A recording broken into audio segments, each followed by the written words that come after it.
we just sleep there at night. And picnics, homeless picnics.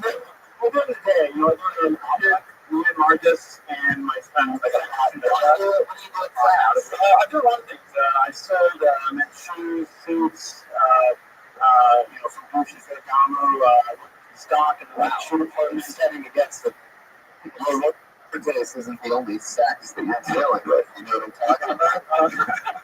That's what another kind of what I want you to do is take the microphone out of the stand and hold it with one hand. Yeah. There you go. Because you seem so nervous and uncomfortable. I'm getting nervous, yes. Right. I think those were really nice on this show. Yeah. I'm just, I don't know, he did as well as an 18-year veteran. But it's hard with the same lingo. So, where are you from? I'm originally from Sarasota, Florida. Sarasota, Florida. How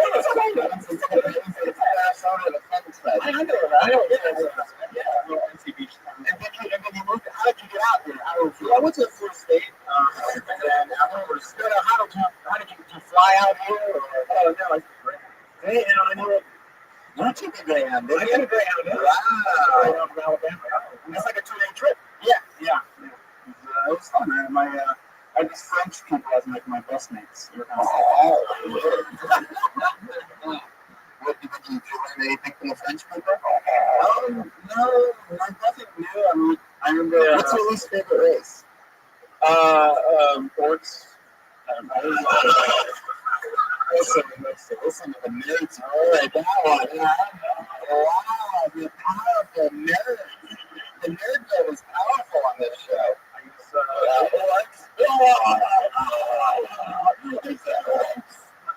You didn't watch that. Look, you're in LA, okay? Even if it's a bad joke, if you sell it, people will believe it. You're right. I should know that I'm in sales, right? Yeah. What do you sell better than anyone? I was pretty good at selling Ferragamo wallets. They're going to sell themselves, so I was just sell us on it. If you're going to sell us a Ferragamo wallet, I would tell you to do it right now. It's in your hand. So what wallet do you have right now? I have a shitty one. Shitty wallet? Yeah. It's probably like a Swiss Army wallet. Yeah. Well, Ferragamo wallet, I have a great one here. I'm right here.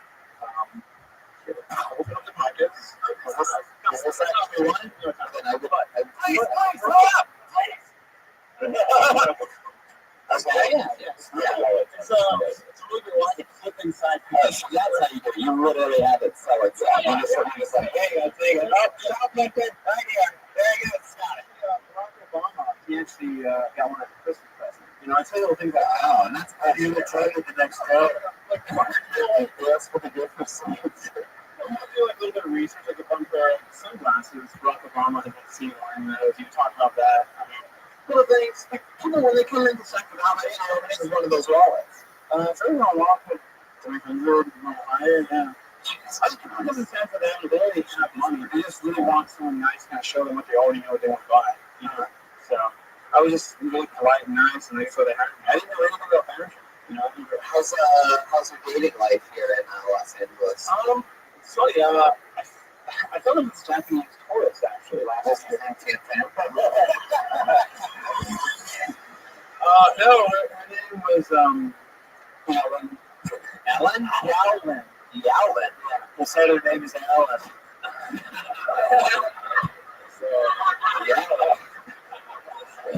Are you guys still together? No, she went on vacation for 2 weeks. So for those 2 weeks, we just kind of we dated. It was really cool. I met her in Wilshire, and we started talking. It was great. It was like something out of a movie. I've never experienced anything. How long did you guys get to hang out? For about a week. She's at the Hollywood Hotel. I kind of lived in North Hollywood. And she's in Dubai right now for 2 weeks. She went to Fukuoka. They stay in touch? Yeah, she had to go back for some graduate work in New York in July. And in mid-July, she had to go back to Japan. But she's like, I'm going to come back to LA just to see you. Wow. So for a week, we hung out for a week again. And it was great. What did you guys do? Did you have a way with her? Yes. We had sex. Yeah! Finally, somebody get a yes.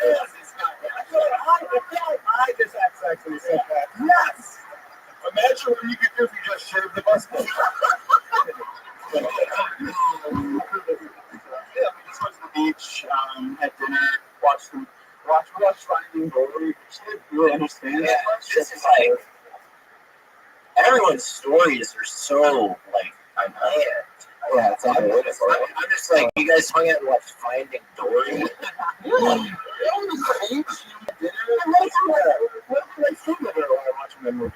was an exciting life, though. I won't even like.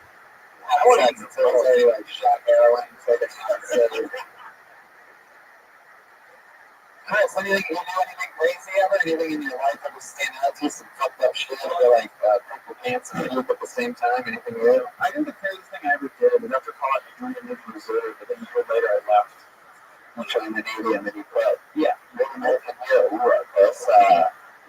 Why'd you quit?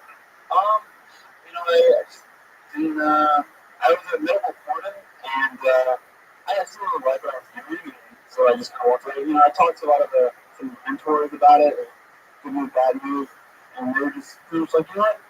You have a long life. You've only been in for a year. It's going to be for the year service. You can show up in a month. So I asked you a question from my life. Yeah, crazy as shit. So tell me some shit. Okay, one time I got on Tinder and met with a girl at 4 a.m. and she had just broken up with her boyfriend that same night, and she was a stripper, and she took out like a bag of drugs, and the bag had the can like full of a bunch of shit, and we did mushrooms, and then we had sex, and then she told me about like her dad dying and her brother dying, and she had like art from her brother's death like all over the walls, and the walls were red, which I mean red is a really uncomfortable color for a bedroom. I still don't have the confidence to leave the Navy as a foreign plus story. You know what that sounds means? You're just a white man in mushrooms. It was like, fuck you, America. I live for me. I just want the interruption of the night. Yeah, you know that song. You got to throw over some Japanese girl instead. The second time we hung out, she was on heroin. Yeah. You guys explain afterwards? Oh, you're not making that noise like it's not brilliant, like it's hacking? Alright, bro. I want to give you one piece of advice, which is that a lot of comics, when they start, are fucking poor. Like, I was so fucking poor, I still look it. But you were fucking homeless. Like, I want to see that when you're on stage. Like, being on stage should be the most comfortable you feel. You should be fucking playing harder than any of these fucking, people that live in apartments and houses. Like, you should show that, and because it should mean something to you. Like, you left the Navy, you have an interesting story. Like, you should have that fire, and instead you were like nervous. You didn't know how to hold the microphone and stuff. Like, there's an interesting person here. Fucking, you have nothing to lose, so you should show it on stage. I will. I didn't say this. Come back again soon. Yeah, what ethnicity are you? I'm Cambodian and black. Cambodian and black. Oh, there he goes.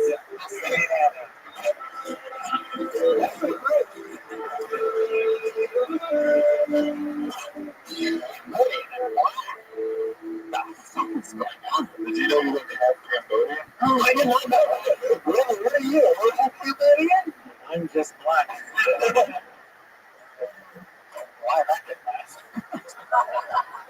I know this young lady, Robert Korean's got it from Lindsay Jennings, so we'll go look for those.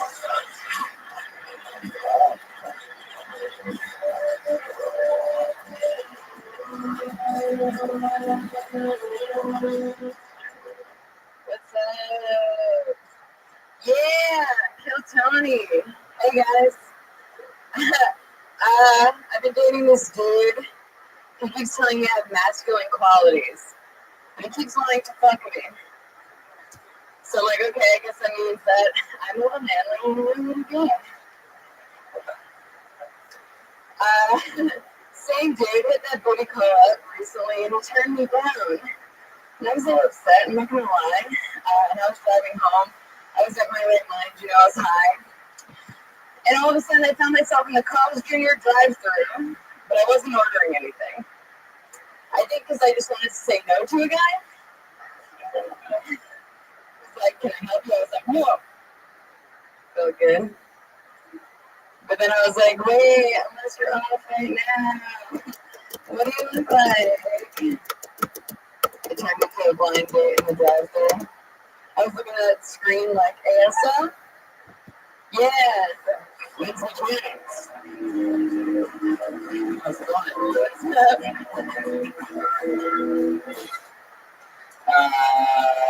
So that guy you're dating who thinks that there's masculine qualities in you, does he ever tell you specifically what he thinks they are? I don't know, he's dressed like a woman. I mean, I didn't know she was going to go there. Me neither. I saw her wrapped up a beach ball Saturday. We were going to go to that. Oh, wow. And you know, good as it is. See what little sharks want to play. I mean, Pat does sit down when he pees at urinals. What's the funniest thing? What is that, a Brody joke or something? That's like hilarious. Sits down when he pees at urinals. You know, I noticed Lindsay told a couple of jokes directly to me. Which is interesting. Yeah, I did notice that. I'm dating this guy who has me the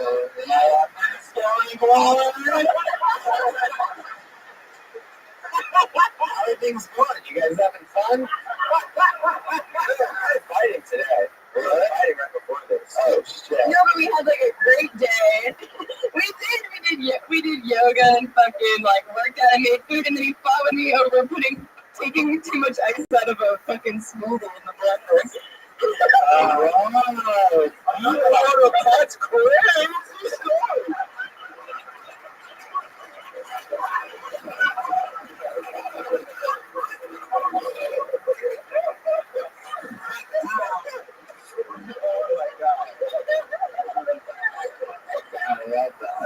So you're fighting over basically nothing? Yeah. That shit escalates pretty quickly. You got a rock star couple. Something very like Kurt and Courtney of your guys' connection. I'll tell you that. That was Kurt on Courtney. There's no winner in that. They're both horrible fates. Except you're more likely to kill yourself. Oh, Syria. Well, honestly, I could hear you visibly talking during other people's sets. Sure. Yeah, I could. During sets? When you walking in people's sets. And so it's like, when if you're going to do that and then come up and have that, it's just kind of disappointing. It just felt like it was like an entitlement a little bit. Like, I could hear it during all my talk. You were talking during people's sets? Is that what you're saying? No, I didn't think it talked during anybody's sets, but maybe, yeah. I mean, I kind of say my opinion of what's going on over there. It's kind of loud to hear people talk. I was just kind of like, oh my god, this is boring. Can we move on? You know what she talks during yoga. Yeah. We try to follow the video and put on music. What types of things was she bringing up during yoga? Ow! Oh, my back's so fucking sore. And then she's just like rolling around and running into me and shit. Wow. Oh, my third eye. Not usually. Open your third eye, really? Wow, I feel like I'm watching a Hot Topic sitcom.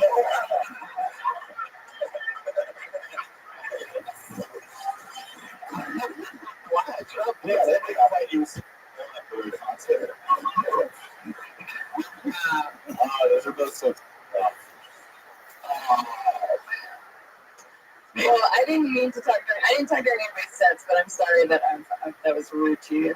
So what were you thinking when they were up? Were you just like, Well, I just am like, there's 50 comics in the balcony trying to get up, and they're spending a lot of time on like some boring stuff. what was boring to you? What part? The last week. Just the end of You mean whatever that freezer in Australia? Oh shit. Right.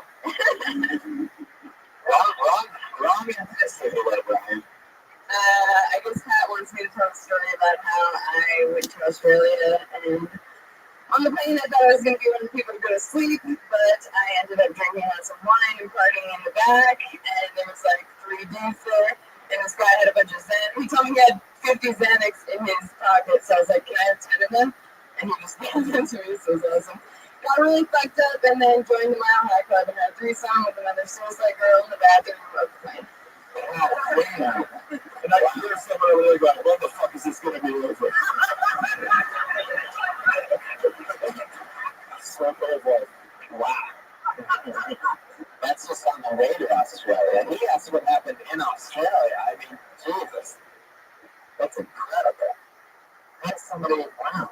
That's interesting. Same time, you, a guy, and another girl, you had a threesome in a bathroom? Yeah, it was above an airplane. How's that even possible? I call bullshit on this one. Oh my god, this is like, I don't think you can join the Mile High Club by doing I can do crazy yoga and I definitely can do weird things. But when you're talking the whole time, you're getting into positions. Yeah. Oh my god. Really? How'd you guys pull it off? Was one person like, wait, what do you, I just can't picture it. Okay, so I'd be like, to Australia in a bathroom in first class, and I know you weren't up there. So, I was supposed to be in first class. You can't have a threesome.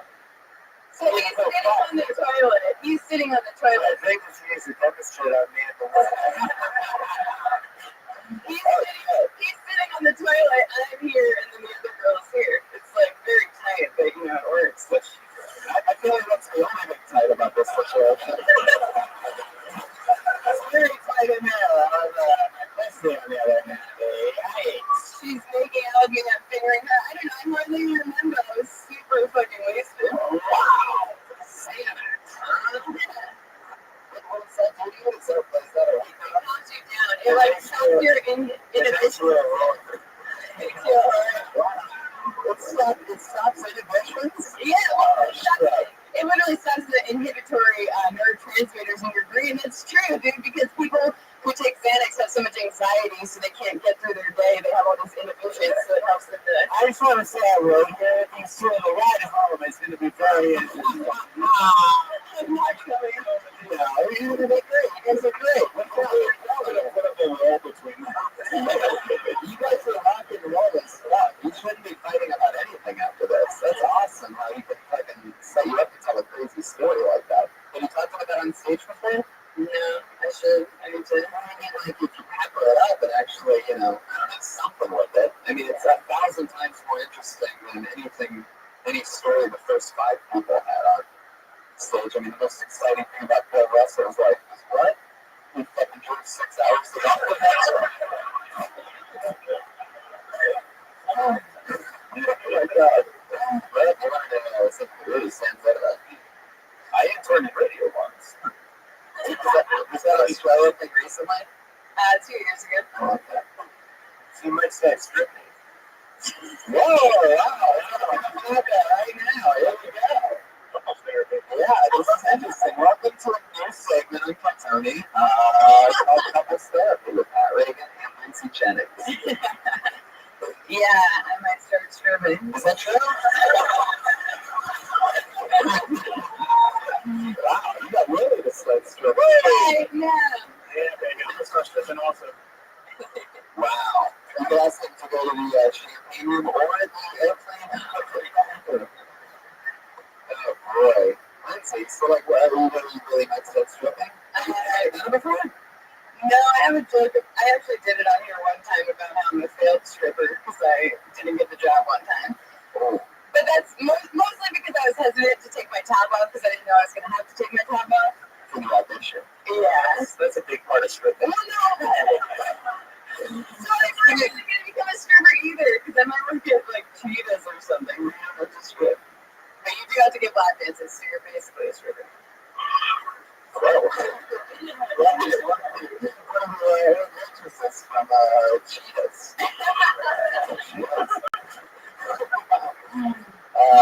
Okay. So, are you going to try to do this job of stripping? I mean, it seems like you make some money. What's that like? I mean, you don't know. You haven't done it. Well, I mean, I did a burlesque show as soon as I goes. That's why I was in Australia, so I've stripped on stage before. It's not like, you know, too big of a deal. What? Nothing. What? Nothing. Okay. The sexual question is potent. How have you been making money up until now? Okay, well, I worked at a... Whoa, that's my friend. Oh. She's got, like, the funniest laugh ever. So I was working at a weed. I did hair for like 8 years. Then I was working at a weed shop because I don't want to do hair anymore. And then I got fired for no reason via voicemail while I was in New York. So now From the weed shop. From the weed shop. Yeah, patronically being late. That's not true. It was kind of funny when you were there, but I got to. Chronic tardiness. That's not really why I got fired though. I've been good lately. But either way, I've been making money on Snapchat for the last 3 weeks. That's what she said. Why did she know how to do that special rap? What the fuck is this like evil country? What have you been doing on Snapchat? She in my apartment, she sends topless photos to other guys who are like, hey, can you dress up in an orange skirt? And they pay her for that? Yeah. That's awesome. Yeah. I want to sign up for this stuff. So much better than this, man. Fans on it. I took a screenshot last night of him slipping. Oh,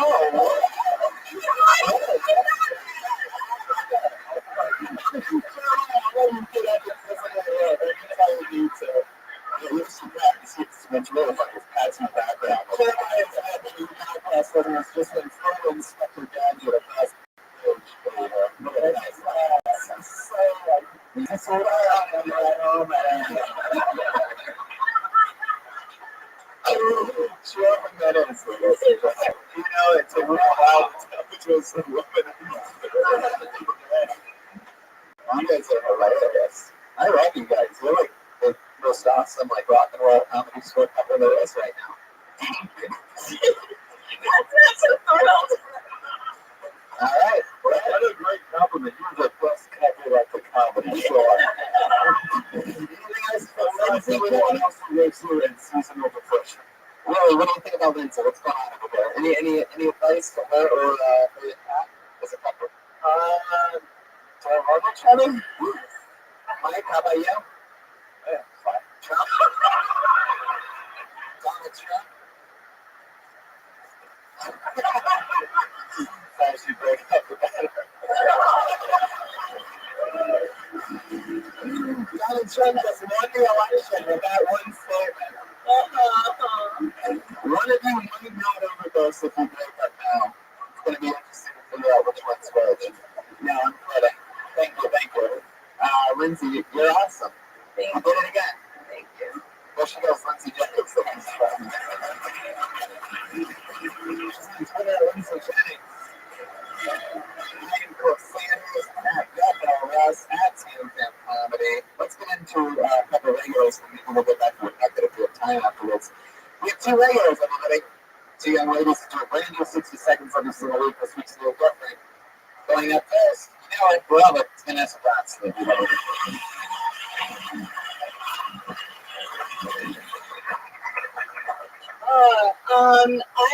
I'm afraid of growing older. The thing I'm most afraid of is having to teach my future children who Little John is. Having to explain to him and go, well, honey, sometimes you have to get low and then someone skates in you, and that's how accidents happen in the club, in the bathroom, or in the comedy club. It's weird that it's illegal to use handicapped parking spaces, but it's not illegal to use handicapped bathroom stalls. Way more illegal activity has happened in a handicapped bathroom stall than has ever happened in a handicapped parking space. You thought meter maids are bad? Imagine potty police. Yeah, 57 seconds, Vanessa Johnston. What's the first thing you talked about? You called him Little John at the beginning. You said the words Little John, so everything you said, that girl, at least it sounded that way to me. You said Little John to Little John? Yeah, and I think that you lose your streak then immediately. I know she was talking Robin on personally. I thought it was brave that you saw Bill Russ bomb with the exact same show and decided to do it 45 minutes later. I started doing Bill Russ's act. Did you watch the rest of the show? Oh no. Okay, hey, you want to fuck Lindsay? What? Right? Jesus, man. Everybody on the ice. There was a guy that came up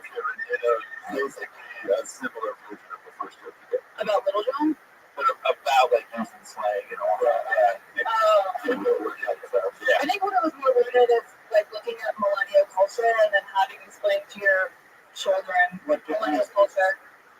Because I was thinking, like, what is millennial culture? And that was the first thing that came to my head.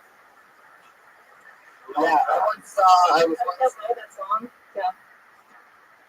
I was once at a party, and Lil Jon was at the party, and everyone was like, holy shit, Lil Jon's here. And then he performed in the party. The place we were at was this huge country music stars super mansion in Nashville, guy named John Rich.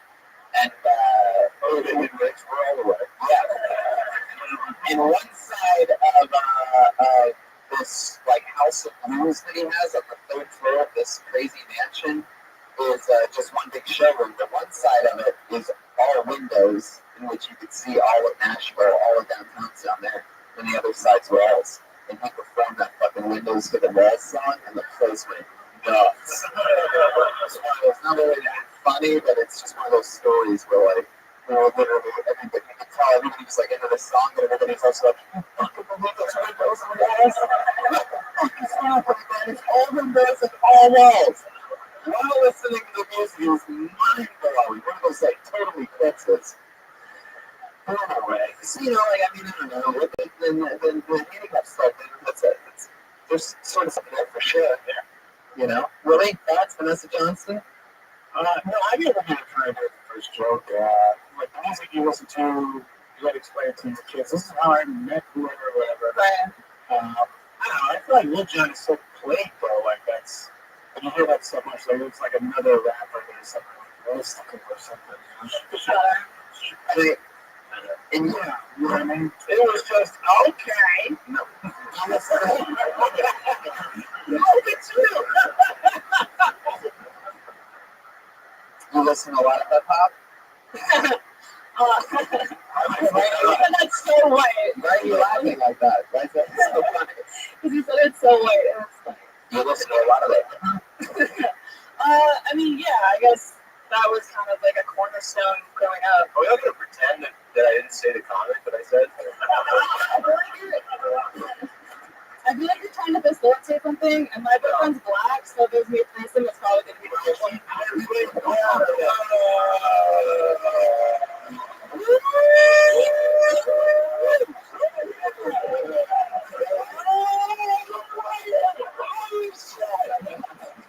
Oh, shit!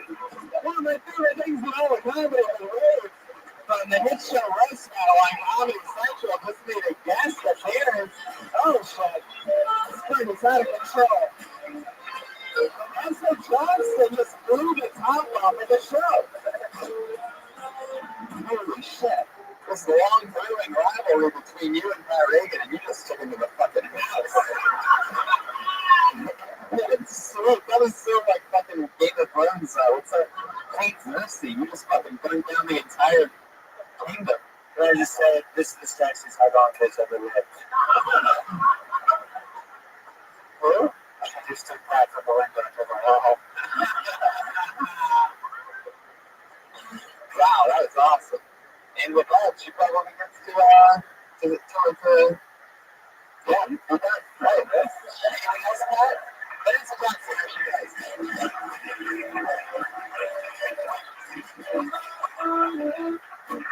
Fun episode today, huh? I love this girl. You do too. You know where you love it. Where she is, Ellen Mikowski. Thank you. I used to work at a movie theater. It was like super pretentious. Before a movie would start, one of the employees would have to go in front of the audience, say the name of the movie, who's in it, how long the movie is, like this whole spiel about the movie.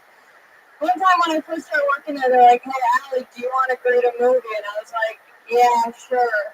They're like, okay, you're going to be in the dome that seats 800 people. It's a sold-out show. You have to use a microphone. I was like, got it. So I get up there and I'm like, hey, how's everyone doing? Dead silence. And so then I'm like, woo! And then it was even quieter. So I was just like, get ready for Schindler's List! And then the crowd went wild. And then my manager from work died, and I wasn't really that close with him, but I went to the funeral just to show face. And everyone's walking into the funeral, and all of a sudden I'm just like, hey, thanks for coming to Greg's funeral. I have a runtime of about an hour and 40 minutes. It stars Greg. Wow. The whole time. Now he's constant.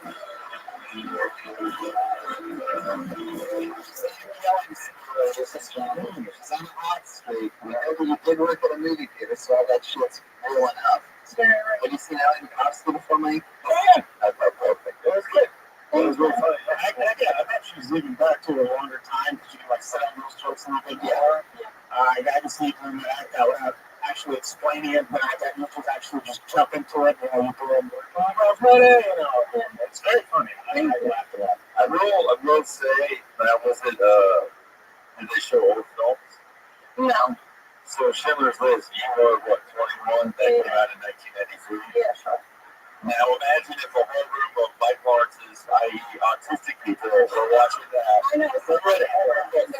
Yeah. Someone has mentioned it before. So you should look at movies now, find the newest depressing one. They're always making them. Yeah, we're going to do that. We released it in 3D or something. Stop it. You know, and you said like Tremors is Slave, which you were great as an extra in. Oh, shit. It's one of the years. Mike Lawrence, if you're going to Cloverfield Lane is one of John Goodman's roles. Oh, yeah. Wow. I can't say anything about you guys at Twitter or he hasn't. Sally gets up the great having the constant. That's it. You know it. Taking deep in the bucket for one more. You guys want to do one more or what? Nice and quick. And it's going to be. This looks definitely like a new name. I'm excited about this. Ivan Ishkov. Oh, please tell me you're here. Ivan Ishkov. Was that the villain in Rothschild? Oh, please tell me you're here. Oh, that is such a cool name. Ivan Ishkov. Wow.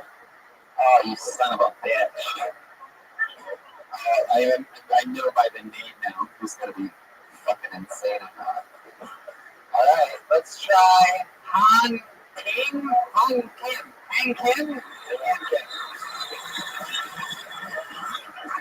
Hey guys, it's going to be here. I don't like carpool lanes. I feel like carpool lanes like society. Say, hey, you know you want me? Yeah, just one minute. Turn around and think about it. Let's put my friends. Listen about it.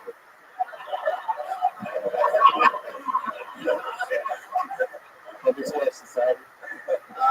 This girl was like, my vagina's a 3D printer. I was like, that's an immaculate. Okay, your room is a 3D printer, your vagina's a tray. Schematically. It's not even a very good 3D printer. It only puts one thing with lots of errors. It takes 9 minutes to print, and the whole time it's printing, it's complaining. Let me check for a minute. Alright, that's what I'm thinking. I didn't tell you what else immediately. So,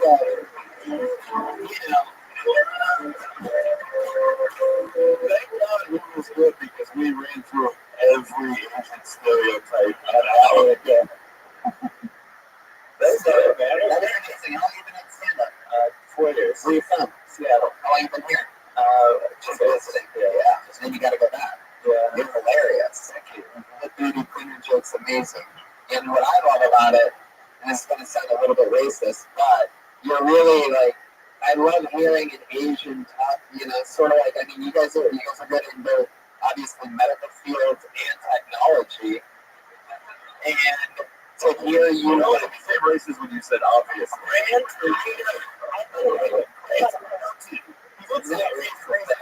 It was a compliment. And when you people, is there any chance we can convince you to move your lips and you want to step away for a second, Tam? No, not when they're good. Oh, Jesus, Mike. I'm not an Uncle Chan. Oh, shit. So, Hank Camp, tell us something else interesting about you before we go. My name's Hans Kim. That's interesting. Hans' writing is pretty fucking terrible. How about that? Piece of shit. You're from Seattle. You're here for a little bit. You thinking about moving down here? Yeah, definitely. You try to meet crazy people. You're hilarious. I really love you. Thanks for coming on the show. We're going to Hans Kim. Follow him on Twitter, Hans Kim 5. His answers were like, geez, the drawing of Ronnie J. That happened while you were sitting here tonight. We love him. Always plays holy fucking shit. That's an incredible one. Get the girl Tony posted. Get tonight's trip wherever you want. Reagan Rockets. Josh Hart would be on Sunday at the River Theater. Jeremiah Watkins. Send me up online after my stand-up. Who else do you like on this show? It's we met with that trip. Jordan Minutes is mostly solid. We got to love and killed it tonight. Willie Hunter. I'm happy to announce that the Carmichael show will start back up next Monday. So look for season 4 right from the co-creators now. It's coming back next Sunday. Make sure you watch on NBC at the break with the mic and the Lord. Thanks, man. You can see me on MikeRothschild.com. All my dates. I'm on Twitter. So check that out, please. Yeah. Fuck yeah. Come see us in Houston at the Come and Take It Festival in November. Great. That's going to be fun. Going to kill Tony there. And what else? Going to California this weekend, Ontario next month. Australia. I'm with you at the end of October. Thank you so much, live audience. Have a great night. Thank you. Good night.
Welcome to the #1 live podcast in the world on a Monday at the Comedy Store.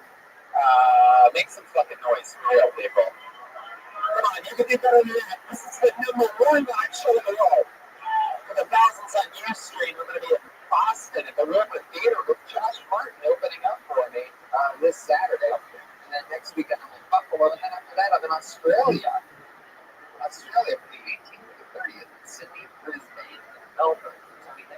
One-man shows throughout Australia. So get tickets for that. If there's any Australians in the audience, which is usually a couple, any out there tonight? Maybe that's embarrassing. We're also going to be in Houston, Texas. That's right, at the Come and Take It Fest at the end of November. That's going to be a lot of fun. And we we might have another big announcement coming soon that I'm going to talk to you about. I might. Oh, I didn't even get to bring it up to you yet. So look out for that. Let's get into it, shall we? You guys ready to, you already met Pat Reagan. He's unbelievably awesome. You know him, you love him. He's the leader of the Kill Tony Band. And here is the Kill Tony Band. It's Pat Reagan. And my welcome.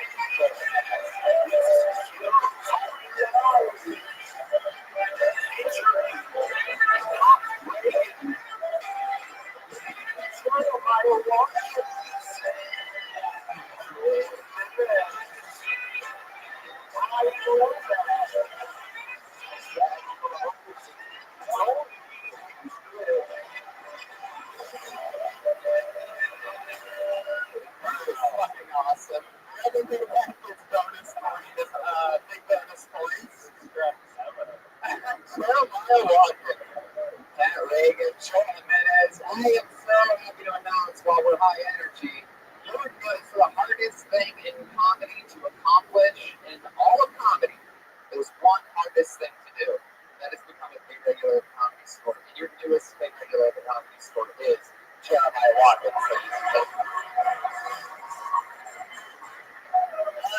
Fucking unbelievably awesome. We've been rooting for him for a long time. He's earned it. He's one of those guys that got it fucking rub, paid his dues a little bit longer than he probably should or something. So I love that. So we're proud of you, gentlemen. Thanks so much. But yeah, exciting times, exciting measures. Should we meet tonight's guest? Always some of the funniest comedians in the world. This one's extra special to me because it's one of my favorite guests, and it's a brand new guest who I'm so excited he's going to be sitting at this desk for the first time ever. Hands together for two of my favorite comedians. It's Michael Costa and Josh Martin, everybody. What? Michael Costa, one of the funniest humans on the planet. And Josh Martin, a producer on the show since episode 1, is first time sitting at the desk. Look at that. Josh Martin's been touring with Joe Rogan. He's opening up for me on October 8th this Saturday. Sounds like the booker was sick this week. I don't like this song. Oh, yeah.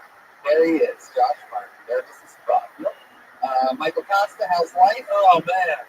My friend Adams. Everyone knows how that song in their head. I love that song. It's a great song. Jeremiah paid regular. Congratulations. That's how Hey, buddy. Yeah. Yeah, that's sweet. That's sweet. You gonna get drunk and celebrate? You drink? You know, well then He's never had a drop. let's not get drunk. That's it. Yeah. Probably would have been helpful just to get drunk. Yeah. Congratulations. That's not an easy feat. That's awesome. That's awesome. Yeah. It took him a long time getting it. Very hard. Right, we'll turn down the music pretty quick there. Let's just get into it, shall we? You guys ready to start the fucking show? I have a bucket filled with random people's names. They signed up on the front patio tonight. Some of them are the top rising comedians in the world. Some of them, it's their first time ever doing it. Some of them are legitimately completely insane. Anything can happen on this show. If you haven't been here before, it's fucking crazy. I pull a name out of the bucket, maybe 60 seconds. People who signed up, you know your 60 seconds is something with the sound of a kitty. Oh, it's adorable. Wrap it up then, or else you're going to bring out the angry Hollywood bear. The bear. All right. The bear rattlesnake elephant? Oh, okay. All right. There you go. All right. No more buttons. One of those buttons should be Josh Martin's speech better. I think we actually have one of that. I can just add that line. That was a joke, everybody. There it is. Oh, yeah. So I'm going to pull a name out of the bucket. What do you motherfuckers think about that? 60 seconds uninterrupted. And here we go. The first comedian tonight goes by the name of Courtney Banks.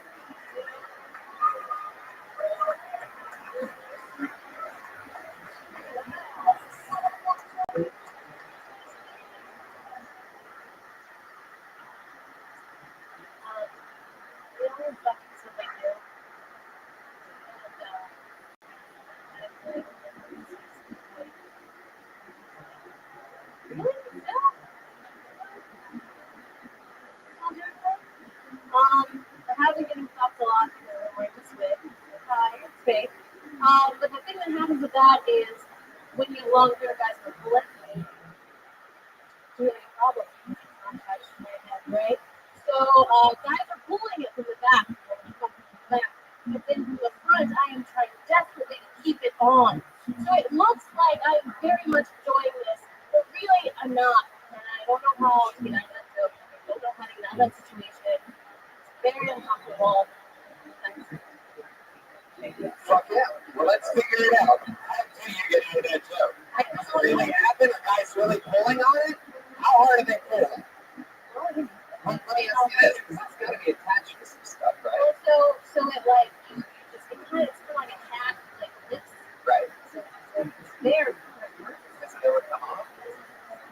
Oh my god. And then what happens? He goes soft immediately, you just start apologizing over and over again. I'm not the woman that you thought I was. I do. I feel like a liar. Right. Did they start double checking for a dick right about that point? Right. It's like, whoa, what have we done? No, the only time it's come off was like your guy took it for Like what? What kind of weird shit? I mean, What was weird? They took it to the Hollywood Hills, or did he want to put it? well, yeah, because it wasn't his house. It was just Yeah, that is a little weird. So he took it to someone else's residence in the Hollywood Hills? Yes. Did he take you? And I went. Did he take you inside, or was it? So he had you in the car. Did you do the TMZ tour? Is that what this was? It's just fucks you to the bus. Right up here on the right, and you went to your left. You see an open mic or giving a broom shot with a wig falling off. What happens? What happens if you don't wear the wig? Because you're a pretty girl, but why is it just terrible without the wig? Pretty Volker's that was a fork and a leg socket. Yeah. Was it? Let me give you an example. Of what Mike might be talking about. Like, I once heard a rumor from someone in television who that works on television in the hair and makeup department that Nicki Minaj has, like, because she's pulled out so much of her hair doing all kinds of crazy shit, has like one little knot of human hair left at the top of her head. Thank you. Yes, that is the correct sound. Very good. She has a man bun. Nicki Minaj has a man bun. So she basically, yes, she has like nothing around except for one little thing, like some kind of like, I don't know, fucking like Yeah, I had hair. Teletubby or something. And it like attaches on to the one little thing that's on the top of her head. Does it give you more confidence to wear a wig? Because if you're wearing a wig, yeah. What happened? Clips. Well, that was the initial name for the wig, before the short name of the wig. Is it real hair? I think Indian girls like do some sacrifice. Are you mixing up real India with Native American girls? Is that what you're doing? Really? We have the finest answer here. What else is there? Fucking drugs. It's about 7 seconds late on the Indian reference, but still worth it. Just while the window was closing, we went for it and found it. Okay, did they tell you where the hair is from? Do you ever curious about that? Say like on the bag, like stage 5 pancreatic cancer, 4-year-old girl, anything I like don't that. think cancer patients ever. Right. You can't just hit a button all the time and hope that it works. Like, you have to have like some kind of, there has to be some method to the madness here, right? Oh, it's real hair. She's got real hair. Oh, okay. Oh, you son of a bitch. Pulling it out once again. How much does a wig cost? How much does this wig cost? So what happened? I was getting extensions and they were like $700. And the person was like, "Oh, you should just get a wig for it." Wow, Halloween story. Yeah. That's your time for the wig now, right there. Halloween store. All right. Anyway, okay, there you go. Right. So welcome to the sound effects show with comedians. That's pretty amazing because no matter whether you a wig or extensions, the guy would fuck you either way. So that's what's, or just bald, he would probably fuck you as well. Totally. So who's it for? You? Other girls? And then you have enough confidence to go on a sketchy man, but to Hollywood Hollywood Hills. Right. You pay for the Uber. Okay, there we go. Wait a second. Hold on a second. Time out. You don't pay for the Uber. Wait a second. Wait a second. You're telling me that this wasn't in his car? You Ubered to the top of the Hollywood Hills near a bunch of random residences. You didn't go inside. No, we did go inside. Go inside on where? It was like this house in the middle, and we like walked into the hot tub and Probably the Airbnb that he booked in the bathroom while they was deciding to take her up to fucking. I think I'm gonna fuck this girl. I better get a Hollywood Hills house. That is hilarious, by the way. You should fucking call Silicon Valley right now and get in on that shit. Hotels tonight. I mean, you can. I've seen dudes in this bathroom getting on Hotels Tonight. Like, I need to get a hotel room. That is hilarious. This should be sponsored by Hotel Tonight. Ryan, play a hotel sound. Yeah, there you go. Fortunately, I got one ready to go. Right on cue. Wow. So you're hooking up. He's pulling on the wig, and sometimes it falls off, and sometimes it stays on. When the clips are on and he's pulling the wig and the clips are pulling the actual hair, does that turn you on at all? Or do you just immediately just start getting scared as fuck? Like, you get pulled out of the experience. Oh. So so they can't even. Does he pull?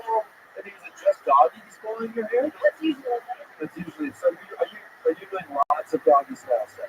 I mean, there's a It usually happens. It's like, there's a lot of guys. I've like never gone for that once. Yeah. Jesus, whoa. Whoa. Wow. Jeremiah, you gotta know it's one of the dudes, dude. You gotta get wiggy with it.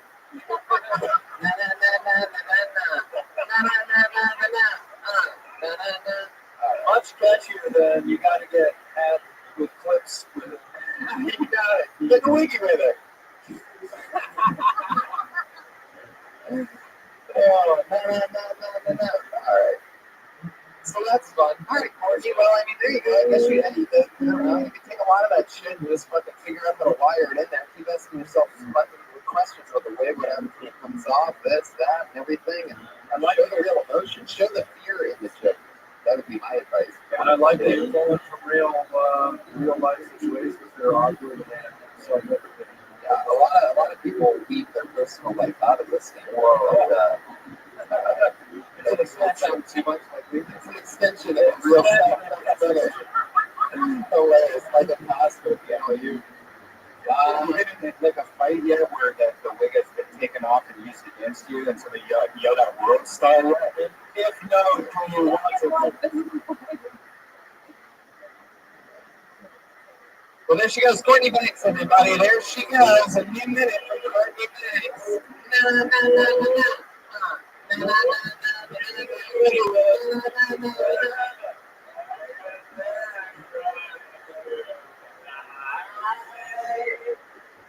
Wow. Oh, it's still going. Okay. You have to pay for these music rights, right? Like, you just got to contribute with it and Dreamweaver. It's out of control. And Hotels Tonight. Wow. All right. This is one of the people that have been on the show one time, and I absolutely remember who it is. An unforgettable character. I'm so excited to call their name. Put your hands together for Aphrodite, ladies. Oh, yeah. The return of Aphrodite.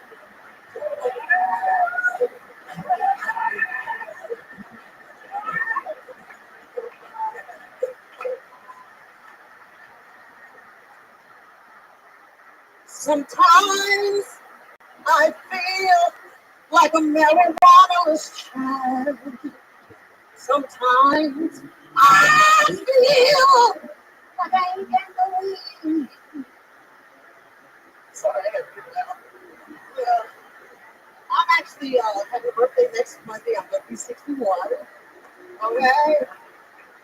You know, a lot of women won't tell their age. I don't know if they know they won't tell the poor. All you got to do is make the damn rings around their neck. Figure it out. Just put 10 years to each ring, you see. And you know that necklace called your eternal. Okay. Well, what do you do if you set a ring in? I'm really, kind of nervous going outside now because there's so much emphasis on how to look these days.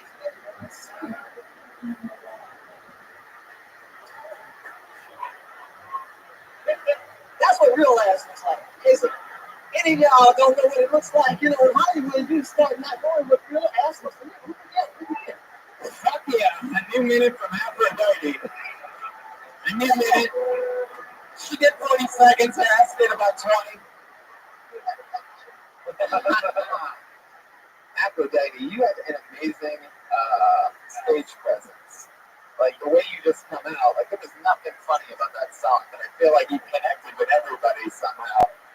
You just had oomph. Because I saw white Jesus walking around with me like that. Fuck yeah, that's exactly how I remember you from last time. Pretty much the answers don't make any sense, and I love it.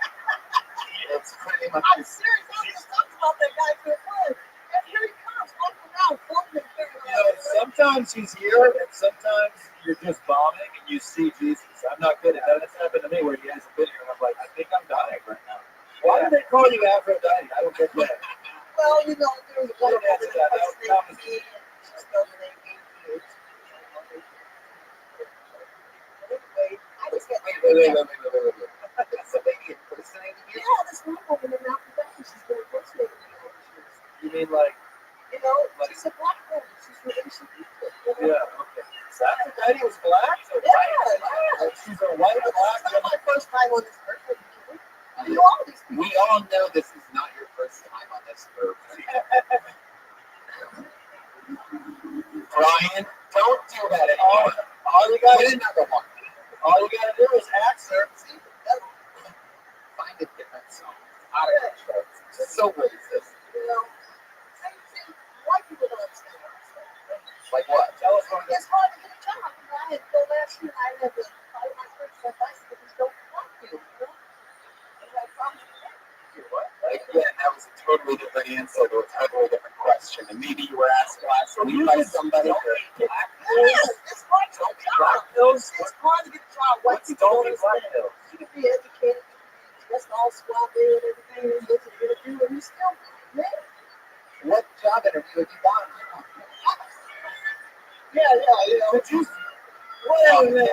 Wait, let everybody acknowledge how sad that is. It's right there because I spoke to you. You spoke to Joy at the interview? It was an accident. It was an accident? Accident? I forgot I was in the middle of an interview. I'm sorry, I gotta let myself out. What was this interview for? I know I'm going to get the damn job, so I just do it. How did you know you weren't going to get the job? You know that damn one, man. If I might be one of them, All right. If I smoke the joint, maybe you should smoke. Well, I can tell you one thing on behalf of white people, not too many of them smoke weed in a job interview. So, No, they don't have to, man. Are you kidding? Even we can't put away with that. You keep laying out there in that sun, that we should have to, We can smoke a joint with the person I've interviewed us like right afterwards. You can't smoke a joint. Okay, I'm going to ask you for the fourth time. Ready for it? You ready for this big one? Yeah. Let's see if it connects. Here we go. Okay. What was this job interview for? What was the job? Clerical. I can type. Really? You can type? Oh, shit. You look like you I can can type. type. You look like you were the boss of the DMV. That's right. Right. I ain't take no stuff from the white people either, okay? Just so you know. As soon as they step up with the attitude, they're the school. What do you say? I'm like, get your ass back. For real. It's the type of shit you I really talk enjoy about. it. It's the I type got fired from Linda. All right, again, you just threw in a couple things that I have no idea what that is. Again, sometimes this is like a choose your own adventure, except you never choose your adventures. You just take some on a different adventure. Man, I'm from St. Louis, Missouri. I've been running for movies all my life. I don't shit. Yeah. Now, your daughter that was on before you had a problem with, was having hair issues. Is that a wig? Is that real? This is $29.95. YouTube. $29.95.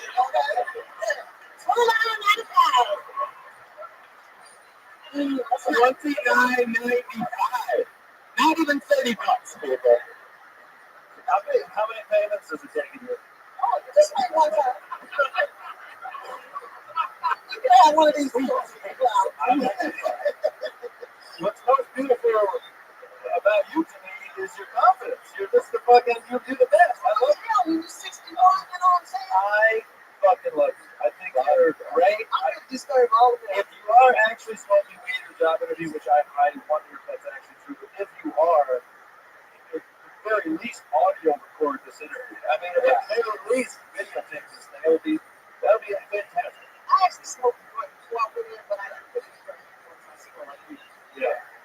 Yeah. So why even wake up and go to the fucking job interview? I just want to activate the movement. Well, it just worked. I just got furious at you for no reason. What the hell? I feel like this is a story. Too much ass. That's right. It's better than getting fired for no ass at all. I knew it. But let me ask you a question, because that really is, you are definitely packing heat there. That is really something else. I mean, It comes from my grandmother. My grandmother was a little short lady. Half of her body was ass. So it's astronomical that I have an ass. Yeah. your grandma, My grandmother, my father's mother, she was a little short lady. She had no waistline. She was all ass. and she built the Underground Railroad. And, She's small, yeah. She couldn't fit into the Underground Railroad. Harriet Putnam, you're talking about Harriet Putnam, right? Your grandmother had the butt. Yes. And then what happened? Does it skip a generation? Well, this is mine. Your mom had a butt. No, my mom, I got the breast from my mom. Oh, wow. Well, no. Then you got the dad from your butt. Got the breast from my grandmother. And that was long before they had these fake booties like they got it now. Did you brush like Coke cans with them or anything like that? I mean, these girls walk around here now, their butts, it just looks like rocks in the back. It doesn't look, like you can touch it. Yeah. Yeah, I like trapezoid butts. Trapezoid, what's That is fucking unbelievable. You shit your pants. Is that what that is? Like, that is unbelievable. That ain't fun. It looks like you have a big ass and you shit your pants after that. No, you just see for yourself. Like, Only when I see it, I can also smell it. you want to step outside? No, I do not. I We both say yours now. We would have. Johnny Hitchcock died at 32, crushed by 2 black butt cheeks.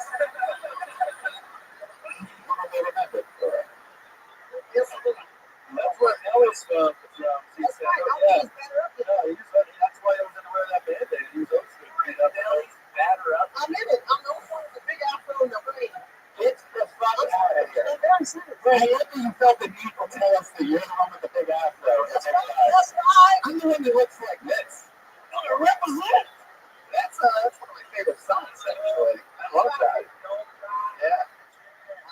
The bees won't burn on the grill. Hashtag It took a whole lot of praying just to get on what was all right, there you go. I think you have your America's Got Talent audition tape together all the way. You know, if I don't make it as a comedian, I'm going to start a church. We haven't started church. I think you already did here tonight. I'm pretty sure you're right. Can you give us an example of like what one of your cutting edge sermons would sound like? Stop hollering! Stop that hollering right now! Put your drawers back on! Good God Almighty, put your drawers back on! Oh, hallelujah! Some of y'all been a holler all your life. Is there? I want to let you know that Jesus can stop you from hollering. Is there a donation bucket we can pass around? Hell yeah! Woo, hell yeah! I got a receipt. It's called the church. Tax write-off. It's called the church of what's happening now. But there's actually a friend, Joey Diaz, actually has a successful, very successful podcast called The Church of What's Happening Now. Really? Yeah. So we're going to have to think of a different name. But Oh, man. unfortunately, Religion is way too rich, man. Everybody, you got a man or what? You got a man or what? I got a bit. Oh!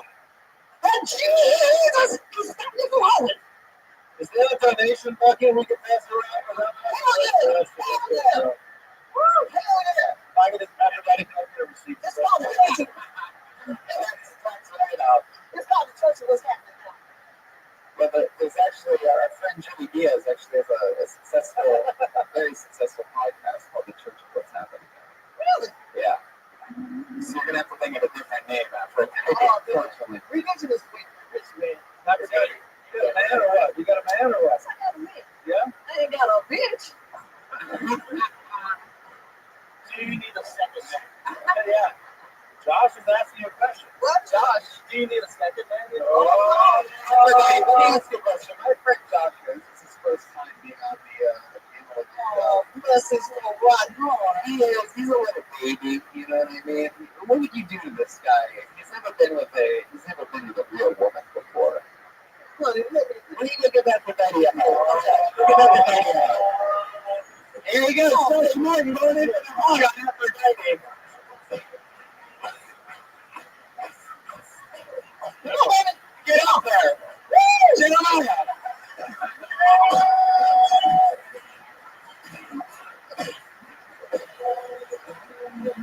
Oh, you just took a shot of the nuts on that one. Now you're gonna be cool with all the white guys. Seems like Josh is anaconda don't want no. There's nothing else, brother. There's been a lot of talk about your ass, but no one has ever brought up the six-pack you have on your back. Yeah. It's all right. Brothers love it. Can't get enough of it. Oh, Hey, she's got by the 11, baby. Oh, she's got back abs. You guys went nuts for nuts on that. That's the nuts. I think my dick just went inside my body. Yeah. It should. You know, your ass forced in inside. Aphrodite, I absolutely love you. I think you are cool as fuck, and I hope to see you more often because pretty much I think it's hilarious. You realize all this stuff that we talked about, you could do as jokes on stage, right? About your butt, about the sermon thing. I do a sermon, this and that, but your energy, all that shit can kill. Thank Yeah. you. I don't think you're laughing like it's a joke, but I'm actually giving you tens of thousands of dollars worth of advice right now. You're blatantly ignoring it. What about the bill with my psychiatrist? That's the one most concerned. There was a different answer to a different question, and you did it again. Aphrodite, ladies and gentlemen. Anything else? Hey, I want to make sure we get anything else for Aphrodite? No, I'm just gonna say, go back to that job search. Oh, man, I ain't looking for white people. I'm heading the revolution, man. Fuck y'all. Shit. Oh yeah, real right. You know what that means? Unemployment. I think I've heard of this revolution. Fucking unemployment. We having fun so far, ladies and gentlemen? Wow, what a silly fucking show. Josh Martin, I mean, this is why you don't get us. I still want all over the fucking place. Wow, I knew our person. What happened over there? Josh Martin is there from Aphrodite, everybody. There is liquid all over your phone, and you're just ignoring it? Get the water out. Everybody make you come, Josh? No, but don't leave. I really need to move. So let's do this shit. I think you just played a Zeus 3 times. She'll collect all you, Josh. She'll collect all you. Which one was Aphrodite? What was she the god of? Does anybody know? I'm gonna do it. What? She was the god of that ass. She's got that ass. She's on Twitter at Aphrodite, D-Y-E-T-E, Porky Banks, Porky Banks. It sounds. Goddess of love, beauty, pleasure, and procreation. This is a woman-heavy show. I just pulled another name out of the bucket. When I say woman-heavy, I'm not talking about you, Aphrodite. Let me talk about another lady out of the bucket. Put your hands together for Warren Davis, everybody. There we go.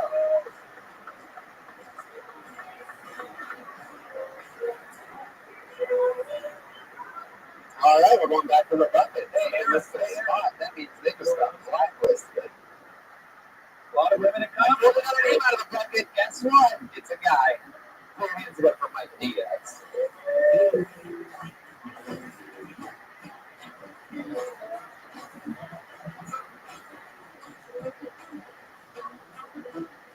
Mike Diaz, ladies and gentlemen. Come on, make some noise.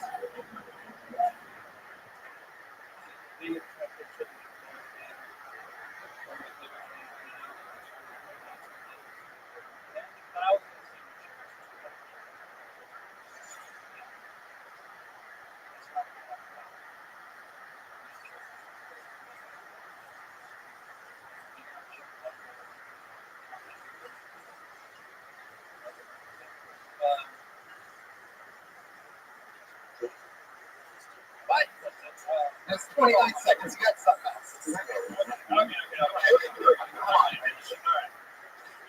I want roommates, so I have to jerk off in the shower. Let's talk about jerking off in the shower. Obviously, you phone in, you're in there, and try to work it crazy. That problem is when I was young, I used to have to fight about it. I think that's statutory not about it. And after I'm done with that little struggle, after I finished, the water shoots back in. I don't know if you've ever seen it. Water in the line. Keep going.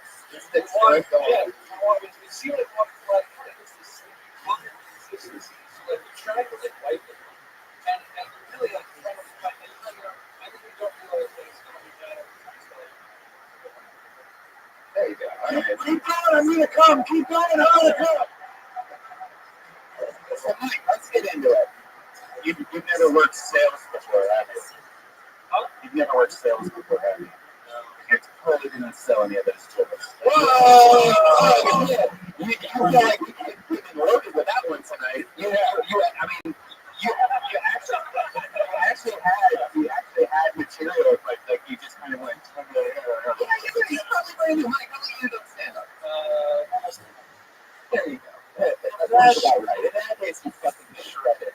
His real lesson is to not quit. You quit 29 seconds in after doing basically nothing. You have 28 seconds to set up, and then you said Tom Shoes, and now all of a sudden you got into something that only you can talk about, and you heard the tone of everything change immediately.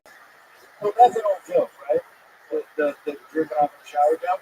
That's something that you already knew before. Yeah. I mean, it's not to be like you got stumbled and it was like, okay, shit, I better go to something I already know before.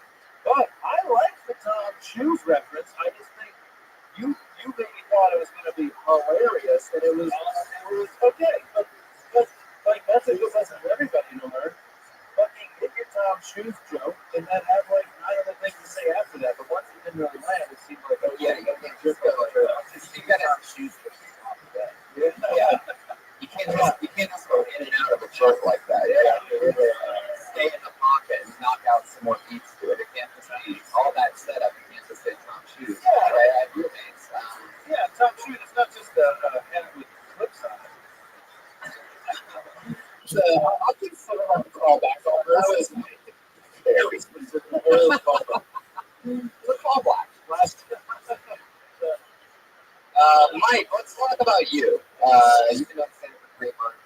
Like a typical person's doing 3 months. It's a thing that you thought would be fun in person, and the thing that actually applies to your life. Second, that's real deal.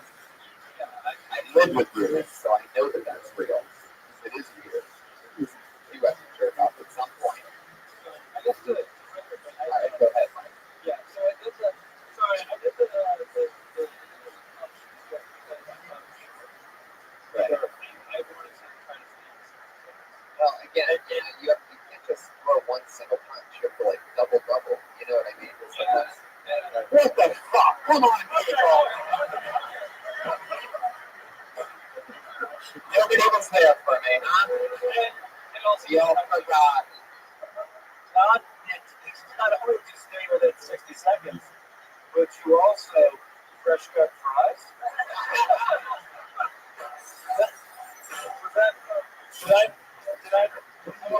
Did I straight line? You have to absolutely commit. And you have to, like Ryan said, you weren't really throwing your punchlines. You have to try through the punchlines. You understand? You have to really know. Hey, when you drink off the shower, is it animal stuff? Son of a bitch.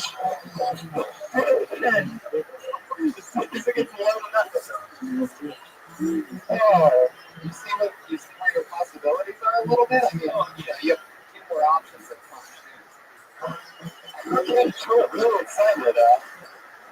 If you love in and out or something like that. Chocolate milkshake? I'll say that 3 times after Darby shows up again.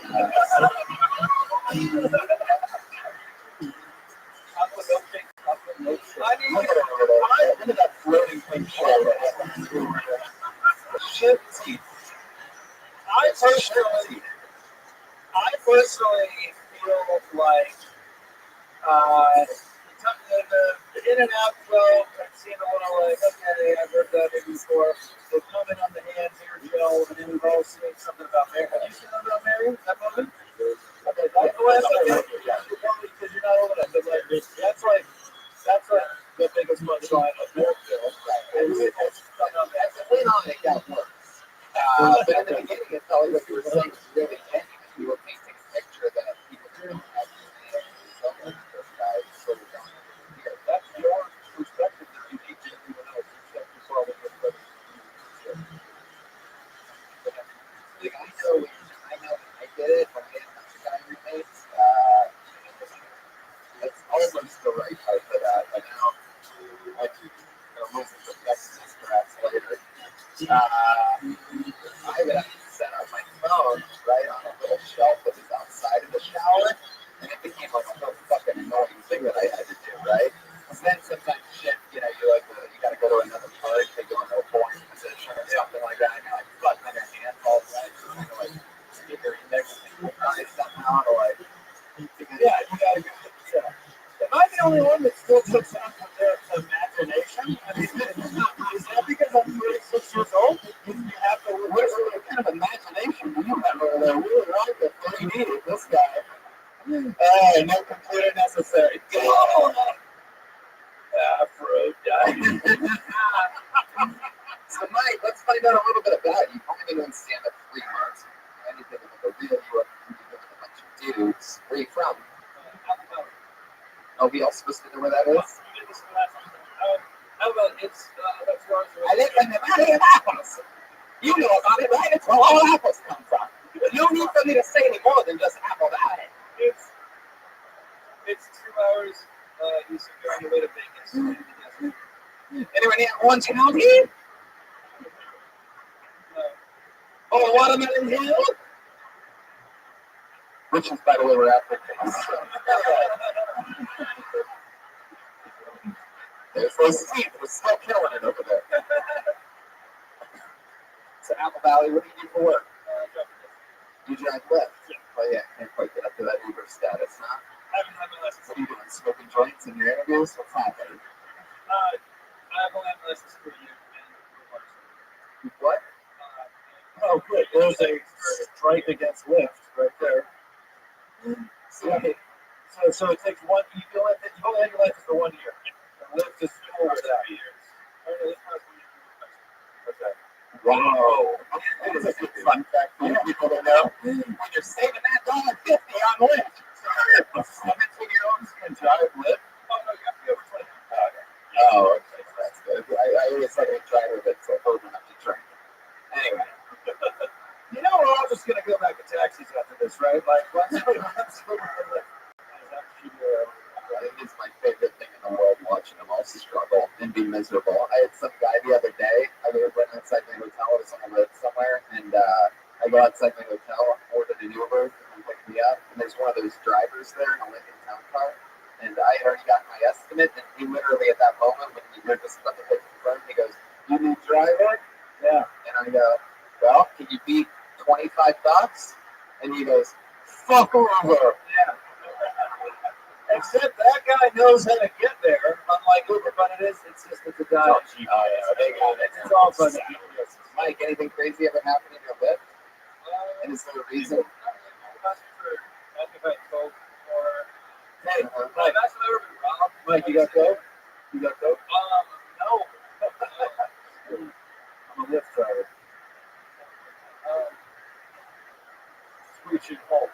So Wait, I was doing a call back to In and Out. So that's Apple Valley for Memphis City. Definitely get some there. Is there a bad gift? Why have that when you can eat high on apples? Yeah, my goodness, chlamydia. My goodness, chlamydia. And my immediate family moved to the high desert. I wish you were a little bit wittier, Mike. Sorry. Stupid ass joke.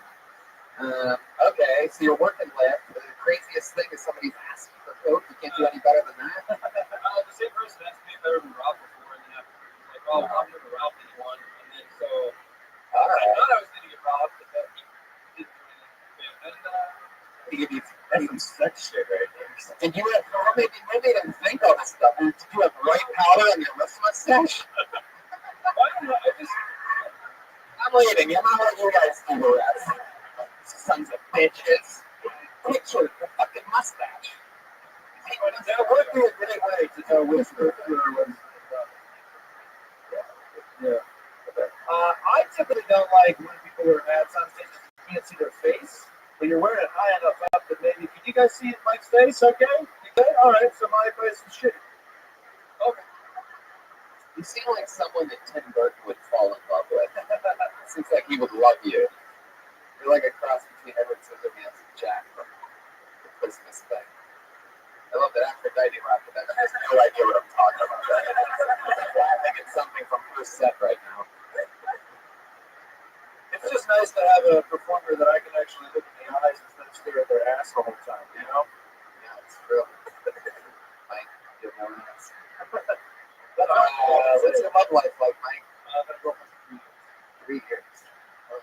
Hush you. What's that like? It's cool, you know? I don't know. Wow, you just turned into my girlfriend. I think it's awesome that she lets you wear sweaters when comedy. Little Jeff Ross joke for you. Throw that shout out. All right. Anyway, Mike, tell us something interesting about you. Anything crazy? Are you yo-yo champion of the world? Skydiving? Nothing like crazy.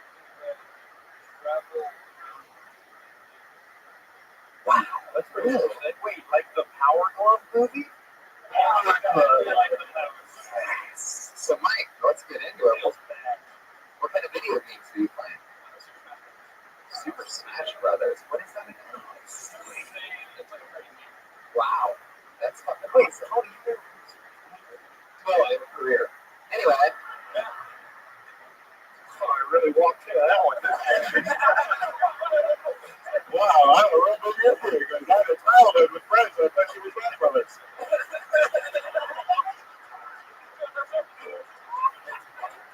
You son of a bitch.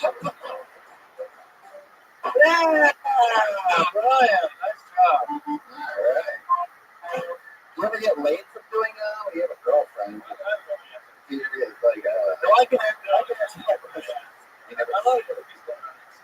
yeah. Smash Sisters or anything like that? Actually, there is a Smash Sisters, but it's just for all females because they feel that they're like Wow. Are there gender differences in video games? Of all the things in the world, it seems like women wouldn't be able to complain about video games not being equal. Yeah. Wait, so are there women's teams and men's teams? Well, there's like normal tournaments. I mean, they have Smash Sisters events where only women can enter that. Why isn't it completely the same? I mean, Do they have slower fingers than men? I don't know. Yeah. I want you to figure this out, Mike. Next time you see me here, yeah, it's very interesting. You're going to walk right up to me and tell me the answer to that. You can show your character. Who's your favorite? Next. We have a nice man over here. Fucking Keel Gilbert, the guy that takes a 1-hour special on Netflix. One shot. Keel, right there, everybody. There's a lot of people on Twitter that watch my special that think he has Parkinson's. So he's the camper guy. Hey, do you get paid for your travel out to these festivals? No. I'm just right now I'm out of pocket, but it's like a hobby right now. You know, sometimes you win and make money, sometimes you don't. Well, Mike, you're bringing from the stand-up.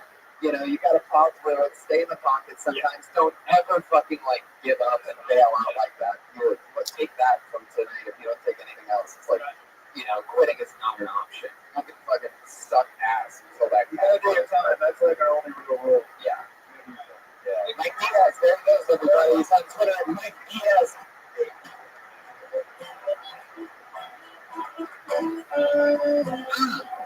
What? It's crazy to think that there was someone that hasn't seen something about Mary, but when you're fucking 16 years old, you haven't seen it. You know what I mean? That is crazy. It's crazy, man.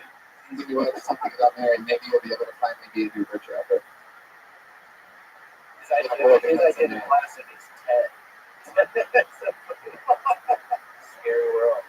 Along came Collins like his top 3. I pulled another name out of the bucket. This looks like a new name. Bigger name's going for Jordan Bainey.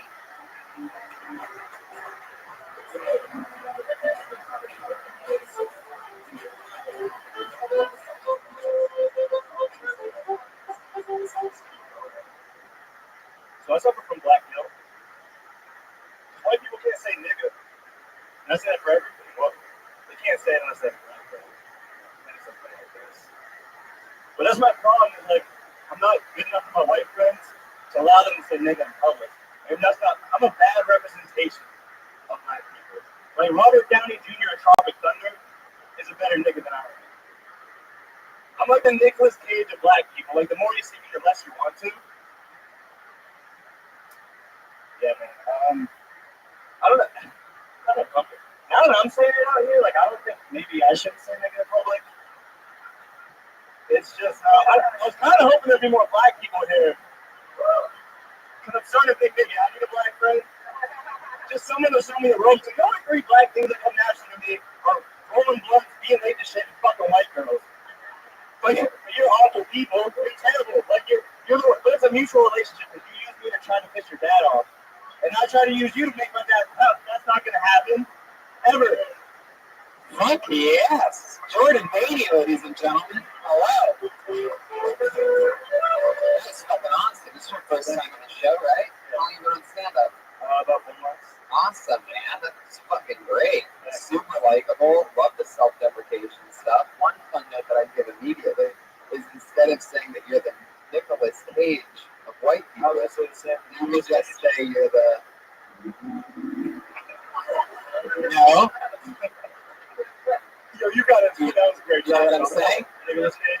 I can't hear you. Nicolas Cage. Yeah, exactly. I'm trying, but like I can't. Like no one. When I say Nicolas Cage, You gotta set it up by saying I'm the Nicolas Cage of black people, and then you say, no, you don't say that. Stop laughing at that fucking song. It's the exact reason why I'm gonna get eventually kicked off of iTunes or something like that. I'm gonna get finally an actual real big job, and people are gonna be like, well, look at this podcast that he did. He plays slave music 273 times over 170 episodes. There you go. Thank you, Brian. What was the very first thing you said into the microphone tonight? Because I missed it, but I think it set things up. Suffer from black guilt. Yeah. See, I didn't understand. I couldn't hear you. Yeah, it happened quick. You know, you're doing 1 minute, so it's like you gotta. But I was for a lot of it. I was like, what the fuck? I couldn't hear what you said. But that's very rarely gonna happen. That you're gonna be called mistakes to do one thing or stand up about it. So yeah, I thought you were great. I guess you had something going on over here, like an inside joke or something. But I thought you were great. You're comfortable. You're telling stuff that's unique to you, a point of view that I can't share, which is why. No, I'm saying that's good. That's unique to who you are. You got huge biceps, and I'm poor, man. Like, I mean, you should definitely. That's funny. You should definitely be talking about your biceps because I thought about you. I was looking at your biceps a lot. And wow, look at that. Like a using his imagination tonight. There you go. That would be. That's what it was. I feel like Josh Barton riding Aphrodite right there. Wow, what the hell's into that? No, you were good. I'm gonna fuck you. See, that's how I'm going. Alright, so let's get back into it, George. First of all, I'm going to tell you, I think it's so cool that you take the knee during the national anthem, during those football games. Like, very brave. That's very brave. Super brave. He's doing some amazing stuff. What do you do for work? I work at a cell phone store. Wow, what is so I can't say my roommate was actually on this show. You've been on the show before? No, my roommate.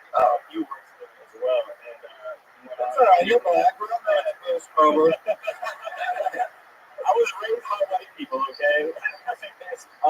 But there was this like crazy chick that she heard the podcast and sent it into HR. And you got like written up about it. Are you serious? Yeah. Oh shit. Yeah. Really? Oh, what a terrible person to do that. Yeah. So yeah. So you know it's not. Yes. Yes. That's the only. All right. Where are you from? I'm from Erie, PA. Erie, PA. All right, cool, man. I know about Erie. I'll be there in 2 weeks. I'll do Junior's last lap. Oh, Erie, Pennsylvania. So there, Wow. There There you go. you go. So, yeah, I know about Erie, PA because I'm from Youngstown, Ohio.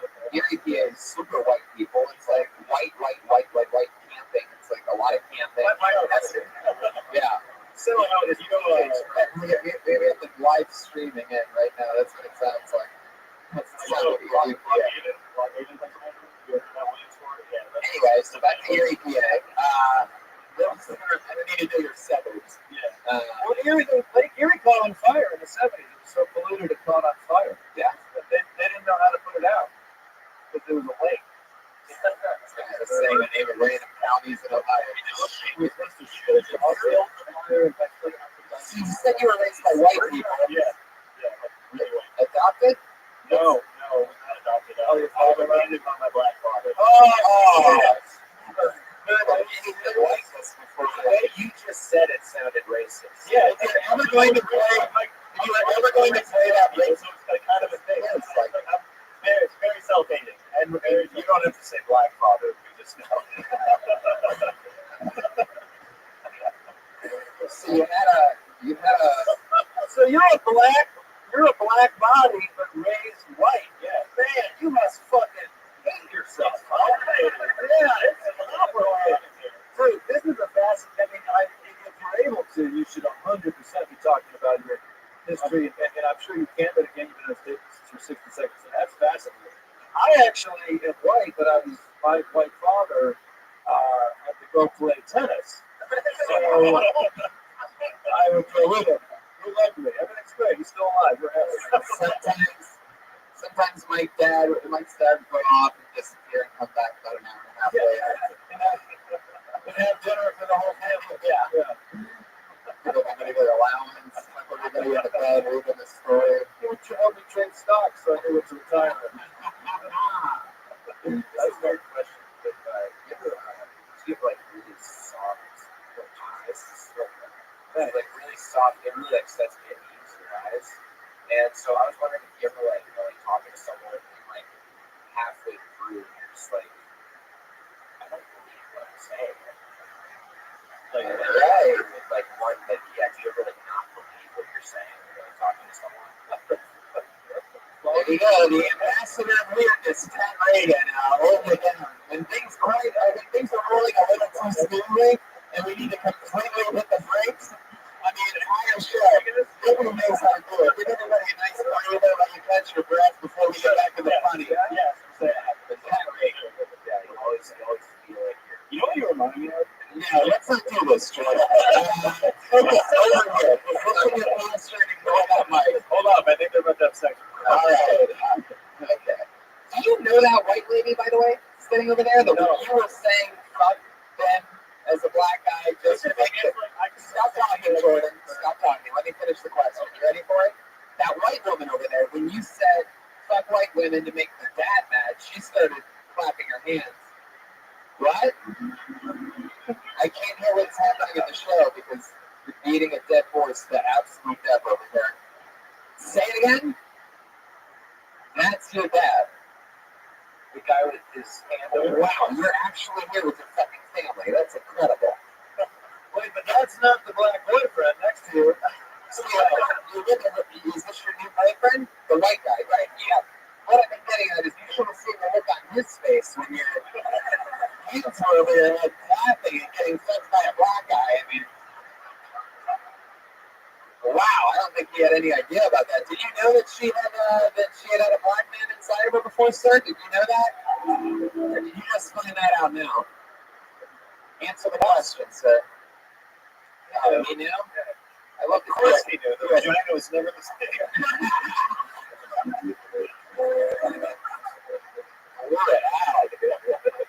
Wait, man, you mean because the black guy put a basketball in?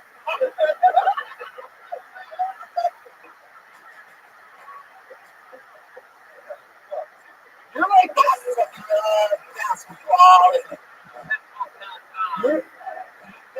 wow, this shit is off the tracks right now. How many fucking pages of sound effects do you have on that thing? Not enough. Too many. You're like best case scenario for a white girl because they can feel like they're fucking a black guy, but then if they fall in love with you, it's like, it's okay, he's actually white. Yeah. That's like my momentum. Yeah. I noticed a lot of the porns that I've seen that black guys always keep their socks on while having sex. And is this shit? Oh, you're doing socks already. You were raised by white people. There, yeah. So sure as hell. That's right, because he's wearing boat shoes. You wear boat shoes, okay? Whoa! What is that forever? I own boat shoes, yeah. I own a boat.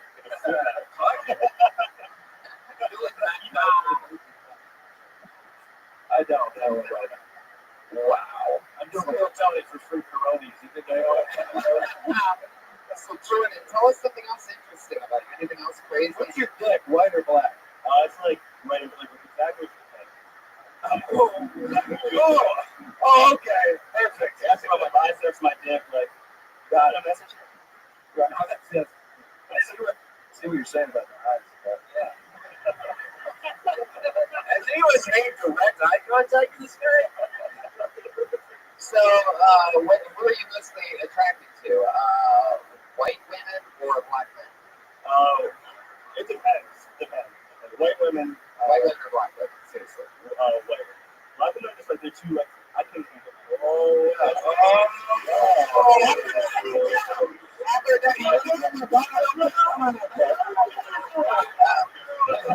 What's the sword? What's the sword? Well, the first time ever a curtain call on Full Sunday after night, ladies and gentlemen.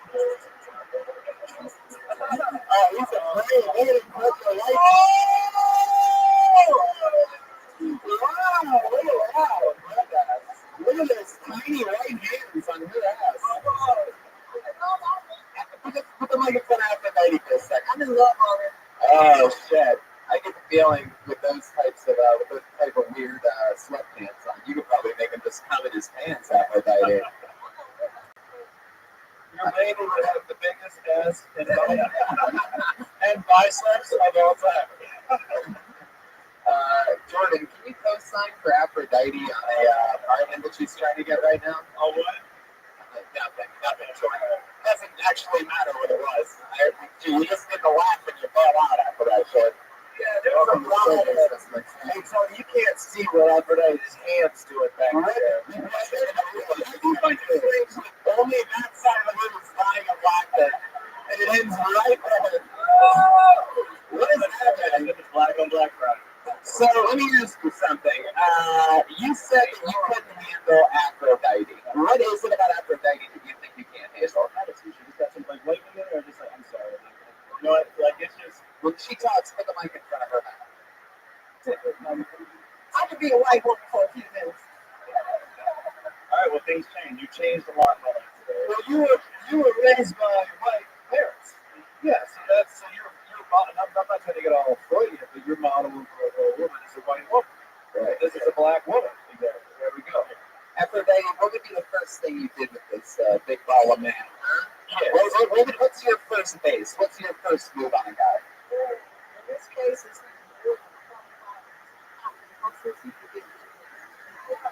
oh, wow. You would get licked from head to toe. Holy shit. You better hope he's also like grape drink. You get this. Wow.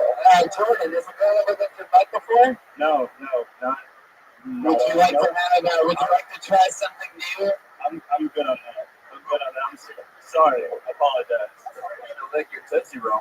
I don't know. I think it's more of a I think he's on the wrong way. Just the fact that I'm standing here, a black woman, making his hard ass. I think he's gonna always remember that. I don't think he really wants to. I don't think he really wants a Tootsie Roll. It's probably more of the color of like a payday. You know what I mean? Something like that. Finally thought of it. Took it 6 extra seconds. Is there a color purple joke here that I'm missing? So, okay, let's look at the reverse blindside. Alright. So you look at from head to toe. What's second base to you after that. He would be a move after you get him all wet. He's qualified. He's good. Good man. I'm a lot of screaming. A lot of screaming. So what? You're gonna do your 60 seconds again? Yeah. I think her screaming is just the hot flashes for menopause. Yeah.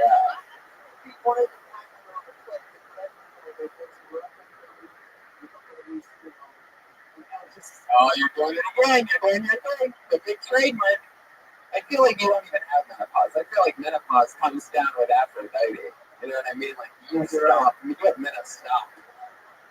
Now, no trouble. You still got a period.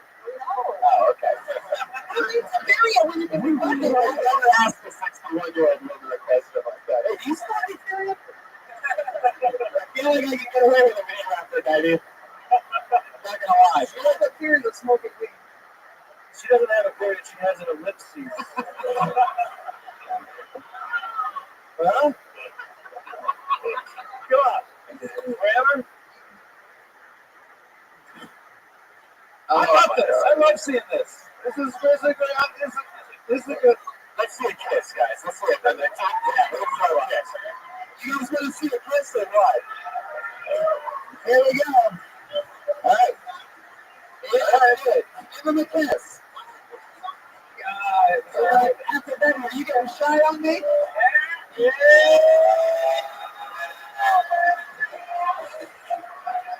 Look at that lipstick transfer immediately. Oh my God. Three thought processes. They kiss. His light skinned lips just turned pink now. I can't believe that. This mouth looks like it's like a period now. And I will always love you.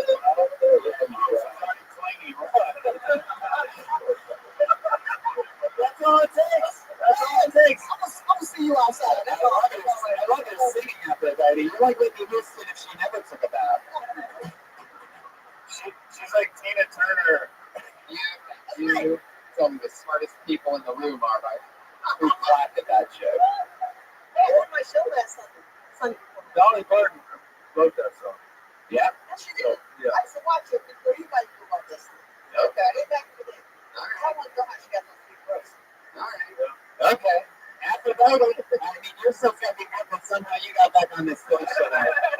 I'm gonna send you go back. Aphrodite. He's Jordan underscore Danny. Great stuff. Later from it. You're the best. You're the best. Great stuff, dude. Way to go with it. Fucking kissed Aphrodite.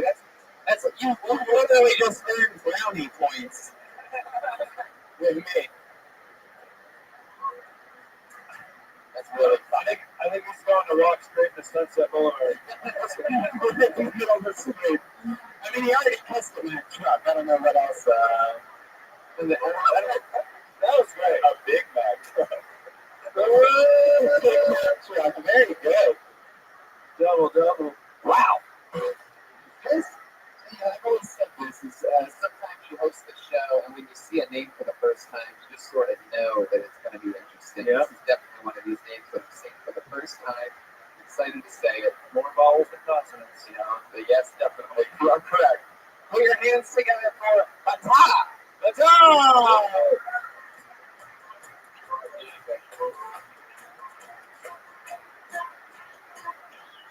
Hi guys. Hi. My name is Bata. I'm from Mongolia. So this is my first time we're big fan of the show. I'm from Mongolia and I went to Vegas a week ago and I saw Cirque du Soleil and all the girls who are doing this kind of shit, contorting, like they're all Mongolian. They're all Mongolian. We export them to that from Vegas. Yeah, and I see them contortionists go real close from like this one, and she was doing this thing with like a scorpion. And her pussy was right here. It's very interesting. So, as a man, I'm staring at her pussy. Her eyes are staring. It's like very embarrassing. She's asking if my eyes are here. So, I'm looking at your third eye. Yeah. And after that, I have a fantasy to have sex with the contortionist girl. Like like this pussy shit, pussy right here, mouth here, it's like very close, like that. Woo! All right, thank you. Thank you. Yeah. Wow, that's that is awesome. You're from Mongolia. Yes. And you said that you're a fan of the show. You listen to the podcast from there. Yeah, and Brian with that. Wow, you're the one guy that's been listening in Mongolia. Yeah. That is fucking amazing. We kept noticing one download in Mongolia. We did not tell any of your friends the show you love, by the way. Specifically, one download in Mongolia. We actually get downloads from North Korea, supposedly. Yeah. Wow. Good download. There you go. That's the one guy you know there. So is this like you're doing an accent, or this is how you talk normally? My English is not really good. It's good. Hey, by the way, I'm a big fan of your barbecue. Barbecue. Yeah. It's good. Actually, it's like all the Mexicans. How long you been in town? I know you were good before, but you just keep getting gata and gata. Oh, heck yeah. Golden, so good. So, how long have you been in America? 8 days. 8 days. I'm going back tomorrow. You're going back tomorrow? You're going to fly? Yeah. It's not fair because it's not his first language, so I'm like, how many languages do you speak? That's right. Yeah, Russian. Ooh, can you speak some Russian for us? Yeah. Как дела? Holy shit. Tell us something about Mongolia that is different than America. Get into the real shit. What's different than Mongolia and here to you? So different because we're small population, and very big country, big bank, and no stand-up comedy. I'm like that. I'm like the first stand-up comedian. Why don't you start one? Yeah, hey, somebody's looking at the circle for an empire over here. Well, yeah, drink us stand-up comedy. Mongolian Empire, you fucking. Right. I like how he's. I like how he's the first Mongolian stand-up comedian who's making this country very proud with having sex with third eyes, and now his first minute stand-up. You gotta nail that line because it is so funny. Her pussy's up there, her eyes are down there. I'm looking at her in the eye, she's looking at me in the eyes, like, hey, my eyes are down here. Yeah. That's the thing. Like, it sort of came across, but if you nail that right, I mean, that's just fucking hilarious. Well, isn't the third, this is not sarcastic, isn't the third eye an important part of, like, Eastern philosophy, culture?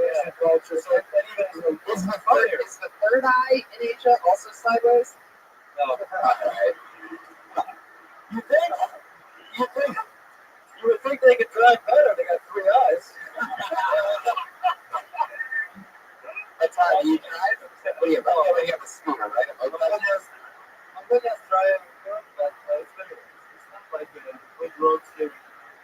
Your English just got worse in the last 30 seconds. Something happened there.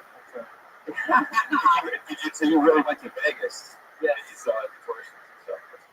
Where else did you go? Did you just hang out in Vegas most of the time? For one day. Yeah. How many words? I think how many words? Great. Yeah, I that's the stage. Wow. That is what I do. Thank you. But I think it's called respect. Learn some comedians. Yeah. I think in Mongolia that means this place is named shit. No. I mean, it's the stage. I mean, what's crazy is that next to Jordan, that's the second dirtiest thing we've seen kiss tonight. Have you thought about going back and like starting like the comedy night somewhere like that? I on a cow or something. Yeah. Did you go to bars and asking them and doing shows? Doing shows. You gotta go to all the different places. You gotta go to the Meat Garden, the Panda Hut, all of them. You know what I mean? You gotta go to all of them. You can do comedy like inside a bowl of pho. Yeah. I know that's Vietnamese, but yeah. Right. There's a white girl in the car that goes, it's not. Excuse me? In your country, It's not stop. in your country, again, it's not sarcastic. In your country, is one legally able to speak and say what they want and criticize the government, criticize there's democracy. Like 25 years ago, Sure. And I like that you kept that one haircut that everybody it just goes with my hair. I'm particularly Mongolian cut, please. goes with my head. So you are able to speak freely, or you're not able to? Yeah, stand up comedy is part of free speech. I developed the scene. You are? Yeah, and I have like 10 guys now. Wow. One person, 10 guys now. Great. Holy shit. Make sure you guys get on MySpace. That's how you really make it. Yeah. Yeah, I know it's MySpace. Do you have any special skills or talents? Like, what do you do for work in Mongolia? How do you make money? You don't make money doing stand up. You're the only one. You're like fucking Richard Pryor out there. No. People's minds are I blown. don't make money. How much is rent in English and American dollars? In English. What's your rent in English? No, it's low. It's low. In American, how much are you paying? I get each person $2.50. Yeah. So I'm trying to figure out the economy there. So you get $5. No. How many people are in an audience in Mongolia? Audience shows like 30. All right, here's what I want you to do. I want to go to Mongolia. Here's what I want to happen right now. I want you to do a joke all out in Mongolian, like this is an all Mongolian crowd. A one short joke. Here it is. We're performing like he's in Mongolia. Put your hands to the top. Wait, let me slow down. Okay. Oh, sorry, I was going to pass out 100 straw hats, but let's just go. There he is. That's all, ladies and gentlemen.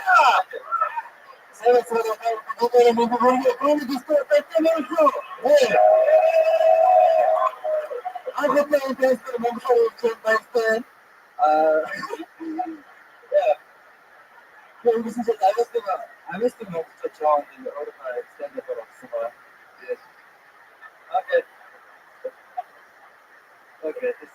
Is there girl by off our feedback in Mongolia? Okay, please do it. By the way, when you committed and you just did it and you said words, it fucking killed. Do it again. Just say some fucking shit. Dude,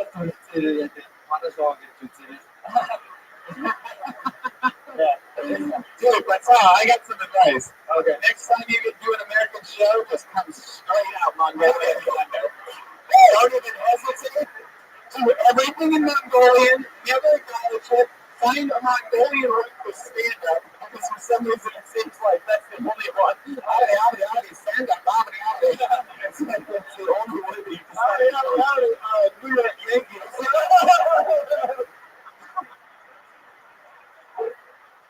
Jimmy's ready? Look out. Tony, I'd like to see the last joke that he told, the last 15 seconds, but in Mongolian. Yeah, what was that? I know with the whole third eye thing. Oh, yeah. What do you do for that in Mongolian for us, for the audience? Okay. There you go.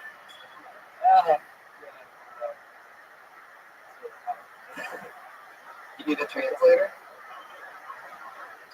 No, because the always understand. Better than the English. One more time. English. You're missing it. It's beautiful. It's unbelievable. You gotta picture it. The fact that we don't know what you're saying is unbelievable. I'll make fun of it. Just act Mongolian, but Just make fun of the round guys. you've been here for 8 days, and you think you're one of us? No. Just kidding. All right, I won't make you do Mongolian anymore for some reason. It seems like it's making you uncomfortable. Yeah, it's making me go.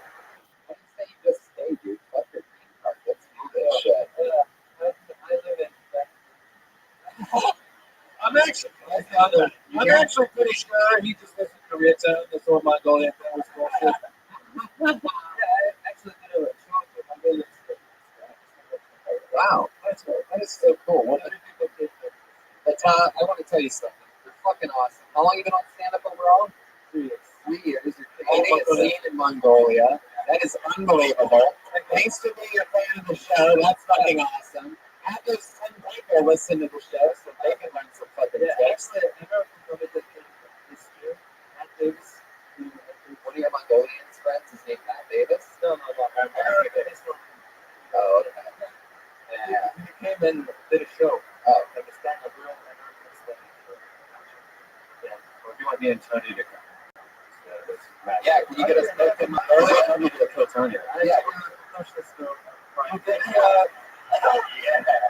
So I think that's short of maybe some questions.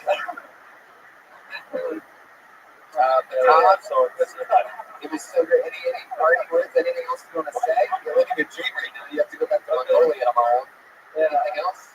Yeah, I really like the show. I really like what it's doing. The filter is doing. You're going one way.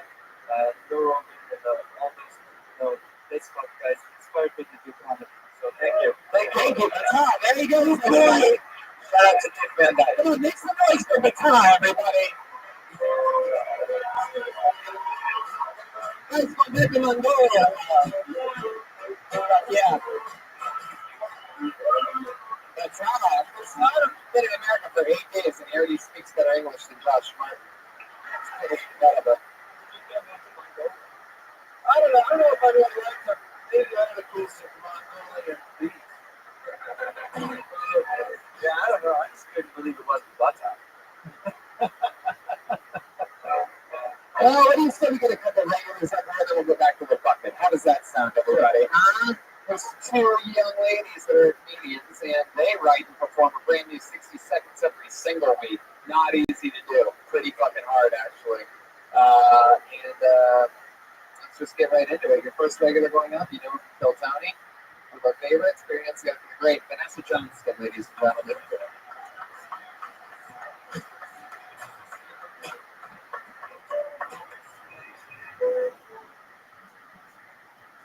Jesus.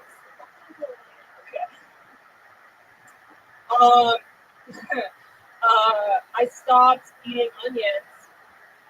Thank you. Fuck onions. When guys eat my pussy, I want them to have tears of joy, not tears of sadness. Sour cream and onion only works for chicks, not dicks. That's good. Dude, everyone eats onions. Like, how did that happen? They taste like piss and broken childhood dreams. And they're everywhere. I was reading this quote by this ancient Roman philosopher, poet, and in 99 BC, he said, one man's food is another man's poison. Was this the fucking guy that decided to start eating onions? Like, he was walking and saw an onion on the ground covered in shit, and because he's a poet, he decided to eat it, like, ironically. And then he... Damn, you were angry at onions tonight. Holy shit. I feel like at some point this week... Onions. I feel like an onion threw an onion at you this week. You are furious at onions. I love that. Hi, you just keep playing fucking guitar. Oh, shit. It makes your bad comedy easier to listen to. And here we go. The rivalry continues. So let's get into it. I'm confused. Did you eat onions? Does it make your vagina taste like onions? It doesn't help. I mean, eating doesn't help. I have a serious problem. Eating pineapple makes your cum taste good, supposedly. I eat pineapple. Asparagus makes your good smell. Yeah. So I would assume. I thought it was great. Hearing someone push that onions, which is, I believe, a vegetable. Yeah, it's not a fruit. A vegetable that I love, made me laugh. The only thing I would say is all the move the pussy step to the end of that and start with the Greek philosophy. It just got so, to me, it got so eat my pussy immediately. And I would have preferred to build up to that. But, Yeah, you gotta build up to eating the pussy. And talk about fingering it a little bit or something like that. Yeah, Start with the breast and then... And I would, sometimes when I chop onions to keep from dying, I honestly will talk about. It's like the boyfriend is wearing slip goggles while he eats that pussy out. No, it doesn't work. The sentences are in your nose. Oh, did I know? So I knew that the goggles would actually just trap the tails. And it's time of the goggles. And the goggles would slowly fill with water. No, I just love wearing swim goggles. Anyways, supposedly it does help. But anyways, I was very funny to hear you bitch about onions. I mean, I believe at one point you started the whole set with fuck onions, which is just a fucking phrase to hear. Sounds like a bumper sticker to me. Yeah. I mean, What else is going on? Anything else interesting happening? Is there anything that you, on the contrary to this joke, you're not eating things to make your pussy taste better? Is there anything that you do eat to make it taste better? pineapple. Pineapple? Pineapple tastes better? What'd you say, Pat? Is it antibiotics? Again, you all got to do it at the same time. What is it? Antibiotics. But doesn't it hurt to put pineapple in your pussy? I mean, what's that? My boyfriend's black, so. Crushed. It's crushed. Josh knows what he's talking about. He has a can of dough ready for his big night of activating. I learned so much about sex. He's going to be pasting pineapple juice into that thing later on. Did somebody tell you that your pussy tasted like onions? No. No, because I thought that was a little bit of a leap of faith.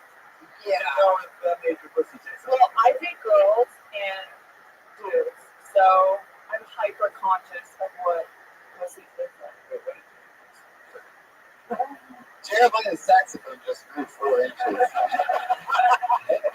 It's just like that.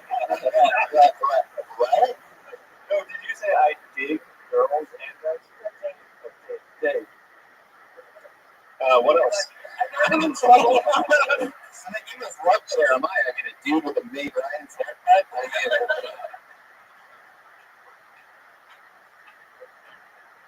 I don't really understand how you dating either.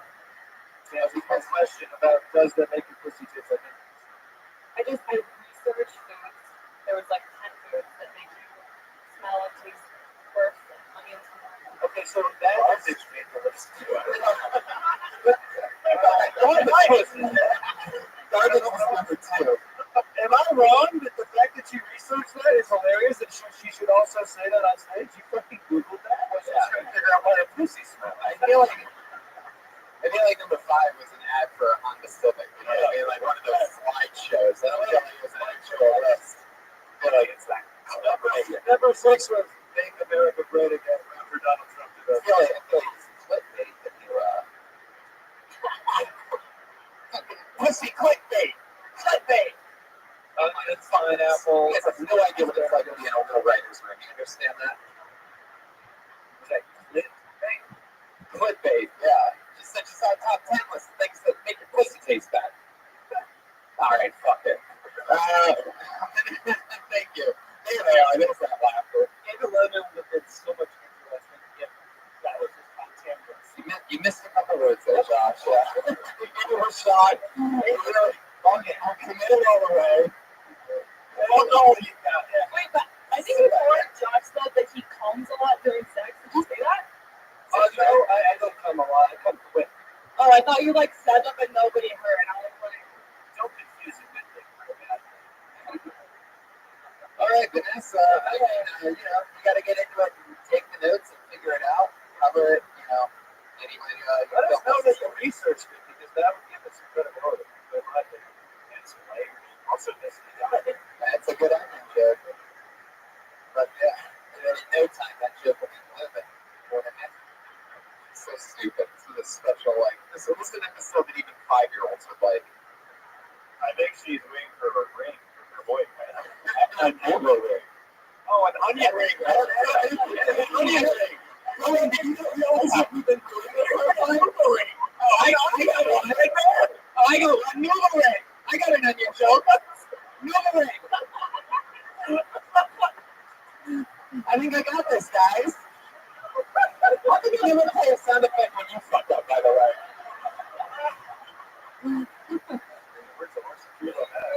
There you go.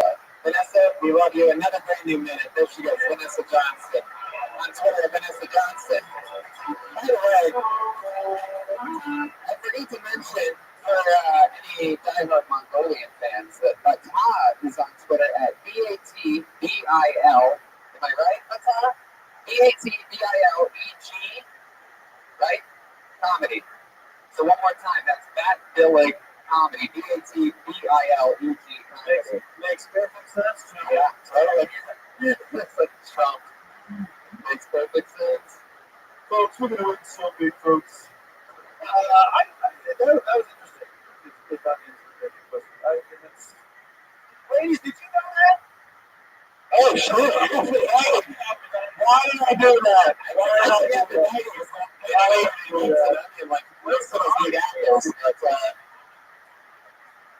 you mean garlic?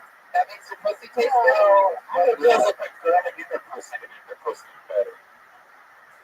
That's not garlic bread. That's gonorrhea. Do it. All right. So that's our one regular. We have another regular.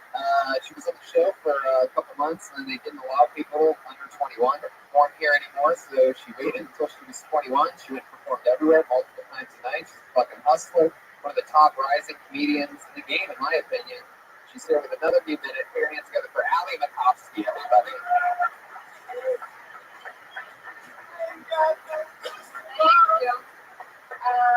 I like to wear graphic tees because it's like, hey, you don't have the internet, let me bring the meme to you. Had to Google what color shirt goes with acne the other day. Turns out any low-cut top. No one's looking at your face when your tits are out. I don't think I'm a feminist, dare I say, because I think it comes with too many perks. You know, I work at a restaurant. My male coworkers don't make any more than me. It's pretty much the same. Like, the only thing, like, I don't work at a job where my male coworkers make more. They just, like, offer me back massages. And sometimes I take them. Like, I showed up 30 minutes late to work the other day, and my manager let it slide because I was wearing a revealing shirt. It was a day that my acne was bad, so thank you. Fuck yeah. One of the hardest gigs in the world, writing a new minute. Most comedians are way off base on that. Somehow, ever since you've been back, you've been on terror. You're probably one of the only people in the history of the show to actually wire in a callback in 60 seconds. Wow, that was so funny and well crafted and thought through and fantastic. That was great. I love Yeah, that. you're doing it. You're in it. Self-deprecation's there. It's all real to you. You're hitting on every single thing. I just wish your acting was bad today, if you know what I'm saying. I want to see a day when you have bad back knee. You know what I mean? It was like, fuck it, I'm going no pants. I did. By the way, that's an awesome time for that joke that you can do. So take that from me. What was it? Oh, Back knee, and then you don't wear pants. oh, that's funny. Thank you. I know. I just said that 7 seconds ago. Can I have a credit code? Thank you. What else is going on? That joke was something when Tony wants an alcoholic drink. Yeah. You know, I'm going to celebrate with that joke. That's it. That's pretty much it. That's I got all. whiskey ginger. That was funny. It was great. Fuck yeah. It was, you know, I think one thing everyone always does when they write comedy, myself included, is we forget to write what's personal to us. And like, it seems so obvious, but those are jokes that a lot of people in this room can't do, that only you can do, and it just worked. It worked. I love it. Yeah. Cool. Really awesome. Anything, Josh? Really awesome. Did you like a David Letter reference? No, funny. Yeah. All right, there you go. I would say it's okay. Real Simon Cowell comedy over here. Does it say if you have bad acne to wear? I mean, like if you Google that, does it say that? Was that just I did actually Google one coach. I like Google a bunch of things, and that was you Google? I Google a bunch of stuff, and that was one of my Google things. What was the search? Like, what did you search? I literally was what color shirt goes with acne. Because I Wow. thought that there would be like a color palette where if I'm wearing like a green shirt, it won't make my face look as red. Right. Because I don't want people to think I'm blushing all the time.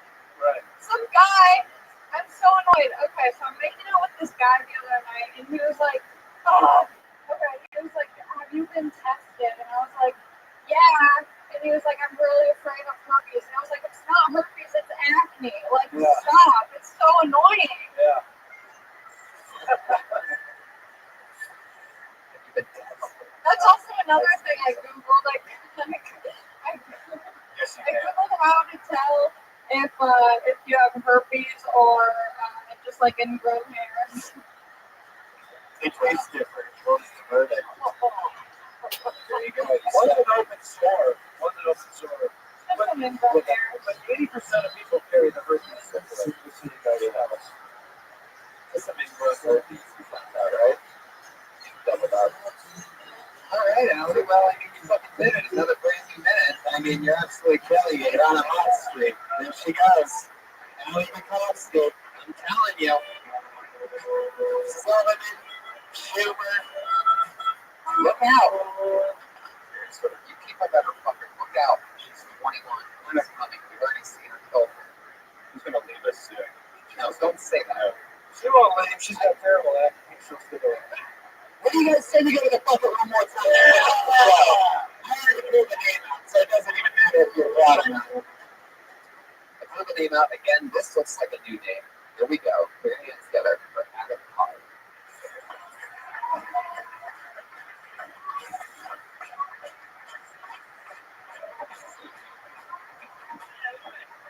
All right, my name's Adam. I'm one of the two straight guys who enjoyed doing musicals growing up. This earned me the nickname Not Gay Adam. Or as a good gay friend put it, they had met straighter gays. I still kind of go with that one. I broke up with my girlfriend. Her nickname was Virgin Lupus. Virgin Lupus because she has lupus and was a And we broke up specifically because she had a favorite movie that she loved to watch again and again and again. It's the Audrey Hepburn classic, Wait Until Dark. You heard about this one? Yeah, I hate it. Here's why. It's based on the principle. In the film, Wait Until Dark, Audrey Hepburn plays a blind person, and these thieves are going to break into her house and steal shit. And they wait until dark to do this. And I was always like, wait until she's blind. Cut the crap. Let's just call the film Anytime Will Do, all right? Sick of this shit. Nailed it. Exactly. Adam, Oh, my friend Adam. These are all facts about Adam. That's right. That's right. they have a song What about a Adam. specific last joke. Huh? Is that an omnipresent film? This one? The guess rich it's kid won't get that. It's really good. It came out in the 60s. So they get so much. No, I believe that it's a movie. I One love of the things that came before you were talking about something about Mary. Yeah. I mean, I will say this. Normally when someone makes a joke about a reference that I have no idea about, I hate the joke. But that, I didn't think it was funny. I like it. Headbutt sounds like a new STD. Yeah. Adam, let's find out a little bit about you. This is your first time on the show. First time, I'm so excited. I came with my friend, and I'm actually from Cleveland. Oh, wow. Thank you. That's well, something to be proud of. I know. How long have you been doing stand-up in Cleveland? I didn't do stand-up in Cleveland. I came out here about 12 years ago. I went to UCLA, studied acting. And I've been doing How's that working out for you? It's going well. Pretty good. Yeah. 12 years ago? Just 12 years ago. We knew you just switched from Verizon to Sprint. It's just pretty crazy. Like, nobody saw that one coming. You really stabbed into the back. A couple of rough years of the transition there. It's kind of tacky. That whole commercial, though, right? Yeah, interesting. Adam, I feel like we're dressed to go on the same audition today. But we're going after the same role. Khakis, black jacket. And then I wear these just in case they always ask you to take the class. Whoa! Wait. Do that again. Whoa. That was impressive. Tony. Awesome. I feel like he's you know those rom-coms where like the pretty girl like takes off her glasses and there's like a net surrounding her, like I'm slightly up there. Adam, what's your love life like? What's your love life like? Your glass is swollen. Yeah, take out the glass slowly. And do it in Mongolian. This summer, Adam and Jeremiah. I can see what you are when Pat goes in for the kiss right now. Let's see if you're really not gay, Adam. I will do it. He's curious. Too bad that jacket is still from Wilson's leather. So, yeah. I forgot about Cleveland. That's like a prominent. Oh, yeah, here we go. Adam, what do you do for work? Acting. How do you actually make money? Exactly. Yes. I bartend at the Captain Playhouse in Westwood. If you've ever come by and see a show there, it's a wonderful place. And how long have you been in a Smash Mouth company? That's why you have a regular motherfuckers. There it is. There it is. Get him out. Get him out. Miniature Ben Affleck. Something else. I hate the shopping tool in the shed. This is an expensive Kind of jar. Finger in the thumb and shape of an elf on her forehead. Come on, everybody, love me. It's not coming in the it faces nothing live for fun. Your brain gets smart, but your head gets dumb. So much to do, so much to say. Oh, stop it. Get the back straight. Stop it. Never know if you don't go. Rapper never shine if you don't come. Hey, now, you're an all-star. Get the gun on. Hey. But yeah, that 4-second delay that's haunted the entire episode. That's pure cocaine. That was pure cocaine right there. It was unbridled enthusiasm. Adam, so you work at a playhouse. You said you've been in musicals your whole life, but not gay, right? Yes. Never curious, never tried anything. Because I would guess that working in musicals has been a lot of guys trying to make a move on. Well, I didn't like in high school and like camp and that kind of stuff. Not gay, Adam. All right, Adam. What was the answer to the actual question I asked To you? answer the actual questions, I just did musicals growing up in high school and stuff like that. In college, and now it's mainly been stand-up, and then I write a few comedy series that's online, Facebook and YouTube. It's called The Program. Oh, cool. It's on the internet. It's on the Oh, that's awesome. the worldwide interweb. What's the name again? What? What's it called? It's called The Toll Room. It's about telemarketers working for a nonprofit theater based in San Wow. That's good, Margaret. It's been a while. Just go to the internet.com now. You go to the internet.com, AOL, you hear that noise, that means you have service, and then, it's on Facebook. Adam, tell us something fucking crazy that's happened to you in your life that you wouldn't expect from such a goody two-shoes type of guy like yourself. Come on, let's get into the real fucking nitty-gritty. Don't be shy. Okay. When do you go back to Cleveland? When am I going back to Cleveland? Yeah. Usually around Christmas. Oh, wait, no, you live here now. I've been here. Oh, okay. No, I've been here before. Let's see. I recently learned a lesson. Women don't like being shushed, especially mid-climax. I know. So last weekend I was having brunch. Brunch to me Is that what you call eating pussy? that's what I call yes. Waffles. I was having brunch. Still not gay, guys. Still not gay. Well, I'm eating this chick's dick out, and not yet. Oh, so just having some sausage for brunch. You know? Maybe let's hope she wasn't having a onion omelet.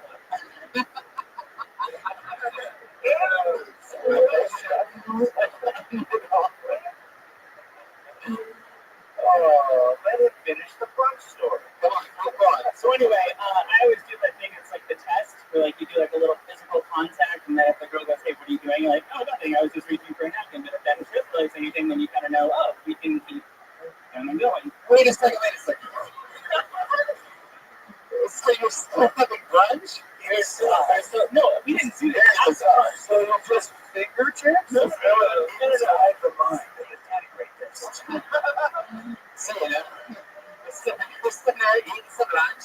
You know, that's the thing, right? The napkin happens, you can start fingering her, right? Just a typical bunch, That's me, I'm the only one. Anyway, Audrey Hepburn, good night.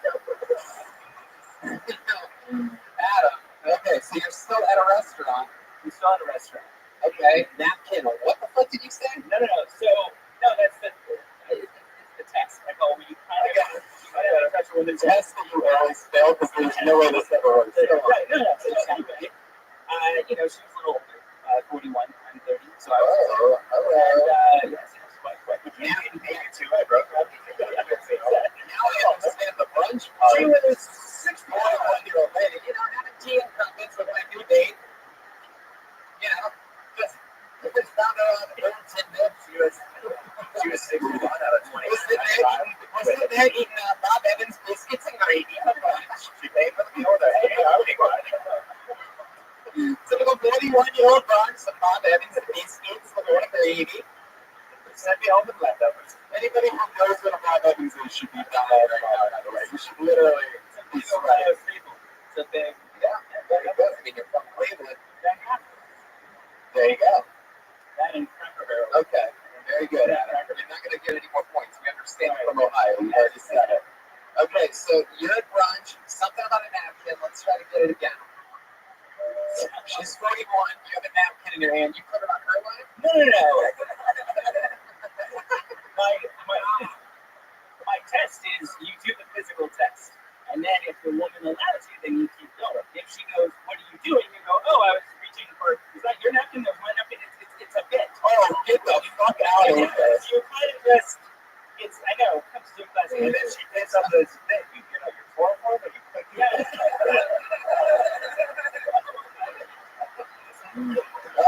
There's the rape dolphin. This is the rape dolphin. Oh, look out. The rape dolphin is peeked its head out of the water. Oh my god. It's aggressive today. Let me get this right, because I really want to make sure that I understand exactly what you're saying, Adam. And I can tell that you've started sweating at this point. No, so just relax. Very oily skin. I had acne in high school. Very good, Adam. Stick with me over here. So the napkin, are you sitting next to her or across from her? I'm sitting next to her. You sat next to this 41-year-old lady. Oh, yes. There you go. Where were you? I didn't have to say it. Oh, we were at Beachwood Cafe. Beachwood. Sure.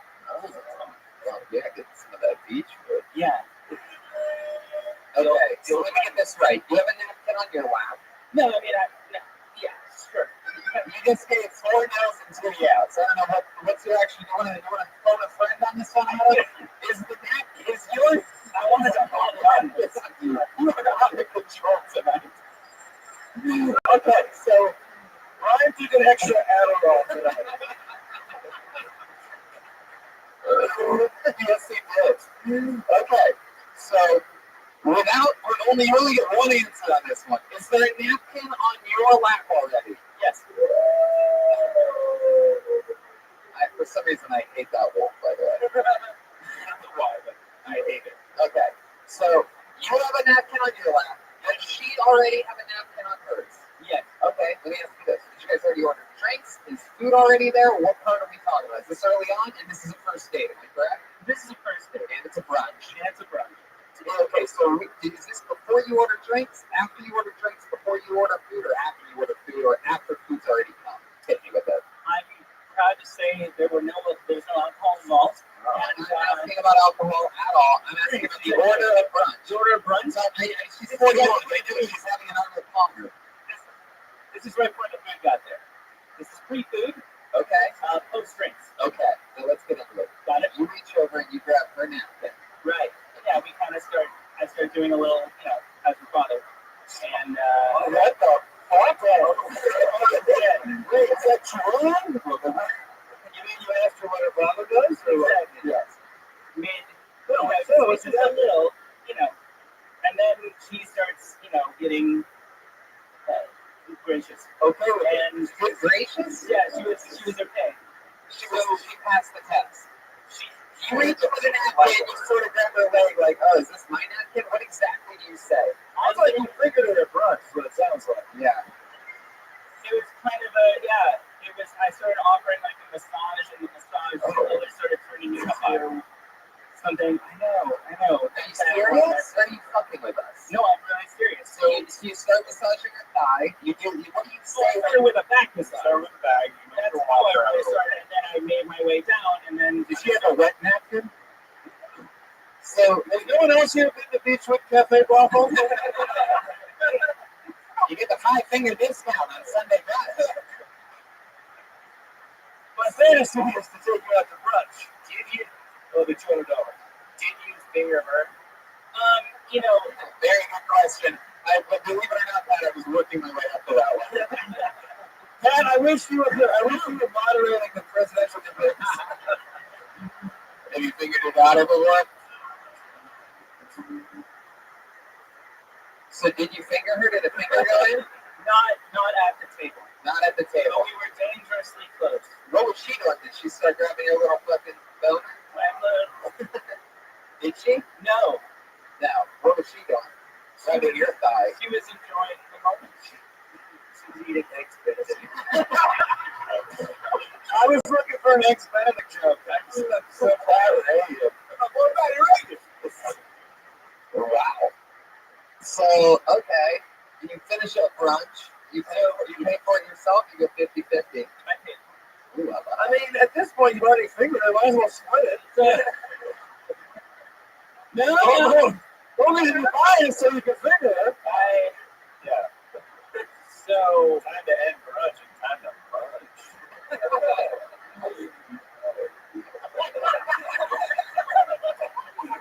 Keep doing it. So, where do you take it? Back to your place or her place? no. See, my place is kind of an interesting situation right now. I live with my wife, so let me guess. Let me guess. One of the guys that lives in your apartment's been jerking off all over the shower. Creating a weird atmosphere. Now, what's your living situation? Well, see, for a while I was splitting a room with a friend. Yeah. I was splitting a room with a friend, right? And we wanted to save on some rent. So he stayed on like a futon mattress, not like a bed, but like just a mattress. Like we folded it over. Like, No, we don't. We go to futon. got it. Okay. Wait. No, I think this is what you're saying that it was an actual mattress that you just bent, it seems. Is that what you're saying? We bent it over. So it's an actual mattress pushed up against the wall. See, yeah, that's much shadier than what I thought. I'm sorry, I call that a futon. You were right to ask a follow-up question. Yeah, I was the second level. No fucking way he's pushing a mattress up against the wall. Just in a 2% chance that you have the mattress shoved up against the wall in the shape of a couch. And that's what you were calling a futon. That, my friend, mattress futon, much different than futon mattress. you start describing it to people. What's your living room like? Well, I have a futon. Why is he crying? Keep going. What happened to the futon? Son of a bitch. Why do you have just mattress and not futon? We had to get rid of it because there wasn't enough space in the room. It was too huge. It was literally from like At the end of this, he's going to kill himself, everybody. So it's a big climax coming at the end. So, Keep going. So she walks in and she's like, I'm 41. I can't be hanging out in this kind of lifestyle. She starts puking up eggs all over the living room. Just fucking French toast. A bunch of fucking, you guys know about the brunches of fun. And now all of a sudden, you've been cock-blocked by a mattress that's sort of doing a half smile at you against the wall. no, we didn't go back to my place. I just said it wasn't an option. Oh, okay, perfect. So anyway, where'd you go? Let me guess. You drove up to the Hollywood Hills and just went to somebody's hot tub. I'm so fucking good at this. Jesus fucking Christ. What the fuck have I done? So, That's enough, Adam. I've heard enough. It's not really going to get any better than that. Okay, no, let's finish it. What happened then? no, so we drove up, and it was Wait, you really did? Oh, you drove up where? we just found a place. Wait a second. You're telling me that this episode is actually something circle?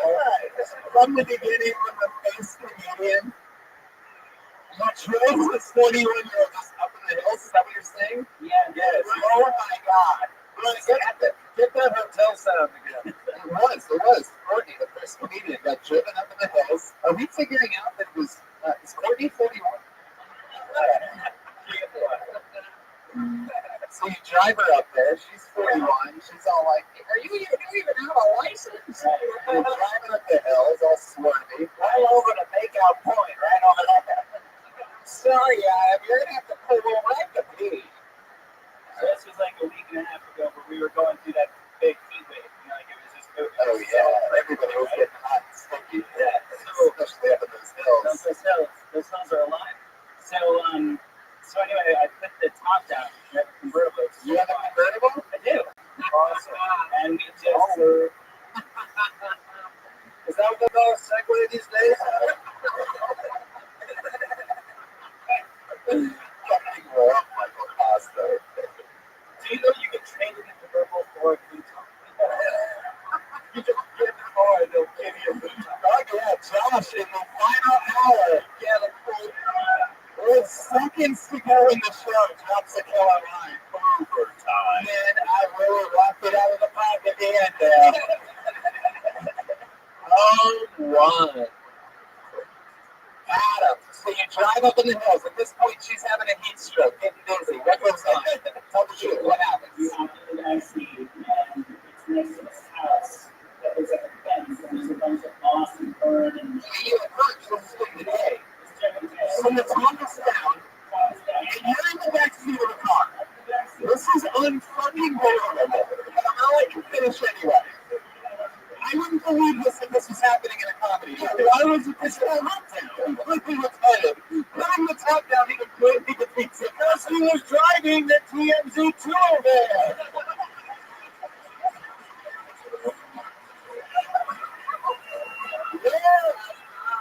Where the fuck are these struggling network executives in show business? This is the greatest show in the world. Keep going, Adam. We're almost done. I don't believe we're going to finally hit those. Right. Well, the girl you with is already over the hill. So that's fine.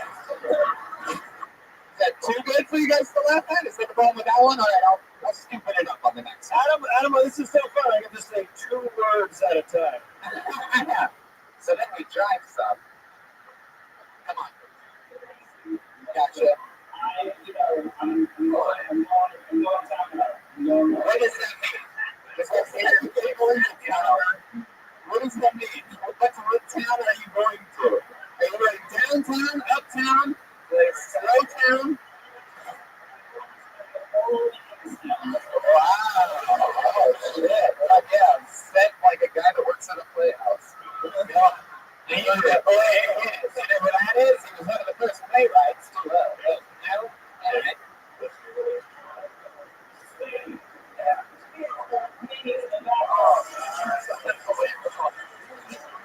It runs the Hanson brothers. as hard as I can. She is being as loud as possible. I'm just kind of like, recognizing where we are right now. So she's going, I said, shit, it is. And she goes, I'm not going to see us. She's probably running for me.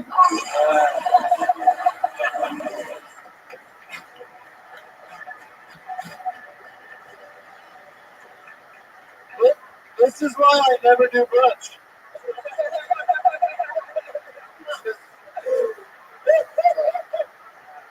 Is this why you're gay now? You're now gay, Adam. Not gay, now gay Adam. Imagine that after all that. She's a psycho. Yeah. Check that fucking go from brunch to letting you eat her pussy in a convertible daylight, kids out playing in the Hollywood Hills, like way out of your element. But we don't want to bring this girl back to your apartment because she's a classy lady. I can't take this 41-year-old pile of trash back to my place. It's just a kid that'll let me eat a pussy 45 minutes after meeting her buying her sausage eats. While eating her pussy, did you notice that she ate onions? She specifically requested that I mention chicken salad and go back because she's actually allergic to onions. Wow. Did you take a moment to toss her chicken salad? Or Was it Vanessa? oh, Jesus. Are you the black boyfriend Vanessa's been talking about the last couple of weeks? She went black jacket or whatever. Anyway, have you ever thought of, you know what? I'm sorry, go on, Josh. Have you ever thought of eating a 16 Have you ever thought about eating a black woman 61-year-old are trying to start? Vagina. Okay, Adam. She says you fucking ruined it. And what do you say exactly? Sorry, it's just the kids, you know, I don't want to do that. It's awesome. And it was ruined. And it was. And then, so when you go, Shut up!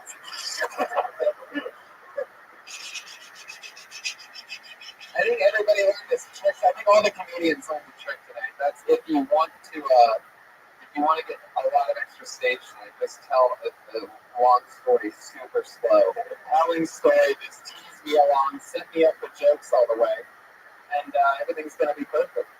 And make sure Brian has a bunch of sound effects that make no sense to the story whatsoever. The weirder, the better. There you go. Adam, so you drove it home after that? That was it? You went with the blue balls?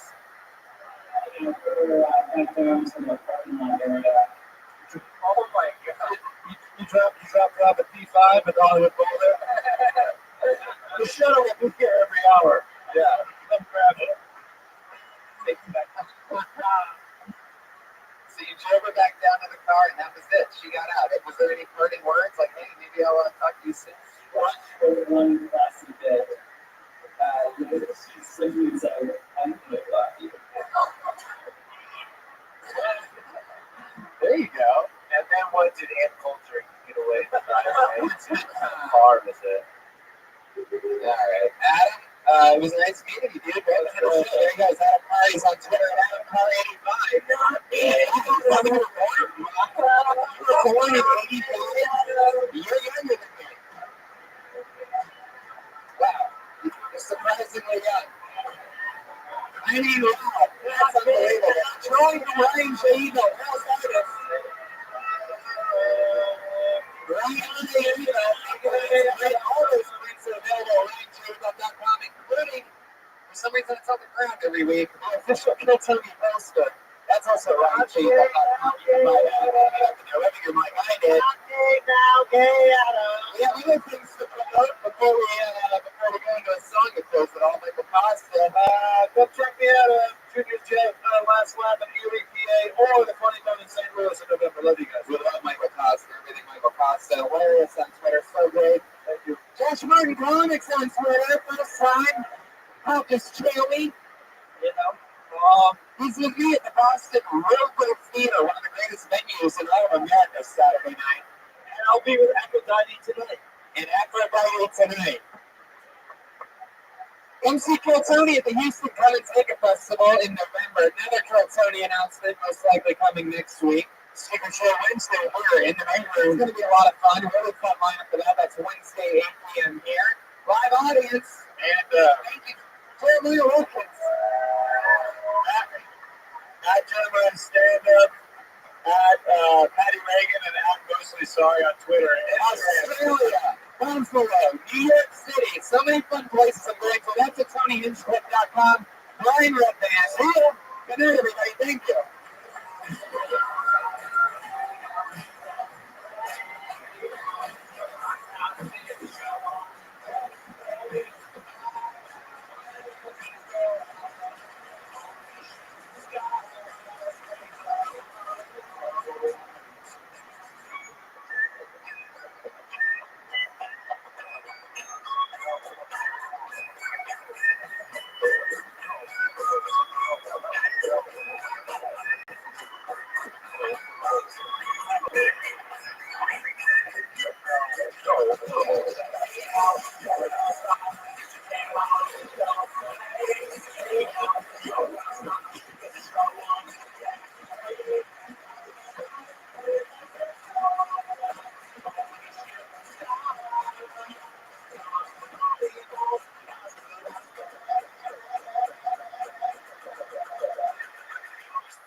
Yeah, Monday night, make some noise. Come on, seriously.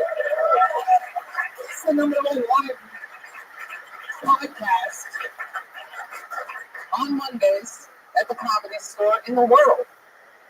Welcome, live audience. Come on. Put your hands together for Brian, right, man? Hey, guys. The king of sound, the maestro of Desistro. We got Jamie Vernon on the HD camera, and one of my favorite humans in the world. Everything's powerful with Jamie at Young Jamie. The great Ryan J. Hebelt is here drawing tonight's episode on a blank sheet of paper. Look at that, blank sheet of paper. And now all of a sudden he just started drawing tonight's episode. You're going to see that at the end of the show, and you're going to be like, no fucking way he drew that while we were sitting there watching the number one live comedy podcast in the world. But it happened. RyanJHebelt.com. That's also the artist Drew. What's hanging in my living room? That. I'll say it one more time. What's hanging in? Okay. Really going to just set you up for a good one there, Brian, but no, you take it. What's hanging up? Oh, gee, wow. We're really excited for these sound effects tonight. You can tell Snoop just made an appearance. Guys, look at Tony Coaster, also RyanJHebelt.com. I thought that was going to be the keyword. I was going to say that. You were going to hit the bells at the same time, but It's one of those things where I have my finger hovering about. Sometimes that happens. With sound effects, there's like, if you make like a little mistake, it comes up quick so everybody can hear it. Yeah. Oh, I'm excited about tonight. You guys excited? How many people have been to the show before? It's my round of applause. Look at that. New people. Unique people. We're in for a cozy fucking trip. Anything can happen. Hey, look at this. It's Josh Martin, everybody. He's super icon. He opened up for me at the Rabbi Theater on Saturday night. And if you're listening live on the live stream from Boston, I had so much fun with you guys. That was incredible. Josh tried it for 15 minutes with the local people. What's that Josh Martin comic? Whoopity blockity, whoopity blank. It turned out pretty good. Yeah, you guys saw that Dick Dixon was also there that weekend. Yeah, not only were they there that weekend, but they were at the same venue as me. One with the show before and one with the show after. Oh, jeez, let's just say, want to go over theater. What really spread around your podcast draws. It was like literally like 70 people that were at Doug Hubb's movies that were also coming to my show afterwards. Wow. So they're just watching this blowout on stage. But 3 hours later, they're supposed to have energy for me. Luckily they did. It was freakishly awesome. Boston's one of the craziest, most angrily fun audiences in the world. So I had fun there. And if you're listening on the live stream right now and you live in Australia, Buffalo, Spokane, Washington, or New York City, guess what? That means I'm going to be where you are right now at some point in the next 4 weeks. Going to Australia on Sunday, Buffalo this weekend, Spokane, Washington, and then New York. I'm going to be USC 205. Anyway, what's going on with your guys' lives? I'm sure a lot. But I have to promote the dates that I'm doing. You and George Perez have a big, Yeah, we have a show coming up at the Ontario Improv, and it's going to be October 20th. So it's going to be a lot of fun. Some super guests already confirmed. I'm excited about that. Oh, and we're taking the next 2 weeks off of Kill Time. Yes, that's a great thing to Yes, I am going to Australia for the next 2 Mondays. For the next 2 Mondays, for the first time ever, sadly enough, there will be no Kill Tony. But, however, breaking news. Yeah, we got that breaking You news. ready for this? There you go. We did this thing about bedtime stories. It's an hour away. We just do a bunch of stories and then we interview people. Usually it's on, whenever we're in the main room, Kyle does it up here in the bedroom. But while we're off, we're doing 2 big shows of bedtime stories. So we're going to just pivot out with a bunch How was of awesome that? That you got that out there? That wasn't even the breaking news I was talking about. Here's the real breaking news. Since we're taking 2 Mondays off for the first time ever, 3.5 years of doing this every Monday, we've decided that our next Kill Tony, which just so happens to land on Monday, October 31st, You've all already guessed. We will be doing a special Kiltony Halloween edition in the main room on October 31st. So being a guest, and the rule is everybody, from the wait staff to the sound guy to the guy that works the HD camera to the artist, everybody, including anybody who signs up for the bucket, has to dress up. Welcome to Halloween Kiltony, October 31st. Basically, we're having a party here, a huge party on Monday night at 8, and so dress up. That's pretty much the thing. I love my costume. I've been buying it piece by piece on eBay. I just got mine today. I ordered mine today. I'm gonna be Ken Bone. Oh, wow, sweet. I got a red cardigan, and I got a mustache, and some glasses. That's great. Okay, I guess I'm not gonna be Ken Bone, guys. I thought that was funny earlier today when I thought about it for a second, but not anymore. Let's put a bucket before I even bring out the guests for the band. No, I'm kidding. Let's bring out tonight's band or guests first. The band. I love the band. I do. I really do. So much so that I almost forgot when to bring them up. God, you guys ready to do this shit? One of the best bands in the world. It's the Kiltony Band. It's Reagan, Watkins, and Joe Jimenez. Always coming out with something different and fun. Oh my God. You've got to be kidding me.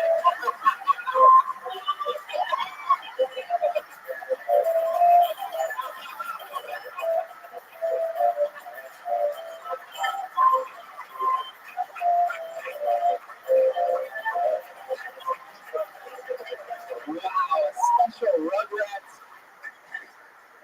Rugrats intro. A lot of cubes hanging out in diapers over there. Quite the actual cubes that you just typed in there. It was on the camera side, so whoever was, wow, that was incredible. So used to Rugrats. I love it. Welcome to the show, Rugrats. Oh, it's great to be here, Tony. Totally committed. Wow, that's good. Special Rugrats sound effect for it. Rugrats, how you guys doing? I forget your guys' names. I'm good. I'm angelic with mid transition. So just working on the kinks. What's your friend, Angelica? Oh, behind me is Tommy Pickles. And I sometimes confuse Phil and Lil because they look so much alike.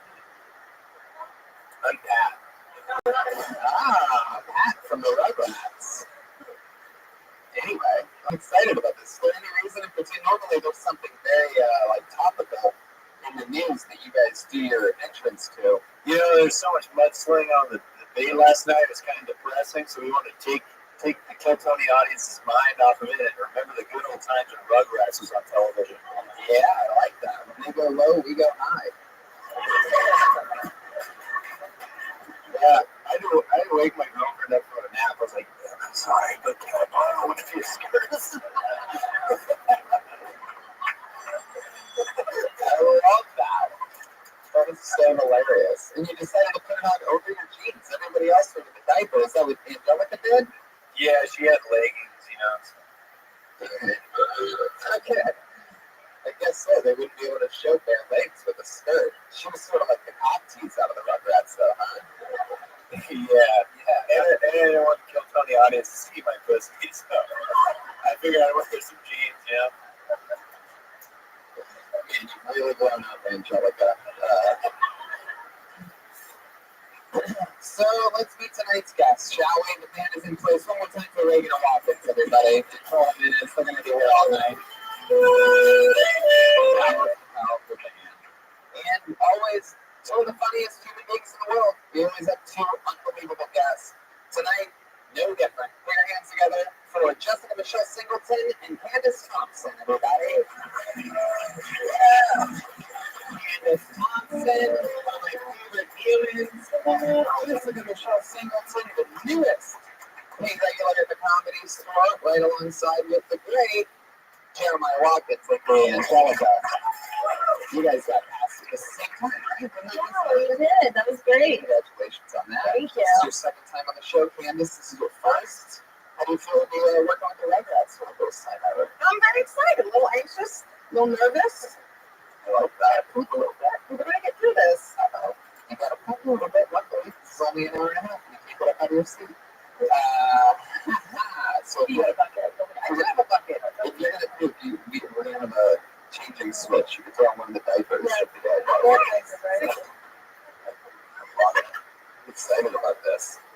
Do you kids find yourself some almonds over there? What's going on? Yeah, we got hungry snack time. Oh, wow.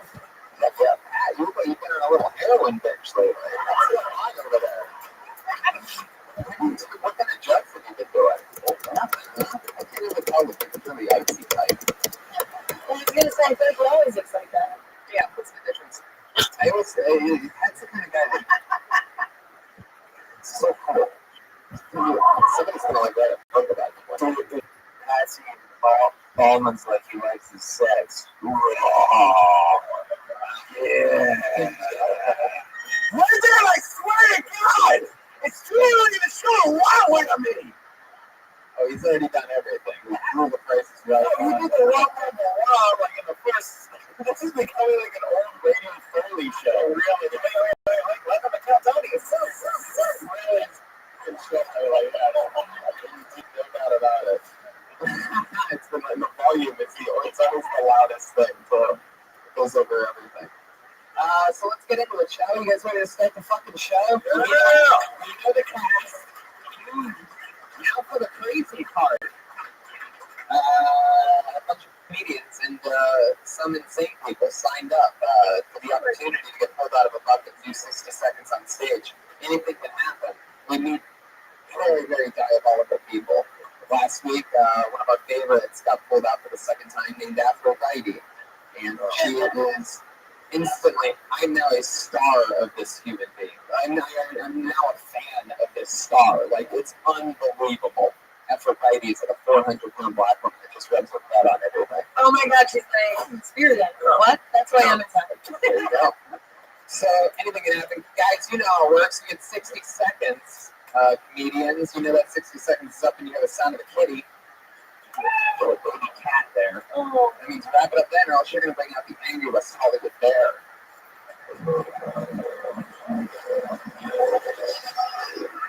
Very angry tonight, very loud. Proving once again how loud that soundboard really is. So let's get into it, shall we? You guys ready to start tonight's show? Huh? Yeah, you guys ready? Make some fucking noise. Yeah. It's like you gotta smack them around, you know what I mean? Okay. Here we fucking go. There's sort of a thing with the show where I sort of have a good barometer of when something awesome's about to happen. Just when I see a name that's written on a piece of paper for the first time ever.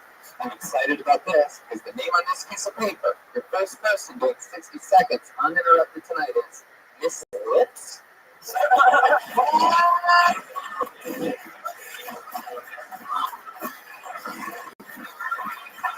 There she comes. Wow. I love this. I gotta be fucking kidding me. This lips, everybody. Yeah. This is everything. You want to say something? Yes.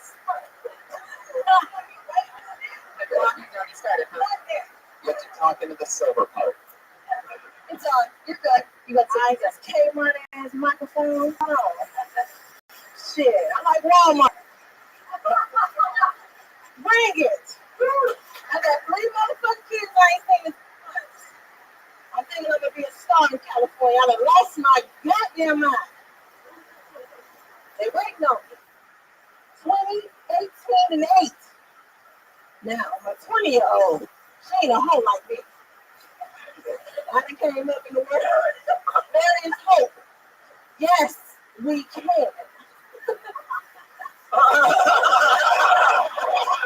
Like Chicago. You know, Chicagoans, I think I got a couple seconds. Like a minute, nigga, I done fucked and nutted. There you go. That's 60 seconds. Hi, Miss Lips. How are you? Oh, hi. You're asking for Miss Lips. Yeah, Miss Lips.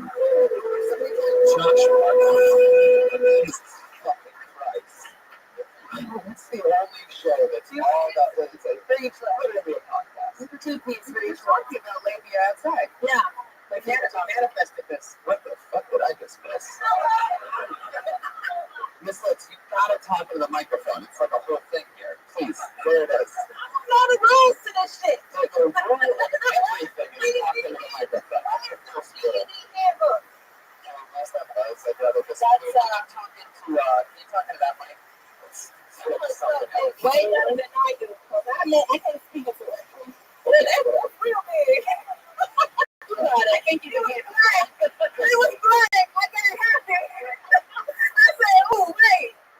I'm starting like the Temptations. Talk to me. All of them? Yes. Well, at least one person in the room is tempted right now. Hey. Big life matters, nigga. No. What? Okay. What? Who's fucking in here?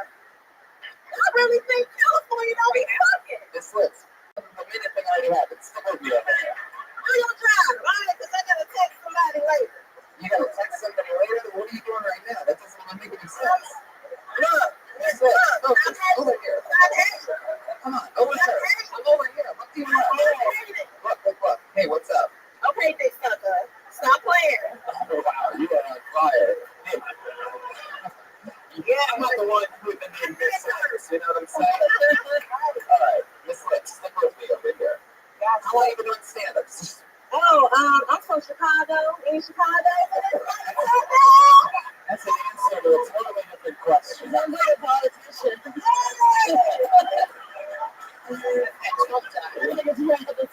Why we say from Chicago? Yeah? Yeah. So, how many times have you done stand-up comedy? This would be my 15th time. I talked to a black mic like this before. You talked to a what? A black mic like this before. Gotcha. This VIP. Headphone. That's all Jeremiah has. You can try the other mic now. No, it's good. It's nice and black. Alright, let's do it. We gotta go home. I like it, Miss Lips. So you've done stand-up 15 times? Yeah, what do you think No, I did stand up more than that. Oh. I just made them come out before it was time. As I said, was there anybody from Chicago in here?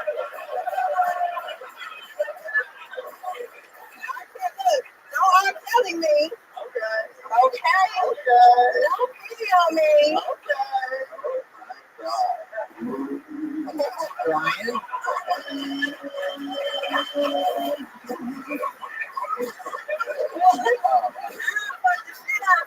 While you playing. SpongeBob got a job every day. Fuck what you talking about. SpongeBob will be my baby daddy. Baby daddy. Did you sign up for the Jerry Springer show? What's going on there? Oh shit. I wish because you know Jerry Springer pay because this is free. Next time you see me, you will pay.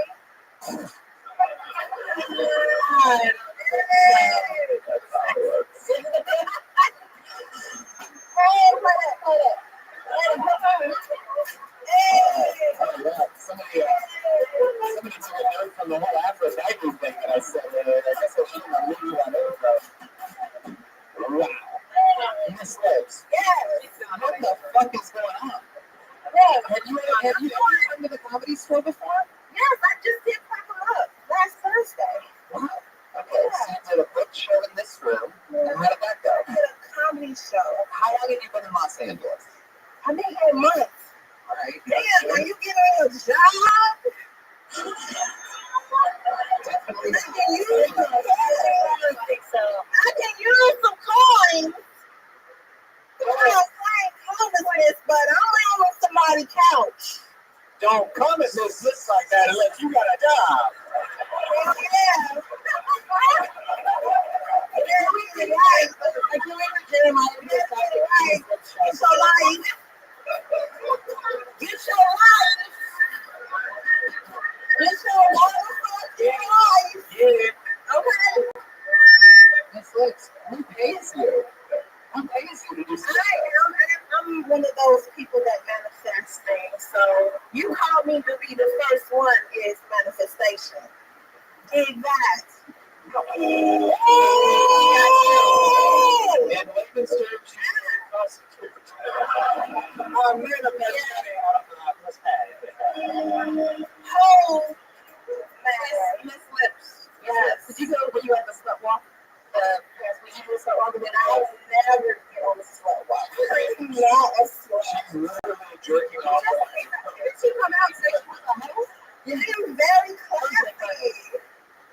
I need to holler at Amber Rose, you know. The slips. Are you gonna talk about it? Are you gonna answer one question? No, I'm just like Donald Trump and Hillary Clinton, nigga. Yes. I just got called the N-word on this show. That's right, you did it. We are live. You have won your nigga card. Wow, actually. I mean, hey, life matters. So he doesn't give what it is. This is like, I don't think my name is tomorrow. Somebody's gonna be writing a letter to you motherfuckers. Tony, I wish Miss Lips and I fell in love, so I'd have to take her home by day. And they'd be like, oh, what's this sweet girl's name? I'm like, Miss Lips. Miss Lips. How do you make your money?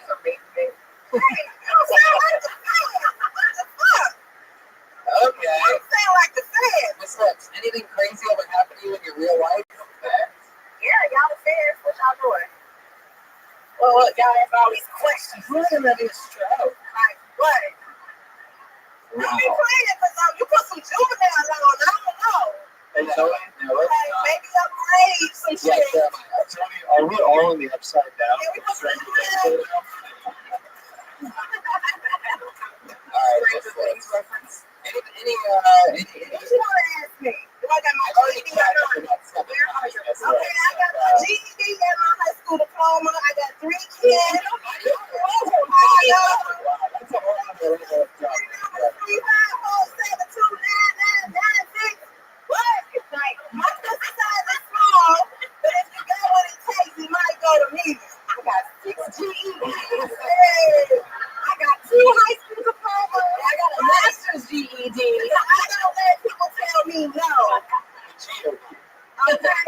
I got the GOD and the OD. And of course, the EBT. Oh my gosh, you're gonna pull it out. Oh, shit. Everybody knows. Everybody knows that when you got to claim money, everybody's got the receipts. You All know backed up with them. Fuck yeah. I'm 20% Jewish. I don't know what you're talking about. What? I'm 20% Jewish. I don't think that's very true. Hey, you got my Bank of America. Thank you. Damn, Miss Lips, I feel like I mean, calling my name. I'm gonna be like Candyman on your ass. between your stage name and your inability to answer actual questions, I'm beginning to think so you might be on the run. And by the looks of things, it might be the first I'm one. 31 years. You know I had to let my tongue go down. Do I know how long your tongue goes down? Yes. Until 21st. How did we find out? I'm not that man with this. What? You gotta use what you got to get what you want. Why? I mean, she's not wrong. That's right. I'm serious. Women, we have more power, but we are idiots because we don't listen. Miss Lips. You really don't listen. Exactly. And this keep on going down. I'm gonna have to get on my knees to talk to Miss Lips, y'all. you gotta stop it, though. What kind of ecstasy are you on? Like, you know, I haven't got. Please get off of your knees. That's my position. No. What's wrong with you? Miss Lips. No. Miss Lips, I think you even have done I know white girls submit. See, black guys, see, they lie. They lie. Miss Lips. What? You gotta relax. You gotta breathe a little bit. That's how you become a complete bona fide bitch sucker. You gotta hold in your nose. You gotta hold in your nose. Okay, Miss Lips, we're gonna move on. It was nice to meet you. Thank you. Miss Lips, there she goes. There you go. Fuck yeah. Oh, shit. Oh, those big happy letters. There she goes. Miss Lips, what are we doing? On the way, Miss Lips.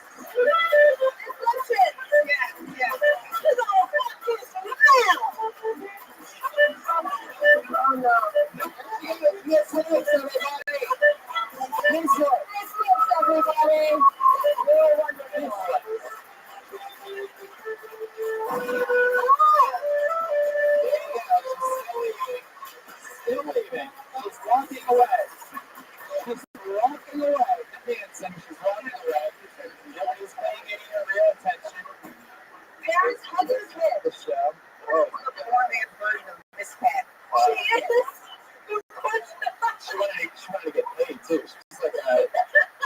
like Tiffany Faddish or something like that.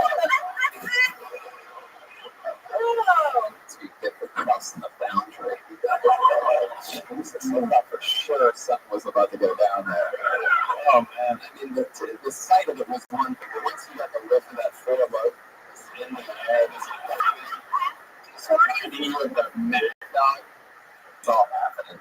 Just keep plowing on. Tony's never been so hard. It's not okay. Yeah, that's true. At least we saw women back 20 years ago. And black people. Women and black people.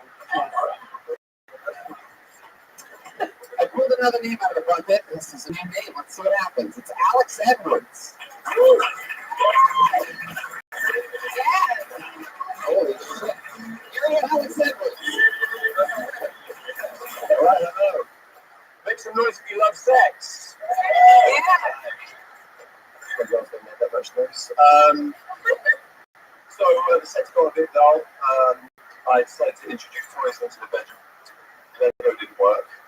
That's a pirate ship.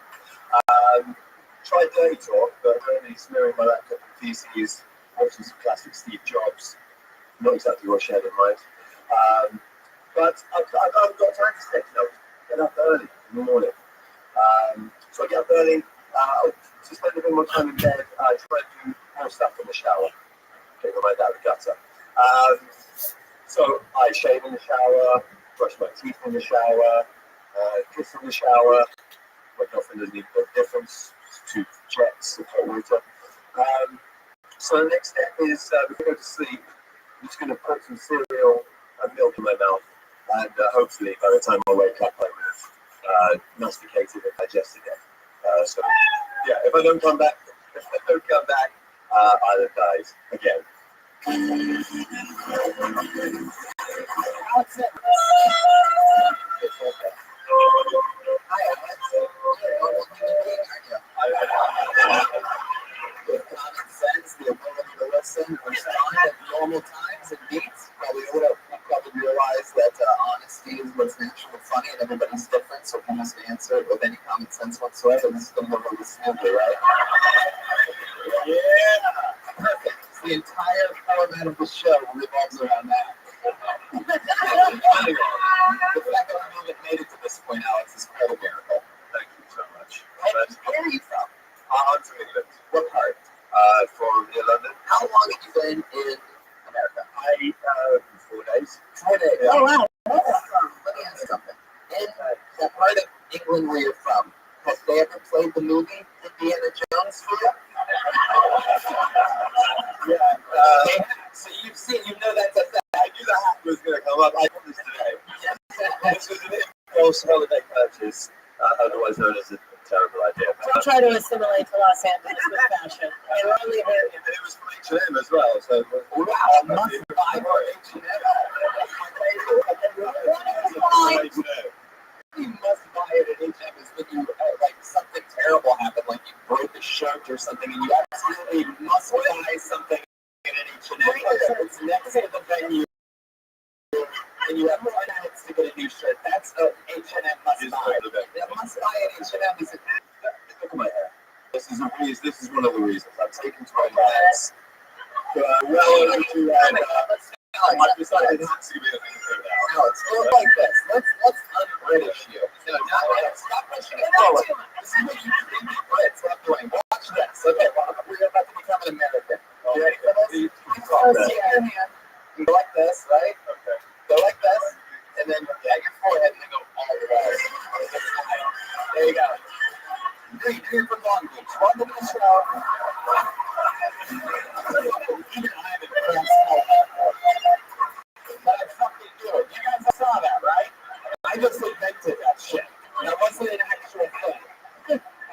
It's exactly like everybody does. This is my first time I ever actually been living in Orange County, and Alex, I mean, actually, let's fuck that dude up for Orange County, boys. Let's get into it. What do you do for work? Well, I don't actually live here or in the UK. I live in Japan. It's just got a lot. Like, So what do you do for work? I'm a teacher. you're teaching Japanese English? No, I'm teaching English to.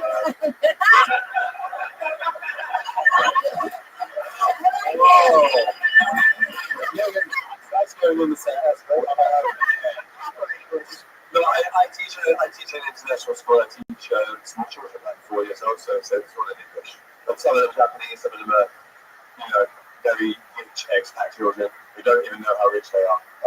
What children? Expat children. They're expats, so they're people who live, they're from like.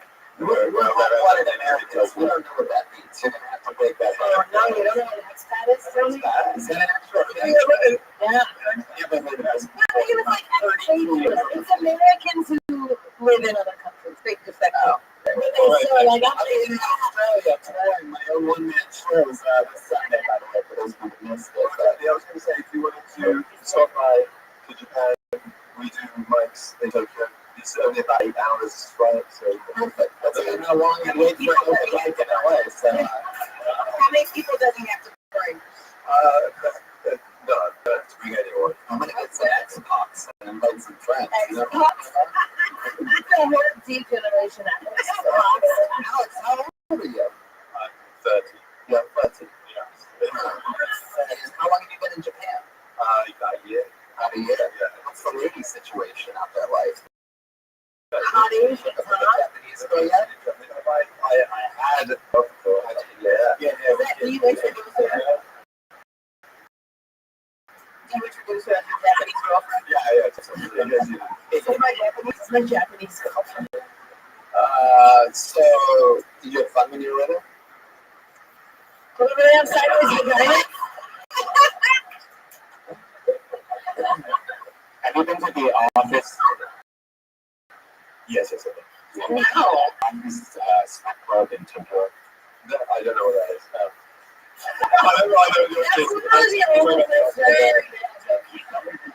Sure, he doesn't know where that is. What's the most exciting thing you've done in your 4 days in Los Angeles? Besides when you saw that Must Buy hat. The hat was the big one. We went to the beach. It was fantastic. Oh yeah. Loved it. No more exciting answers than that. Driving the road. That was it. What else are you planning on doing while you're here? Is there anything like, do you have any like? I would have heard the accent, but the bleeps I need to go over you. Oh, that's it. Alright, Alex, sit over here. So far we're 2 for 2 on guests trying to host the show tonight. Hey, Tony. Yeah. Tony, he reminds me of Sherlock Holmes, but instead of having trouble finding criminals, he has trouble finding punchlines. Wrong way, too long wake up crowd. Just trying to joke. I haven't been joking about 7 minutes on the show. Okay. Sherlock, he's like Sherlock Moscow.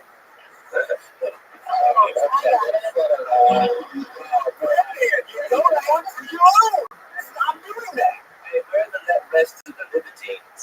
That's actually pretty good. The rest of the British. Stick with me over here, Alex. Is there anything that you have like a special skill or talent?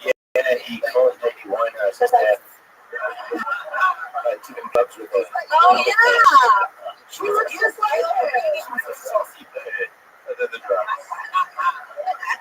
All right, back to that crazy question I asked you. Anything at all? Like if you had to excite somebody at once or something about you. He doesn't have to have a British accent. Yeah, that's it. Let's just do that. I'm actually, I want to. It's very true. Are you uncircumcised? That is, yeah, so I'm like so huge. I guess they are too. Go! This is most people's skin. Looks like a bigger skin. Oh, yeah. I like all improvs. Teachers look creepy, right, Alex? You ever like put up with anybody or anything crazy ever happened in the teacher lounge? I don't before you. I don't know. Before you. The teacher. Yeah, you ever in the break room? Yeah. Everyone's just a progressively worse British person. You've gone to extremes of the spectrum so far with the show. You're the Miss Lips of like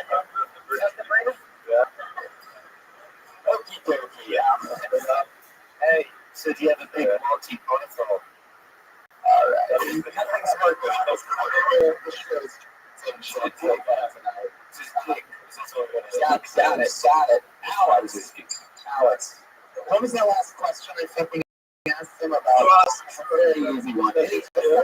Something like definitive yes or no. Anything crazy ever happened up in the teacher's lounge? Anybody get to do any drugs there? Anything like that? Did you do any drugs in school? Yeah. No, fucking idiots, Alex. You literally tried and failed to make that joke.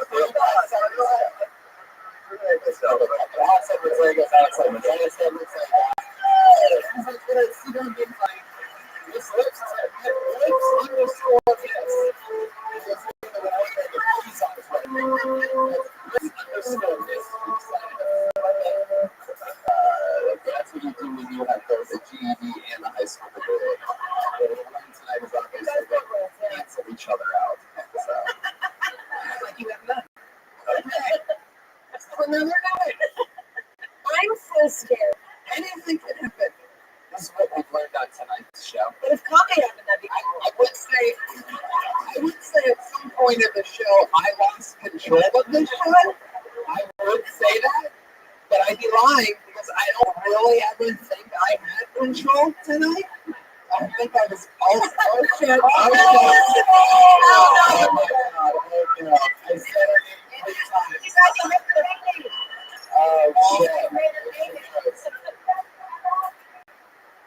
That's just that was somebody else losing their mind. You've lost control of the crowd. What's going on here tonight? This is like gonna be one of those. This is gonna be one of those ones where the podcast is good, but I'm angry for the rest of the night. What are you doing today? It happens, we flush it out of our system, and we move on. Angry little fucking Tony.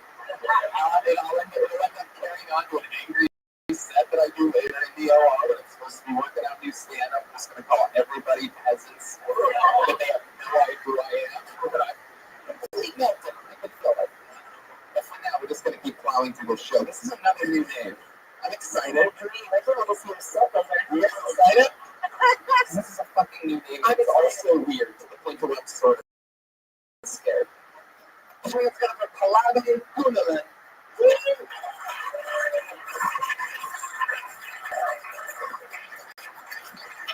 Hey. I was on Wikipedia today, ethnic slurs page, because that's what I do with my time. And I feel like a lot of the slurs on there shouldn't even be on there because they're like too cute to be slurs. Like, wouldn't you want to go home and curl up with a little jungle bunny? But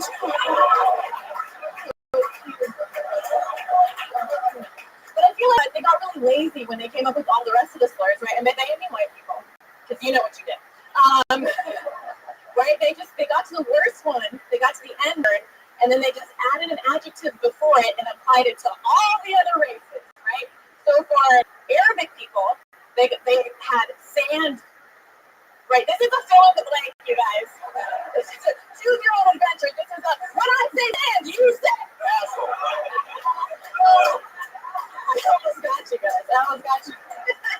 I'm Indian, and so in California, sometimes I'm an ambiguous ethnicity. So sometimes when I'm walking on the street, people yell slurs at me. Like I'll be walking on the street with my friend, and some people go Taliban, right? And that'll stop a conversation with your friend real quick. Right? Because they're just like, oh shit, that's wrong. But also, I don't know, she doesn't have spare time and she's ruining the tag. Yeah, you know what? You say it.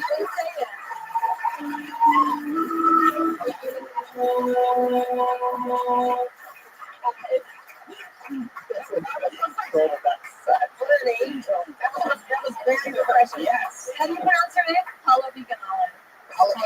Yeah, that's cool. You're awesome. I like your style. Thank you. How long have you been doing stand-up? 2 months. Wow. Great.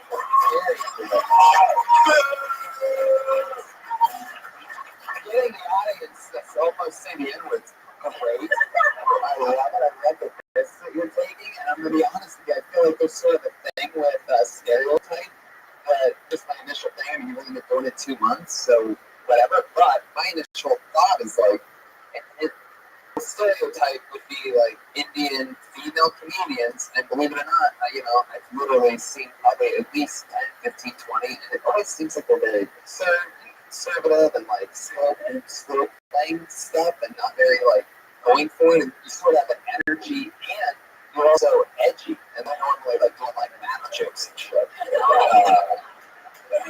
So that's really, you get confused for everything probably, right? Yeah, I had another part of that joke. Well, we'll spin off the We were over here with the Indian female comic, and we were like, these is funny, and we were like, maybe if like Kamal and Dion for like a count him. He's Pakistan. Just like, okay, you know, see, we can't even count him. The one was with just breathing and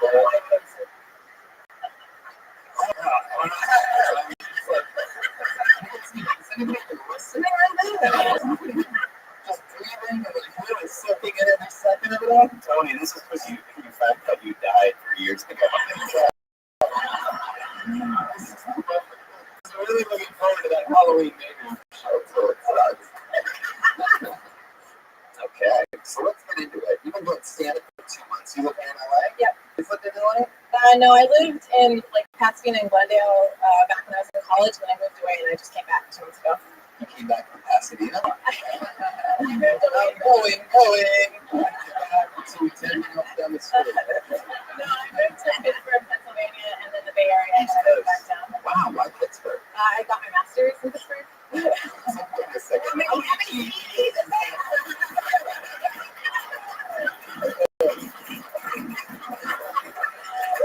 That's how writers will normal people that don't know.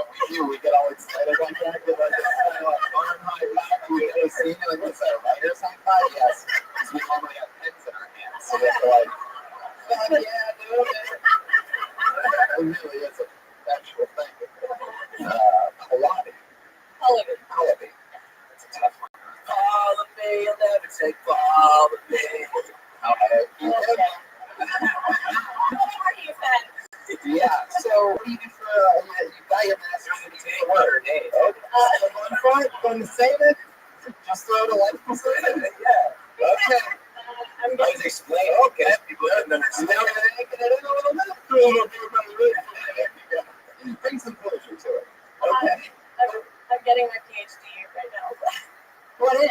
Biomedical engineering. Okay, what's your day job right now? It's not just like a PhD for a PhD. Okay. How disappointed are your parents going to be? When they hear this, a lot. When you're like, I did all that, and now I'm going to be a comedian. Yeah. How close are you? To finishing? Yeah. I just moved here for it. So it's gonna be like 5 or 6 years. 5 or 6 years. And what do you want to do with that? I don't know. Everybody keeps asking me like what I'm gonna do, but I like both. But I'm really enjoying stand up right now. So we'll see. Man, that is so awesome. A little bit more than I understand. People will tell you which one. I think it's so funny to wake up like after brain surgery and during it even, and the surgeon's just over you like, hey, say it again. Yeah. You can combine these two crazy worlds. I study neuroscience, and that's a test. They have to make sure you say the N-word to make sure it's working. You almost had me there for a second. Yeah, they say neuroscience. Yeah. That's not the N-word she's talking about. Yeah, tell them what it is. I can say it. I think you basically start a run by saying, oh, tell them what it is. Why don't you say it, Candace?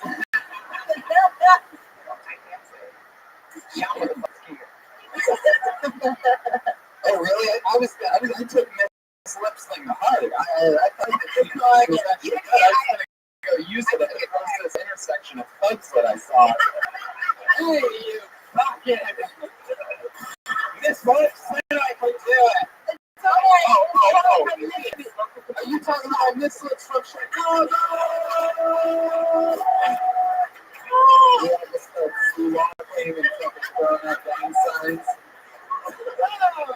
Miss Lips, more like Miss Crips. I feel like we're all dressed together. Definitely. So, Yeah, her name's Pilates, Tony. okay, let's see. Balance, it's kind of drag. All right. Hot pockets.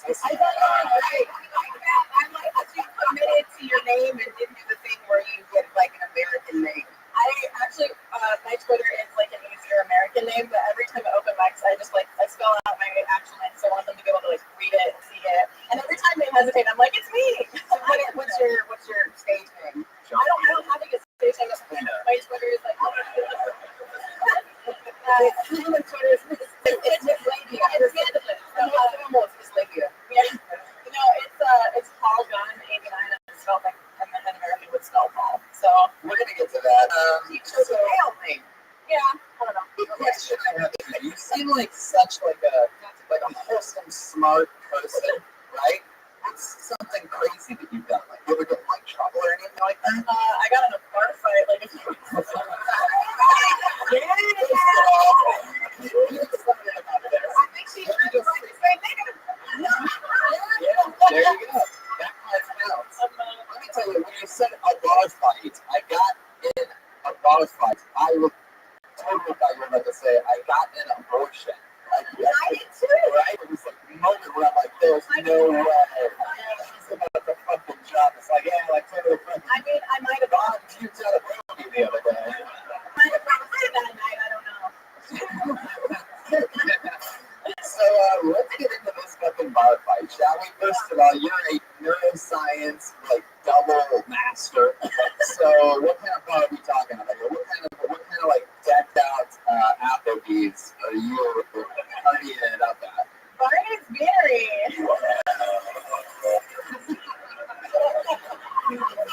That's right. When you hear the word Barney's Beanery,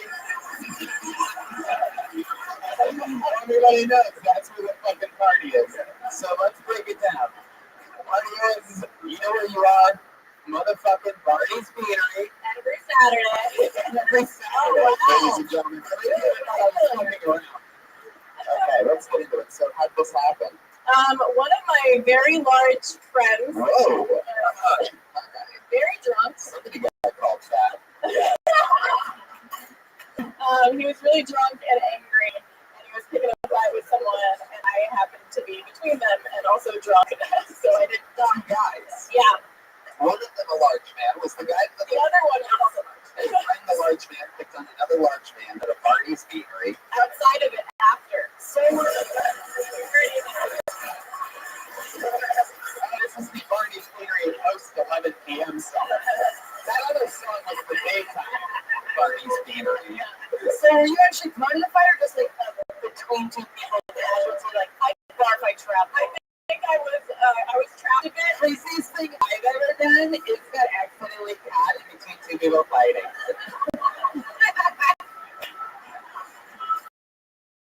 That's what I found like.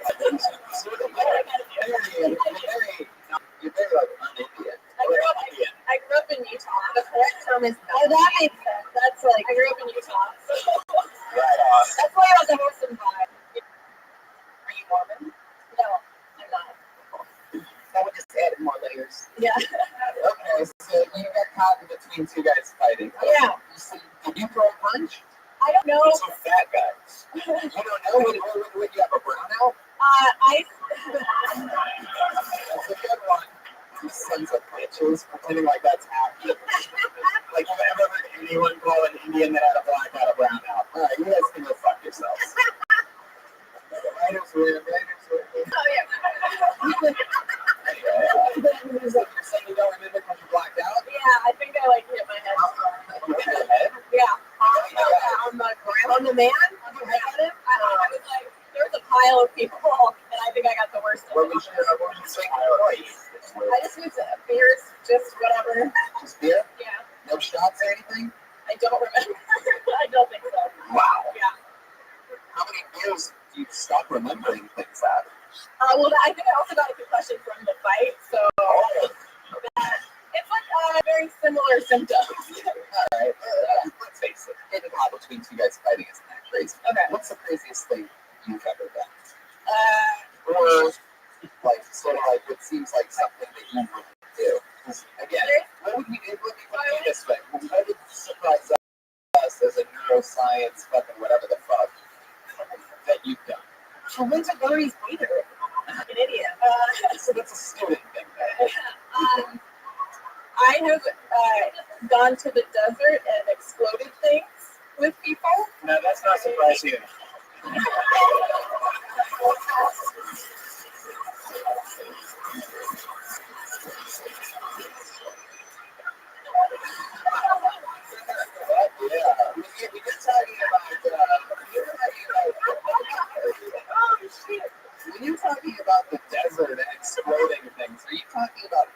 Boston and backpacks? No.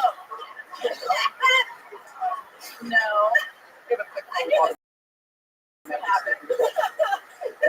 Yeah.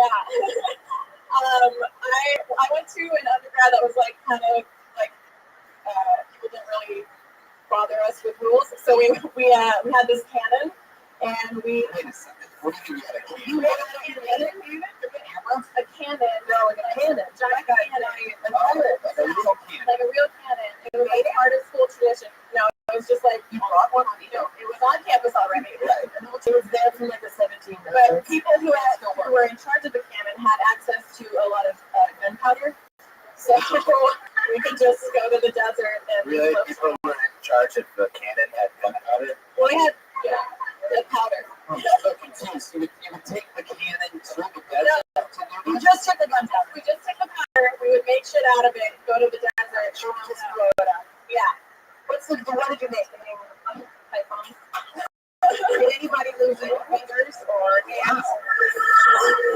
Oh, They were TMS girls, so they were all like really smart about it. So they could be responsible. yeah. So you guys were like, So you guys didn't like explode like household. Like you didn't make a bomb out of like something that kind of funny. Like why did you guys really go? That's so funny. I'm a child. okay, everybody. Tony, you know, she was like, instead of doing mushrooms in the desert, we'll do mushroom clouds. It started out well, right? Then Okay. Is that something that like nerds do? They blow stuff up. Do you get like hot for that? You get hot for like the science guys that like made the thing? Because let's face it, you're not the one igniting the pipe bomb, right? You did? yeah. How many? What's the guy to girl ratio this desert trip? Probably like 60-40. 60-40 guys, right? Yeah. So, did you build the thing or did you just let it? I built it. Oh, so basically, you took a bunch of root out of the desert and you made bombs. Yeah. Alright. It's a long while to get there. It's pretty perfect. You made pipe bombs and lit them off in the desert. How much fun is that? So much fun. See, that's what we should do. We should have hybrid instead of the comedians all going at once. The comedians and the scientists should have to mix Yeah. on these trips. Yeah. We're in the Would you desert bring just now. civilians with you? Yeah.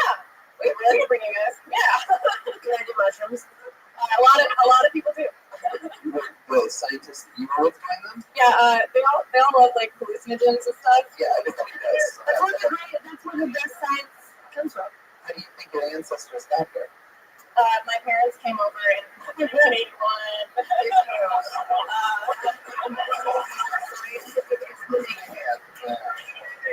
He's like, when I built. Nobody told me. 4 shows on at once, and I'm a huge fan of all 4 of them, I'll tell you that. I just think when you play them all at the same time, it's sort of rough. If we split these up, it's going to be great. You know what I mean? We could actually do that too. The actual like audio, it's like totally, all the separate tracks with like, different audio commentary options. I'm excited about this. So Rabbi, what did you ever, what did you say like pro book? Like kind of I'll say it. what is your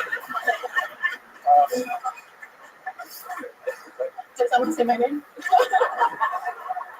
well, I mean, that's awesome that you're doing stand-up. How much time do you think you have? You have like, is that, you basically did your most solid minute that you've written in 2 months, right?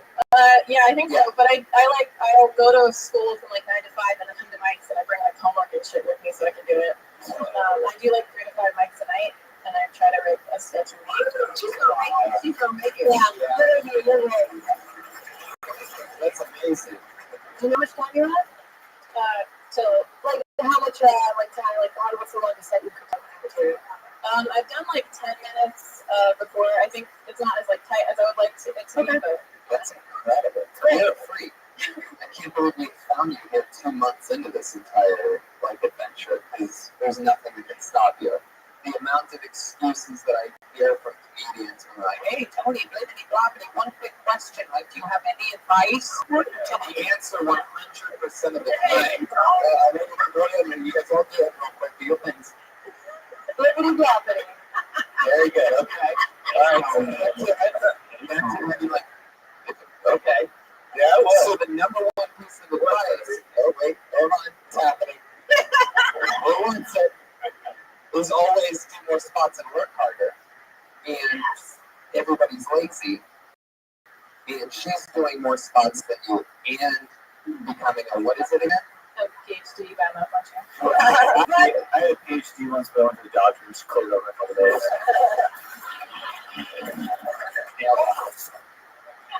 Nailed it, Jeremiah. So what else? Anything else crazy you want to say? Any advice for, I'm never going to say it right. Holiday? I think it's really, I think it's good if you work hard and that's very important.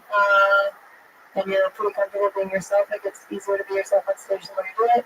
I think it's great. If you want to do this, you keep doing it. I think you're really funny. Thank you. Jessica gives you permission to keep doing it. I was too dope before I came to LA. Thank you. Anything else? Anything, any other words? You know, you're funny. Thank you. It's good. Good. It's like Real Simon Cowell. you're funny. She wasn't need to be a Simon Cowell. She was good. But I'm just saying, like, hey, she's 2 months in, young lady. Anything else? Don't phone tell me no matter how hard he tries. Just stating facts. No, I think she's good. I mean, for someone 2 months in, I think she's doing everything she can. She writes, she does keep doing that. Keep blowing stuff up. Yeah. Yeah, I mean, a lot of Jimmy for us.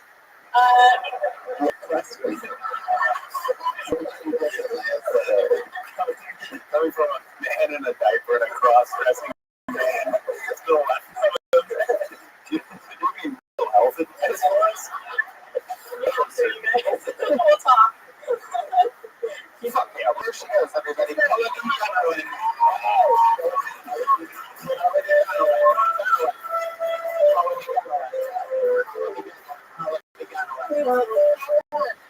She's on to Paul Gunn, 89. Oh, yeah. What a relief. Joel Jimenez, what's going on over there? How you feeling tonight? Good, just happy to be here, Tony. Wait a second, when did you put your boxer on? I was wearing them underneath. I just, yeah. That makes it doubly funny that your jeans are hanging out. I got him every head tucked into your diaper. Then your pants just fall out of the side. Yeah. Just come over papers. I trimmed up. I got a lot of attention after the last time, and I trimmed up. You're welcome. We can still go to our regulars now and then go back to the bucket. What? Yeah, we're gonna go back to the bucket, and then but then we're gonna do that after we go to our 2 regulars who perform and write a brand new 60 seconds every week, which that's not easy. It's fucking tough. Most grown-up comedians that you're famous of don't write a minute a week. That's 52 minutes a year. It's tough. Point is, we're gonna be doing it every single week, and it's fun to watch them, go through shit, highs, lows, real shit, fake shit, fun stuff happens. We're doing it again. First regular going up tonight. You know it, you love it. Vanessa Johnson, ladies and gentlemen. Hey guys. I don't really fuck with social media. But like I know my place on it. Like there's a lot of hot girls on Instagram. On Instagram, I'm like an 8. But I'm a 10 on LinkedIn, you know. There aren't a lot of hot girls on LinkedIn too. When you write your job title, you can't put will suck dick for money. Like, trust me. I tried. I actually did a search for hookers on LinkedIn because I wanted to identify what my competition was. And there was only like insurance companies. So it was like, what the fuck? It must be so hard being a hooker and like entering the normal workforce, you know? It's always so awkward, especially the interview. When it was like, so what job experience do you have? What jobs have you done? It was like jobs, hand jobs, web jobs. I've done all the jobs. And that one wasn't a winner. That's, yeah. Vanessa Johnson, there you go. 59 seconds.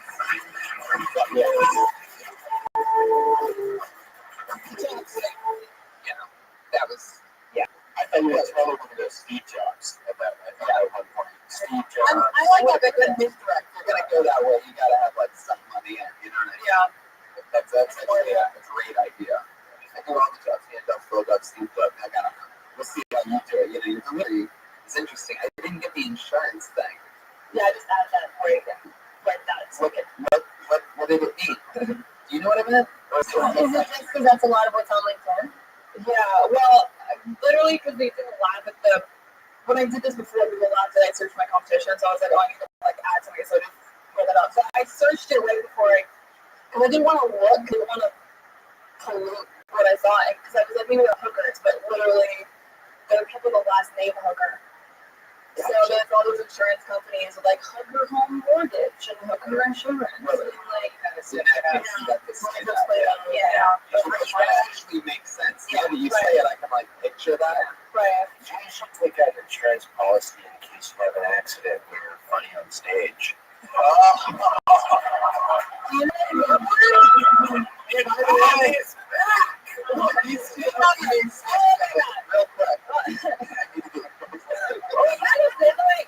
That's what's saying he's in a quick comedy for like fucking him better. But he never does. He hides it because he never started. What's happening? There's been this experiment to stop everything. And that's it, just went with it. You had this thing loaded up. And I interrupted. Everyone saw it. But there's been an ongoing. I see the JFL where I'm a comedian and you're fucking a comedian. Whoa. My brother's not a comedian. I'm gonna come in related for a year. He's not a comedian. Yeah, I'm talking about even years in the future. Have to put 5 more years on this. I'm never gonna fuck you. What's happening? Yeah, why do you hate women? All right, I gotta defend my boy Bobby Reagan on this. You can't just blanket statement Spider-Man why do you hate women at a man and let it just solve all the issues right in his face. Let them go between each other. Don't blanket statement guys making out with like this. What? You're a person around me, Candace. You look at sick guy. I'm defending my boy Bobby Reagan up here. What happened to you guys? There's just been weeks of back and forth where we like Finally, I have the favorite part of tonight's episode. okay. I don't know. Because she's a hot woman? No, I'm going to explain that to you guys. There's a thing lately the last few weeks where we don't know exactly what it is, but there's a lot of hostility from Pat on the Vanessa. Is it a thing? Is it a thing that is off stage? No, we're fine. No. Totally. Just during the audience. Vanessa almost projected how I fit while she's in that. No. There's another thing in blue hair. Like that's not Whoa. That is topical. No, I don't have a problem at all. So yeah, we're cool off stage. Yeah, we're fine. Better blue hair than blue balls. Because I'm tiny boy gets some music. You know what I'm saying?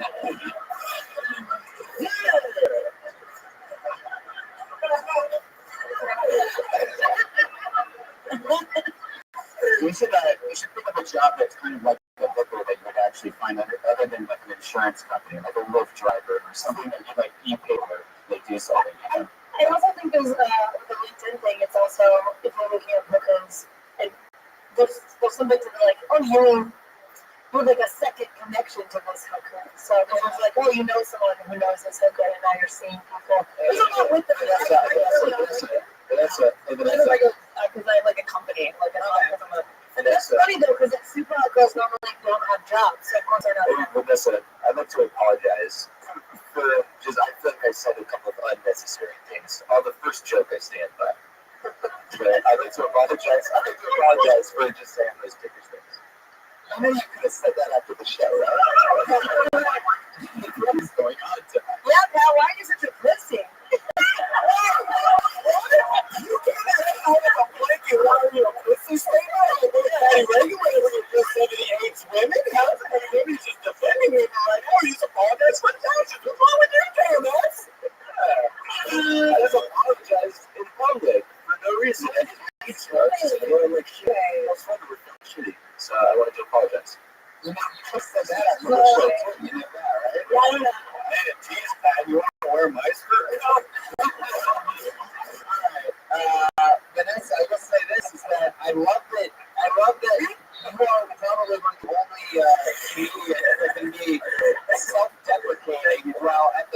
time calling yourself an 8 on Instagram. Like, I think that's really funny. That got a laugh, and I thought it was funny. 8 on Instagram, but a 10 on LinkedIn. Like, so many people would immediately be like, "Oh, she's not an 8 on Instagram." But it's funny that you get to like make jokes like that. She's an 8 on Instagram, but a 10 on LinkedIn. Yeah. Right. I think it's funny that it's like self-deprecating in a way to call yourself an 8 on Instagram. Which was like such a great thing. Like, I would kill to be 8 anyway. Exactly my point. I'm a 5 in a toilet. Wait a second. Yeah. There you go. That's why she's the newest big regular, ladies and gentlemen. All right, Vanessa, that was awesome. There you go. Good stuff. Vanessa, anything else with Vanessa? No, I think that's a great premise. I think you can really dig in there. Yeah. Find out what really happens with the LinkedIn thing. You know what I mean? Like what you said about the actual name matching the thing. Like, take us through the thing. If you're actually doing your research. Like you say you're looking for hookers, I mean that's just data set up like that. I found hooker home mortgage. Maybe you like try to apply for a job because they're yeah, you don't know where it could go, but and they're like, this is an insurance company. It's just an observation, but when she got personal, that was the most successful part of her set. So yeah, I like that.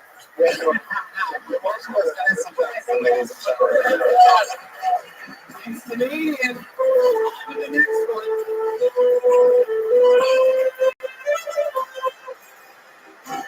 and gentlemen, here she is. You know her, you love her. She's just 21. Great. Now leave the cops. Thank you. I went through a religious phase in 9th grade. A lot of my friends who were popular were like super Christian, and I was like, that's all I need. So I started going to the youth group every week, and like it wasn't working. I wasn't popular, and then they told me about this camp over like it was like a week-long sleepaway camp, and I was like, this is my time to shine. I'm gonna be popular. Maybe I'll get some smooches from some Jesus boys. It's gonna be great. And none of that happened. Instead, I just got baptized. And I came back and I was like, what am I doing? I'm Jewish. I like Drake. I've been listening to Drake a lot lately because I'm a white girl and that's how we form personalities. And I like Drake, but I think he says the N-word a lot, you know. I'm just like a half black, half Jewish guy. I wish he would say kike.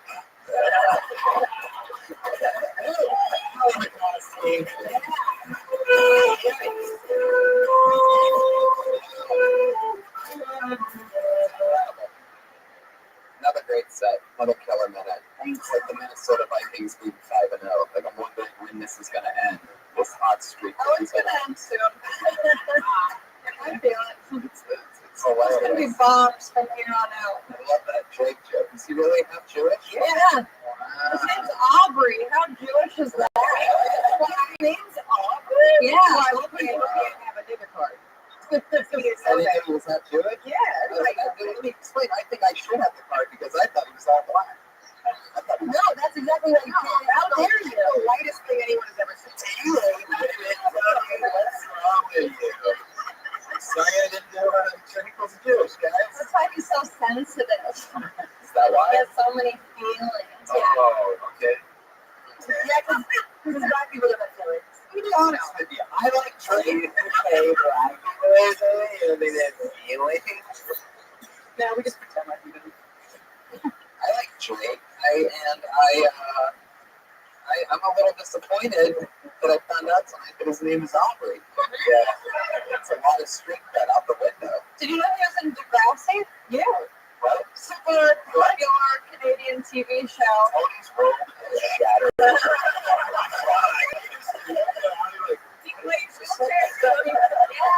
He's so glad.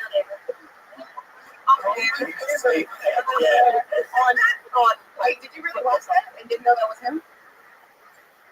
Anyway, You definitely watched the card. I thought I knew my drink. Wow, easy. You're making no new friends after this. He doesn't get that reference. Definitely you're just setting up for another song.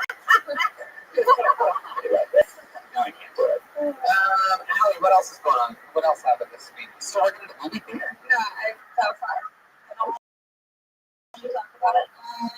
We need to know how someone gets fired from a movie. I actually got it like 2 weeks ago. I was on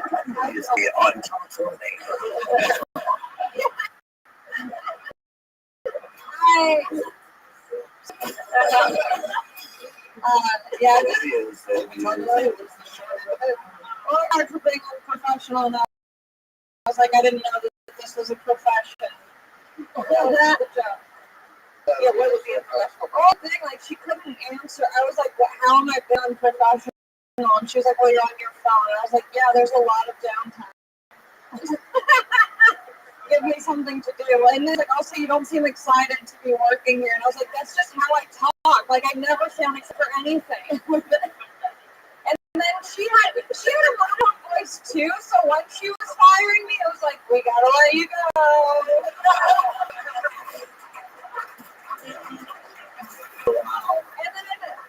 And then she's like, I get it. Because I told her, like, I was very clear. I was like, yeah, that's how I talk. Like, that's just how I talk. Like, you hired me. I wasn't like, hey, I want to work in a movie theater. Like, she knew what she was getting into. She was like, I get it. I also have the same voice. I was like, then fuck you. Like, I'm letting you know. You know, you basically see this fucks up free movies for all of us. Yeah, I did. Allie, have you ever been to a haunted house before? Every day. No, yeah, I've been to a haunted house. I just imagine the people dressed as monsters being really disappointed when they're like, oh my god, I'm so scared.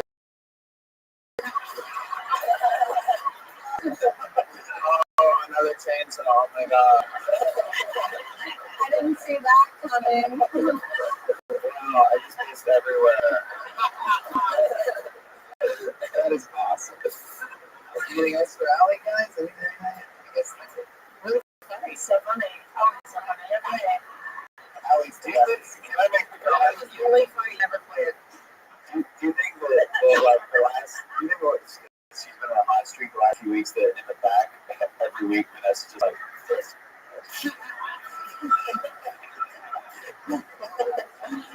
She's new and she's killing it. Nice boat stretch. Thank you. Wow. Letting go of the entire episode.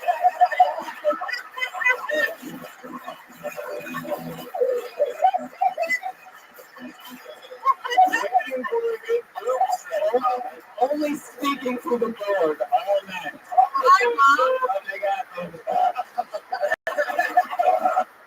My mom is watching this and she's probably going to text me right after and be like, don't talk to Brian. There she is, Allie McCoskey, ladies and gentlemen. Thank you. One of your new waving comedians.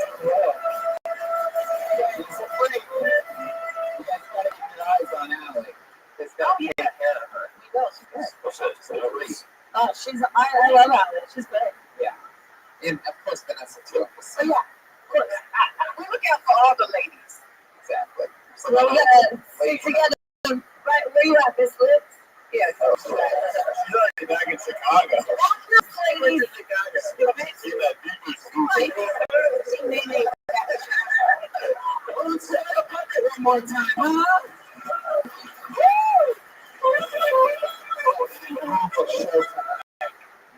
I pulled another name out of the bucket. It looks like another new name. I don't believe. Figured it together. Addison Tom or Tom.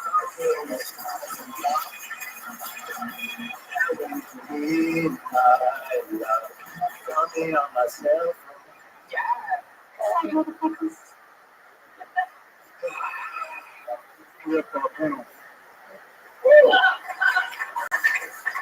First, I thought this was like the 20-year reunion of Tomar.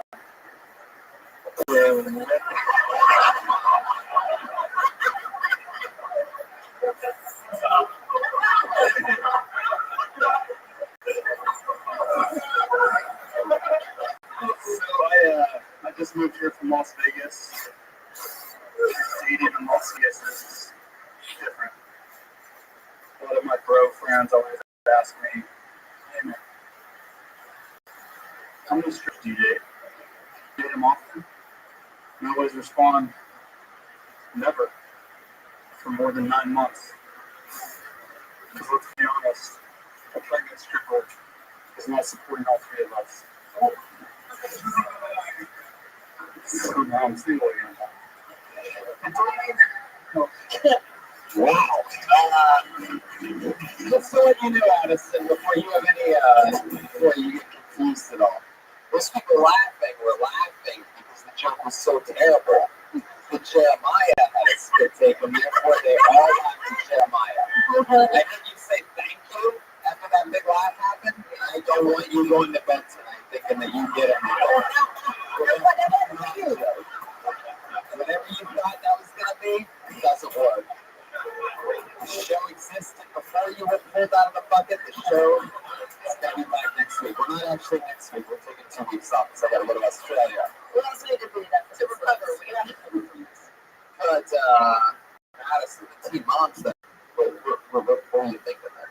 Does that mean you think that I look like someone would have come inside me? That would mean everything. Mostly I was just like, I think so. Where are you from, Addison? I'm from Las Vegas. Las Vegas. Born and raised. North Carolina, born and raised. But How long were you in Las Vegas?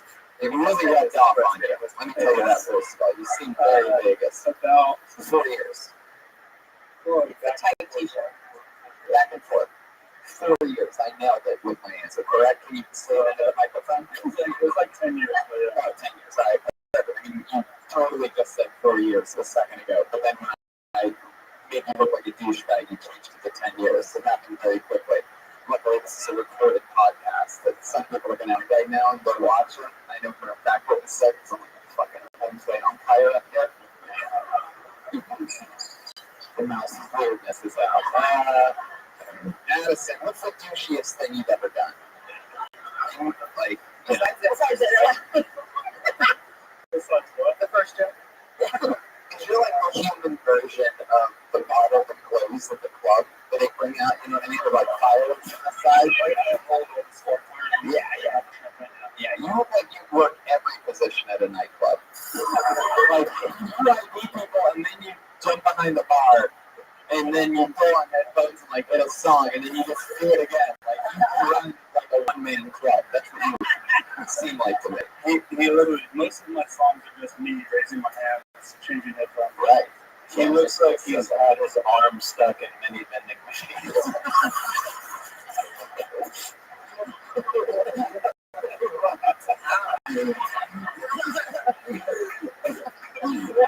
Somebody gets stuck and then you're trying to stick your arm. I love what you're saying. It's so funny, but I don't think that works on anybody.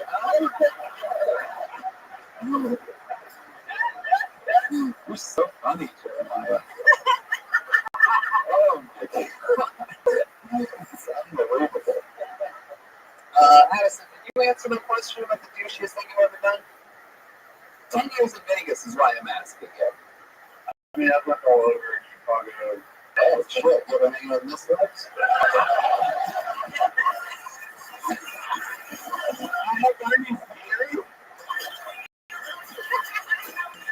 actually hired her for private security in Vegas. Dude, one time I took a shit in a baby's crib and blamed it on me. Oh my God, I love this guy. Douchier version of this guy. Man, anything else you've ever done? We gotta wrap it up, unfortunately. As soon as I find a fun running thing, we gotta go. Anything else? Oh, Addison, Jesus, relax. I thought we were wrapping it up, but okay, we do have to go, actually. We can't go. I'm sorry, I didn't mean to call you back up there. Any other parting words? I'm sorry we had to rush off, but we're at the end of the show. We ran out of time. Anything you want to say before you go? Thank you. Okay, there he goes. Addison Tom. He's on Twitter at MMA Money Lives. MMA Money Lives. MMA Money Lives is so negative. Look how good he's drawing. Oh my God, why don't I have to look at this guy? Ryan Tree, that was a great game. That happened during tonight's episode. All those links are available at RyanG.com, including the cartoon he posted. Powerful Jamie Vernon on the HD camera. Rock Watkins, Reagan and Watkins, and Joel Jimenez. Joel Jimenez is at mostly side. Jeremiah Watkins. At Jeremiah Stand Up, hit me up on social media and at Patty Reagan on Twitter. Watch the Eric Andre show. Yeah, definitely do. I've been seeing little clips, and that shit's fucking amazing that you guys are doing now. I want you guys to like win an Emmy or something crazy like that. I'm fucking serious. I feel like you guys are hitting a new stride, even though I've always liked the show. You know what I'm talking about? Anyway, Josh Martin's on Josh Martin Comic. Jessica Singleton, what's up? I'm at JMS Comedy. I'm touring South Africa next month. So Whoa! I'll be in Durban, Cape and Johannesburg. Southern Hemisphere, down in South Africa. Jesus. Candace. I'm at Jokes by Candace on social media and watch Greatest Ever on True TV. Yeah. Somebody, some episode of that. Watch that. I love these ladies. Great job on the show tonight. I love everything about everybody that was on the show. Jeremiah Watkins, I got to give you a special shout out. So many huge home runs during this episode. Nailed it. Who's new paid regular confidence?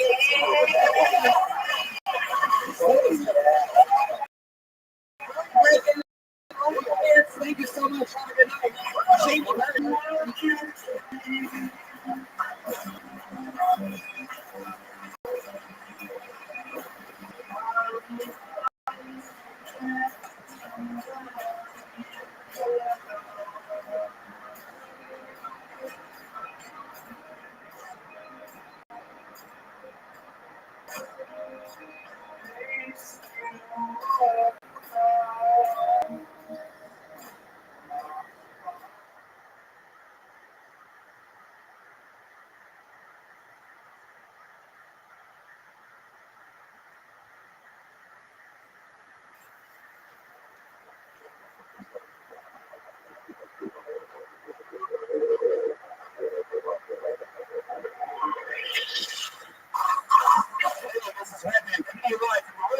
Comedy Store Main Room for a brand new episode of Halloween Nicholson. Cool Tony, good for Tony, let's go!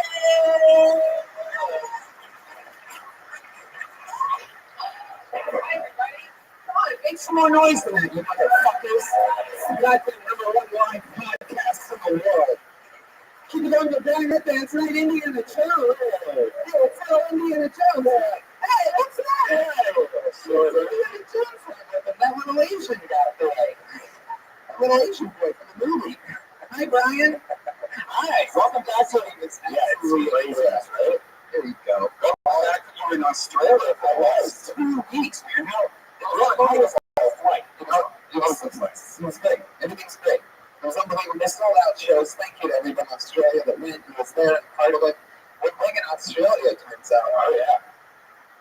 It's what's up here. I like the vibe in Australia. Did Pat play all sad songs tonight or something?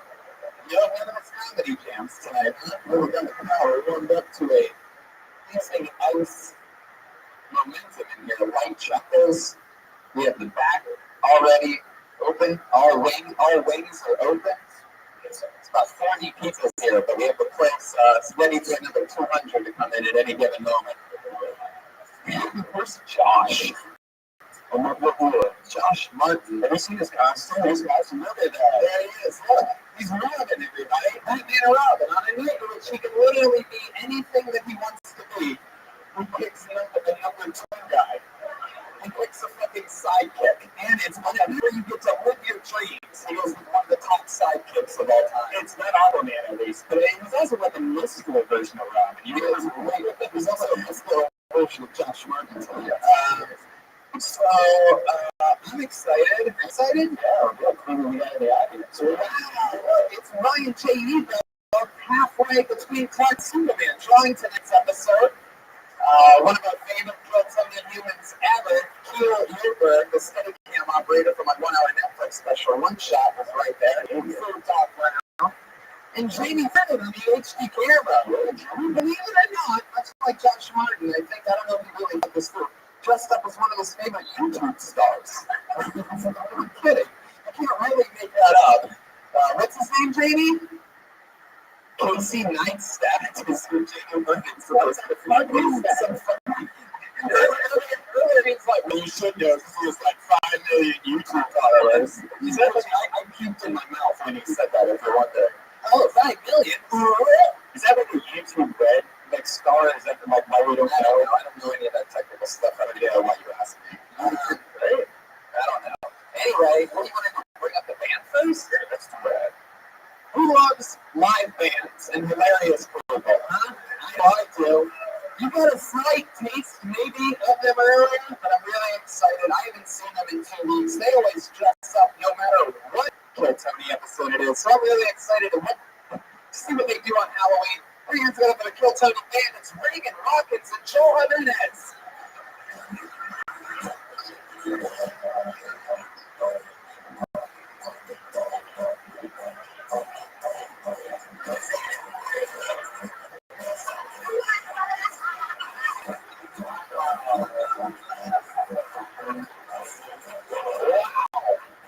Very impressive. We have Oscar the Grouch, Kermit the Frog, and Jeremiah Watkins looking like he always looks like a sloppy pig. There it is. You know him, you can see his butt juggling behind that saxophone. Here it is. That's actually what happens when he laughs. Mr. Piggy is here, everybody. Wow, I got fun. Look at this nose. Oh my God. Look at so fun. I feel like this thing might actually literally have a nicer set of legs than you, and she never needs to use them for anything. Those are actual human legs. How's it going tonight? Good to be here. Oh! He doesn't, you never know. Into the character. Wow, Oscar the Grouch, Joe Monster. It's the monster. Yeah. It's been a little while since I watched the Muppets, guys. Now, when we got I believe it's Kermit the Frog. Girl up here, wishing everybody a happy fucking Halloween. Oh, Kermit. Taking advantage of the 21 and over regulations so it's wearing for the first time in his life.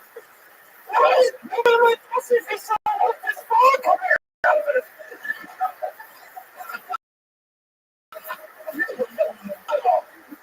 Well, we have a super fucking awesome Halloween, regular fucking super awesome episode for you guys. So let's stick through some intros. How about this one? I'm just gonna bring up one of the guests right now. I know him, you know him, roast battle, so many great things. One of my favorite human beings, one of my favorite comedians, and the guy that I've come up with over the last 10 years here. Put your hands together for the great Earl Scaper.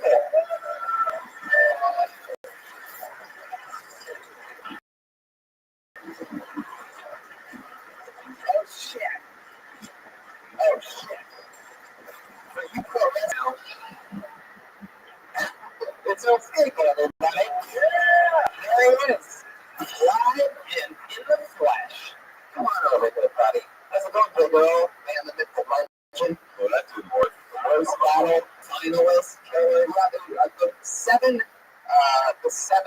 Tony fans around the world that are also huge pro wrestling fans are going to lose their shit about when they watch the video. I mean, the scary thing is I didn't have to buy one thing for this outfit. You know what's scary? I didn't have to buy one thing for mine. That's Jeremiah's actual mess. The fuck was. Yes, you have. All right, and we have another guest. As always, Silver, I always love to give you some of the funniest, coolest human beings. You guys love comedy, right? Hey, very interesting with Jim Norton and Sam Roberts. Oh, yeah. Holy shit, holy shit, holy shit.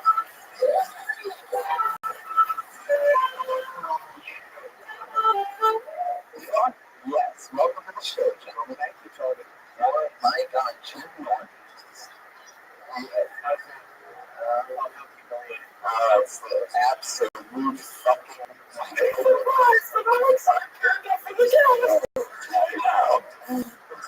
like that for women and fuck.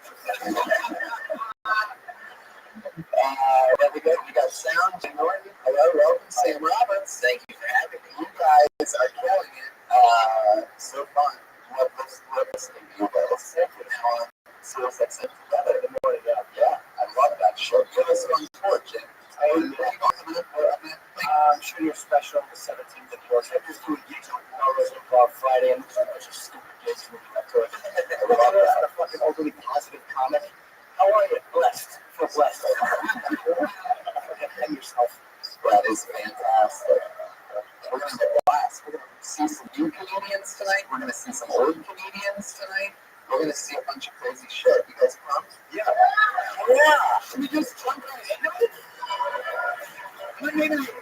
Hey, this isn't. Sometimes we do this. This is what I'm doing. I really can't hear you. Are you guys ready for Cartoni episode 1?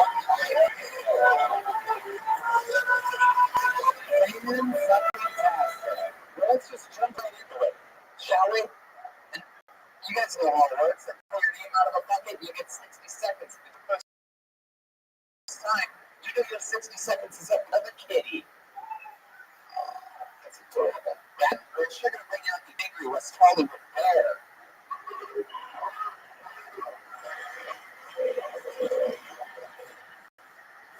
There you go. Sure. Yeah.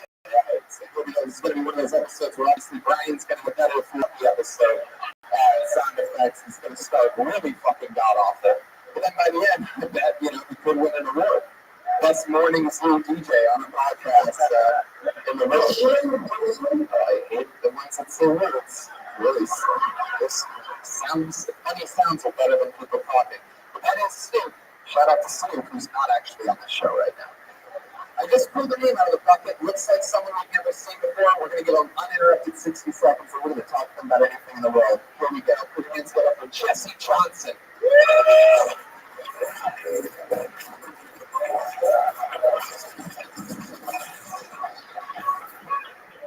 Hey everybody, I know I look like I'm 12, but I fuck like I'm 16. So,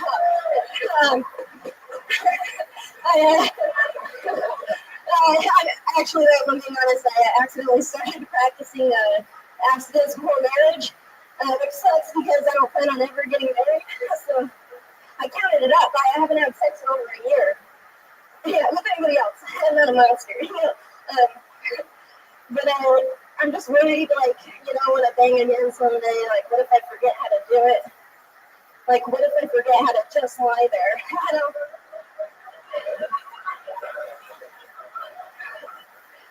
I did get a text the other day, a sexual text. This guy, I barely know, he sent me this text. He said, "Why am I dick so hard?" And me being a comedian, I was like, "How hard is it?" I text her, so you hear my awesome delivery. So it was just so hard.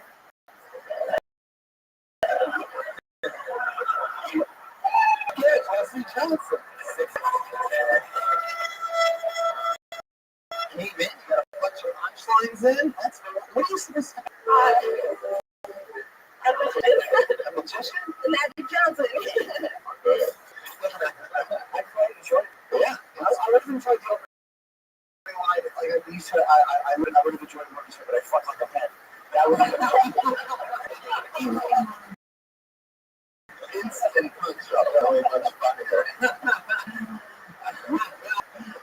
That's fun. How long have you been doing stand-up? About 4.5 years. 4.5 years. Where are you from? How long have you been in LA? This is my first time in LA. Fresh off the way. There's Bill. I thought the cuts off the funny though, the whole thing about texting and not hearing the great delivery. I thought that was really funny. I enjoyed it. Yeah. Sorry, I didn't film everybody else. Like my mom. So Jesse, that's why you're living here in LA now? No, just visiting. Just visiting. I was like, so cool, I got a picture of it. Yeah. I've been looking forward to this for about a month. It's like, We should back up or you're talking. I'm very excited. You are very excited right now. I'm pretty sure I just saw your tongue at an elevator. So what do you do for work in Arizona? I work at a coffee shop, and How much of what you said is true? Have you really not had sex for a year? yeah. Party! You got Bill driving you all the way from Arizona, and this poor little gremlin isn't getting any action. It's really sad that it's Halloween and you have those cute little animal ears and you're not getting hurt at all. Bills gets a pussy, he's gonna fucking fall and lose you off a cliff. Jesse, so that's all true. What made you go abstinent? You know, I don't want a relationship sex, so you know, I just and I just maybe some making out, just some mouth stuff, like. Yeah, I mean, you're right. So you're like, what are you willing to do? I mean, some mouth stuff. Yeah, mouth stuff. That blow job real quick. Some mouth stuff. A little bit of kissing. Sure. Text her with friends with little mouth stuff. Yeah. She's gonna do real well in LA comedy. Yeah. Totally abstinent, but you can fuck my face until I do. And I just keep going. I don't even stop. No, it's the gag. I just have the liquid flow out and stop. Why aren't you dating? Especially, why aren't you dating Bill? I don't want a relationship. He drove you here. No, you should be taking an Uber back.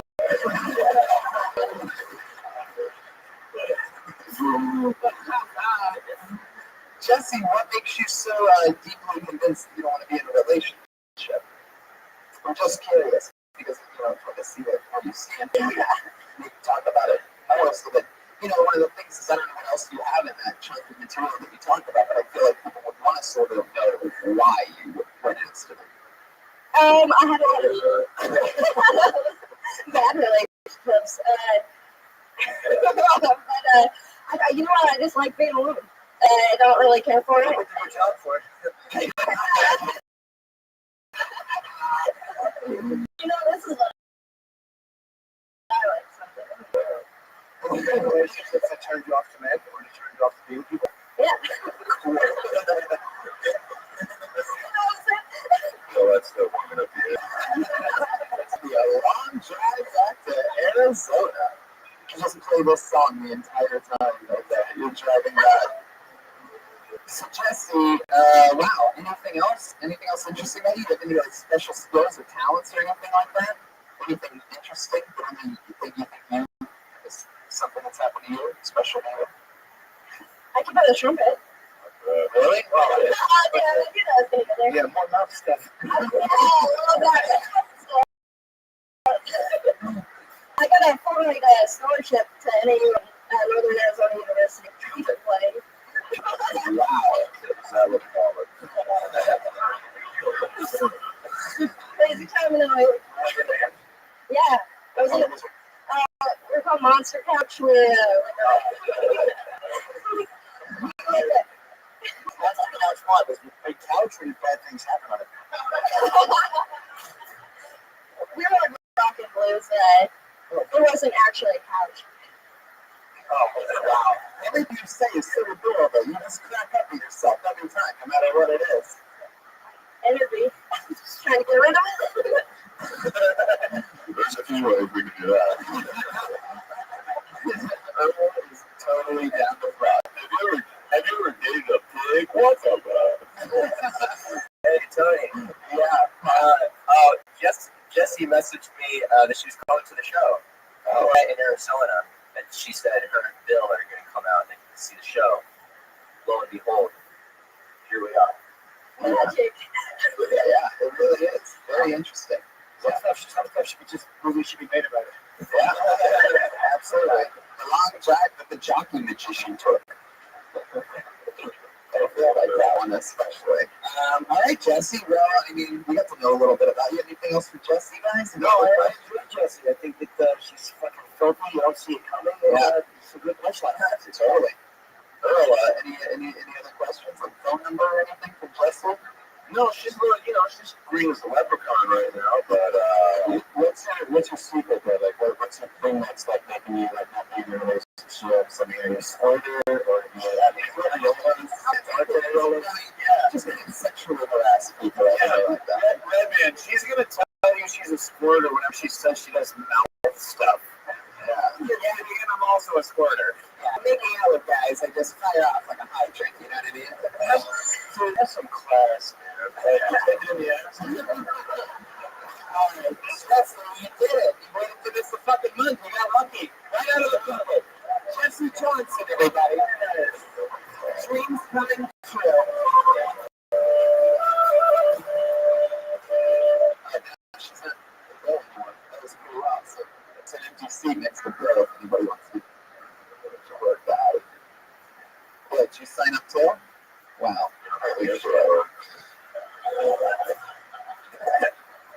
It's like another new name. Let's see what happens with maybe it's going for Ryan Little.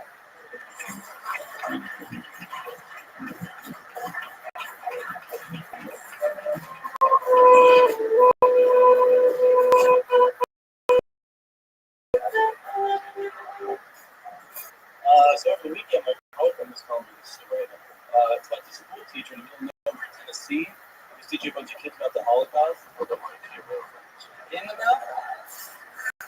Start over. Guys,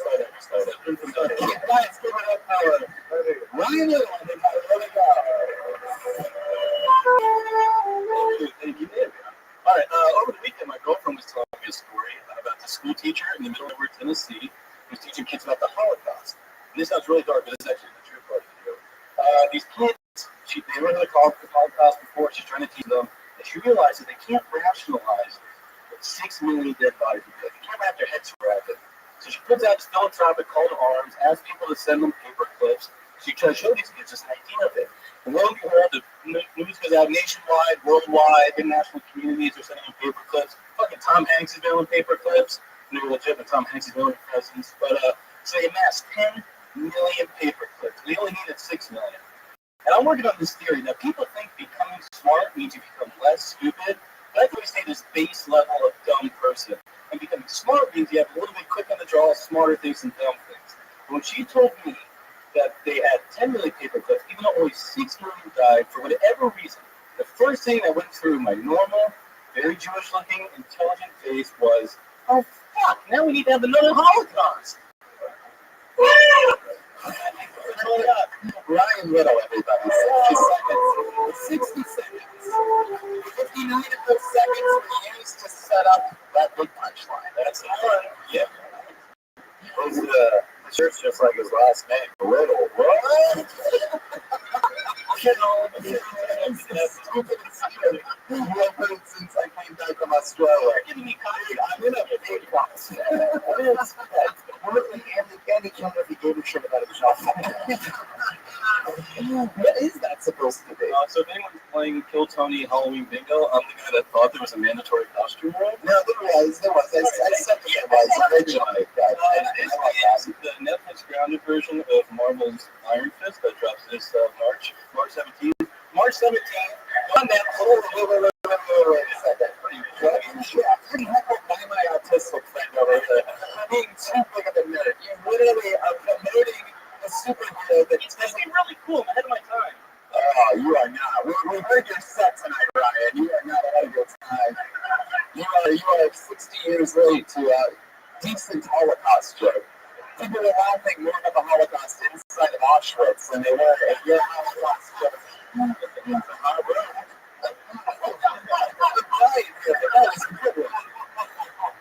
took the breath away, Ryan.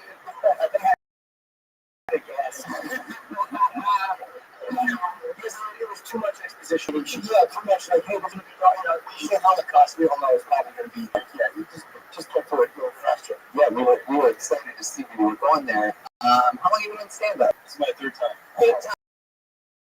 Wow. Basically a baby. He hasn't been doing it a lot. He's just been doing it a little. Ryan Little. I mean, I can't imagine. I'd imagine that the reason why you are a nerd, you were finding out here that you are very buff. Yeah. For a guy that's promoting a superhero that comes out March of 2017, you have quite the guns on you. And I'm guessing that if your last name wasn't Little, you would have a body that matches your face. I don't know. It looks like he could take an Iron Fist, you know what I'm saying? I'm sure it fits you like Winnie the Pooh. So not bad, though. Oh, One thing that your joke did have, that's something that I think you learned pretty early on, is that if you have math parts of a joke or numbers, it usually gets people out what you're talking about and thinking like, oh, I'm about doing math in my head. Yeah, it's called math jokes. So it's just like on stage, and people folks, 10,000, 70,000, whatever. Tell me more about Ryan Little. Let's find out a little bit more about Ryan, shall we? Because we know nothing about you, right? World premiere. Wow. From Illinois, Pennsylvania. What part of the middle of Pennsylvania? What's the name of it? Eastern Pennsylvania. That Eastern Independence was right out loud. Cool. Good fact. I'm really proud of that. What works for you? Is that the most interesting thing about you? Larry Holmes. I'm fucking nice with him. I was conceived. Ryan, let's think deeper here. Let's find out who are you? This segment was started a few months ago, but it's just called Who Are You? And we find out about somebody who's never been on the show. I'm one of the last babies that was born with a canceled fertility pill called Clomid because they kept people kept having sex tuplets. Now it explains everything. People kept having sex tuplets? 6 tuplets, 6 babies. And hello. Wow. Yeah, so it took off the market. So there's 560.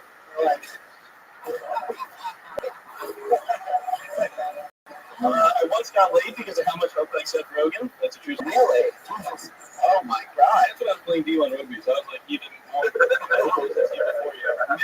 She goes, I love how much you look like Seth Rogen. Chick said that she fucked you because you look like Seth Rogen. Me and Rush, she said, I love how much you look like Seth Rogen. I know. You live on a spyism too, Ryan Little. Yeah, fuck you, Seth Rogen. Remember when you picked against me in Roast Battle, you piece of shit? Oh, I'm gonna go with that guy because I do am fat and Canadian. Was it really worth it to make that joke, you motherfucker? Huh? Dumbass? Fucking piece of shit. I'm calling out Seth Rogen. You're never gonna listen to this. Seth, I love you. I do too. Oh, yeah, because you've been up after me, right? That was Jimmy Carr. That was Jimmy Carr. The Munchers. I'd like to read that fucking clip for today. You're Shawn Michaels. We're 2 wrestling fans. They're not here. They're on the internet. We're gonna love that reference.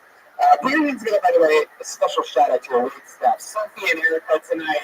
Really get to give them a shout out, but they specially request this show to get to rep this show on Mondays since they like it, and they're fucking badasses. So make sure you take care of them.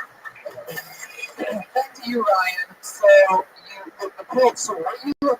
How many brothers and sisters do you have? One big sister, one little brother. One big sister and one little brother. No middle child syndrome. Well, they're right. How do you make your money, Ryan? Sorry? How do you make your money? I'm a showrunner's assistant. A showrunner's assistant? What show? It's a secret.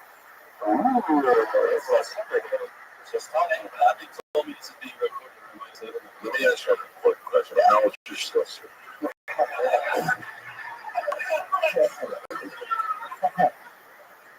Most likely 29? Way too old.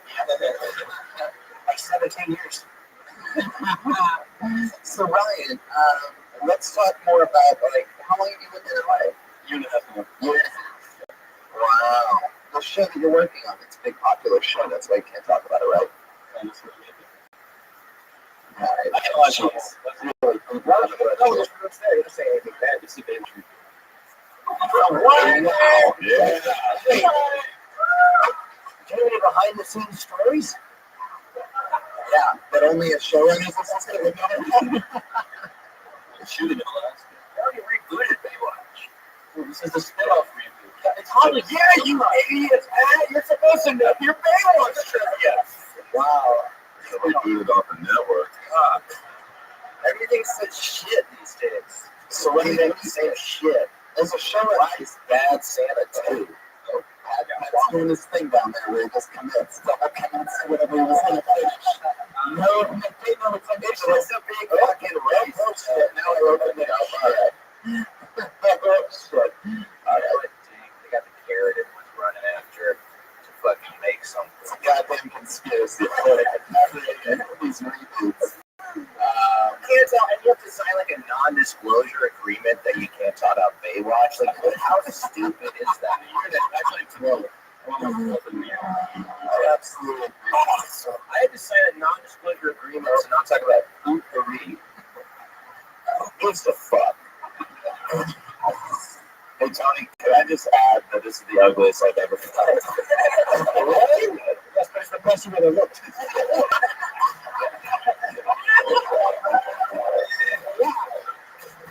Trim motherfucking Norton in the house. We light up Jeremiah continuously. That might be one of my favorite ones ever. That's gonna be a great fucking gift.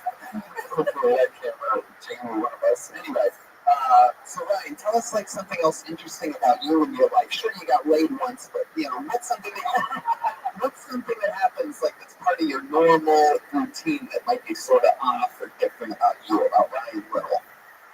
Part of my normal routine? First thing you ever jerked off to? Don't think about it that hard. Yeah.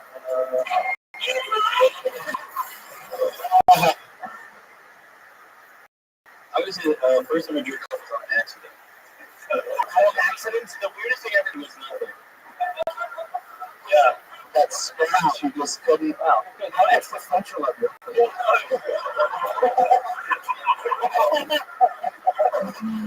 was really strange. It was coming of age moment. Yeah, I think I watched an episode of that. Hey, did you come a lot or little? It clearly affects Ryan every night. I don't know how much attention you guys are paying to it, but he does this like, complete 360 eye roll every time Ryan's like, I can tell. That's what I'm telling you about the muscles. Like I can tell that deeply affects you. Worse than the top three names. Ryan was the fourth pick. Number one was Richard. Number two was Peter. I'm not talking about your first name. I was almost Dick Little and Peter Little in Seamus Little. Peter Little. Wow. Yeah. Anyway, now you're Joke Little.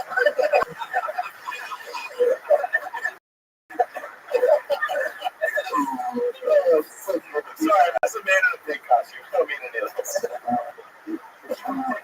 The field there, did you believe you were going to take Little? I would have been, what about your name? That's what I'm crazy. Did your brother get a weird name? No, it's Brandon. B Money. Yikes. He picked it. Yeah. He did? Like B Money, not Brandon. He came in Brandon. Brandon. What's your sister? Mostly me. I'm good. So, did you ever get any weirdest thing you ever jerked off to? I told you nothing. Wow. It's just what happened. It wasn't bad. Horrible answer. So, what about the internet? What weirdest thing on the internet you ever jerked off to? Nothing. Just kept the screen blank. Didn't even put my password in. The Japanese tentacle monster. Jesus Christ, tentacle monster. One guy that's currently jerking off to that right now. That's my hopes. I believe it. So is anime like that? Is that anime? Yeah, it is. It's like the. Jerk off to the same culture, yes, wow. Where'd you jerk off to that? I don't understand anime, but I did it. There's a genre, it's a genre that's about anime characters being attacked by monsters. Yeah. So, Jesus Christ! I just this answer like it was a trivia question. Yes, final answer, definitely. Like they're moved on, but like there's people that buy it on Blu-ray. Like it's a big deal. Well, like you actually have to put it in that thing. What is that? What is that? I like movie covers. Who does that? I certainly don't feel as creepy jerking off to ISIS video. Fuck yes. Ryan, I like your style, man. You're 3 times in. You're the opposite of funny right now. I feel like, you have the face of a guy that has a good work ethic. And I feel like, yes, instead of saying, I feel like if you love it, you're going to fucking do it, and nothing's going to stop you. You're 3 sets in. Yeah, this isn't break me, so I don't think anything will. Say that again? This isn't break me, so I don't think anything will. Wait. This didn't break you, so you don't think anything will. No, this is rock bottom. Really? No, this is great. No-brainer show. Yeah. It's going to take a couple of years before you do anything more fun than this. You're going to be chasing this dragon until the T-shirt comes out on Netflix in March of 2017. All right, Ryan, nice to meet you. There he goes. This is the guy that leads comic books from Instagram. He's on Twitter at Mr. Ryan Comics. Jesse Johnson's on Twitter at Jet Ski Johnson. Jet Ski Johnson. And Mr. Ryan Comics. What's Bill's Twitter? I don't know. He has one. Friend Zone 23. I've been listening to this show for a while, and you can always tell fun things when you see the piece of paper. Like you can sort of always foreshadowing and maybe something crazy that's to come. And on the Twitter handle for this, they have scratched out the word Twitter, and they have put in the word email. And they left their email here. I'm not going to say the email out loud on a live podcast. Plus, over 100,000 downloads per week on the video. I will say her name. We're going to give you another 60 seconds. This should be interesting. Her hands got a Jim Donnelly.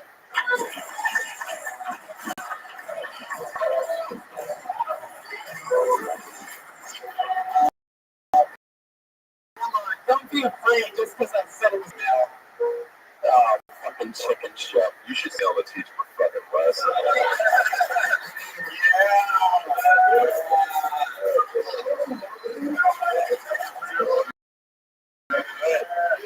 Fuck this guy. So, Jim Acting at gmail.com. That's Jim Acting at gmail.com. Jim, last chance again. Here, get your redemption. Be afraid. Jim, are you here? Jim Acting at Gmail. Where are you? Jim Acting at gmail.com. All right, I pulled another name out of the bucket. This looks like another new name. Let's see what happens. Maybe it's going to be Barry Peterson.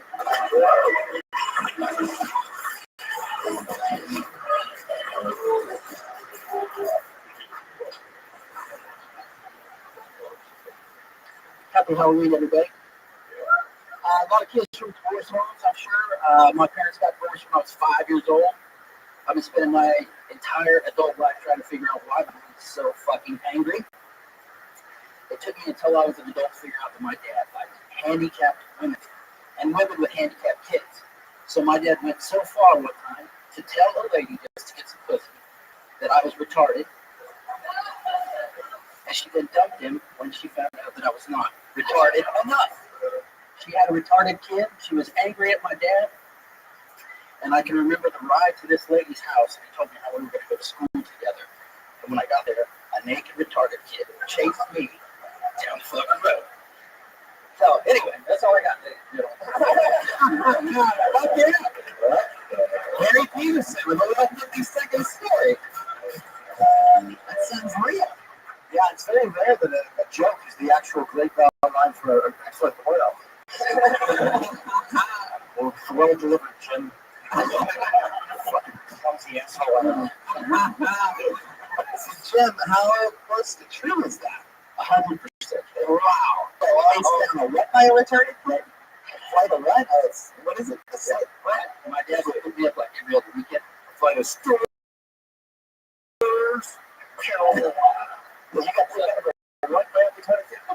My dad would pick me up, so on the way, 30-minute ride, just telling me how I can move in with him, and he's going to get married again, and she's got a son named Randy, and he's 13, I think I was 10. You guys can go to school together, and you guys can go to school together and all this, and it'll be great. Are you telling us a version of the story you told us earlier? The question is, what did this retarded kid chase you down? I want to know about the drive of your dad. When we showed up at the house, she wasn't ready, so she's behind the door. I'm not ready, and the door was being pulled. Like a fat dog was behind there, something like that, little 13-year-old retard. So he's 13-year-old strong, too. He got the retard straight, and he jerked it open. Right. And he came after me, and he wanted a hug. So I took off.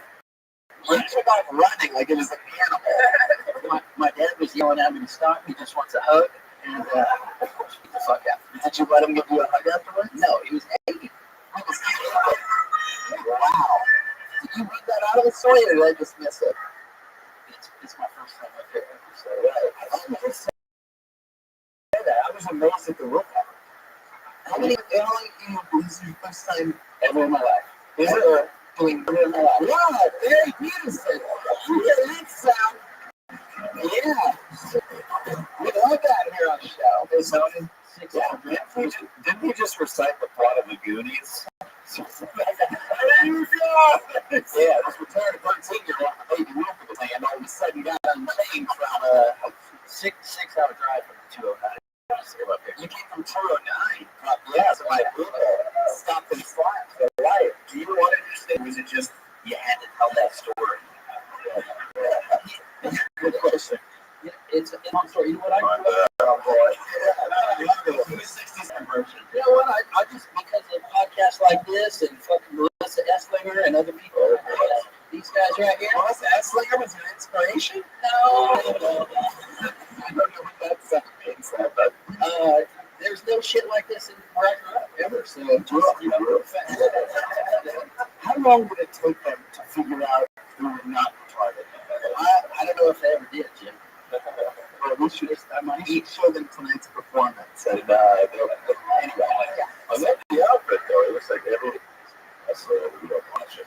Yeah, that's really cool. You made a long drive. You wanted to do the show. You executed with your story better than fucking some people that have been on this show that have been doing it 10 years, working tall, whatever.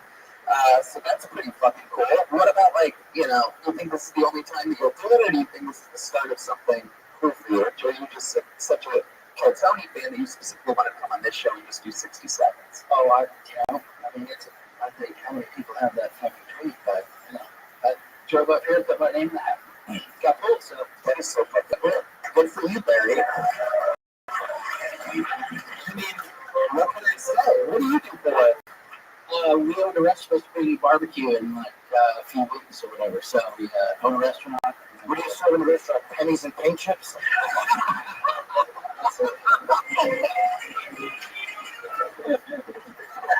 We do nothing but burgers and high quality barbecue. High quality. Oh, yeah, you post amazing pictures of cheeseburgers on my wall all the time. Oh, you have the cartoony poster in your restaurant. Now it's all coming together. You have that poster in your legit restaurant. Now, let me ask you something. When an inspector comes in and they see a podcast poster on the wall, you automatically going to be? So, I'm starting from there. I live in Modesto, Tony. They don't know what Tony is. They also don't know what a B rating is. And where did that code come from? Did you just have it, or? I used it for a stupid video I did, and I rated it as a you're a bit of a performer, aren't you? No, I'm not at all. Stupid video. Where's the video? I feel like there's a. I think it was Crazy Lopes. Crazy Lopes in the movie video. Have you ever been arrested? No, sir. Very close. Never got popped. Well, I got popped. Hey, what's another thing that you think is interesting to you specifically? How many people have been chased by a naked retard, as you called it before? What else? Anything else interesting? I wonder how high the retard count is right now in this podcast. I already checked the numbers. It's fucking high. There's been a lot of them. There's not many places to do a retard. It is. You live in it. It's 209. That's pretty much where you can swing it from the hilltops. People are like, where? Fuck them. I was the number one in stolen cars. Very proud of that. Very swim. I don't know. You have fighting fans, but that's where the Diaz brothers are from. Oh, okay. Do they ever come into your burger joint? No, they're Stockton's 30 minutes. Actually, nicer than Modesto now. If I were you, I would try to get them in there. It's the coolest spot. You get the Diaz brothers, you get Stockton, my friend. It's a quick market. I think you were supposed to stop last time. You kept shitting in a bush or something like that. Yeah, that's what's sad about like when people are like, "Hey, swing by my restaurant," and you're dragged in, and then like I end up doing a Rogan podcast where I'm talking about other places that I ate on that specific drive. You know what I mean? Like that's sort of have the fuck with you a little bit. But I saw an AW and I got caught up, and it was a rough thing. All right, made it weird, okay? It's what happens when you tweet at people and just have high expectations. You heard about this music reggae? Yeah, you heard about it? Yeah, I did. That's a setup for something. Here we go. It's pretty good. I just like it. But I want to give a quick shout out to reggae. game usually. Fuck yeah. All right, Barry, you did it. You got Uncle Tony, and you did really good, by the way, man. Barry's little Barry Peterson, everybody. Rock and roll, Barry. Congrats. This has been a very good bucket. It almost seems like anybody looking to drive a long trip is getting pulled out of the bucket. You almost feel bad for these hospitals that made the short, long drive from Orange County. Sure getting fucked up. Barry's go for Nate Robinson Jr.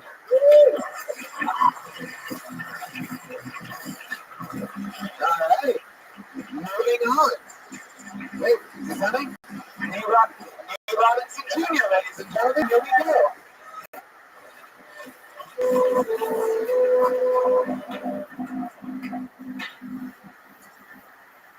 So I'm in my late 20s, and the only thing I see on Facebook these days is fucking baby pics.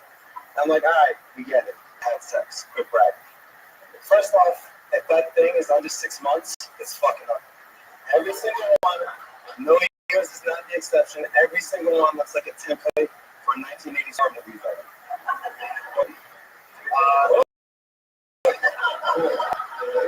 Obviously, I don't kiss myself. I enjoy me time way too much. I had to tell me the other day that he only can jerk off when his wife and kids are out of town, because those things just come and go as they please, and they pop in at any given. If my kid walked on me while I was masturbating, I'd be pissed. I mean, furious. I'd be so mad. I'd probably hit the kid with my cock like yell at it until he learns his lesson. What do you think about that the next time he wants to talk to me about Pokemon Go for the 14th fucking time?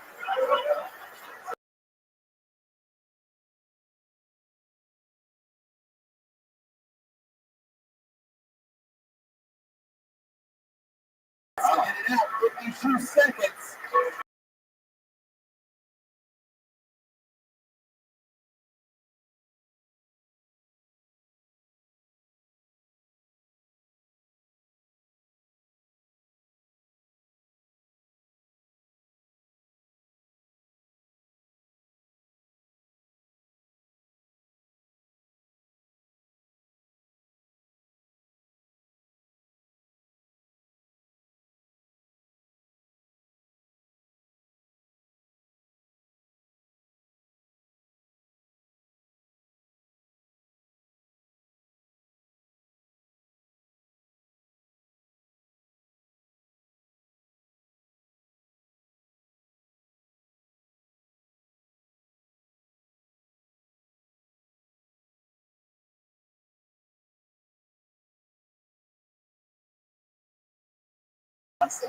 So, all of your baby. I don't have any kids. Oh, my Jesus Christ, this is a fucking miracle. You gotta start to spread that stuff. My dad had a lot of kids, so I kind of scared. How many did your dad have? 5, but it's enough. Is he an NBA player? No. Did anybody else think that his Wilson would be like, oh, hell yeah, what up? And that one is like, you know, what's the problem with these things with pixie sticks? What's going on here? So I'm like, what are you doing? What are you doing? It's funny. You remind me of like if Snoop Dogg played a Reservoir Dog. Something like that. One of my favorite movies. That is one of your favorites. Is that what your guess does? Yeah, true fiction. Oh, okay. I was going to guess that. It's also just like Marvin.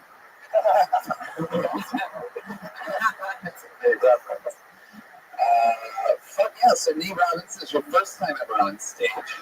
Sorry. Yeah. What do you do? Yeah. I'm an Uber and Lyft driver. So for Halloween, you're dressed as an Uber black driver. Exactly. Wanted to upgrade, see what it's like on the upper scale of the Uber rate. What's your rating right now? Like that was 4.89. Wow, 4.89. That's pretty good. That was the point too. You gave him a left one? Jesus, you know, you don't have to always play the racist character. Even in an Uber, you're fucking with these people. Who's playing a character? Oh, Jesus Christ. All right, there you go. Red Bear, Brian. Get it together, Brian. That's just to make you happy. Fucking Brian. Every time there's a black person on. Somehow this is more racist, you guys not committing to it. Yeah, And it's kind of being like, oh, it's good. It is. Well, that's what happens when you play slave music on a show. Like any other, if there was any, regulations. And that one, what he thinks is funnier than the old joke is so much more annoying than the original joke that I heard. Yeah, and we'll find out how loud he can actually make things when he wants to do something. Meanwhile, the comedian Mike Rebel always at about a 1.5. Yeah, really is fun. So, Nate, let's talk about your real life. Let's get more into it. You're working in Uber. Do you ever get a hookup in your Uber? Not in the car, but from it, yeah. Wow, how'd that go down? Well, it's weird. It's these two chicks. So, when you have a Uber, it's like I got these two banging chicks in the back. I think I went to the apartment. I'm like, hey, can I bum the dick inside you? And they're like, okay, let's do it. Man, you actually finally have the nose to do this black person impression. Hey, I was born and raised in an all-black neighborhood. I can get away with these jokes. All right, racist. I'm one of the only white guys that Russell Simmons uses on shit.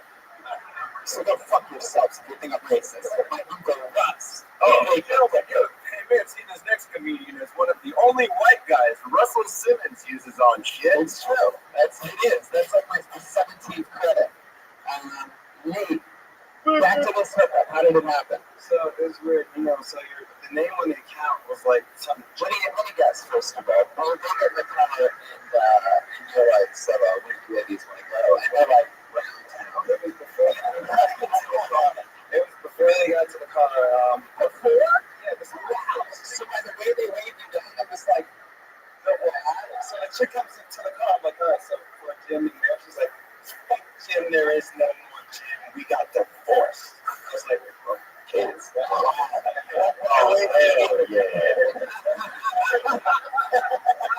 Just that. She's just taking selfies of you inside of it.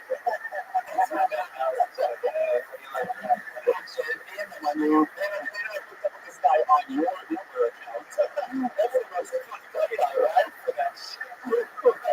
What's this $14 ride from Nate Robinson Jr.? And why is his profile big as my wife? Okay, so what the boys? Okay, so she gets in the car with her friend or whatever, who's Australian, good, drunk and obnoxious. And so we're driving back to the place, and her boss is Australian. Friend's like, hey, this Uber driver is really black. You should really hook up with him. He's probably got a big dick. I'm just like, and she goes, can I feel your dick? I was like, I'm driving. So you're like, fuck yeah, you can feel my dick. All right. Ryan, you are now. That was a bad one. Yeah, put me on with us and I would have told you, not now, man. Go for the road. Here, I have a bottle of water in the president. I bet you will there. How fast did you go over?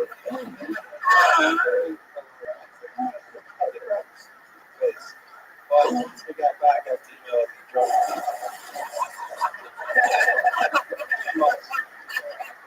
It's a car crash, right?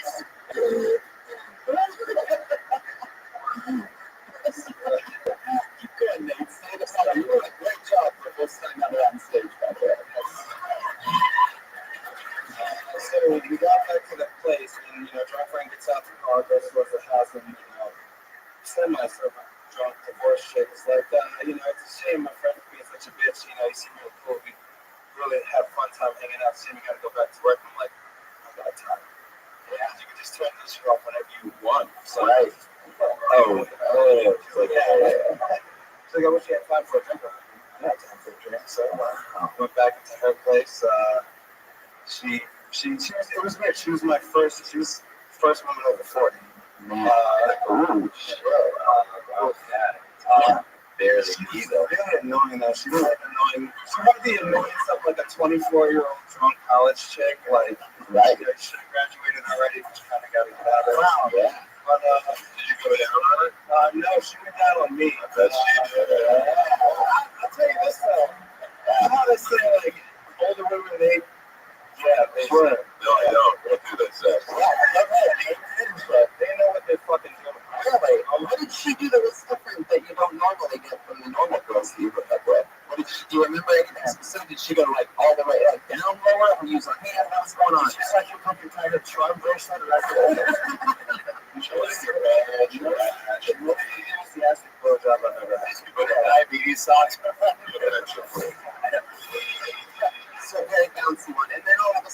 and then all of a sudden, what? She straddles, he gets on top. Are you still in the driver's seat, or did you go in her place? We went into her place. Wow. Yeah. And the Rossi friend was what? Passed out? She went into like another room with her. Yeah. Wow. So the room to herself. In the living room for a bit, but then she just dipped somewhere. And then we started making out, and then Wait, after the blowjob, you started making out. Hey, we gotta help you out a little bit here. So sit in the middle of it. So running the bases the wrong direction, my friend. What you use as a rubber, a trash bag? By the way, just to give podcast listeners context, there's 8 thirsty guys on stage listening to this story. Yeah. And what happened next?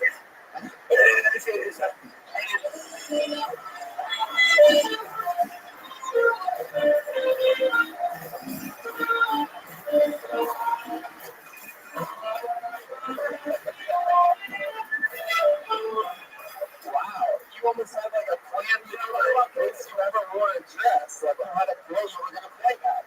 It's very impressive. Master improviser Jeremiah Watkins. By improviser, I mean that's one of only 2 songs he knows how to play on the saxophone. So, all right. Now you're hooking up in the back, goes all the way. Anything else? she blew me like him. She wanted me to hang out.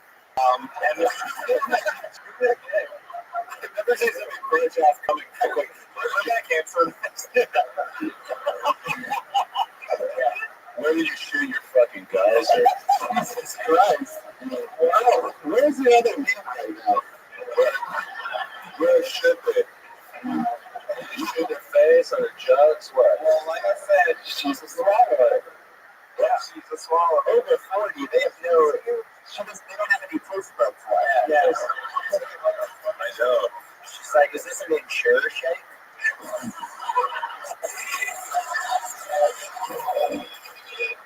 This is why I fucking love you, Pat. And like, one of the coolest things that happened to me in Australia, totally jumping out of the show for a second, was how many people, when I texted Jeremiah this, there were literally people that were doing impressions of you two to me, like in like hanging out afterwards, like while like taking pictures and saying hi to people.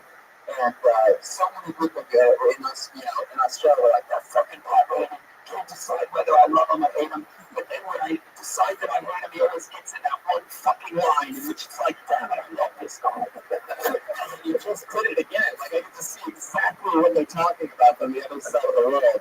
It's not in shirt shake, saying that because she's an older lady downing the cum. It's like an shirt shake. Pat Reagan. Okay, back into it.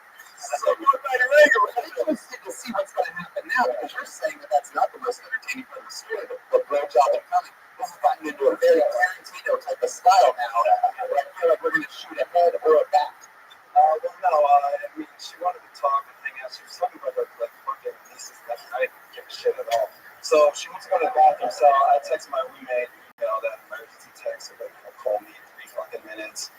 You know, da da da da. So I called. Did you call your neighbor? The whole time though, so you know. You did. Yeah, you did. That's so funny. Well, there is that part right at the end when you're about to close the door behind you where you have to be like, by the way, 5 stars. Right? I mean, that's just a killer story. Like, you know, that's sort of like what I want to always try to fish for.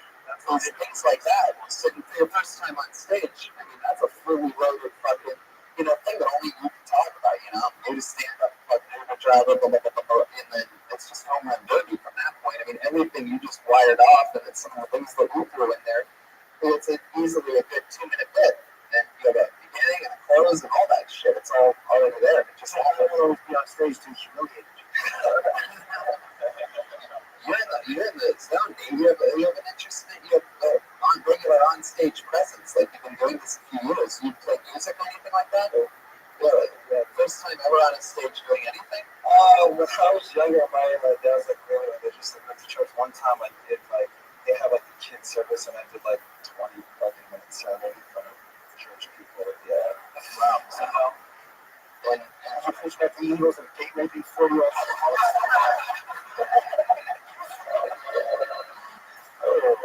Telephone for some reason. Someone gonna answer that? So wow, Nate, you're cool as fuck, man. It was fucking nice to meet you. Really great stuff. Great stuff. Franklin Spears, Nate Robinson Jr. Hold on 1 second. Wait. He's on Twitter, Dr. Brown. Dr. Brown. Why is your name all right? Jesus Christ, guys. What is your thing? What is this thing you guys get harder and longer after each video? It's unbelievable. Why are you Dr. Anderson? Oh, there he goes. He's Dr. underscore Broccoli. Where are you? I didn't see that. That's jimacting@gmail.com. Yeah. JIM acting, no underscore, no interruptions. Get more drinks, people. Get more drinks. Did I mention Erica and Sophie getting everybody wasted tonight? Right? Aaron? Oh, I'm sorry. Jesus Christ. By the way, that was the best white girl voice I've ever heard. My name's Aaron.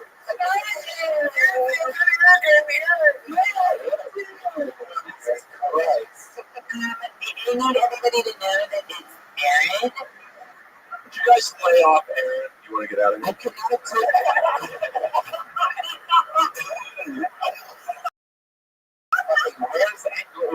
Where's angry Nicole tonight? I probably have a name out of the butt. His name is Sue Matzo. Is that the real name? Sue Matzo. Sue? If there's anybody named Sue, it's you. All right. Where's Sue Metzo? He's coming for the show this day. Yeah. Sue Metzo. Nice commitment, Sue, you twat. All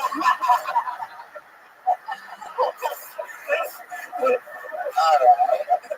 Here's another one. How about the name of the goes by Chelsea Leach?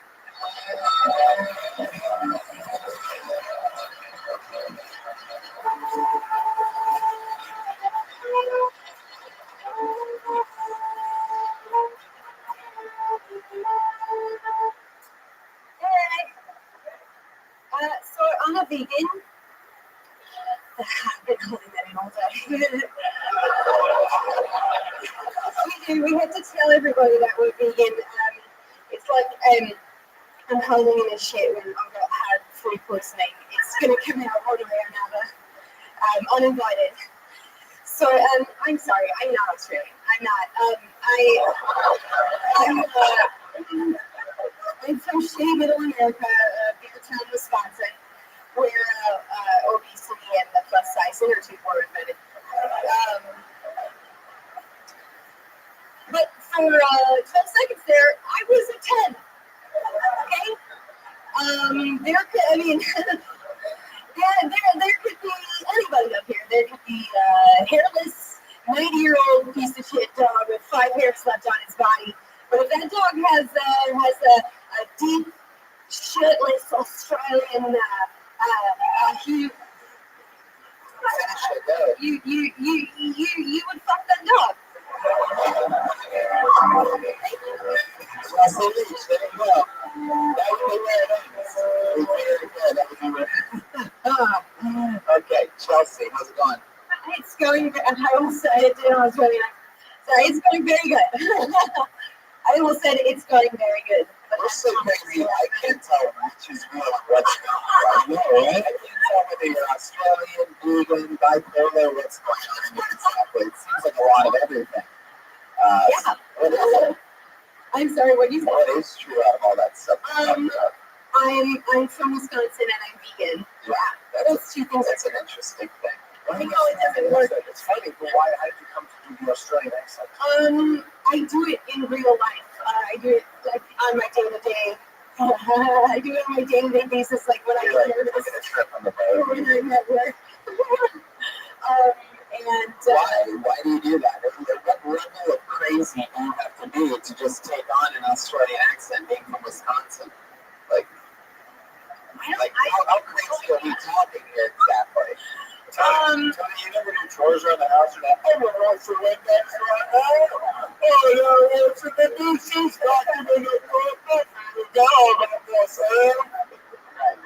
That's true. You don't do that, Tony? You said that you do it when you're networking? I do it when I'm nervous. I do it when I'm nervous or just for fun when I'm bored. Yeah, So I just progressively get really good at it. That's a mental illness. Yeah. Oh, It really is. Yeah, she was really molested. Yeah, deeply. That's even by Nate Robinson Jr. Like, I mean, She's molested by a digit.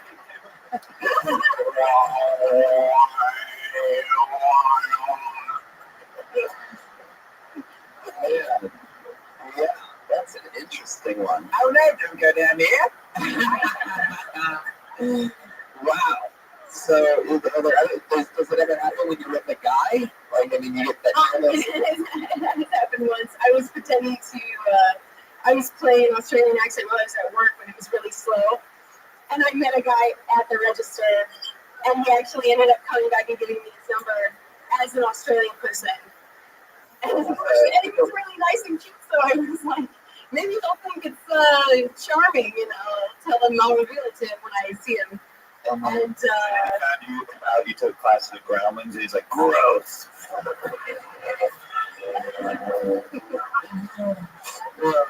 You know that song, you know somebody mentioned Groundlings here on I got my masters at UCB. No, I really learned how to be funny.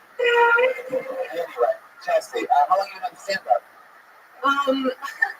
I did it for about a month and a half, 5 months ago, and this is me coming back. This is your return. This is like fucking, you know, like some type of Betrayal. Yeah. Why the layoff? A lot of personal crap happens. Cool. Like what? Yeah. Let's talk about it. Well, I went through a breakup, like a normal kind of fucked up breakup, and I. Oh no. What do you say? I said, oh no.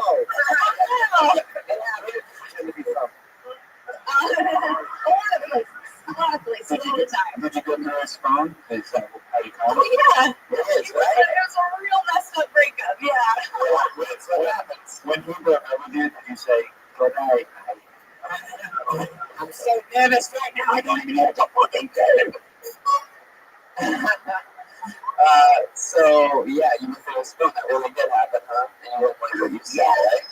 That's basically the new way to break up. Oh, no. I mean, you really just have to decide, ladies, do you want to not like your boyfriend anymore? And if you want to not like him anymore, then go through his phone. Yeah. Really, just do it.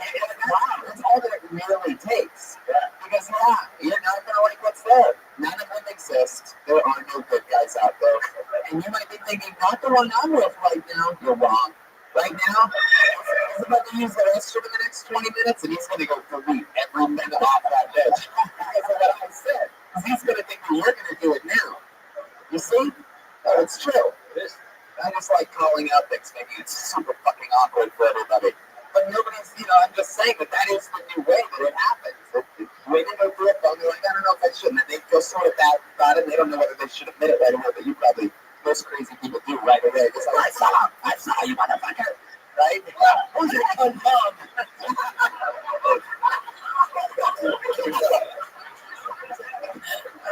What happened was we broke up and then we moved in together. And then everything... You break up and then you moved in together. Wow, this reminds me of Nate Robinson saying that he made out with a chick after the blowjob.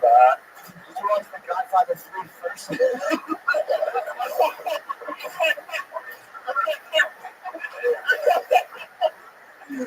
Yes. Oh my God. It's pretty loud. Did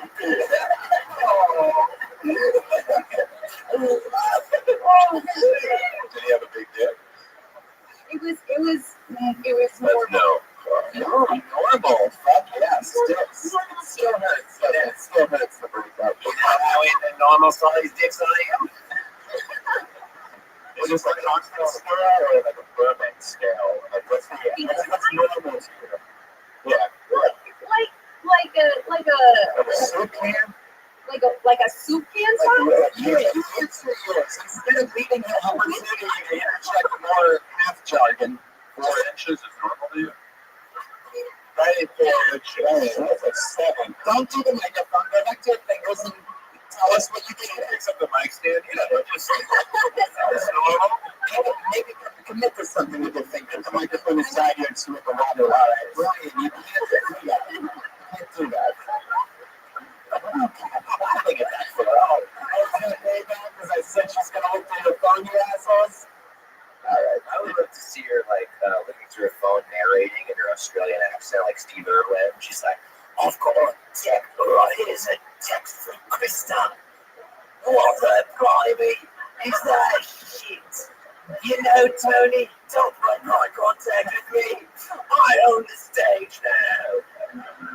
This is actually the music that played at Steve Irwin's funeral. That shit really, really Steve Irwin. You put a stingray tail through my heart. All right, so Chelsea. All right, so what else? I mean, is it over now? Completely over that breakup? That's interesting. Yeah. How did you find on the phone? She didn't talk to you on the phone. Yeah. Dick pics. Oh my God, I don't even. There was no dick pics. So that's good. Yeah, cool. It was. Yeah. Was that kind of something to read?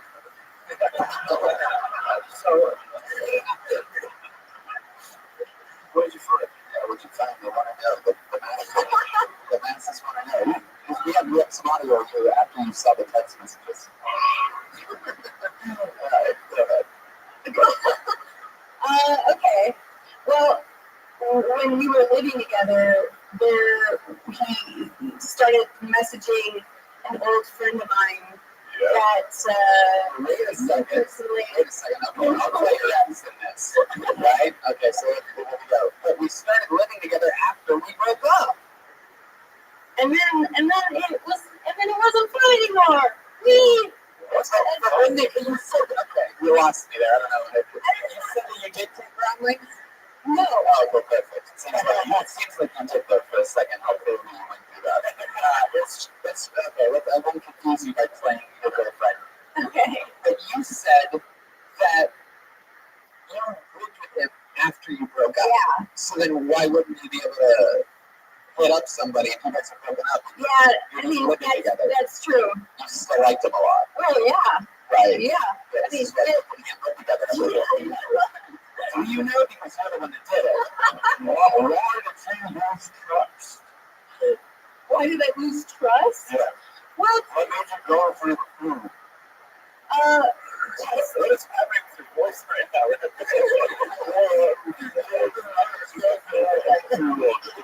He finally knows a good question and he decides to cover it up with a hot voice. Yeah, everybody knows. Sounds like fucking Buffalo Bill. Alright,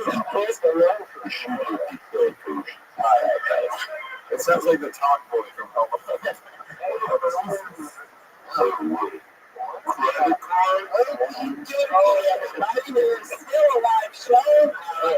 We were almost there for a second. We were missing posting. I don't know. It was the first ever podcast to get canceled.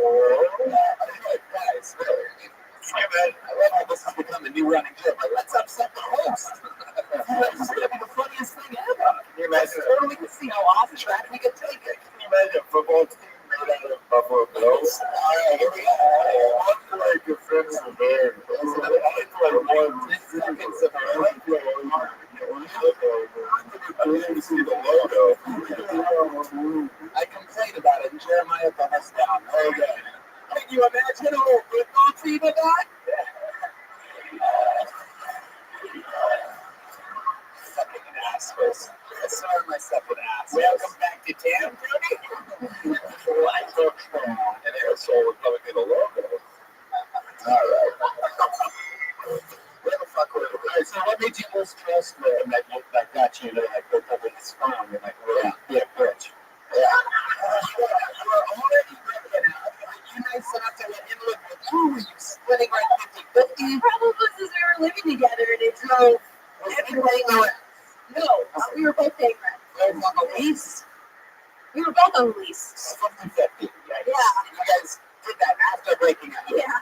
We were like, you know, the thing where we were like, we were friends. It's okay. And then I had to pay some money. We were all, I was 24. That's you guys Crazy. Yeah, you really are. Really through you, Chelsea. You having sex? Were you still having sex with the other? Were you still having sex with the other? For a while, yeah. But then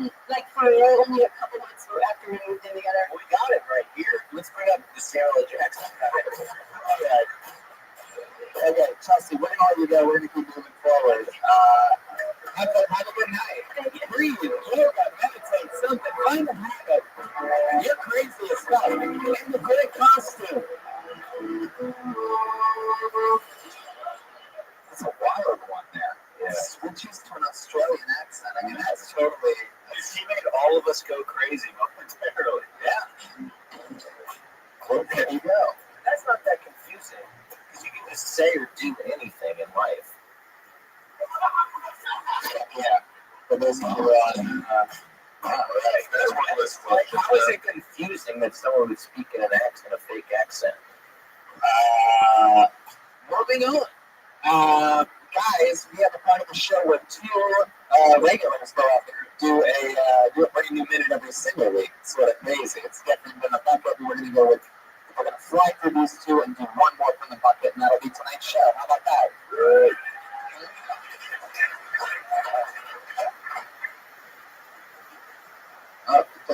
Can you find out about that thing that you just whispered to me about? Okay. Do you have to go? No, no. Discussing it. No. Anyone for some reason, my apartment. What behind that is they sort of turn the mic up, or what's that? I think when you say turn the mic up, or you guys. Oh, I thought you were saying you had to leave. So we have two regulars telling you. The opposite of I have to leave is turn the mic up. It's something like this, like thought, like like that. Like you're actually in charge of the audio part of the show. Oh, sorry. Next time I'll play my watch.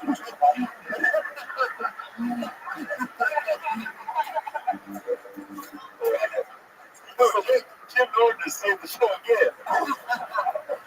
So we're getting back into it, Jim. I don't think I told you about this, Sam. Every week, these two, there's one and then there's another one, they're not at the same time. But they write and perform a brand new minute every single week. We had two before that did it for 2 years. These two been on for, it's mix and match now, but they do it every single week, so it's a little bit tougher. You know, they haven't just been sitting on 60 seconds. They write it every single week and put out another 60. That's great for college. Yeah, it's crazy. And the first school to ever do it, here is one right now, ladies and gentlemen. Vanessa Johnson, everybody. Here we go.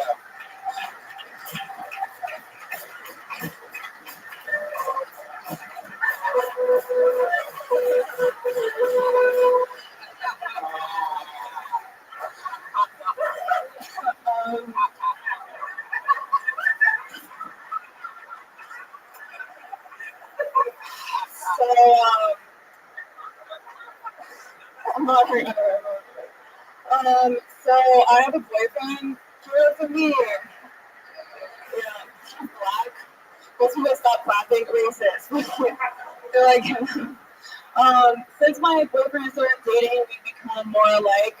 For example, my father stopped talking to me.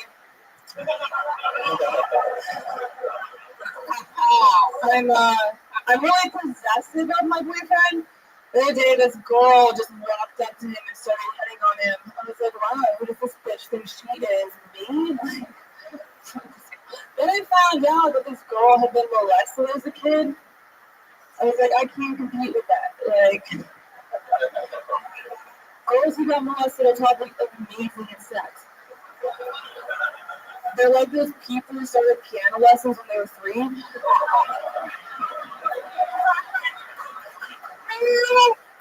There you go. Wow, very impressive. Vanessa Johnson. Vanessa, that was awesome. Best costume ever. Give it up for that. You guys are from New York, so you might not get it, but she is dressed like the worst comedy club in Los Angeles. Let's face it, there's a place called Flappers. That's sort of their slogan. If you didn't get it, she put the logo. And they would like hand those tickets out on the street. It's just a terrible club. Hey, Tony, I headlined there. Oh, yeah, you got to do shows there still. Reagan Watkins are resident members there. You are? Well, all right. Luckily, hey, I think Dave and Barb are just trying to run a good club in the back. So let's just jump right into it. Vanessa, one of my favorite things about, having regulars on the show is every once in a while you get to hear them do a joke that you know is going to live forever in their set. And that, to me, is that hilarious. Like, that, I think, is even funnier than the laugh that you did get from it. But I have a black boyfriend, whatever, but to stop talking to. Like, my dad stopped talking to me, too. Like, that's brilliant fucking I'm dating a black guy joke. Like, it's also, Yeah. go ahead, Jay. I love of course, molested adolescents. Yeah. It was really funny and quite true. Yeah. I mean, it really is. And that was in there too. I mean, a really great set. That's fun. Damn, you've been doing so good.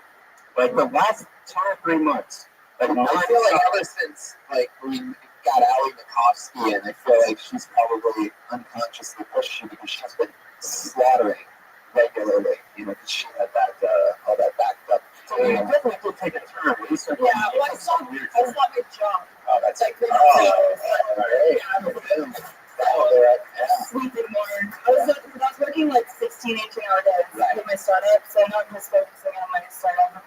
Nice difference, though. So, like, the comments there, like, good timing it, like, in the open mics and stuff, that's a good example. Just quit your job. Yeah, it was like, just quit. Just starve. And you saved up a bunch of money before doing that, because you actually had, like, a real professional, like, really good job. Right. What was the job? I don't know. Oh, I did TV development. I was at HBO for a couple of years, and then I launched another production company. So. Yeah. What was your new HBO? Stars. They got nothing going on. I was in the middle of selling a show there, and then all the management, all like fell apart. Had lots of it. So, anyways, I didn't move through because they didn't want to slave anymore. So. Hey, Tony. Yeah. You know, I said earlier is the ugliest I've ever felt. Yeah. Now being next to Vanessa is the ugliest I've ever felt.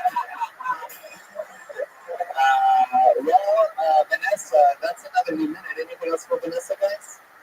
No, we did it. The brand new 60 seconds. Great stuff. Vanessa Johnson. Guys. Just like Twitter and Instagram.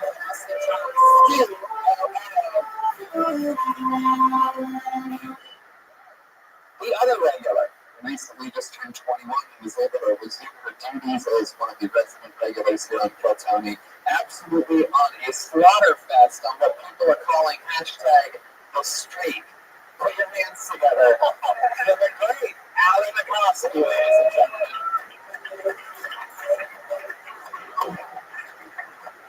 Hi. Okay, I had a sex dream about my dad. I didn't ask for it. I didn't want it. It just happened. And I felt bad because my dad doesn't know why I won't hug him anymore. I don't know what to tell him, no, it's not you, it's me. It's us, really. It's too volatile. And no, you're a good dad. You're just a better daddy. I'm just saying, have you seen the knuckles on your dad? Those are some thick digits. I don't want to fuck my dad. I just want to fuck a dad. This has nothing to do with my dad, but most guys think that girls are into choking during sex, which I think is pretty much true. But only during sex, you know. We can't just be grocery shopping and you just choke me. Okay. It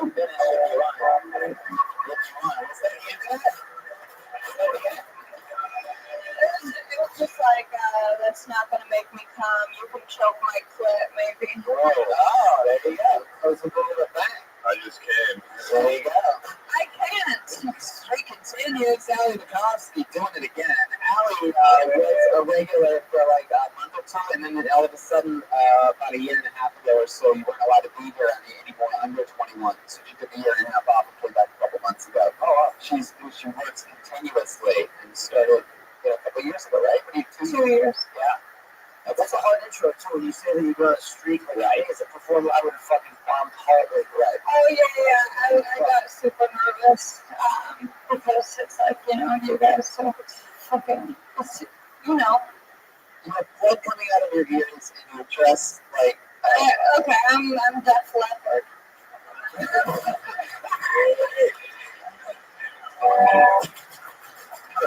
She only has one arm. Yeah, It's like falling in love. People are just killing it. What was that, Pat? I didn't say it. I don't know. You ain't falling in love. You had a little bit of pent-up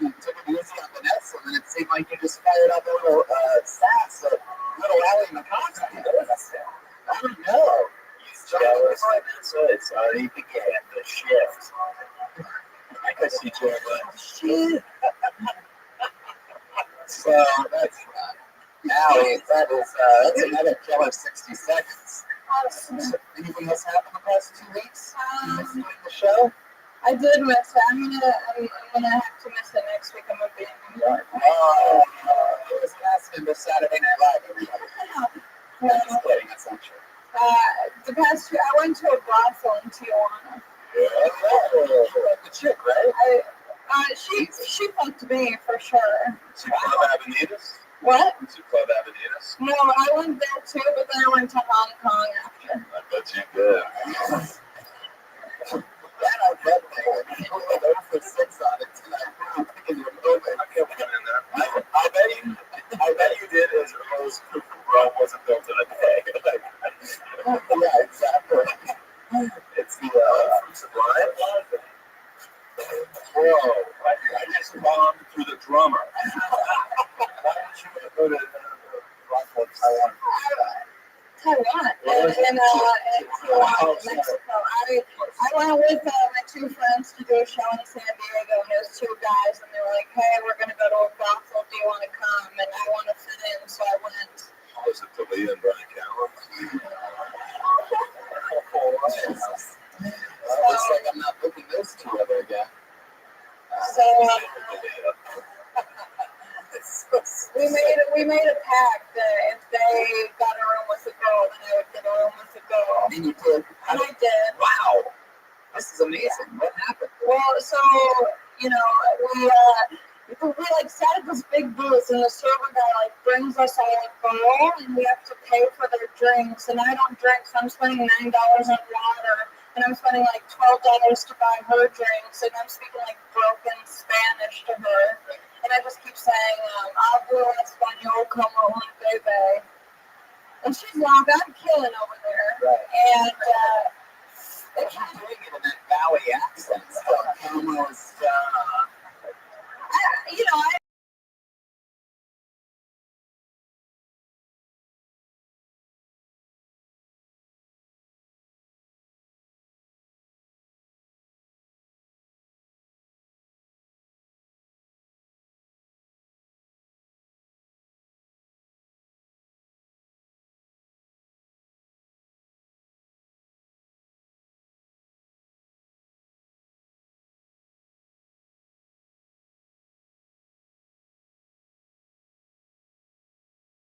dildo.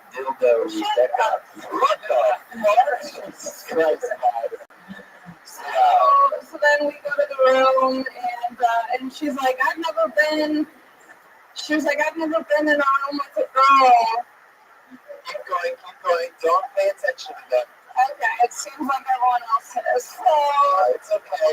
Stay with then I go in the room with the girl, and she's like, I've never been in a room with a girl. And I was like, I've never been to Tijuana. Like, I don't know what to do.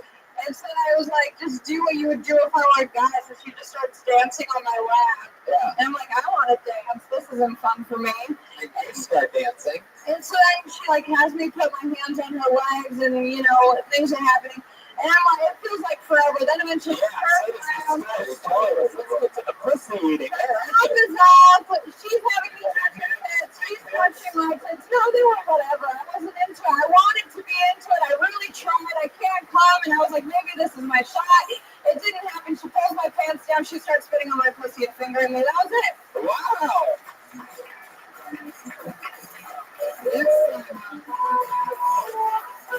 Okay. There you go. With the narrator. That story really scared my dick. Next time I would start with the end and then work your way backwards. Is that like a reverse happy ending? Almost like that. It's just the part that everybody wants to hear. So she just started spitting on it and going to tell it. So she's like, she's rubbing around down there DJing and whatnot, and then I look down and she's spitting on my pussy. Yeah, my pussy. It didn't feel like spiteful. Very interesting. Yeah, so I'm gonna go back soon. Go ahead.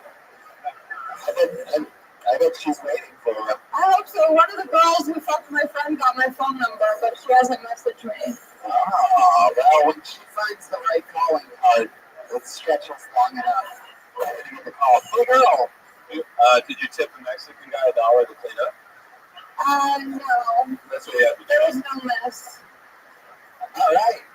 Very good. Now, Howie McCompster with another new minute and a crazy fucking story. Tijuana.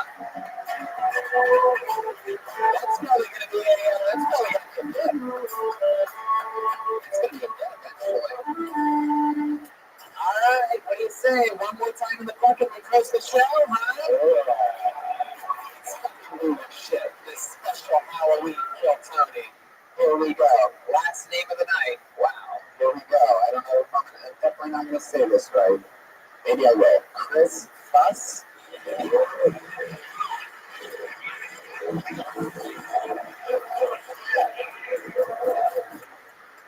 guys, my name is Chris.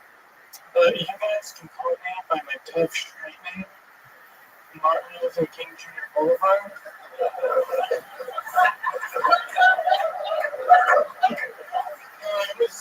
My friends were driving me here today, and I heard this song on the radio. It's like a new rap song, and the lyrics went, "Help, somebody save me, I'm drowning in all this pussy, I can't swim." And that song's weird to me, because if I was drowning in pussy, I don't think I'd want anyone to save me. You know, just leave me alone, and let me die happy. Rappers are always drowning in pussy. I guess it's because most of them don't know how to swim.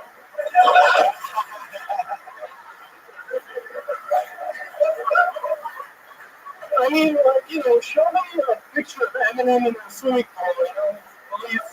I'll go on, you know. Fuck yeah, Chris Fuss. I mean, you say what? Bunch of punchlines in 60 seconds. That was awesome. How long you been stand up?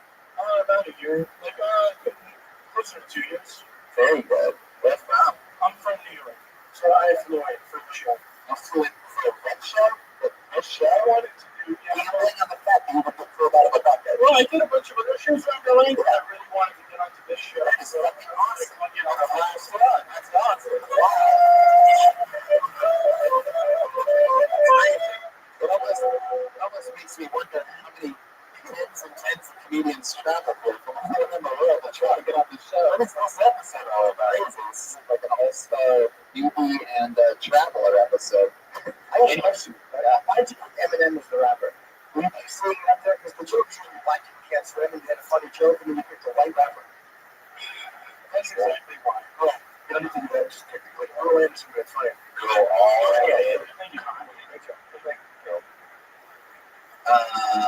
Yeah, totally. Kingy. Yeah. The fat boys. So I say, oh, you have cheap shoes on that damn suit. Fat boys. That was the wow, they're just fucking fat. Oh, it was squeezing an 80s reference any chance he could. So, you got with the fat boys. We're talking about that a lot. That's how they were. Yes, they were. 2 of them were alive, one had a heart attack. You saw that? Yeah. Bombing again for the drummer. I bet Jodeci doesn't know how to swim either. What about Jamiroquai? All right. Well, Chris, I mean, that's fucking awesome. You came from New York. How long are you in town for? I fly out tomorrow morning. Oh, interesting. Wow. You really spurs it in here at the end. Anything fun happen to you this week while you're in town? I went to Basketball Supreme. Oh, nice. How was it? It was great. Eric Andre took off all of his clothes on stage in front of 4,000 people. You never writes for his show. Yeah. Reagan, right behind us here on the show. Jim Roy kills out here. Yeah. All right. Chris, what do you think about his dick? That's your always your thoughts. Like, three things to talk about, like notes of his dick over the week. Jesus, what do you just need to on, man? If you had 32 on his top, you had 35 things you'd like to say about Eric Andre's dick. What would they do? I mean, what, same color as the rest of them, or was it? Well, I mean, I just think the first thing Seems like he's a little bit purple. It's a big fucking dog. I don't need to like going here. Big dick. How was the helmet? Was it cut? Was it? No, like he tucks it really well. So the first thing would be that I wish I could see his dick once. You wish more? But he tucked it and he was just showing his pubes and he was screaming for a woman over and over. Wow. What about his balls? Yeah, I bet if you would have looked at it from behind, you would have been able to see his home, the bed Smith. You know what I mean? It's a contract, some custom written there contract.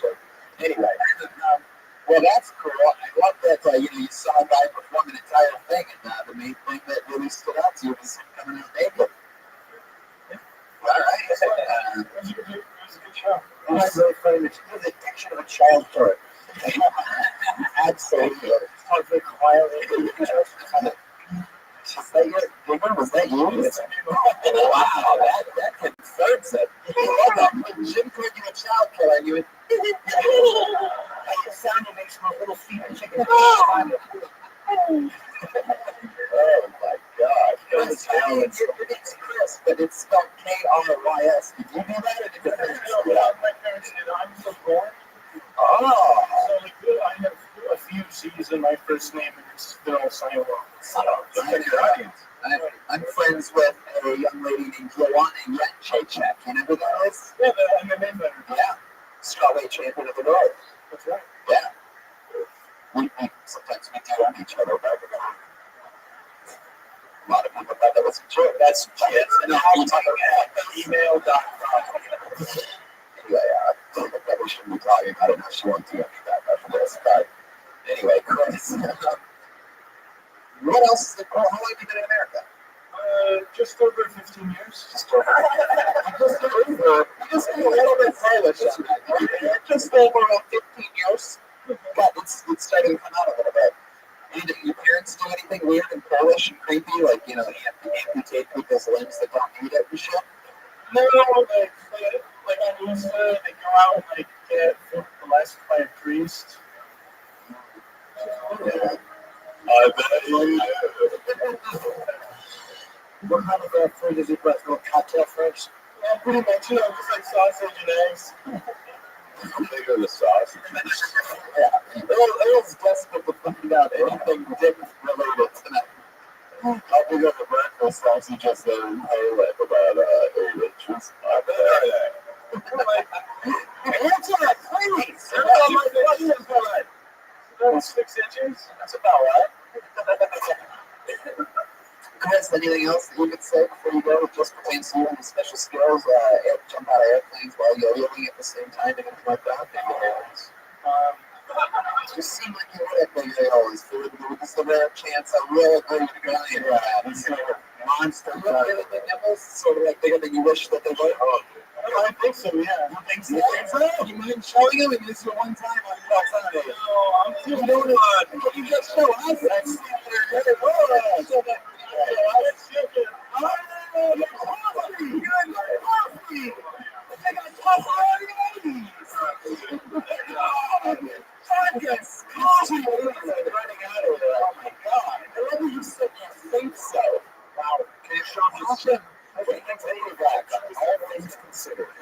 Wait, Pat had to shove something right down the gullet. Jim, what were you going to say there? I was just commenting that those are 1985 Tracy Lords nipples. Yeah, you got those big bologna pancakes. It was Shiro. Yeah, it looked like the front of Joe Jimenez's bass drum. That's the big round one at the bottom. You fucking idiots.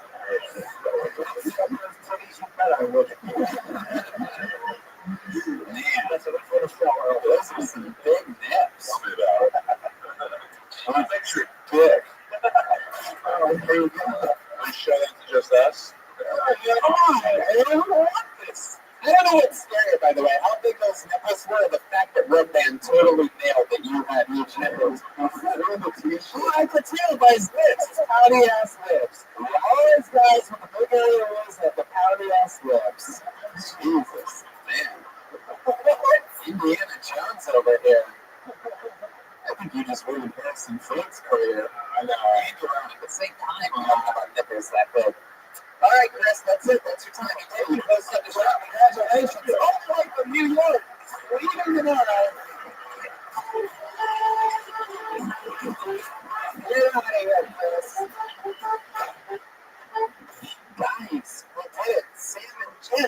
have your own show. Promote it real quick. Jim Martin and Sam Roberts. Some serious sex on every morning. Yeah, we're gonna listen to it. You guys have to do a fucking super show at 8 a.m. Eastern. The big ass steak is our statement. This is tonight's drawing. Drawing during tonight's episode by Ryan J. RyanJebell.com to buy tonight's print. Sweet. I mean, that's fucking amazing. And that's also where the official Catoni poster is available. RyanJebell.com, one of the great artists. Jamie Brennan on the HD.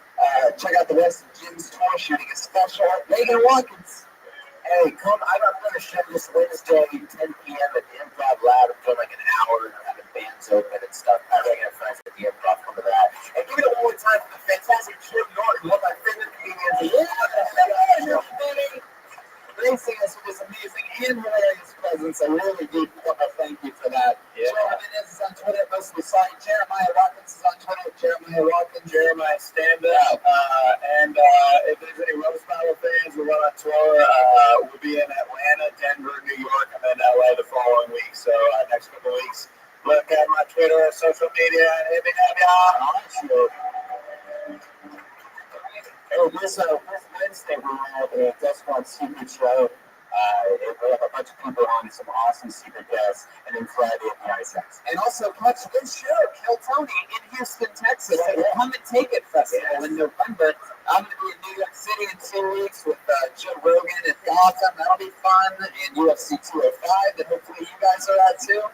And I'm in Spokane, Washington this weekend. How could I forget about that? Thursday, Friday, and Saturday I'm in Spokane. Real reality check. We're heading back to a humbling fucking city. There you go.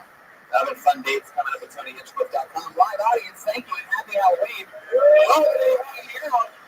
You guys want to grab a drink on the front patio? High five. That's what we'll be in just a few minutes. Thank you so much. Have a good night. We're going to take a picture real quick right now.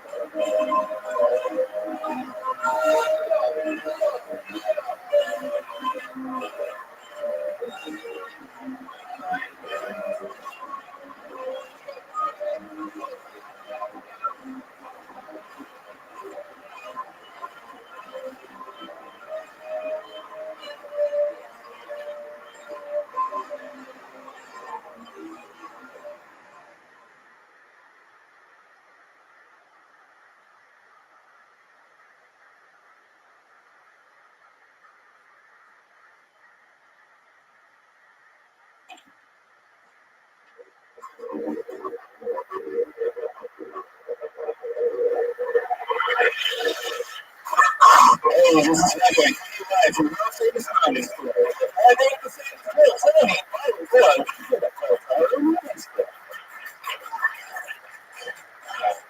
Hey, everybody, make some noise Monday night. Here we are. Here we are. Hello to the thousands and thousands on Ustream. Jamie Vernon on the HD camera. Hello, everybody. Ryan J. Ebell, house artist, drawing on a blank piece of paper right now. He's going to draw tonight's episode featuring the official Catoni poster. And Brian Redband's here. Hey guys, what's up? It's for Brian Redband.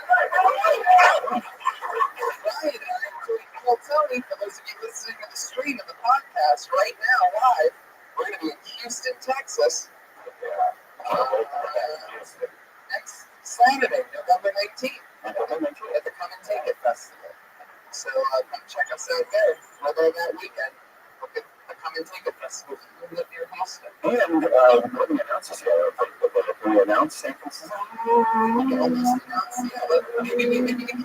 What's that called? Sketchfest. Yeah, there's a big festival in San Francisco. We're going to be doing that. We're going to be doing Kill Tony, this exact show there, and at the Come and Take It Festival. That's that in Houston, San Francisco. Kill Tony's traveling. That's the show of the year out. So how about one more time? Let's make some fucking noise. You guys ready for it? Hey, why is that like that? Steal it. Why is that like that up there? I just noticed this now. Right, well, I have more customers, so holy shit, this is a first.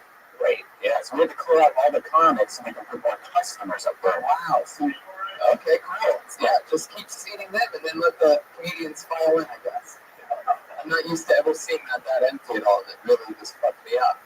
It's that main room where we're going too big for the old belly room now. I sort of feel bad for the comedians. I feel like they're just, where could they possibly be if they're all in the main room? I feel like we go just stacked on top of toilets right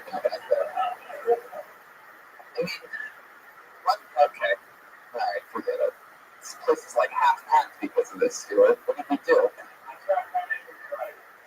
How many more is there? There's a lot. Josh, how many more people are there? Is there like a line? This is, Josh, that's half the room. What do you mean a lack of communication?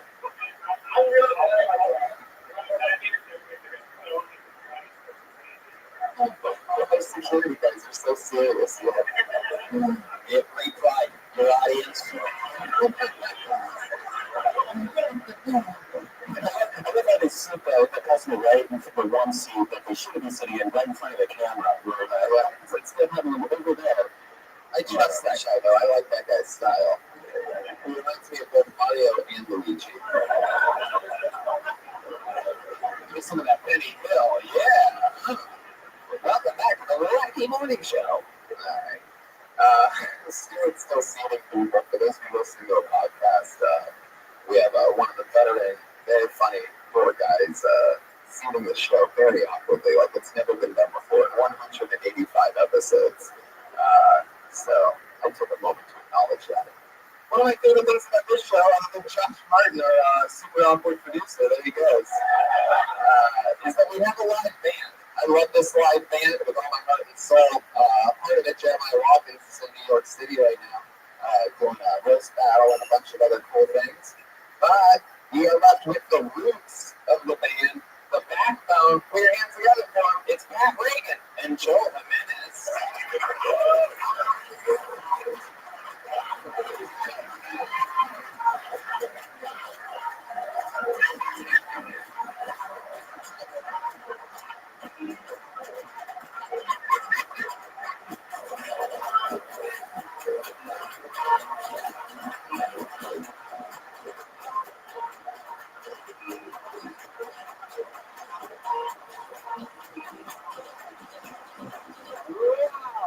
Another very impressive entrance.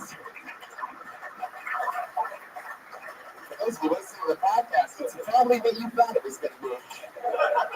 And we're indeed the Blue Man Group. So we came out playing instruments, dressed in the all black. That's weird. So we have one for it on the front like cover there. I like that. It's so great. Joe, did you like that? Touch on anything else.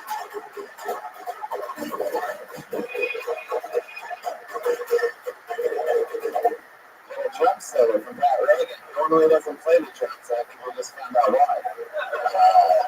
Short minutes on the percussion, but Pat's sticking with me. He's got the guitar behind him. Welcome to the show, Pat. Hi, Drew. What are you guys up to? You look great. I'd imagine this is sort of what Steve Jobs looks like right now. That's exactly what you guys look like. Just rocking, but wearing the classic turtleneck. Oh, I think they're doing the Blue Man doesn't talk. So, are you guys talking about another character? Or is that what's going on? This used his power to open the gates. Just for those of you listening to the podcast, the room just doubled in energy and size because Steve has decided that there's no more audience members. Wow. I can't wait to see what happens if audience members show up right now.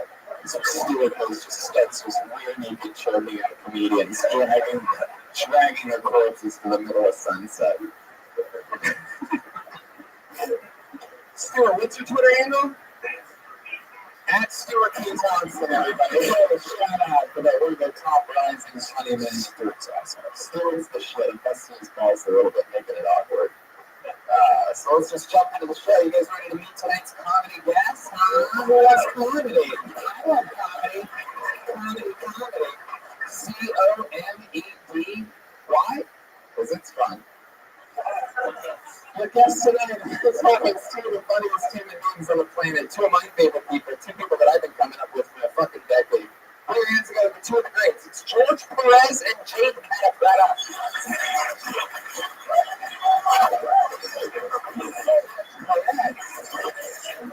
Fresh out of a breakout episode of the Joe Rogan Experience, George Perez and the Stone Cold Killer. Yes, happy to be here. Love your alien tampon band. Love it. Tampon band. You just got it roasted. ourselves. We got a little buzz. What are we at? George, what's up? Not much, just hanging out, chilling. George, you are going to be on We Win the Roast Battle. It's taping next week, so you know, roast thing, which is how I met George. Breaking news. He was in a crazy fucking roast shows. Yeah, and I met. We made it down all the way through a March Madness tournament of making fun of one another. Except the show that we did had no rules. They had nothing set up. It was just some pilot for. They took all the Yo Mama guys, which, by the way, you're a Yo Mama champion. You're all going to show Yo Mama. One of the grand champions. I'm also Baby Mama champion, too. Baby Mama? That's too cool for me, George. I'm not going to lie. My name is from my favorite sponsor. Oh, shit. Strapping sponsors. You guys have both done the show before. We've been doing comedy together forever, all of us. Two of my favorite humans. You guys just want to jump right into it, get the show going? Let's do it. The meeting, ladies and gentlemen, it's about to fucking go down. There's over 50 random human beings signed up for tonight's show. Some of them rising talent, some of them trying comedy for the first time, some of them are completely insane. Anything can happen on this show because anyone's allowed to sign up on the patio between 6 and 7:30. You see it happen every week. For comedians or new people, you know how it works. If I pull your name out of the bucket, you signed up, you get 60 seconds. You know your 60 seconds is up when you get the sound of a kitty. It means wrap it up then, or else you're going to bring out the angriest Hollywood bear.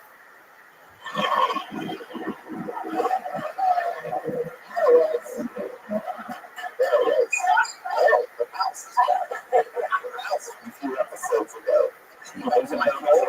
Yeah, I've been watching your disgusting post. I think I have a mouse in my house. This is the tweet.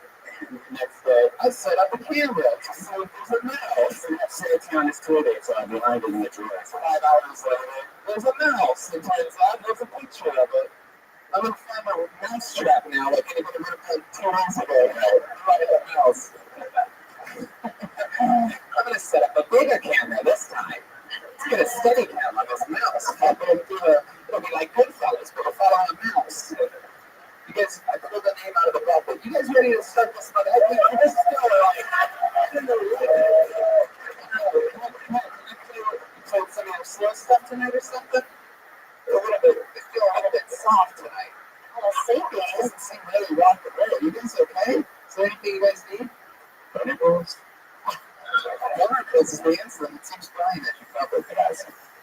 I pulled the name out of this bucket. I'm excited about this because I know for a fact I've never said this to you before. oh, yeah, let me see it. Let me see it. Luke one.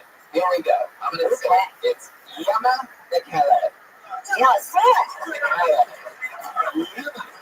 Y-E-M-A. E-L.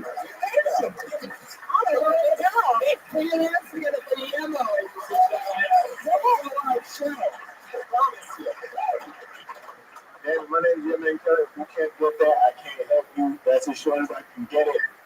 If my dad was here, he'd be like, that's not your name. It's not like name. Your name is Onyema, my chick. Someone here, you know, these seconds.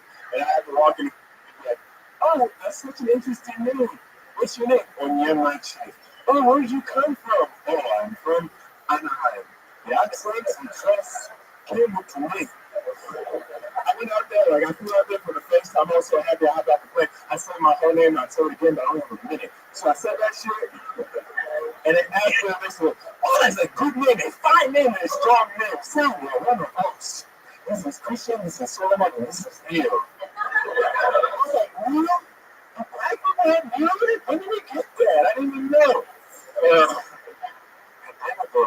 I'm 6'6", and like the worst part about being 6'6" is the fact that people feel comfortable walking up to you and saying, "Oh, I thought it was so high, you playing basketball right now. I've been in the NBA, I've been done from the half court." I'd be like, first off, you can't do it with your left hand.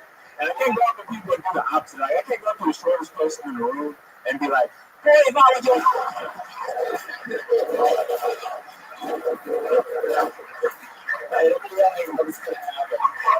You should make some like tiny bit. Yeah.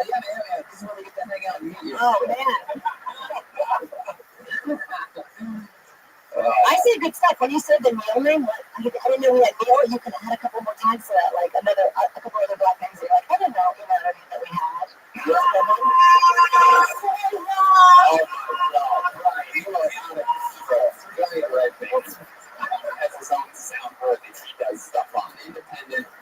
Brian Soundboard does not express the thoughts of Kill Tony. You're not going to Blah, blah, blah. wait, so where are you from? Are you from Anaheim, originally? Yeah. I'm from LA. LA, cool. Orange County out here? See, both from Orange County out here? Yeah. I'm Border Patrol. I like you, bro. I mean, you're cool. My sweats, they were like Malcolm extra tight. You seem very comfortable. Yeah, those are comfortable. I feel like flying. I would never perform that, but I'd fly. That's pretty much what I wear. And I could, if I was in the front, I would have just been staring at your dick. So I say maybe regular food, so it's not so. Brian was staring at your dick. Yeah. That's Yeah, yeah. let's get into it. You're a bad motherfucker. How long have you been doing stand-up? A year. What do you do for work? I work with kids with autism. Holy shit. Oh, wow. Yeah. Angel. Angel. Yes. Yes, yeah. That's for autism. I got a quick short mind. And then I got, oh, yeah. Let's see what happens next. I liked your set. I thought we get to know you a little bit, how your dad is. What does your dad do? He was an engineer. Okay. Okay, so good dude does it. So, how long have you been taking care of autistic kids? That'll be a year next month. Everything you do. Just one day. What were you doing before all this? I lived in Nigeria I was working as a teacher in Nigeria for 2 years.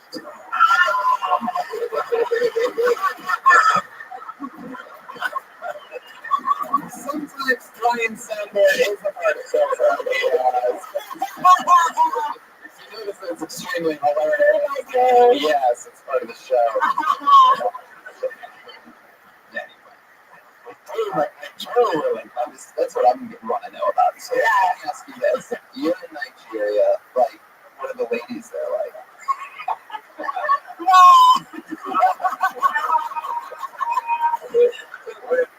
They're amazing. Like when they smell the green card on you. Like when you talk that American accent on them, like, oh my god. That's funny. That's funny. Wow. So what do you have to wear? Like 4 condoms? Hey, I definitely had like a suitcase with one of the just condoms. Like that. I bet. And what did it look like you are? I guess there was just one condom.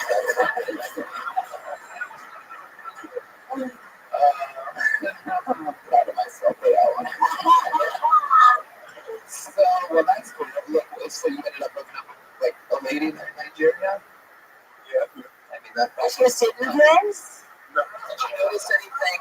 Did you notice? Yeah, you could be teaching older people English, guys. How old are they? It was very And they're also autistic. Well, you didn't say he was doing that in what?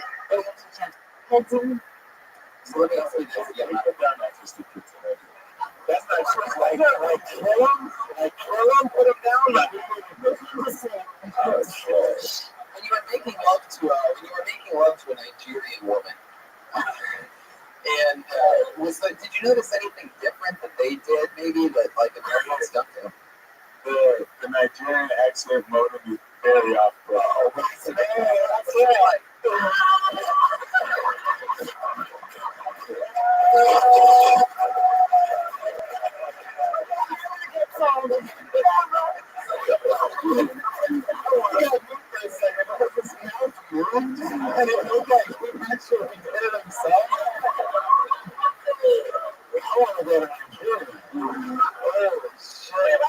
Let us hear it.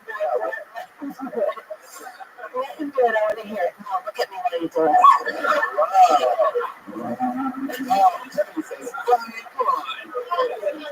That's just out of control. See, that's one of the things that's just Brian's own thing.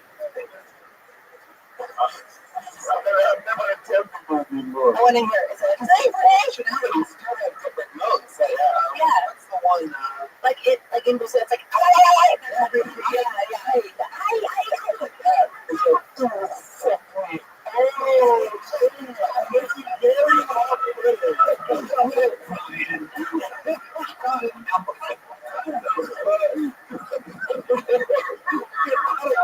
Tonight.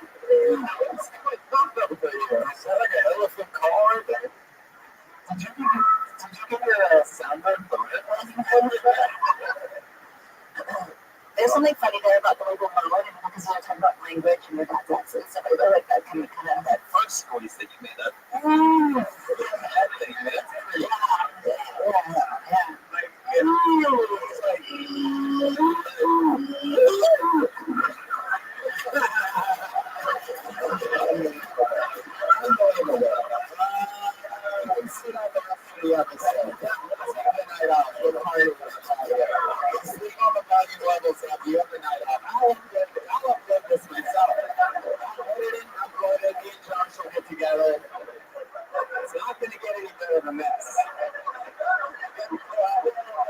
He just has Lion King pulled up waiting for him. yeah, but tell us something else cool that you think is like independent to you, like that we wouldn't guess. You know what I mean? Something that's It's got a softer sound. like yo-yo while skydiving or anything like that. Anything crazy that you've seen or done? Are your nipples lighter than your skin? I don't know. Anything weird? Like, Sometimes. I don't think that's a thing. That's a thing. Is that a thing for black people? Is it? Oh, but. Yes. Yeah, I thought it was a couple. What couple? I had like that. No, not Nigerian black, no. Leather black, like Virginia black. So, Virginia black? I think that they're soft. Indian black eye, yeah. What's up with the couple black eyes once? That's how that is. It's totally musical. It's like an evil flat guy. Virginia black, that's like a blood rap name. Virginia black. It is. I'll take those Virginia blacks. It is a blood rap name. Yeah, that's what's up. Anything you ever, what's the craziest thing that you've ever seen in your fucking life? Craziest thing ever in my life. Fuck. Or a special talent that you have? Craziest thing I've ever seen in my life was You don't have the talent. for sure. Street Fighter is my biggest talent. Really? Well, yeah. Well, yes, for some reason I feel like you're going to tell you that the video game. I didn't even think about that. It's my favorite video game. You fucking kids stress me out today, dog. Who's your character on Street Fighter? You never had. Oh, Jesus. We are talking about video games. Like you said, Chun-Li from Pawn Stars. I thought you meant real life, that's why he had sweatpants on, because he had to kick, like fly kick, you know, a lot of movement. Come on, Olsen? Sure. Either Ken or Dow. Kevin Brown? Yeah. That. Sonic? I definitely know what you guys are talking about. Is that a black guy on the Street Fighter? It's a Jamaican. Yeah, it's a Jamaican. Yeah. We assume Sagat is black because he's so tall. It's a Mortal Kombat. It's just what? Jax, right? Jax. Yeah. And he's terrible. Yeah, he's really Wait, this is out of context. Kind of on your set when you make fun of the guy dribbling with the left hand. You can take that out because then it makes it sound like you're talking about some other joke. Does anybody else see what I'm talking about? Jesus. You know what I'm talking about? Yeah, that's a little strange. I have a storyline, but it's later on when you're like, yeah, it's like a fucking ice like dude. Don't fucking throw my shit. He's like, yeah, you're like, No, but I think you do a smoother joke. okay, forget it. Forget it. I'm getting all advice. But James Bond sees Sorry. I'm serious. fucking I'm serious. serious. You need to say the dribble part. Take on my left hand. Don't ever say that again. It's hilarious. She's right. Anyway, how do you say that last name again? In Calais. Ooh, okay. Yeah. That's what I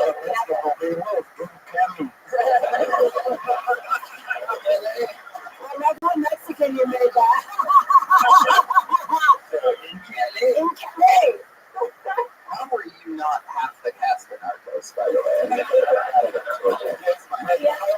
was in jail when you did it. I was like, oh, this is what happened in reality. So it's nice to meet you. There he goes. Good job. You get it from LA. You get it from LA. He's on Twitter comedy. YUMA. Just hit him. Let's go right back to the bucket, shall we? You guys having fun? Hello.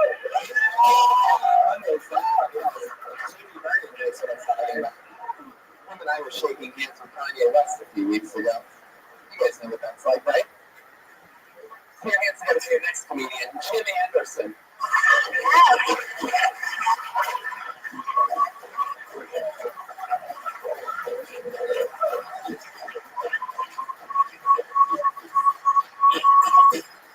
Woo! I found out my dad doesn't care for me. Doesn't give a shit. Actually, he does give a shit. I'll tell you the story. We went on a family vacation to Dallas. We all stayed in the same room. And I got out of the shower and I found out my dad wipes his ass with towels. How did I find this out? Well, this takes a long time to dry. There's only one dry towel left. I'm going for it. And I go, no. Oh, it's my dad's shit. So I get out of the bathroom and I go up to him. I say, how about you start wiping your ass with towels? He goes, how about you get to your own room? I said, touche. I'll do that shit on my face for a saving $100. Okay. I should have been I should have known because back in the day, he may be a drug dealer. What happened was the kid next door dropped a dime bag underneath his car and he picked up and said, hey, your friends smoke weed, right? Here, sell this and we'll split it. So $5 later, I'm a felon.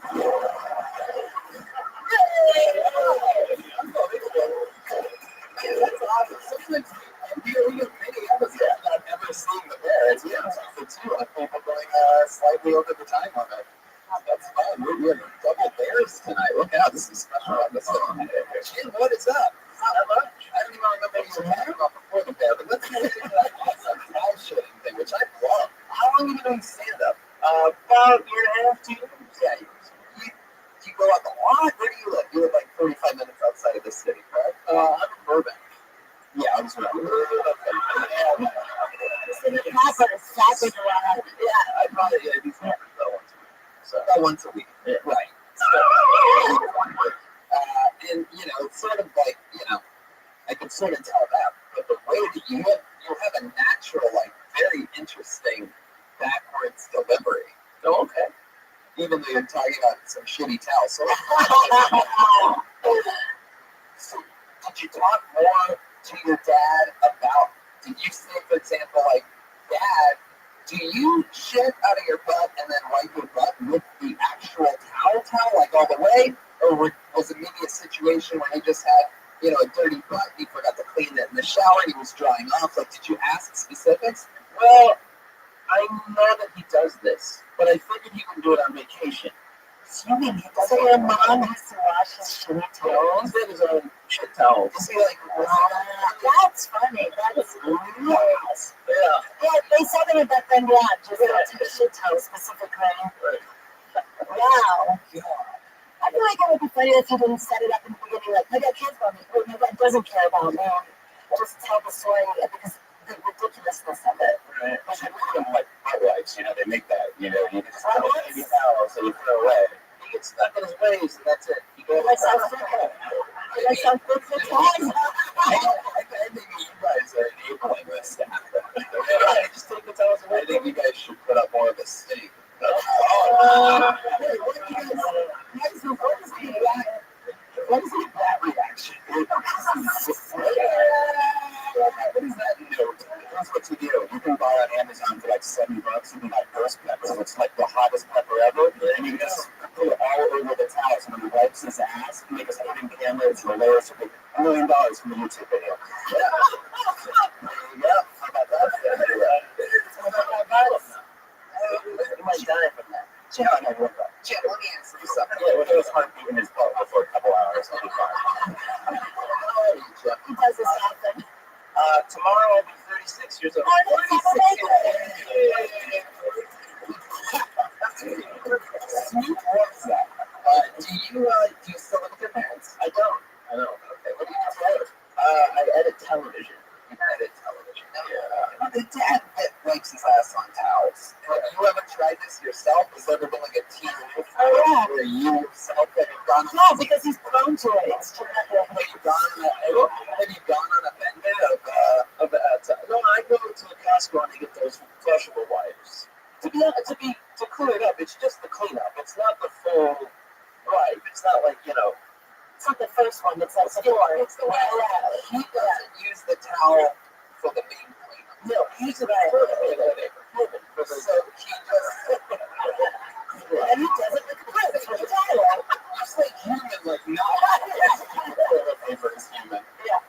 Well, I'm not finished with toilet paper either. Go for the wipe. I mean, that's the civilized thing to do. Oh, are you talking about you go toilet paper first and then wipe, or your dad? I go toilet paper first, Then wipe. It's like a toilet paper towel. Yeah. He was toilet paper towel.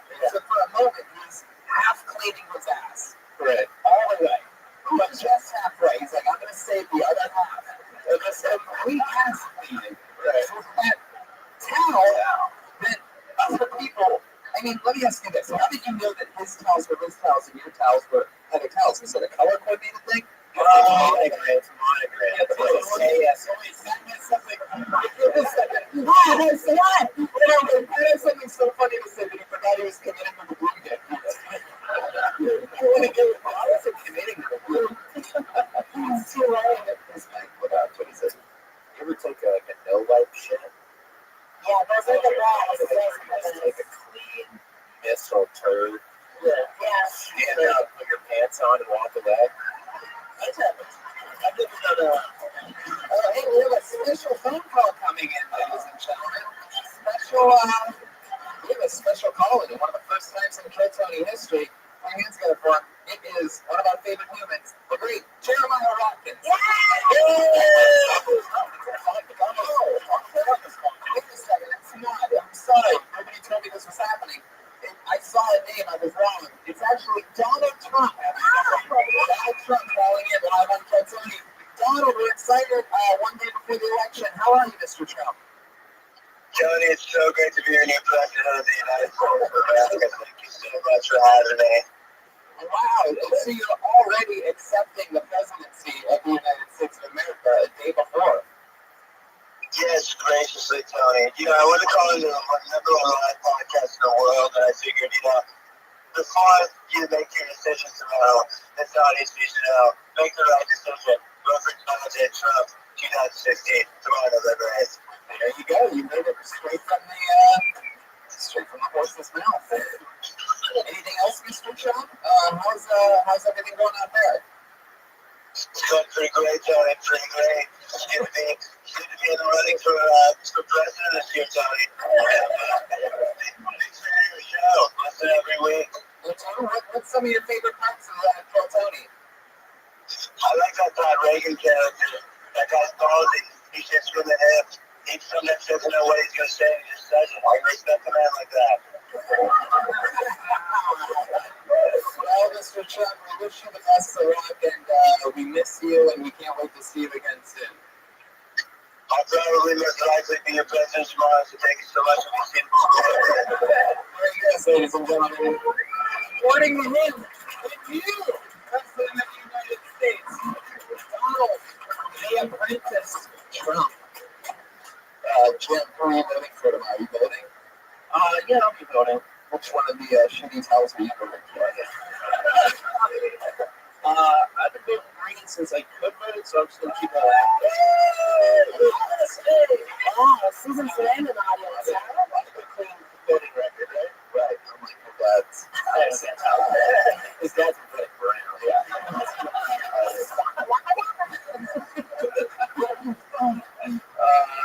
Wow. Did I ask you what you did for a living? Yeah. It's right. You recognize? The Devil's Catch. Wow.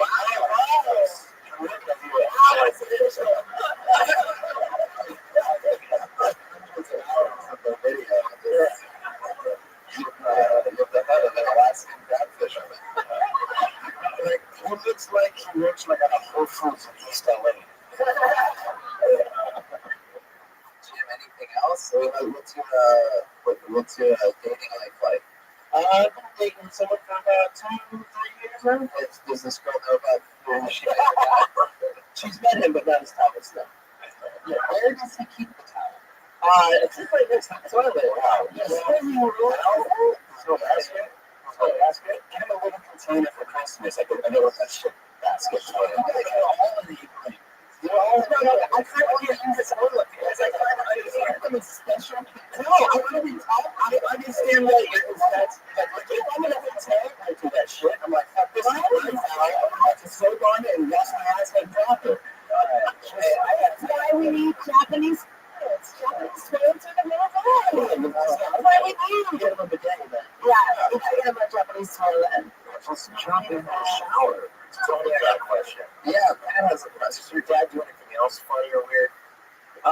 Good question. Yeah. It seems like that would really be the tip of the Yeah, no, I think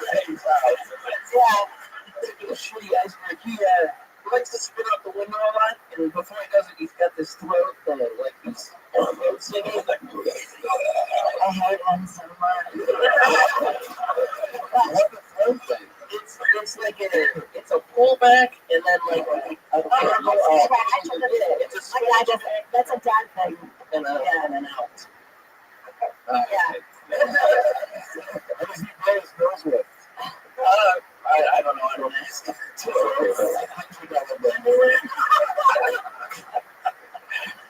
Alright, Jim. Well, get more spots in, talk more about whatever crazy other shit's going on, and have fun with it. Yeah, don't worry about setting it up. I think just going to it is fine. Yeah, good job. Alright, thank you. Here, cheers. Yes. And there he goes. He's on Twitter. Chili Chicago. Chili Chicago. I'm gonna grab his shitty towels like that. Like an egg. That's not incorporated in this podcast. Brian Redband. Oh, boy. During that, I was like, what if his dad wiped his ass with his hair while he was asleep, and then just dried his hair with the towel, and then smelled the towel, and be like, this towel smells like shit. But it was really his hair to begin with. Yeah, and his dad would be like, this towel smells like shampoo. Why does that shit towel smell like shampoo? Do you ever wonder that he cleaned his ass so thoroughly because his mom loves to eat his dad's ass?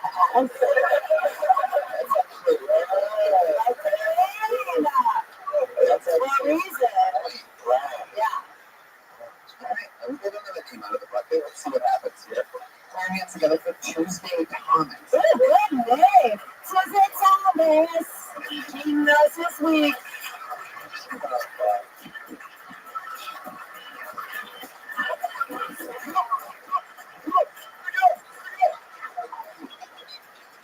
Hey everybody! That was a fucking mess. It is. I can't take your shit out too.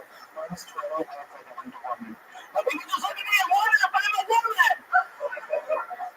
It's okay. You can laugh. I know what I look like. I've had lots of plastic surgery. I know what it's all about. The worst part about having plastic surgery, though, is people come up to you and they think they have something in common with you. Like I was in the store the other day and this woman came up to me and said, "Hey, I'm seeing I had work done. I've had work done too. I've had my eyebrows lifted. I've had my cheeks inhaler. I've had my chin done. I've had my lips inhaler. I've had my breasts done 4 times. I've had my section. I've had my ass lifted. Next week I'm going to have my asshole bleached." I was like, "Oh, what's wrong? You haven't heard of an asshole bleaching?" I said, "Yeah, I have, but I just kind of imagine it was bronze." Holy shit, exactly.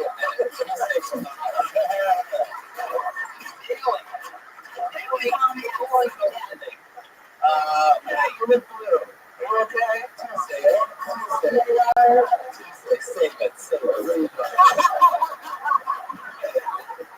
are you doing over there, Tuesday? I love that. Are you trying to hijack the show? What's going on? Tuesday, what's your story? You've been on the show once before, right? Yeah. Remind me of what we covered last time. I ran a show called Thick Show, and a venue that has Riverside Dead Clown in it. Okay, well, And you're promoting a show that no one's ever going to go to. what else I did? I acted. I was on Botched. Yeah, is that what you acted? But I was on there, so. What was it? What did you have it fix or botched. Oh, they didn't fix because I spent like years and thousands of dollars to get this fixed. So this is how it goes. And then, Tell me, sister. so I'm stuck this home forever. So now for Botox for me. That was my next question. Did you? Started. You done with Botox? Botox for me. Where are you from? I live in New York. I live in underneath my bed.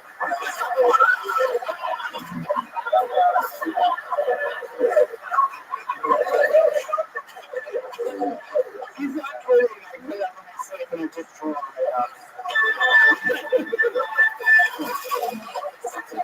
Tell me more about you. You seem like such an interesting character. Thank you. I grew up in New York. Like New York City or outside of New York? Yeah, New York City. Yeah. Whatever that was, that taught myself. New York City! Let's get some real answers out of I here. grew up in New York City. I lived all over the country. I lived in San What do you do Francisco. for work? I mostly do acting and comedy, and I pays my bills. It just pays my bills. You know, I'm happy. And I'm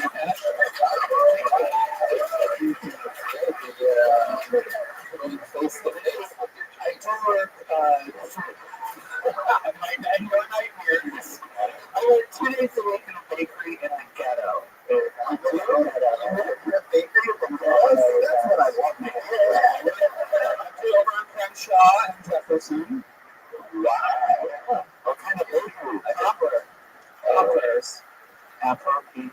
Originally named from Tuesday. Was that like My parents actually around the actress. okay? Was it your parents? I don't think so. Stepfathers passed away, but that's, yeah, close to Yeah. there. And then my real dad died, but I have like 3 half sisters, 3 step sisters, and 2 sisters. Just got a little bit extra. You have to pat it down before going into the bakery. Oh, coming out. No, I don't. Actually, it's not really bad over there. The area I live in was the area the riots were. It's funny, it's now the number 1 area in the country for gentrification. It's like hyper gentrifying. A year and a half ago, the house next to the building next to me. Tuesday, you're like a bad annoying neighbor, right? Conversation's going on right too. Every time they have a SWAT team come in and get rid of everybody. And then, Mark's yoga studio. Alright. Fuck yeah. Did your face ever go to the yoga studio? And then stretches out a little bit? That's good. Sons of bitches. You start making all alone. I knew I had like this. 50%. Because I want to see fucking war tonight. So to confident Tony gets slapped. Your plastic surgery when you first had it, did you go somewhere like Mexico or like Bolivia? I was getting a divorce. I had a bad marriage and a bad divorce. And so I wanted to Go to Mexico. I went to a bakery in the ghetto and showed a picture of an apple fritter. How long have you been here for?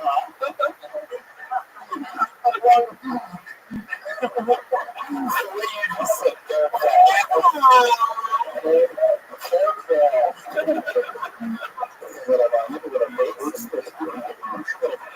face in your boots, Tuesday.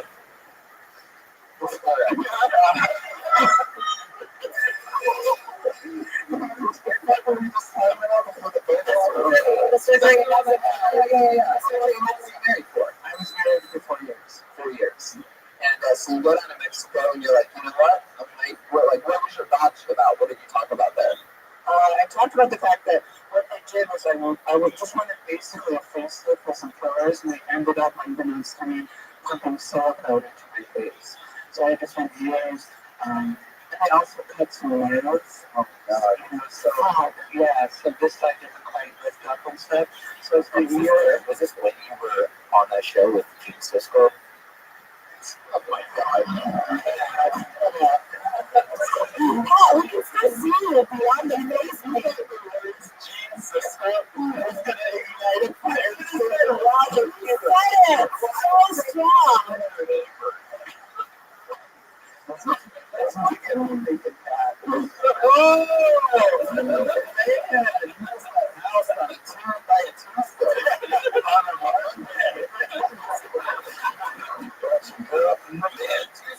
are you into sexually? You work at a bread company, you get some pumping in there. What's going on there? No, I bread joking racist. It's actually like those makes a lot of Mexican Americans there, so I get a lot of. Which I don't understand the mommy thing. I don't understand that. You don't? That's what I don't know why you call it mommy. Why I told one guy, I said, I'm not your mommy, I'm not 5'2" with a mustache. Well, I do Latino guys call it mommy. I don't know. Oh, all right. It's a senior Latino correspondent. I don't know. I don't say that shit. Let me go back on there. That's a nothing explanation. What is so just like getting part of the I think they like it because we like bun and that's bread. You don't like that. You don't like when people say mommy. Yeah. To be honest with mommy, I really like something called, hi, how are you? My name is so-and-so. Oh, Swirly. About mommy issues was funny. It's like I said, Gene's sister or something like that. Tuesday. So, wow. So what else? I mean, you seem like such an I feel like there's more to this story. Like, if anybody like locked up in a box or something like that, like no, not recently. I mean, anything. No, I'm actually very normal. What else is interesting about you? I'm Italian. My mother's from Sicily. What is this? Do you harmony profile? How long have you lived in LA? Sicily thing? 1.5 minutes later. She's Italian. If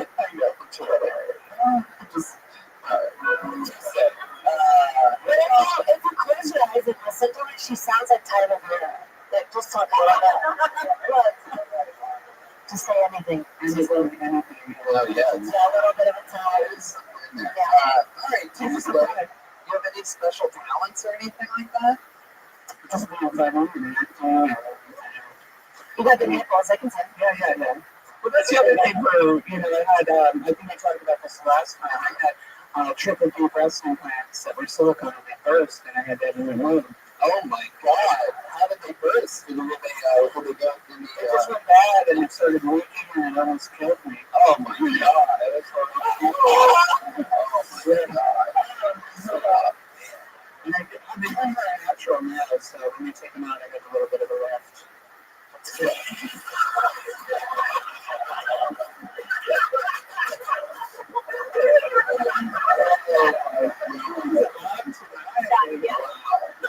So, man, do you remember anything that happened that made it just over time they burst? Did you get those in Mexico too? No, it was just over time. Right. I guess they broke down or something. Right. I was trying actually to get some pop rocks. When I was dating, I was like talking to this guy online, and we were gonna like meet up and finally make a face-to-face meet, and then it got really bad. So I said, "Look, dude, it's gonna be a while. I've got this is happening. They burst. I'm gonna have that removed, and maybe when I start feeling better, if you're still into it, we can meet." And he's like, "No problem whatsoever. Yeah, just let me go. I mean, I said to her, you know what he said to me? What did he say, lady? Please. I have kids. He said to me, he says, can you do me a favor? I said, well, it depends on what. He's like, can you show me a picture of what they look like now before I have them taken out? Wow. And I was like, yeah, sure, I've had a miscarriage. You want to see a picture of that too? Wow.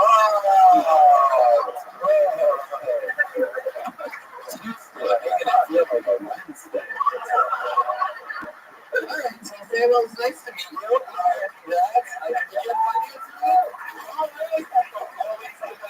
She got Tuesday Thomas. She's on Twitter at Mama Warned Me.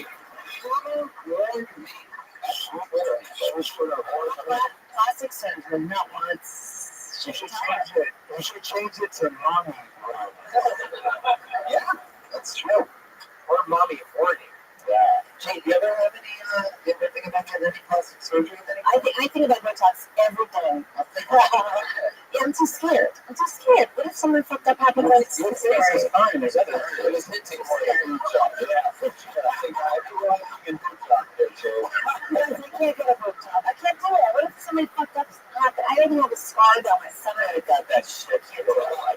What could possibly go wrong? I mean, like, no matter what, you'll just have the same. Tiny breasts. I'm happy with my tiny breasts. I'm like, where does it bounce? I'm not touching it. Oh, really? Listen to it. It's my tiny breasts. There's a couple chicks with tiny tits and a bunch of couple dudes that are fucking look at that. They're here for me. I love that. I was adorable that. I love that. This is such desperate, lonely guys clapping for small tits. I like them tiny better than I like them big. I do. No, I know. I was just kidding. I'm just making a joke. Okay. What did I say? So that. Yeah. All right. Pull the name out of the bucket. Do it. How about Samir Suri?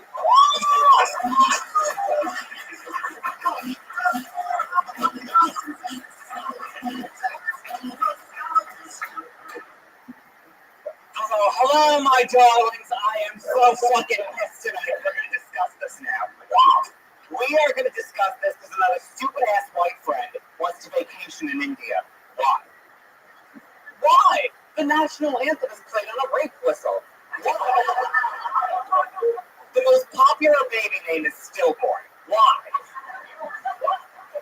I started smoking cigarettes in India. I took one puff and thought, this air is cleaner. Why? And I'm cranky because I had to stop whoring. And I whored. My dears, I have fucked more black men than the Middle Passage. I have whored. But you worry when you whore. I don't. No, I do. Every time I have a cold that lasts longer than 2 weeks, I'm convinced it's AIDS. And it's not worth it in LA anymore. LA bag's the worst. It's boxed wine, we're a person. Samir Suri, ladies and gentlemen.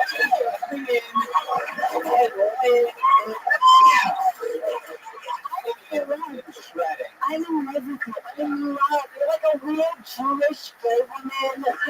Trapped in like your hand, the way like you stand.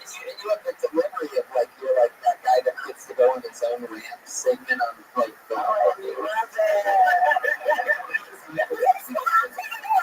No, hey, this. You didn't know that. No, if you have you're just gay enough, just diverse enough, it's really gonna work. I think you're gonna get one someday. Yeah, you're a superstar. Oh, the way you puff your chest out like a mad, angry chicken, just yeah. Where are you from? From LA.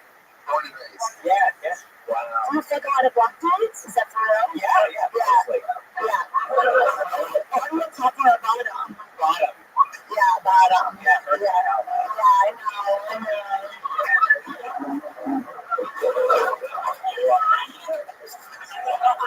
I know what's cool is I met you last night. Okay, I met you last week. Yeah, I know you already.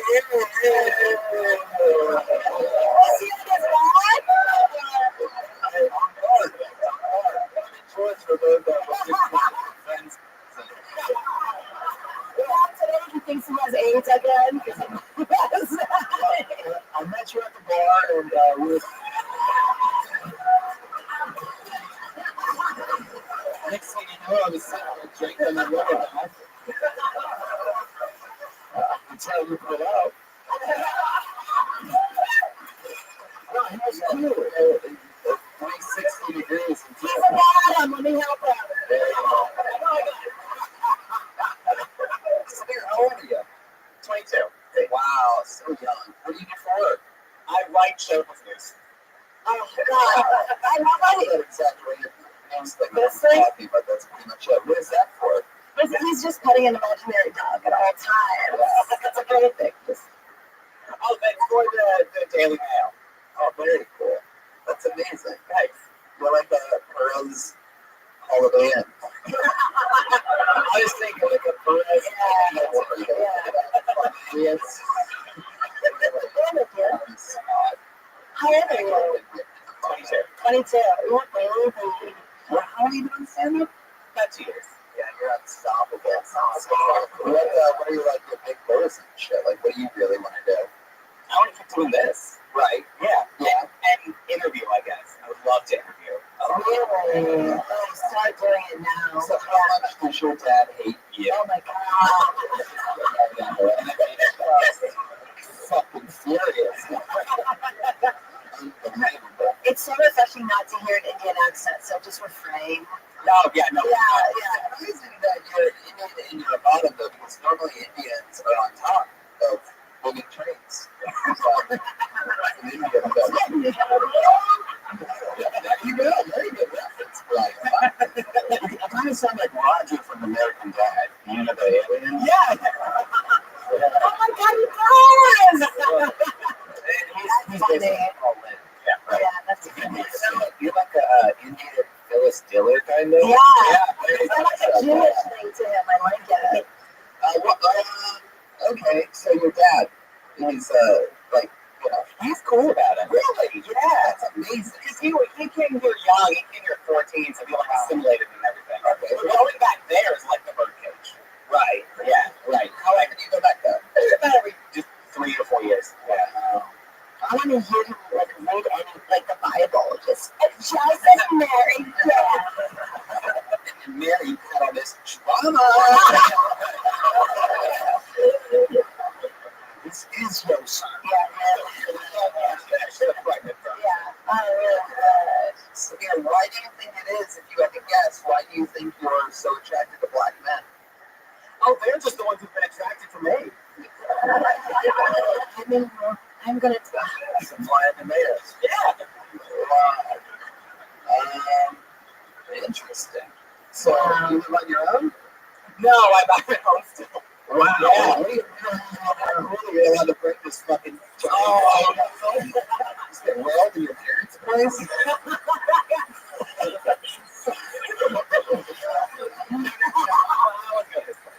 Oh, interesting. Maybe do something funny about going to Airbnbs all the time. Wow.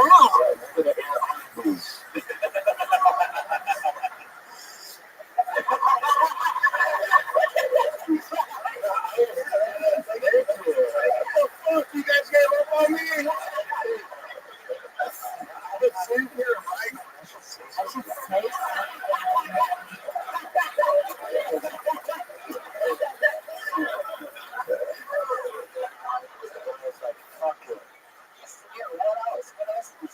What else is there? Oh, yeah, well, that comes with the territory. Yeah. because you look like a sort of like fine eyebrows. Is Korea for the black dudes? I don't even know what that is. I was just making them cool. So you make a living writing already? Yeah. Wow. You survive off that, but not enough quite to get out of the parents' house yet. Not quite, yeah. So what's your plan? What do you think the next step is? The next step is make enough money for my own play. You know, that's sort of what I was saying. I was asking a different question. Oh, no, I didn't save. I'm saving for that. Oh, cool. Yeah, I got a question. Yeah. Samir. How do you find the celebrity news? Oh, what I've signed an NDA. Really? Yeah. Oh, okay. I'm sorry. You're trying to subscribe. We get tips. Really? Yeah. I feel like all those sites just like look at the other sites and copy and paste all the news. She's not allowed to tell them what No further question. When it's from another site, it's cited. There's bibliographies for these sites. I just think it's a really TMZ said. I think it's a really good job for you, though. You know what I mean? Like that totally makes sense. I feel like you have Daily Mail inside of you. Yeah. You know what I mean? You're so careful.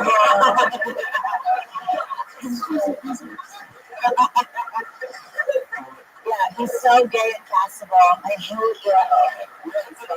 Yeah, great job. There he is. Yeah. He's on Twitter. Silly in this stuff to me. I heard he's gay. He owns it. He's cool. And his parents aren't going to murder him. There's nothing that can stop him. That's simply just how it works. What do you think? We go to our regulars now? Yeah, let's do it. Yeah, do it now and then go back to the bucket. Yes, let's do it. What do you guys feel about that, huh? With the regulars. I'm going up first tonight. You know her from the show. Always fun. But lovely. But hilarious. Vanessa Johnston, everybody. There she is. They're like really funny. Is it on? Okay. A lot of people are worried that if Trump wins the election, that he's going to be the next Hitler and there's going to be another Holocaust.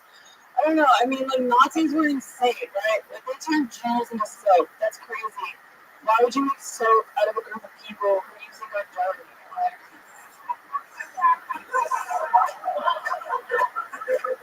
Trump wasn't going to turn Mexicans into soap. They're better at cleaning their minds.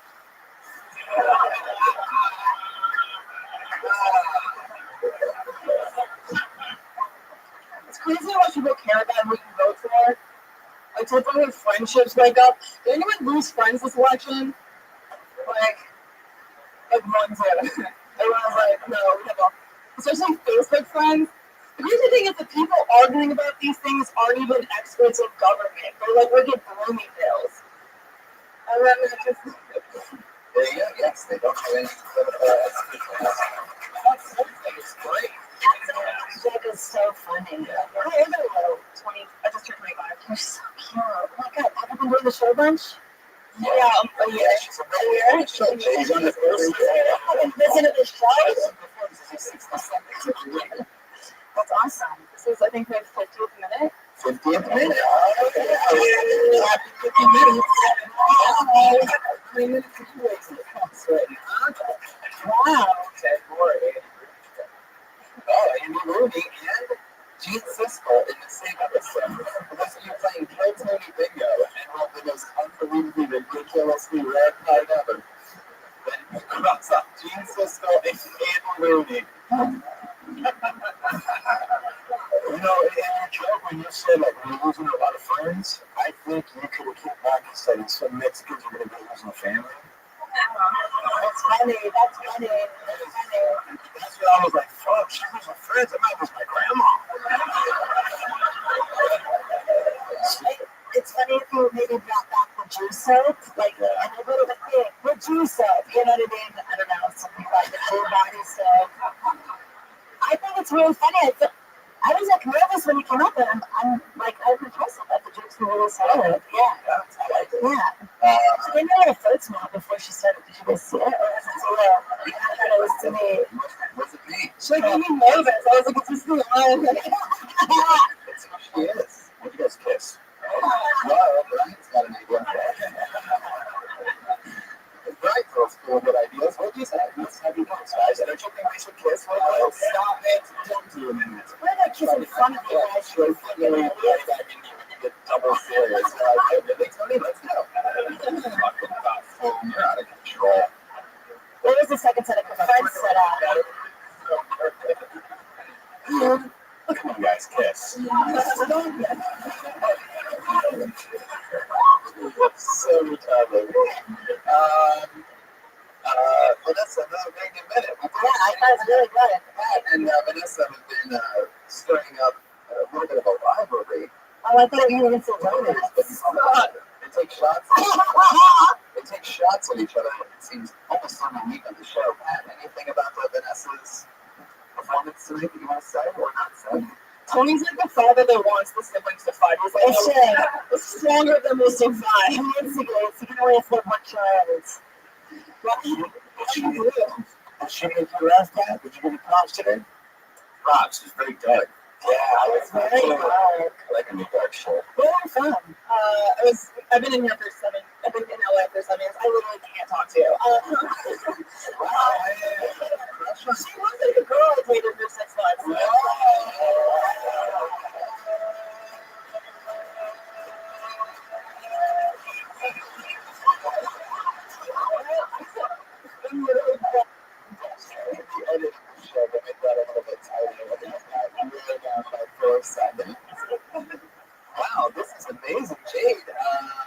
ask you. I mean, I don't want to put you on the spot here, but what do you think about Vanessa? I was just here to touch your company, okay? And I thought it was fucking good.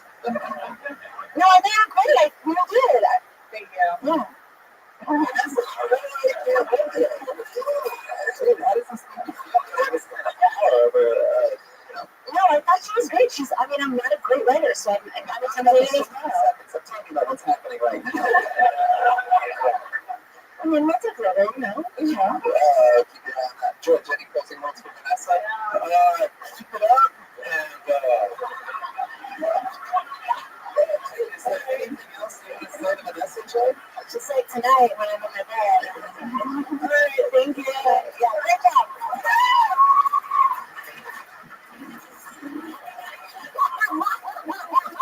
We have another regular. Just fucking. Oh, that's right. She's in New York City as well. There you go. So we don't have a regular. Back to the bucket. We got anything can happen. Anything good. So let's that. How about Danny Williams?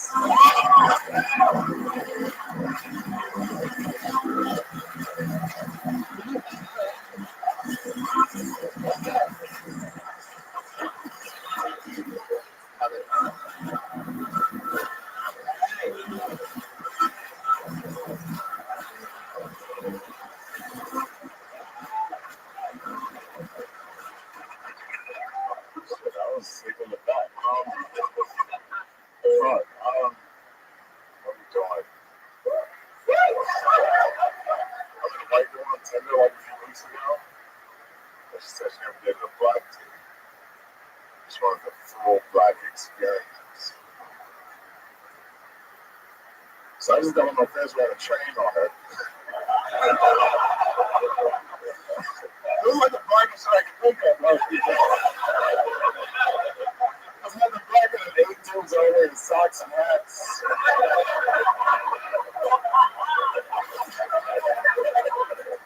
Banging some chick on some dirty mattress on the floor. Or like R. Kelly plays on somebody's cell phone speaker. That's I think the only way to be black is a blue case stand on the TV. And then the cops will show up and shot everybody. Like that. That would be the black shit I would think like, there we go. Fuck yeah, Danny. It's the first time I've ever said this in the history of the show. But first of all, let me start off by saying good morning. See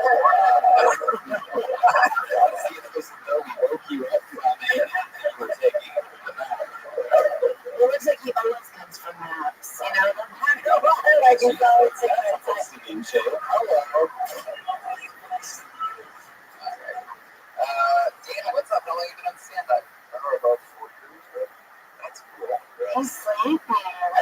This is the Brooklyn Store show the other day. Oh, the great thing. Yeah, you were really, really funny. Like, that was one of my favorite sets of the night. He's very funny. I agree. A little bit sleepy right now. I want to see what happened. The niggas going to the back. It's hot as fuck. I've been drinking.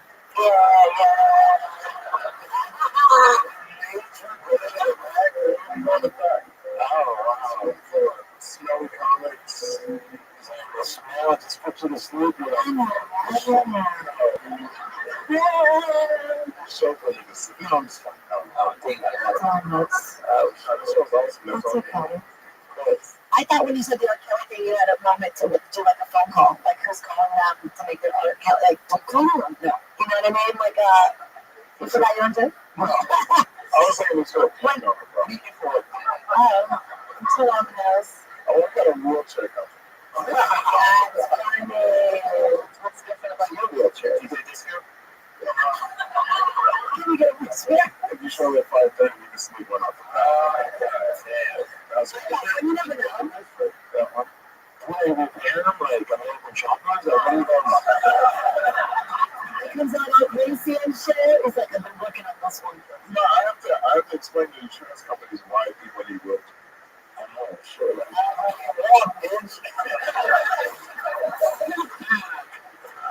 That's why he's sleeping. Come on. I'm going to at 5:30. Oh, wow. The wheelchair place? I never heard of Cerritos. Cerritos? Oh my God. I don't know what Cerritos is. It's so small. Let's take a flight into a traffic stop. Something that works like, it's so good fucking read, dude. So wheelchair. That's funny. You take naps that often? That's funny. They don't take you for 2 hours when you. They take you for every day. I use fuck all the time. Because they just think you're high. Yeah, he can hide like tiny bottles in his dreads. You know, little tiny wine bottles. Oh shit, Danny just got serious. That's exciting. What else is going on in life? You dating anybody? Yes.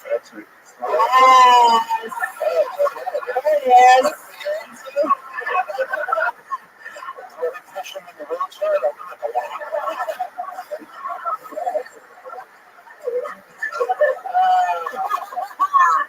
Hilarious. So it's white man chicks. It's Tinder in LA. What does Tinder have to do with it? What do you have a high weight limit on Tinder? Settings are between 250 and 500. No, you don't like this. You live on most streets. Shout out to my feeling. Yeah, it's cool area. Yeah, so the colors, the way I have this is too black. Like, they don't want me all my friends. Like, So you like white fat chicks, not black I was like, you know, like with a lady named Tuesday Thomas. No, but I saw her earlier. I probably will. Oh!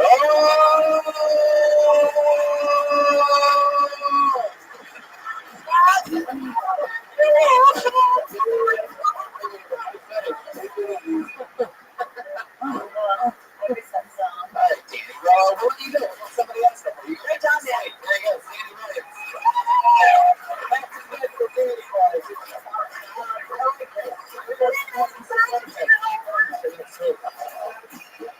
Look at the top right. At the bottom.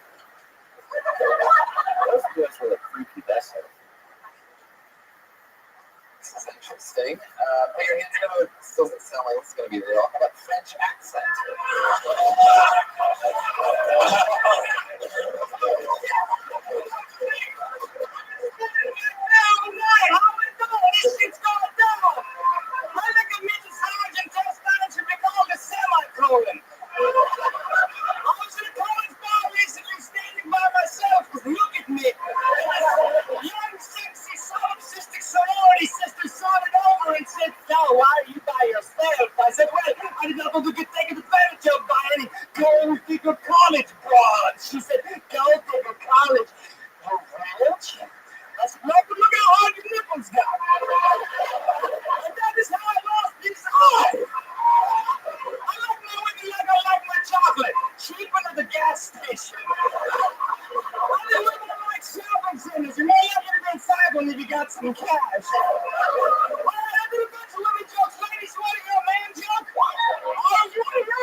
That's your name, French accent? Well, it's an acronym. Hey, you do voice just changed. That's a French beauty. It's translated to American equipment. It's Francois Raphael, seriously, 5.5 years. Wow, very proud. Wyoming, obviously. Yes. Is this a real thing you do all the time, or do you do a bunch of different? I've headlined in 9 states with this shit. I believe that. Yeah, you got me. Let me ask you this. Colorado's where I've been the last 8 years, right? Yeah, well, that was it. So you see, but how long have you been in LA? 2.5 weeks. 2.5. What? I live in an RV on the street. Boom! There you go. Accent, that's a ride. Ooh la la. Listen, Tom, they Tom. Super cool. I was like, what? Yeah, I got it in French, got it with Irish, and then Scottish a little bit. I used to be slow in that city. I'm slow, but I love black movies that is empathetic to Golden Weekly. If there's some motherfucker doing the Scottish thing headlining West, This fine, huh? so then you decided to go with the French pilot accordion. And there's a whole story to this thing. It takes a minute, though. I don't want to mess you up. This up, but it was like a God thing, man. It like happened out of nowhere. Thank you. God, where did you get that accordion? Because like, a lot of people throw that too.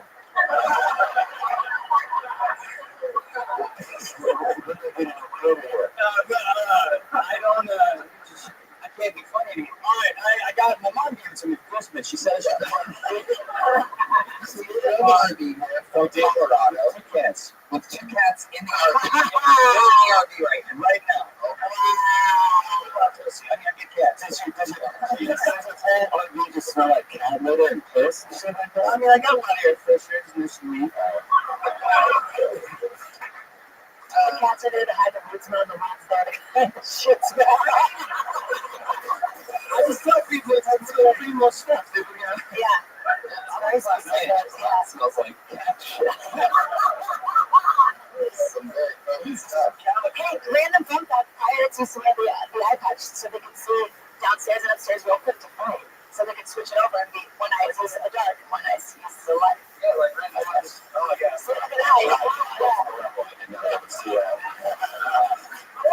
Some like makeup look horrible underneath, but I'm figuring That's a lot of commitment for 1 minute. we're not there for an hour. Like, I mean, Get used to it. You're in LA now. I'd say wait for the eye makeup until you're not rubbing it in an automobile too fast.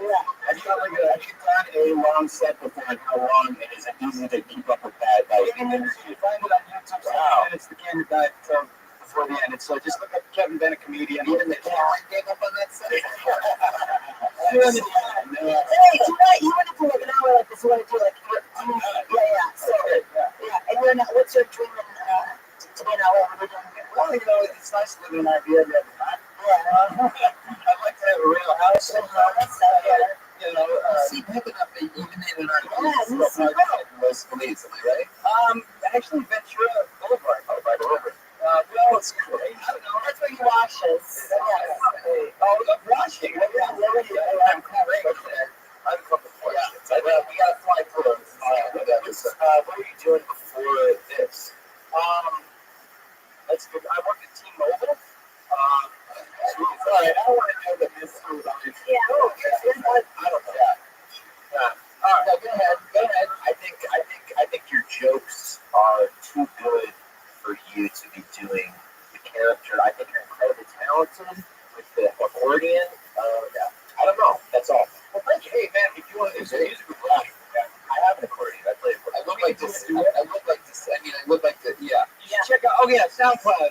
Rich Metal Cacophony, Between the Scope. There you go. He's French accent. There you go. Wow. Franklin. There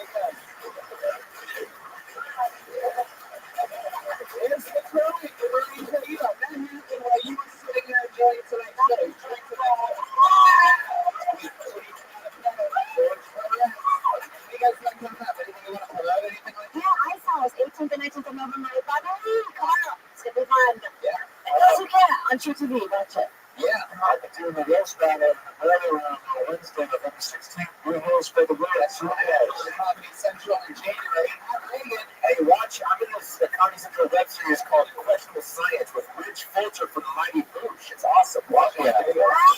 Normal Minutes is on Twitter at Mostly Sorry. Josh Martin is Josh Martin Common. Jamie Bergen. Brian Redman, Vinny in Houston, Randy in San Francisco, and you live anywhere near those two cities. Kill Tony live, you have lucky because it's coming to the guys. Check out other programs at TonyInchClip.com. Bye, audience. Thank you.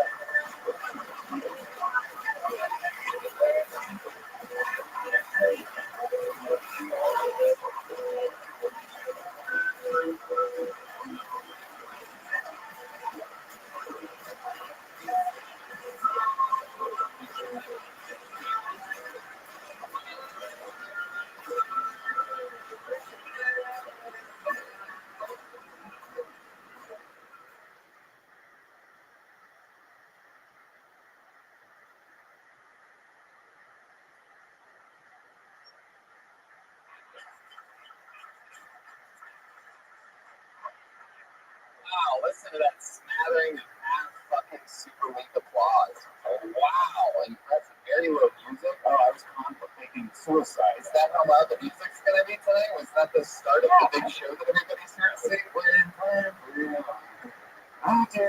Welcome to the show.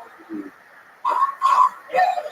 Now you do it. Perfect. Way to do it, Brian. Scoot around that way. Fuck everything up with that. Every time you come out here and check yourself, you gotta do it yourself. Make some noise, you fucking Monday night freaks. You can do better than that. You can do better than that. Here you being lazy, guy with the beard. There you go, you motherfucker. I'm serious. I demand fucking respect. Hello to the people on live stream right now and on Periscope watching from all around the world. If you're watching from Houston, Texas, guess what's going to be in Houston, Texas this Saturday night? This show, Kill Tony, live from the Come and Take It Fest in Houston, Texas this Saturday. So you might be finding that out on the internet right now. Live audience, welcome to the show. I'm pumped. This is another fucking half a Monday night show. You know what I mean? Feels good in here. I don't know what happened before I came out. You guys are out of it. This doesn't seem like a real show to me. Did something happen? Anybody want to speak up on behalf of the audience? Why you guys think you feel a little uncomfortable?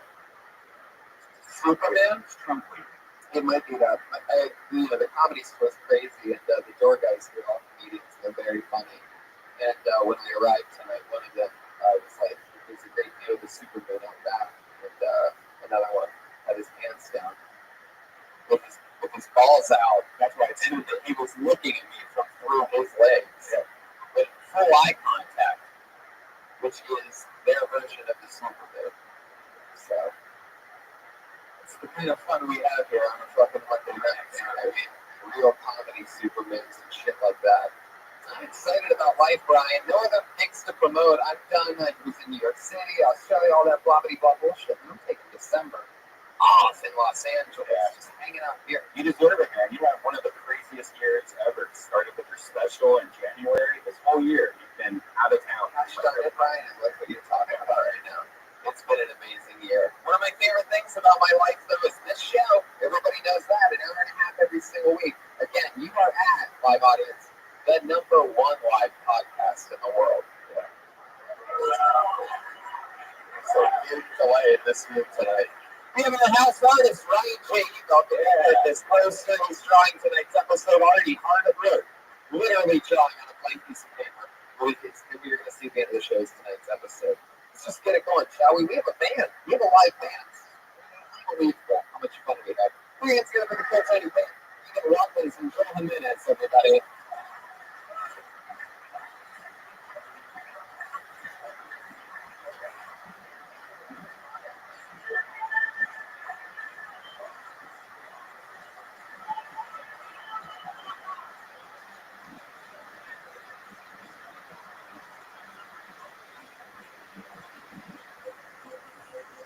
It's a UFC entrance this week. That is fucking hilarious. All the way, they have the two top stage. I guess they all decided to be female UFC fighters. Is what I'm catching on to.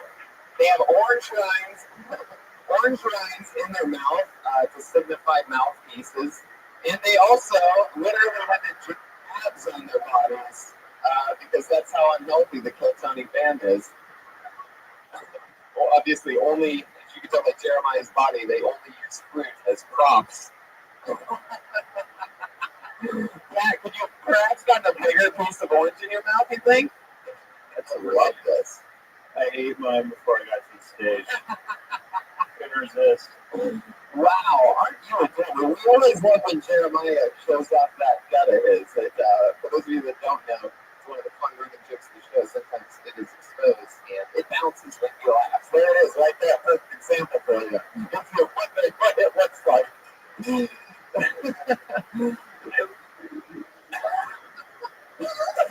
Well, man, what are you doing? Pigtails tonight, so you want to see your pigtails and a big front.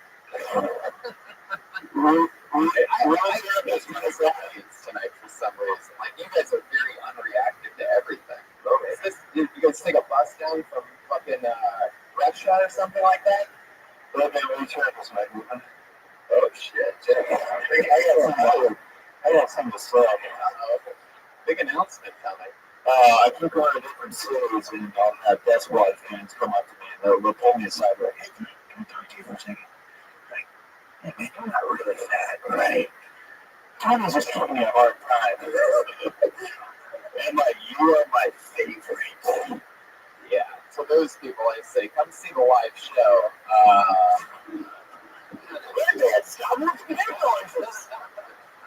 You're my feelings, and as it was bigger, you got the boots again. Now you bring up back the big sound effects. What are you supposed to be tonight? Is that a specific fighter? Oh, I thought you go with the deeper voice for Rhonda. Yes. Because Rhonda's never going to do this show. There you go.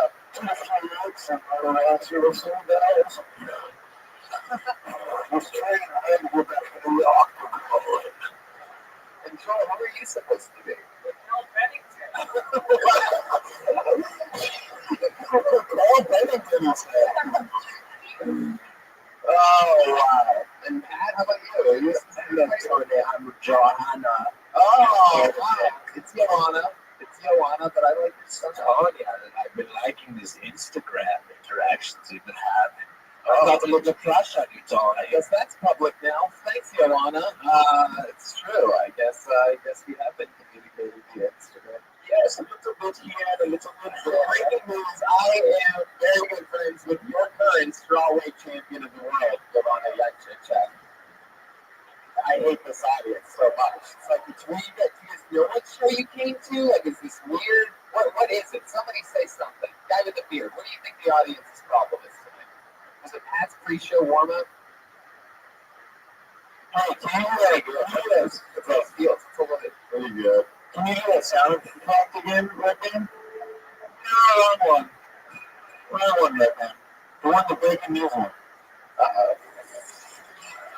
Breaking news, live at 2:30, your audience is doing the mannequin challenge, everybody. You are absolutely right. That is what kind of bluff is you can't do the wah-wah the sound effect when it goes like wah. It is true. That man is a little trigger happy already tonight. I'm seeing your head noises. Your buzz. I've been back for 30 seconds. Just get so there and lay down on me a little bit. Okay. All right, we're back. All right, you guys are out of control. You guys ready to be tonight's guest, huh? You guys like comedy guests? Is that what it is? It's like the least rock and roll episode of Phil Tony that we've ever had. Comedians, you feel it? Shitty audience? Anyway, you guys better fucking shape up. You guys need to order shots of tequila. Raise your hand right now. All right. This guy's got he's eating chocolate chip cookie and songs right now. In what? With songs. Flip-flops? Oh, those kinds of thongs. I gotcha. Yeah, those are flip-flops. Where are you visiting from, sir? Orange County. Long trip. Like so many of our Plutonian fan base. Awesome. All right, let's meet tonight's guest. Always two of the funniest comedians in the world on this show. This is two of my favorite returning guests. Put your hands together for the great Kurt Fox and Brent Morin.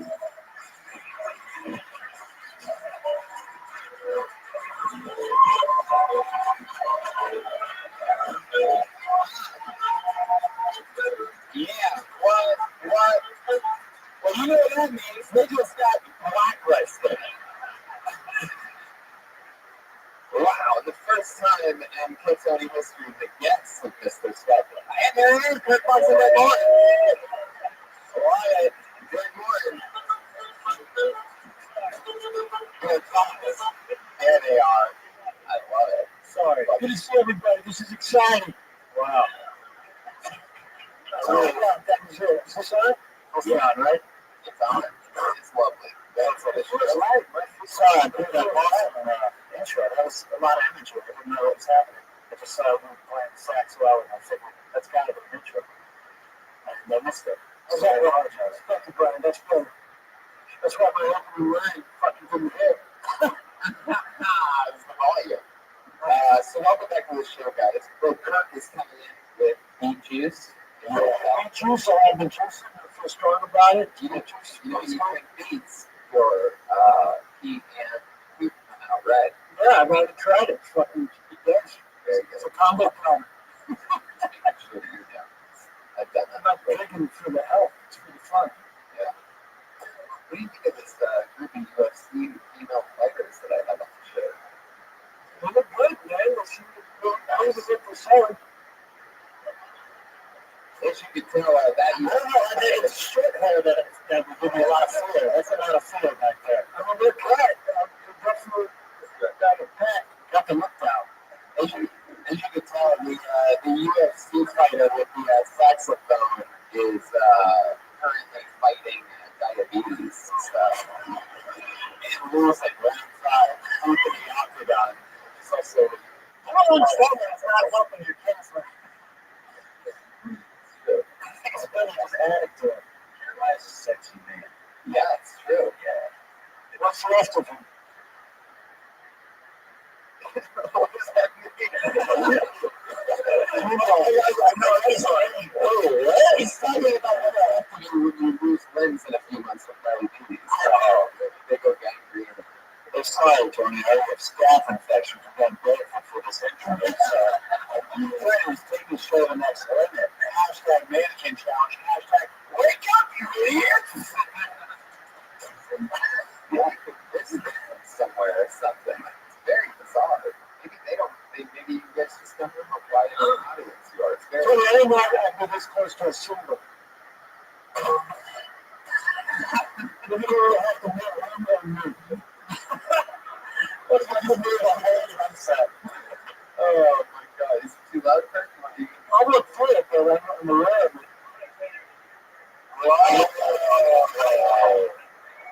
Can you play on that side? Thank you. There you go. Talk about a symbol of solidarity. I like that. Talk about a couple of you. Fuck. Yeah, I was going to go sip it real quick, but then I saw that eat it, and I was like, I'll go sip this one out. Welcome, how are you? Good to see you. Hope you can hear me.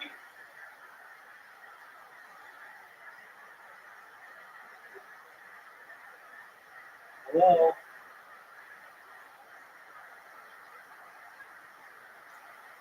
Just one moment.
Hello. How are you?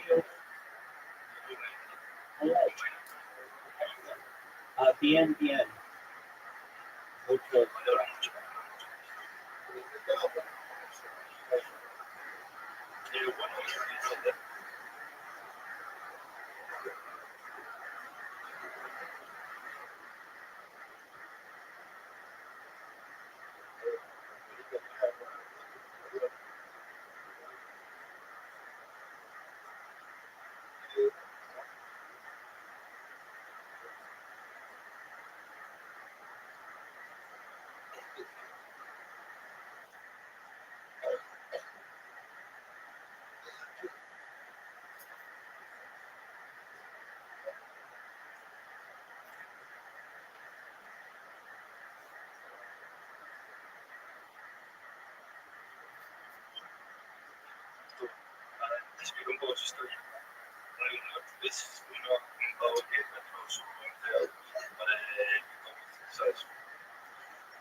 Let's start tonight's show, shall we? You guys know.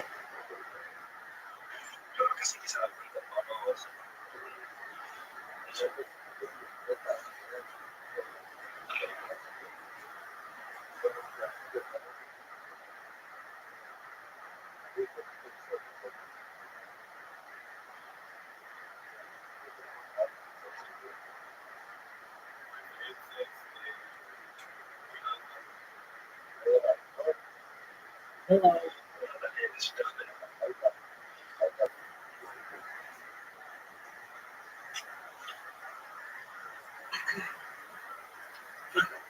Can you tell your friends? Can you tell your friends I'd love to talk with them right now, but I'm working on a project and I said they're time deadline, so I have to focus on it. No, you're okay. You're okay. Apologies. Go ahead, Paul.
Seconds on this stage, and then they get interviewed by us afterwards about anything. We talk about what they talked about, maybe we just ask questions about their life.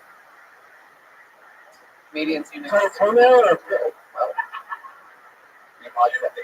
That's nice. I'm not sure. Because it could have been worse growing up. When you say what you think, I go to the hospital if I know.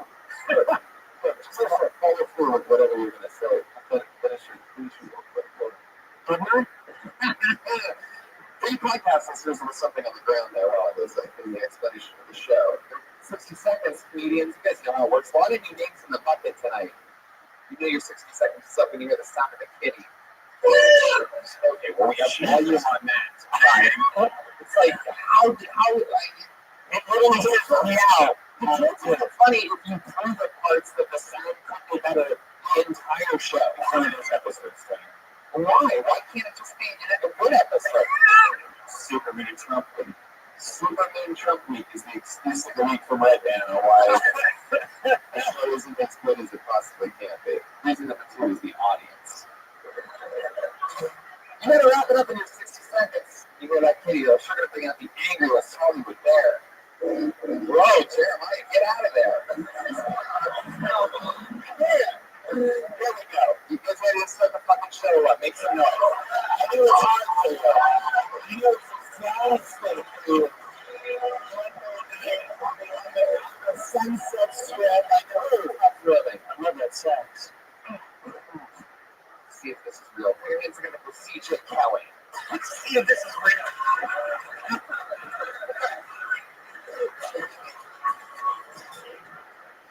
Woo! My name is CJ Kelly. I'm a son of a fisherman from the Florida Keys. And by fisherman, what I really mean is cocaine.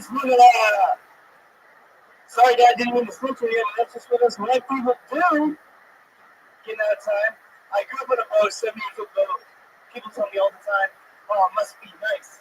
Must be nice growing up on a 78-foot boat. Listen, motherfucker, that's a fishing boat, okay? There's 3 bedrooms.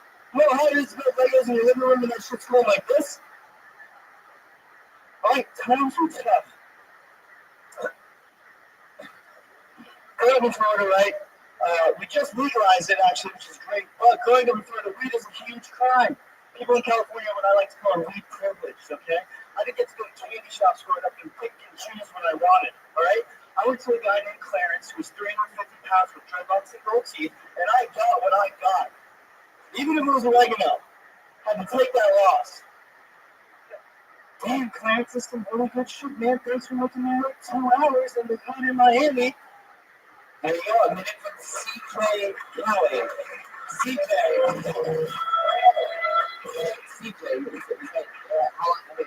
how long you been on stand-up comedy? Tell the truth. Be very careful what you say. Consistently, not very long. Bad answer. Try again. Something better than not very long. I started doing comedy in Boston in 2012, but I took a couple of hiatuses. Until today? Until today. Okay, so, all right, CJ, you really grew up on a boat? I did. My parents are from Boston, and up until I was 4 years old, we used to go from Nantucket Island down to the Florida Keys. Wow, that's like fucking super white privilege. Yeah, I know. I don't ever say that because I'm like super white privilege, but that seems super duper white privilege to me. Like, here we go. Tony is going to flip the fuck out. Tony has lost it. Unbelievable. I mean, it's unbelievable. It's the beginning of the It's a crazy show. Oh, yeah. CJ, can I ask you a question? Absolutely.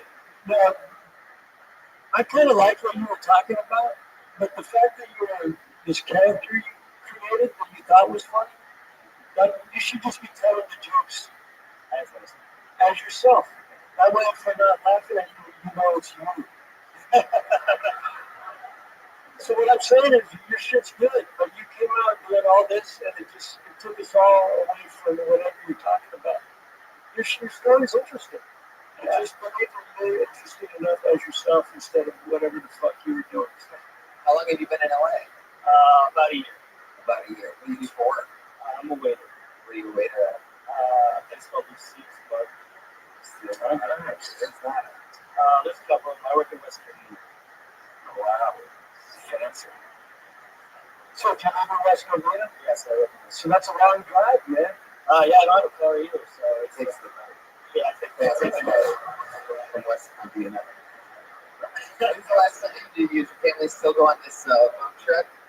No, I got more bits about that. You guys ever go on the boat trip and end up bringing black people with you to take care of your house? Not quite. What the fuck just happened there? What was that?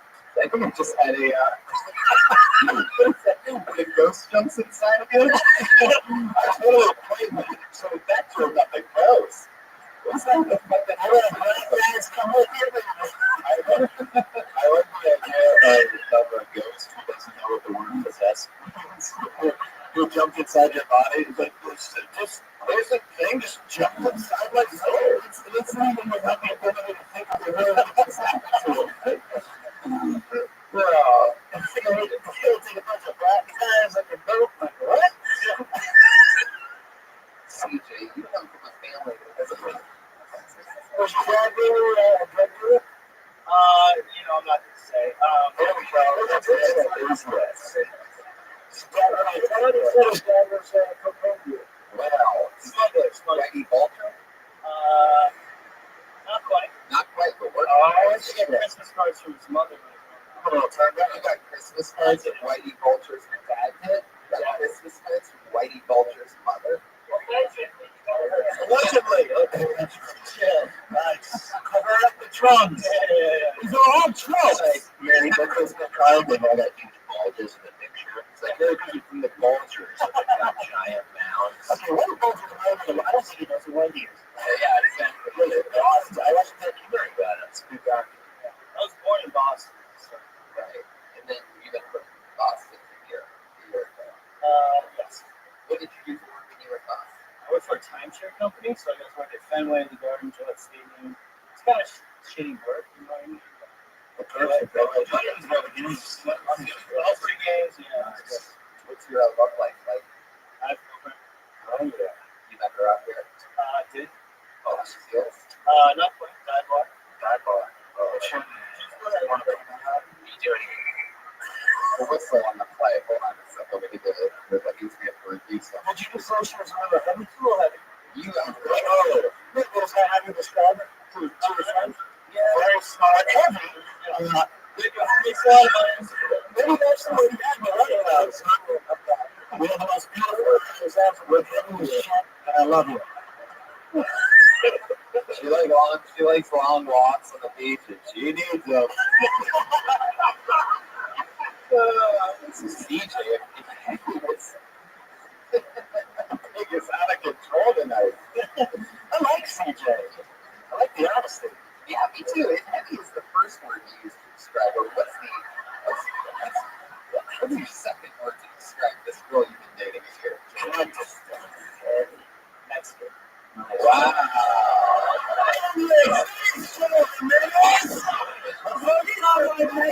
Beautiful Mexican woman. That should be over. Fat Mexican. Just let it out there. But, conversational. Yeah, that's right. You should just dance on the races in the basket with that cartoon you put out last year. Because that's what's funny to me. This guy I vouched for him before I arrested him.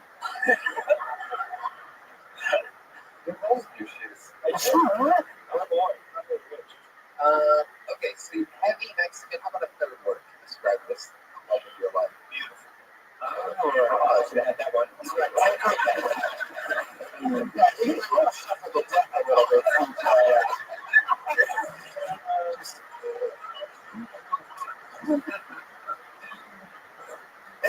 Family accident, horrible, terrible, the cars. Beautiful. Beautiful. It's an emotional roller coaster for that one. Wait, He loves me, but I feel like shit. Ryan tried to force something in there. How many times you've got her pregnant? I mean, you can go on him.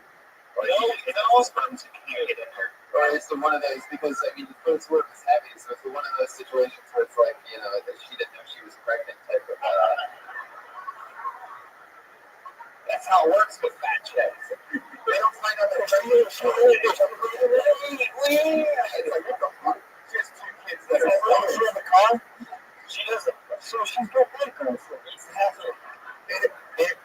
In her defense, so it's a Flintstone car where she has some.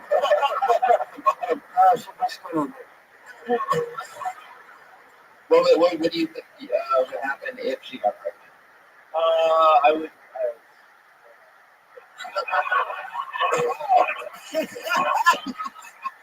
Now, did you cover the mic where this kind of fuck?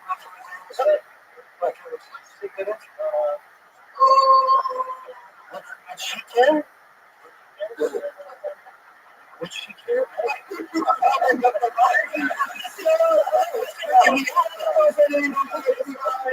That has subtitles, by the way.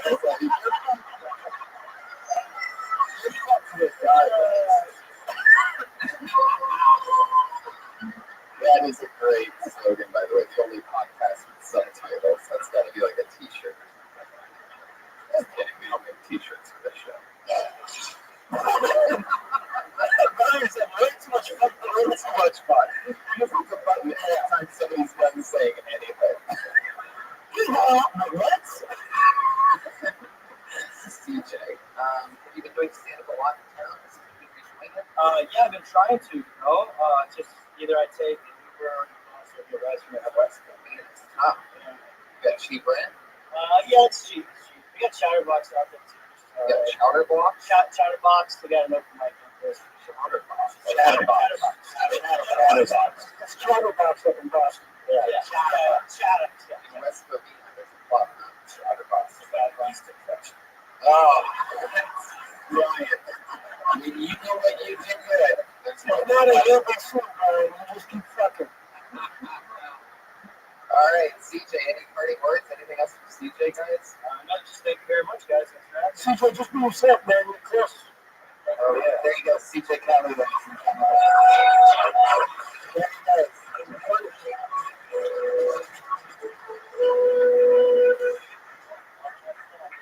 For some reason, I want to know his girlfriend. Oh, just like he distracted. Sit for that last part. Tell me all about you. You better not be here. Let's get the move. She's in the back. She's like, Okay. oh, I love you, Sarah. I pulled another name out of the bucket. Put your hands together for Chris Wilmot.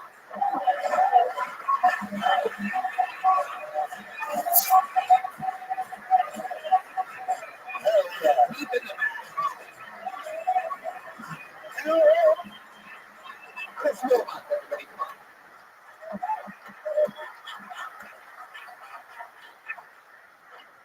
I'm broke, like super broke.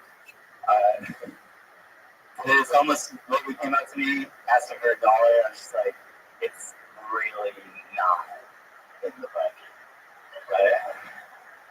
Like honestly, I'm from Pennsylvania. I don't feel that bad for homeless people out here. Like it's not Denver, it's perfect sleeping weather. Like I shared a garage with another dude, and I slept on a futon. Homeless people in the house, twin mattress with a box spring. Sleeps under a bridge. Looks like a really, really cozy situation. I don't know, my sex life is getting like really, really pathetic. Like I have to plan my jerk off sessions. Like my friends, like my married friends, they would talk about like scheduled sex. And they're like, that's so pathetic. And now it's like, yeah, I totally understand. Fuck yeah. I was like, there you go. Welcome to the show, man.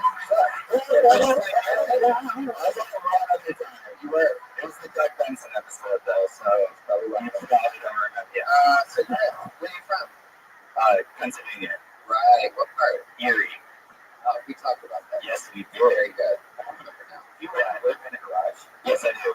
There's so many. You could just talk about that. Oh yeah, I know. You know, it's like where you like press a button. You can't slam. That's slam the garage door. That's a good point. That's also some stuff we want to garage on a full time roommates. Yeah, I like my roommate is like gorgeous. Like just like light skinned black dude. Like oh shit. Someone that's what I'm saying. So that's how you let a fucking garage. He knows how to do it. I mean, I heard it. You can't bring your home to a garage because it's such small corners that your baller ass roommate will steal the girl from you. That's what I think. Doesn't it roll when you come home? Garage door open? Oh. Well, there's like a side door. Oh, it's all around the room, so I mean, he hears it every right. Are there cars in there or no? What's that? Are there cars in there also or no? No car. There's a car. Just trying to get the picture. Have you ever stolen a girl from you? Like at some point in the night, you bring a girl back there, and then all of a sudden she's just on the other side of the room, following some other guy. That seems like it'd be pretty terrible. I mean, if I was ever in a situation where I actually brought a girl back, then it probably would happen, but if you can't even afford alcohol, though, you just turn the car on and wait a bit when you have baby, just wait, baby, just wait till you, baby, just meet me at 9 p.m., baby, at the group, meet me at 9 p.m., baby. No, fuck you, red man. Let me finish. I'm finishing. You like, baby, I'll meet you. Baby, meet me at 9 p.m. The access code is 9245. And stop when your head hits the hanging tennis ball.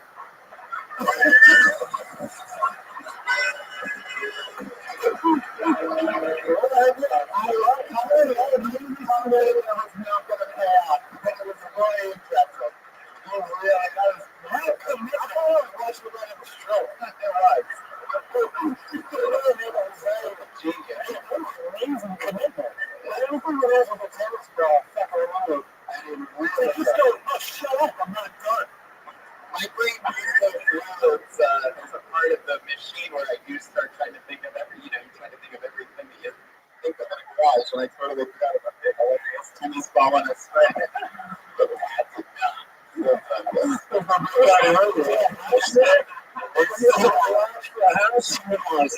On the property. So washer and dryer, there's a washer and dryer in the actual house. Garage. Use it. Well, the garage has a desk garage. That's fucking. How about the bathroom? What's the bathroom? There's like a toilet, and then there's like a 1 foot by 1 foot shower. Is this a West Coast by the chance? East LA. And are we sure it's not a house? By 1 foot shower, you have to stand on 1 foot at a time while you're in the shower. Yeah, Pat with it again. I could never fail like that. I don't know. I have a different sense of humor. How long have you lived in this garage? I've moved there. It's been like 2 months. 2 months. Yes. Before that? Simi Valley. Whoa. Yeah. All right. What do you know what you do for work yet? I can't say that. Because last time I was on this show, I said that, and my opinions don't line up with. Cut it off before you pay for it. What's the company? What's the name of the company? Microsoft. Shit. It's Nazi American. You're working for a company that allows you to live comfortably in the garage. Yeah, exactly. You really read about this job that keeps you in the garage? I mean, fuck that roommate in the garage by the hall. My roommate was like, if I lose this job, I'm going to fucking live in the garage. It's like a real thing. Like I was in the house, I said, I'm shit about the garage. doing this shit. So this job, I'm gonna save up, and I'm one day gonna have a shower that's 2 feet by 2 feet. Life's gonna be good.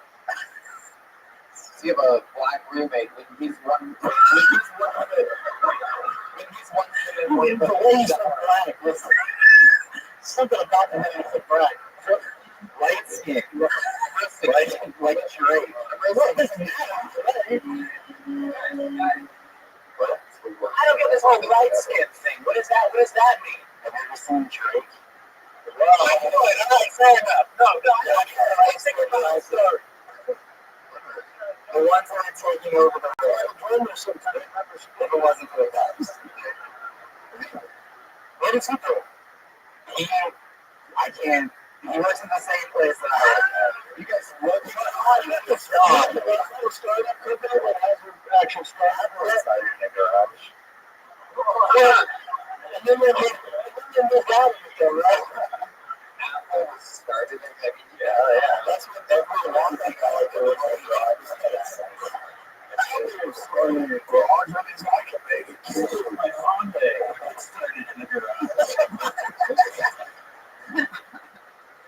Chris, any weird hobbies or things that you're good at or something like that? No, that's why I'm doing this. I'm trying to something else that I mean, you're good at keeping secrets, man. You're the boss when you're fucking I like your cadence on stage, though. I like his cadence on stage. It is true. You have great delivery. Thank you for finally giving me some feedback.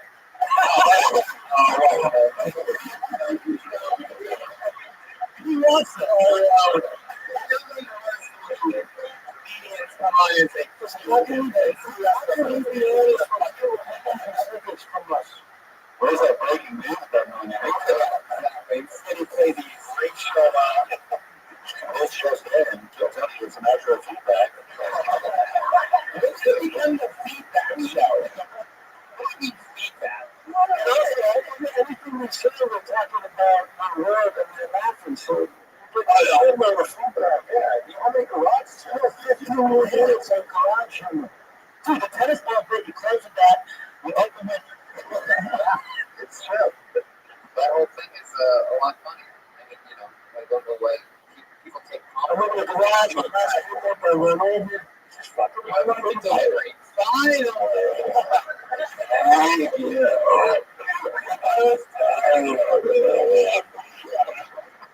Good luck, Chris. Now tell us what you heard. What's the company running with? Hurry up and answer. Runs on Trust Motor Horizon. Oh!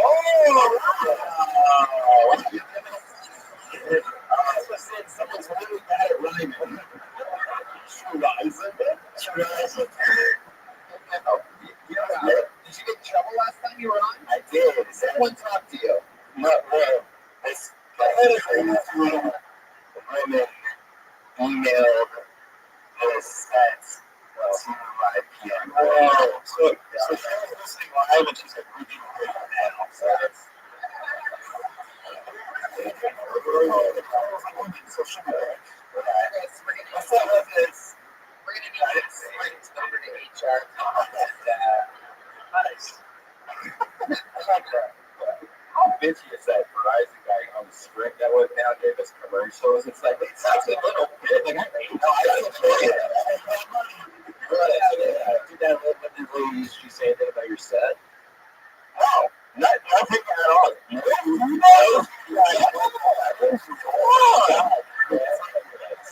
We have America's strongest and biggest network. You don't care about your employees having fun on their days off.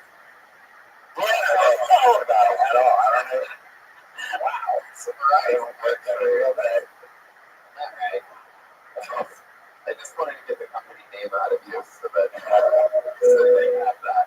Obviously, we've reached our stop on this elevator, so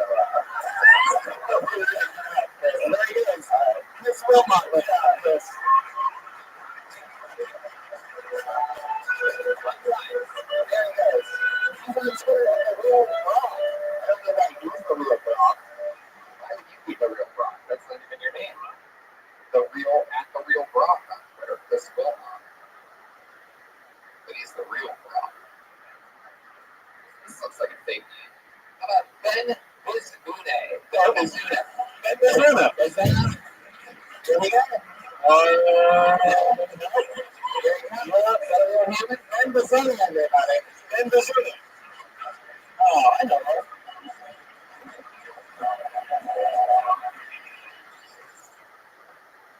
You guys ready for some other comedy? I'm just playing. My voice sounds like this. I've always wondered why I sound like Chappelle doing an impression of a white person. And I realized it's because of my parents. Most people learn to speak from their parents. They kind of sound like their parents. But my parents are African. And when they talk, they sound really African. So at a young age, I made a conscious choice. I was like, I'm going to sound like the foreigners. And instead, I love to talk from watching children's television. So that's why I sound exactly like Arthur and Mark. It's like, hey, DW. I just sound like that. Like I'm trying. I've met people throughout my life that felt the need to come up to me and tell me I sound white. Like they'll come up to me and say, Ben, you're hands down the whitest black dude I know. Like they might as well be saying like, cops on your whiteness, bro. Like it's a compliment. It's not. It's like a really shitty thing to say. You're calling me the most opposite of what I physically am. That'd be like if I went up to a girl and I was like, Jenny, innocent. That'd be like if I went up to a girl and I was like, Jenny, you are hands down the manliest woman. Well, that's that. Very good. Say that right? I'm so hoping that the first words out of your mouth were going to be, I the captain now. Whatever that line is, right? Everybody has to go home. He's from the country right next to me. I'm Ethiopian this month, so I love Ethiopian stuff. I live right next to Ethiopia. They got good food. NAAN. I love Ethiopia. It's just eat everything with their hands. It's amazing. So we live next to the rapper world of Ethiopia.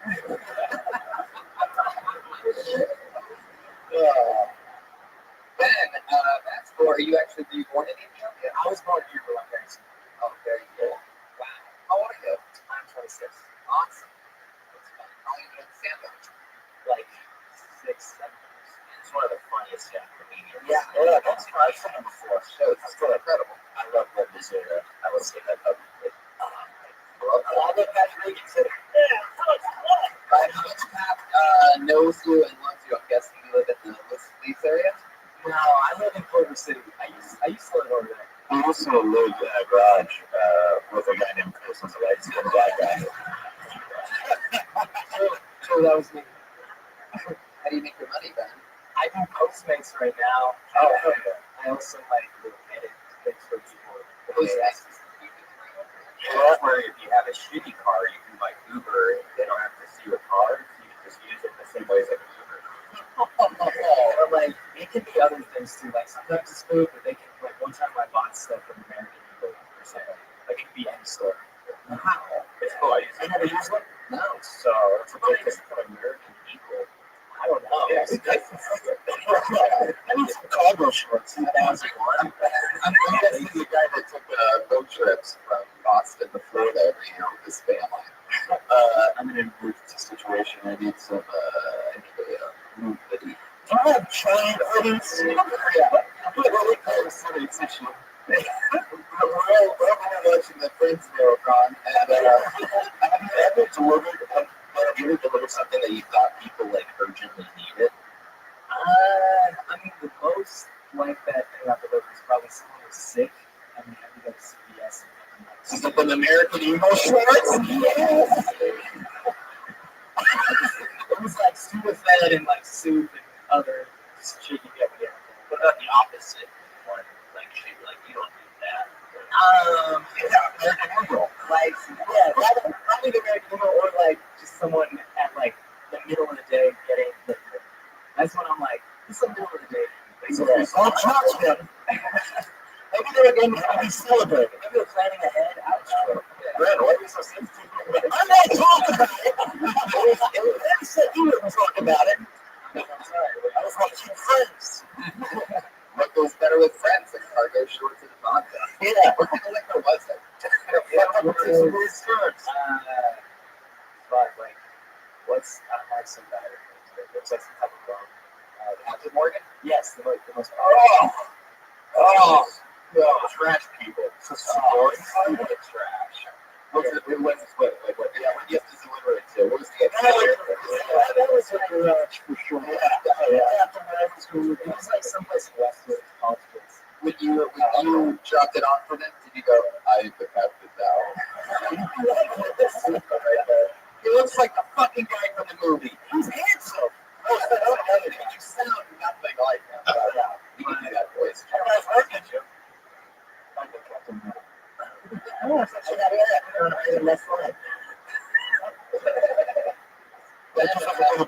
So you're working at Postmates, you're a comedian. What's your living situation? Right now, I live in Culver City in a house with like 4 other comedians. Yeah, nice. I was talking about this yesterday with somebody. I have a flashback to it. There was a little while where I slept on a hammock. There was a little while I thought that was the wise investment at one point. Was we were at like one of those like Sam's Club things, and I had like I don't know. I think this is when I very first started, and I thought that for some reason it was like just high enough to be shopping, and I was like instead of getting like a nice air mattress or something like that, this hammock is like baller as fuck. Literally did it, and then I had to unpack it, put it together, and then you can't sleep in a hammock at all. That's the girls ending up in the attic. It's like a slingshot again. I never really understood like sleeping in hammocks. Like it's like sleeping in a rope trap. You know, it's horrible. Yeah, exactly. I felt like a crab or something like that. Yeah. And I also slept on a beanbag for a little while, which is crazy. I spent a month or two on a fucking beanbag when another person had to take the couch in the living room at an all-comedy den like that. You're a cartoon character. What point in life I was? I thought I was also a real world cast member. Yeah, I mean, sort of. It really was. There was a period in time where there was like 5 comedians in a 2-bedroom apartment. There's one time where there was 4 of us in a studio. Yeah. And then in the studio, and then I became, what I am now. Did you have like curtains up to separate everyone? Or was it just like, But why are you asking me questions? I wouldn't go with it? Did you have curtains up in there to like separate? Or was it just like nothing? Like everyone was in No, it was not. But the good thing was is that we were all starting toward the bed, so none of us covered that at the same time. Okay. Hey, Tony, how hard is it to do that as a comedian? Live in a studio with 3 other people? Charlie Rose? I don't know if I'm still there. Or we go in the murder down. One of them is still doing stand-up. Tony, when you look back at that point in your life, do you reflect and you're like, wow, I've grown so much as a person, a comedian, and a realtor. Well, it is that I think I was as great as I am now back then, but other people just hadn't noticed it. Do you miss some of those days?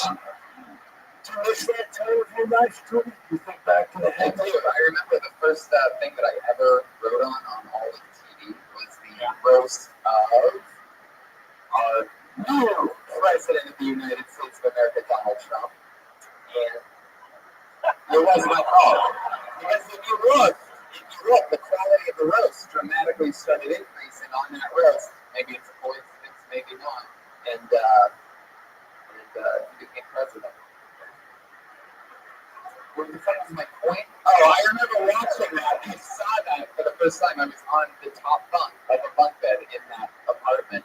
And it was on TV at the end of the thing. Crazy shit. Now, Tony, look at that's like a fucking bunk bed covered with a Trump roast there. Tony, would you ever switch from the top bunk to the bottom bunk just to get I feel like it's doing that on and a lot of listeners of the podcast don't get to ever really find out that much about me. But at this point, I'm going to change it around. But let's brought up the show, Ben. I'm so happy to learn more about you. We don't know anything. You know, Ben is a really likable brother. He really is. Are you like? What are you? Are you like one of the Obamas or something like that? I would love to marry Malia. I think that would be like a life goal. It would be something. Just be like, I feel like if I. Why must you have a chance? Yeah. feel like if I married Malia, I would change my last name to Obama. I was like,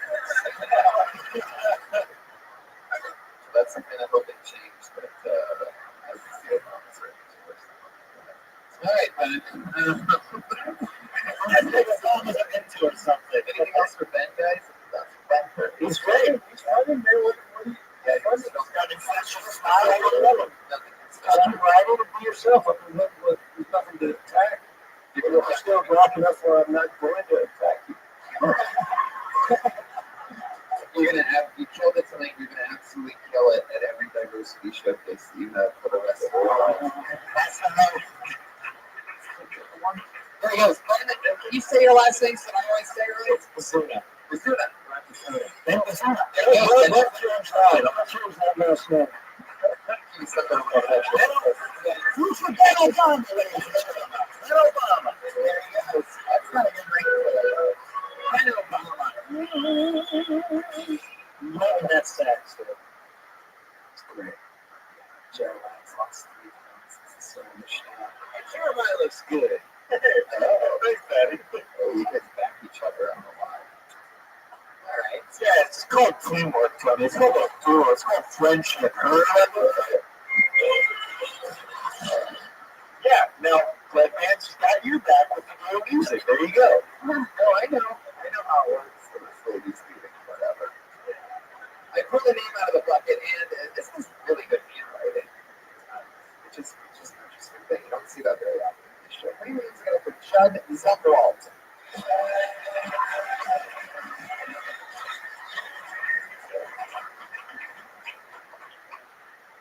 I'm done with science.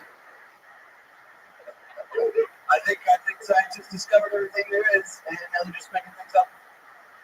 They said that cows in different areas of the country have different accents, as if cows in the valley are like, no.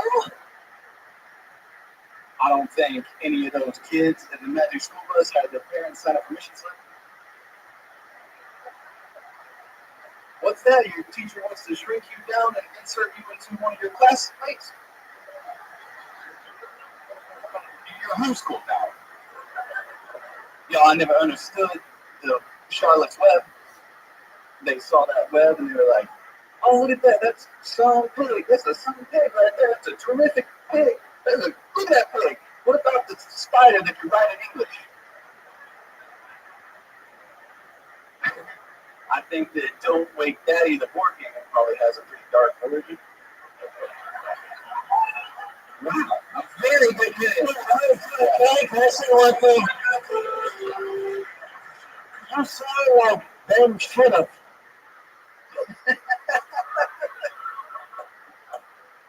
Thanks, Kurt. You got it. Hey, Tony. Yeah. Doesn't he look like he was unfrozen from a block of ice? Thanks for that.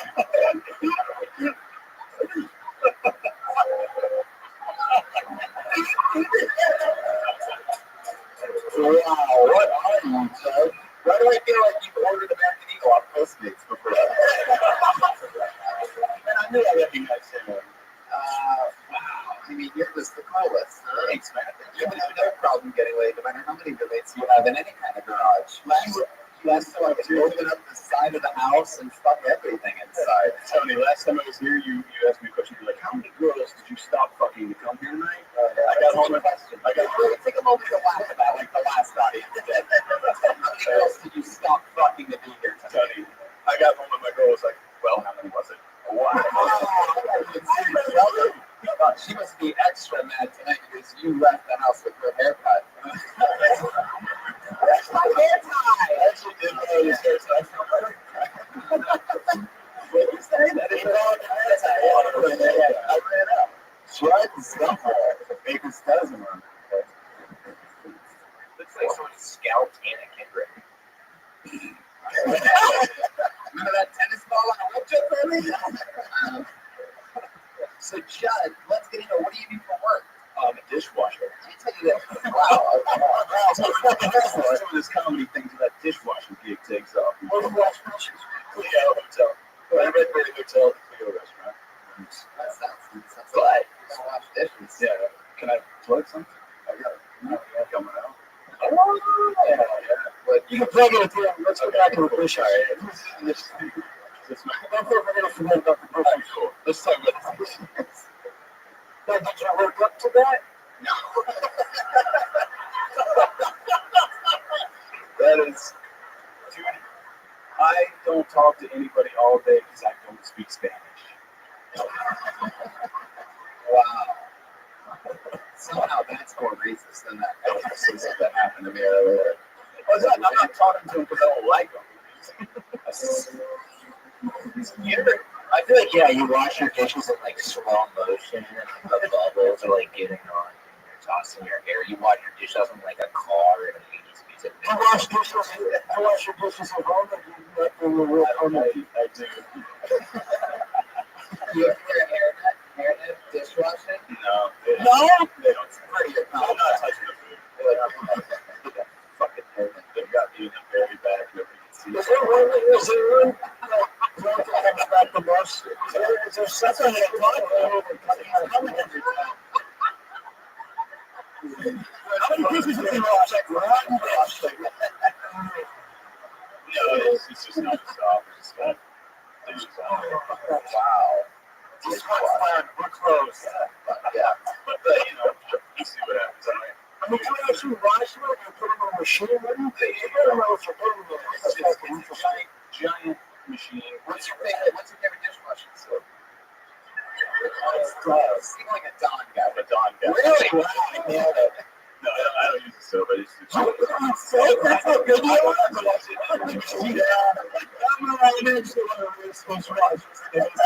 the machine is preloaded. Chloe at the Red Hotel. I don't even use water.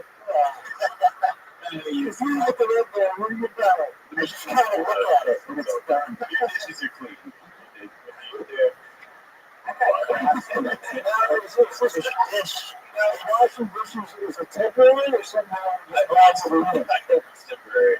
Yeah, You could be one of the best in the world. that could be. You said you don't use soap. What do you mean? No. The soap's already in the machine. I'm not like. So you made the machine. Yeah. It's just a big machine, and I'm filling up pallets with dishes. It's like a robot job, right, guys? That's like a job. Does anyone else have a robot job? Like in 3 years, you know for sure Armatron has your job. Got real quiet. I think so. That's robots. Yeah. You get told how No, I have a terrible job. How long you been that? Just 4 months. 4 months. What did you do before that? I used to be a world class 7, 8 young movies. That's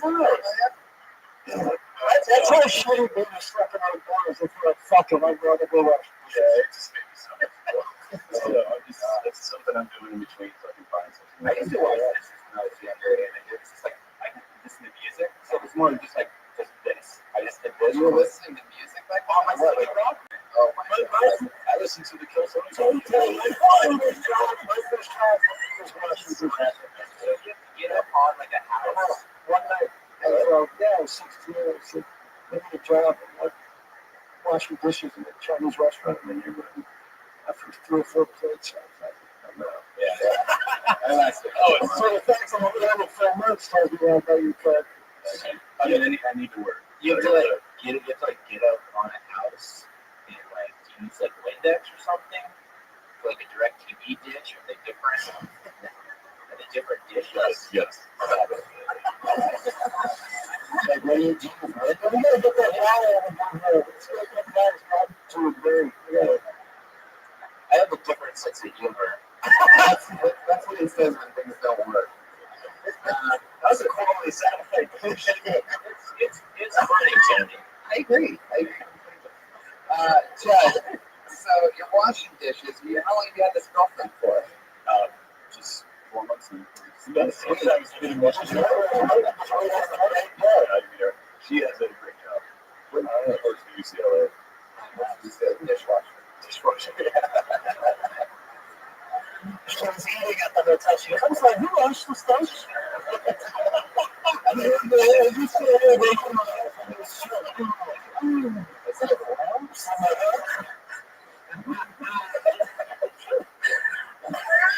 Just the plates breaking in the background as they make passion love. the red barrier trap. Chad, what are your parents like? Well, I only have my dad. My mom passed away, but my dad was he's military. So he was kind of strict out. How old were you when you told your mom? Nice kid. Yes, okay. I think it did happen though. Let's find out. She just didn't clean the kitchen, so it's a real life show. This is all the fucking dishes up there. That's a lot of things. That's why I like That's one of the washing dishes, man. So how will we find out more about Chad? all right. Chad, I think about you just for it. There you go. Just save it. Chad, okay. Talk about the mom thing. Your dad's a military guy. Yeah, he's retired now. What branch? Army. Is he tough on you? Is he like, No, he thinks it's cool. We never wanted me to be in the army though. We just like do what you want. You know, he's one of the last. You somehow doing what you want to do. I love washing dishes, Daddy. Daddy, Support the immediate dream. Oh, yeah. Thinks it's cool. Good, Yeah. John, pussy. Are you kidding me? What if that wasn't a Charlie Rose interview? Was it that's all this question? It's like a woman. That is his entire diet. Look at this guy. He's all of his vitamins and nutrients. He's dressed like a female fighter. Oh, tell the woman to get into washing dishes and you're so fucking. Oh, man. This guy's no props at all. Everybody else is like, oh, I live in a half a garage. Yeah, you don't have any swag or like Judd Zumwalt.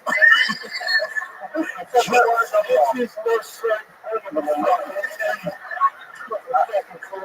I told him like a freight train convenient at the Red Barry Hotel. It was right from work. I was washing dishes in any hotel in America. I chose the fucking Red Barry.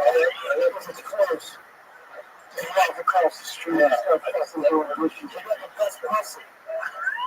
I feel like right before he exits his house every day, there's a hand-carved sign that says "Eat pussy, wash dishes." His kiss was like, have you ever found anything on a plate like something that's a China or something?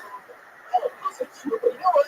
People stick their gum to the plate, and that's That's not To you, that's like good. That's right. That's the thing. I think it's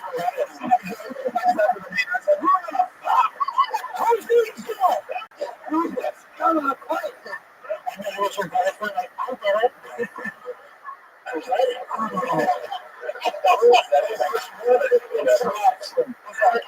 Situations where you do with the oh, yeah, you have to do that. I like keeping up on it work. when you put it down. When you let your head Normally all the time, it was just a little too knotted up right now. Yeah. It's coming. You gotta cut your hair off. I mean, It's like every time I see you, you always have your hair up. It's like you don't even like your hair anymore. it's somewhere down when the whole Why do you hate your hair so much? Hi, welcome to Catty Questions. Let's really put yourself in your hair because you up all the time. What's that? Oh, yeah, such pretty hair. And it feels like pretty hair. Like, you don't even know where, like, how beautiful it is. Zero down. I'm crying because it's drowning out with sound of It's also a filmmaker. John Wick filmmaker also. You watch dishes, make movies, you fucking Okay, so what's the name of the movie that you're going to get the Superman book? It's called President's Day. Oh, the Mark Wahlberg movie? Hopefully it's as entertaining as the holidays. President's Day, was it? It's Patriots Day. it's real it's there's slasher films that are based on holidays like Black Christmas. I've never heard of them. So Christmas, is that a movie? that's the Whereas Chris has a light-skinned Christmas. but it's good. I mean, poor guys just, listen, man, I have to go back to work, so I just want to get this movie out here. You're in a slasher like, Yeah, it's a comedy. So all these dead presidents of the United States come back to life, and they hunt down, the stereotypical There's a kids. type person in the kitchen. of all the dead presidents who use like George Washington did this shit. Got him. Got him. That's cool. You guys got the phone. George Washington. George President Washington. Oh, George Washington. Oh, you know what's wrong, man. Hey, school, what in the moment for us? Fucking girls, I knew I hated you. I want next Monday's audience right now.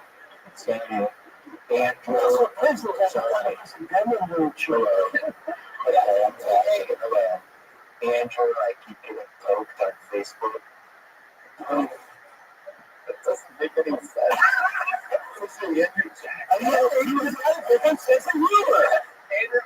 It's James K. Culture. James K. I keep getting poked on Facebook. James K. Culture's an anime. It's just washing dishes, reading books. Fuck it.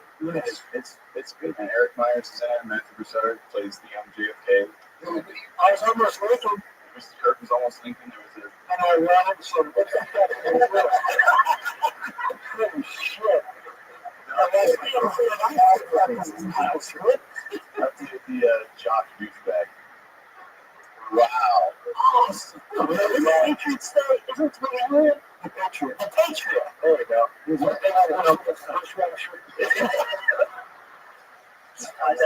Anti-Semite dishwasher. Like I said, that has a different sense of humor.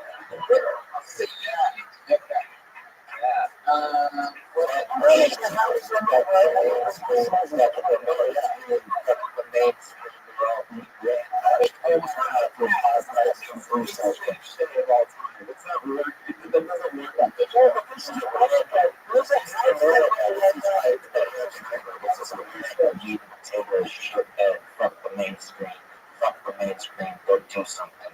I don't want to turn around. Chad, let me ask you something about your love life. You're a good looking guy. Is there any tricks or anything like that you do in bed that you think is like your own thing, like something magical that you do, like something smart? I wash the dish. Yeah, it's not like one of your moves do it, like the office work, polish, squeaky clean. No, I think I just stick to the basics. Yeah, that's my whole life is about dishes. I try to bring it into every aspect. I've never thought about it, but I'm considering fucking getting into the dish business. Hey man, somebody just quit today. I'm not good for a little while because it seems to be a lot of curve in there. There's a high turnover rate. Am I too tall to wash dishes? What? Am I too tall to wash dishes? No. There's no height limit. The thing that you promoted into, what's how hard you got to do it at the time. Well, Was it a person or a machine you wrote them into? Is there something everybody over there? It's a giant machine. You just lift up the that'd be one thing. It's kind of like a guy with like a guy with like a dish rack around his neck. And they hit a button. I feel like he gets in a big sink with the dishes and just sits there and then just drains it and it's all just clean. And he's just sitting there all naked and shit. I feel like I had a really good set. We're focused on the dishes. Everybody's thing like, no, what a really with me about anything. Because you're in a good set. If you're in a good set, we're going to talk about something else. Yeah. You want to still talk about a good set? Yeah, maybe we do. Maybe we need a compliment a little bit more, Kirk. I don't think he needs this thing. I think he knows what he's got. Check somewhere. What Trout. Robot. check somewhere else. On the planet somewhere else. I will wash your dishes. They assigned it to me with my dishwasher. I came on a 20 washer. I washed myself. I think I'm hilarious. I don't know about you guys. I don't need it. No, the listeners are laughing. Okay, shut up. We're done. All right, cool. There you go. Just hang on, everybody. Well, he was on the washing dishes. If anybody needs a dishwasher, you can find Chad Sunwalk, WALT. He's also on Instagram with that. He made a point to write that in parentheses. Selfies. And look out for President's Day. His memory is plugging. Yeah. Suck yeah. Yeah. It was almost great, right? It's got a lot of great. And it's got all types. It's got movies, comedy, penmanship. He's spinning a lot of plates. You know what I mean? So stupid. No, he's bringing joy to the people. It's another detergent. Joy is another. So. Keep up here, you know what I mean? Right up there with the joy. All right. Back to the pocket. We such a silly, stupid show. You guys having fun? Yeah, I'm excited. The drums are still close, but fucking. Thank you, man. Now we're talking. Yeah, that's all. It was just the tomatoes. It's all right. It's, you know, I got some upset with the light skin thing. I don't want to tell you anything. Well, Go ahead. Go ahead. light skin's valued in societies as like equal beauty. That's what. Which is what kind of fun? 6 people got that. That was so good. They're gonna cold open SNL with it next week. That's fucking bullshit. Keep McKinnon garbage. Anyway, I mean, it just wasn't. I don't know what happened there. Anyway, can you talk about it or not? Let's go. Ryan, do you think that living in that studio apartment with 3 other guys affected your anger issues for later in life? No, I don't. He was always angry. Oh, yeah. I mean, I don't think that affected anything. Not really anger. You didn't think it was weird that that's your favorite show? So I guess the question would really be real. They started that show with a cold open that wasn't comedy related at all. What do you think about that? I thought it was a bit much, even though, like, I mean, it is a left-wing show, Yeah. but a lot of people felt that way, though. So it's one of those kind of hard calls. It's like a lot of people are kind of feeling like this is the worst thing that happens to the U.S. since like 9/11. On the other hand, there is the other half of the country who ended up voting him in. So it's like it's kind of hard to do that with a comedy show. Kind of like Right. You know why? Because they love getting their piss figured out.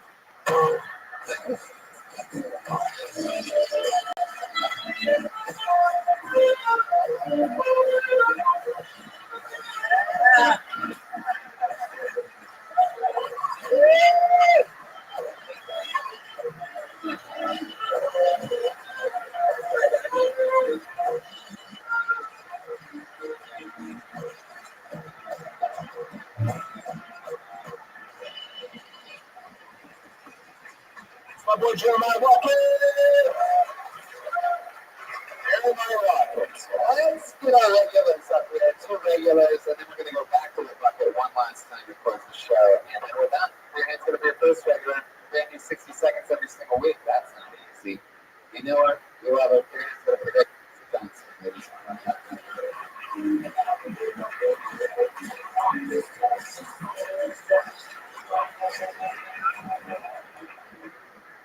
Hi guys. When I was a kid, my mom used to make me sit at home all day alone and listen to classical music. I was like, what was you doing, raising villain? She succeeded. My favorite song is Beethoven Symphony 7 in A major, Part 2. Anyone else? Just me? Okay. It's really hard decorating an evil lair, making it inviting yet terrifying. I like pastels. This makes me crazy. I lost my voice from all the comments I've been writing on Facebook.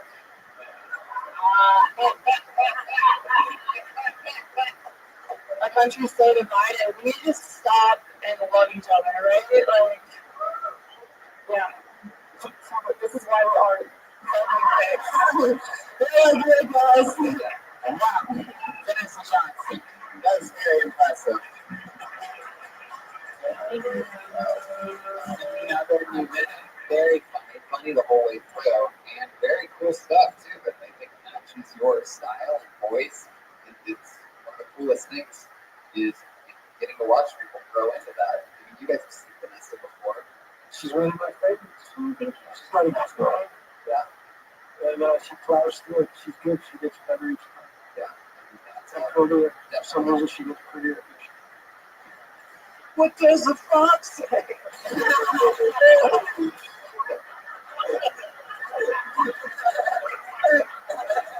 Jeremiah Watkins.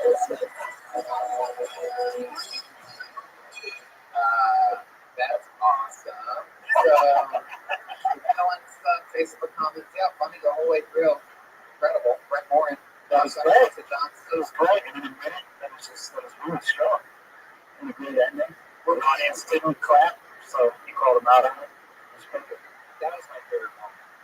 You stayed in it the whole time. You must think you're reacting. You're not just going down a plan that you came in here with and some independent things. That's something that normally takes people years and years to do. It's fun getting to watch you make quick adjustments. What was that? What was that Beethoven 7 reference that you did? Like, I didn't really get that. Like, is that a country voice? Well, the change is like nobody else's favorite song. Yeah. It's fun. It's fun. So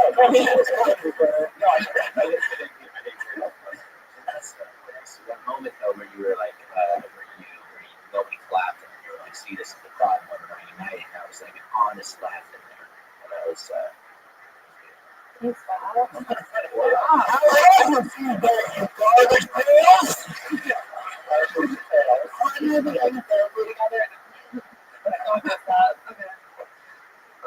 Okay, thank you. There you go. I made it to Vanessa Johnson. And she called herself off. It's better to get to Vanessa Johnson. She said, she was done. She has her about. She was. Our regulars are killing it. Our other regular, very fun, always, always unbelievable.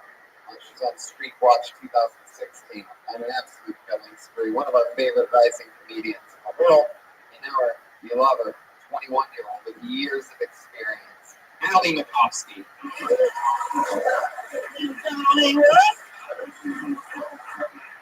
Hi. I'm not like other girls. I'm easier. I was just in New York. It was a lot of fun. A lot of people talk about the difference between New York and LA. People are like, the weather, the people, the transportation. The main difference that I noticed was between New York and LA is the technique that they use to wax my asshole. For example, when I'm in LA, just to show you guys, I'll just be laying on my back, crouched up like this, and they just get in there, And then when I'm in New York, I'm laying on my stomach. I'm doing most of the work, pulling my cheeks apart, and they're still getting in there. All I'm trying to say is, I like it both ways. I could live anywhere,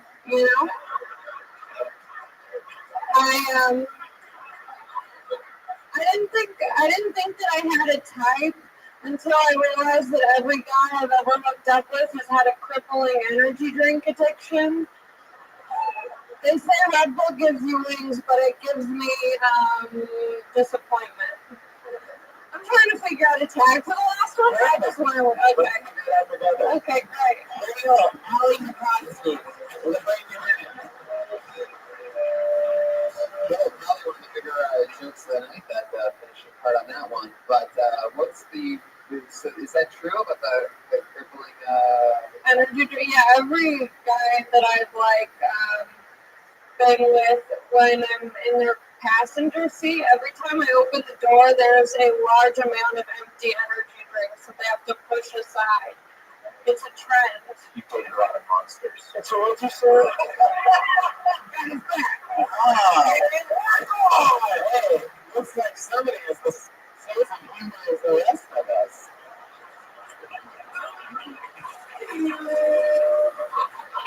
So let's find out a time. I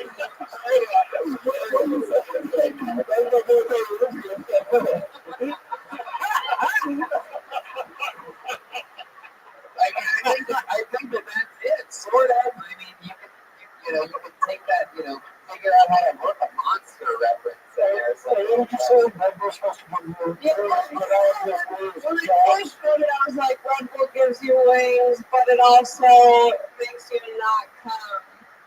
Oh, like Red Bull gives you wings, but it can't maintain your erection. I don't know. What were you saying? Red Bull gives you wings, but it gives you crabs. Something like that.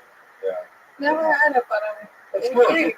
I'm sure it feels like you have friends. Yeah, I feel like, can you get crabs if you wax? Wrapping. Because they can get hot cold. They're just stronger. The crabs are stronger.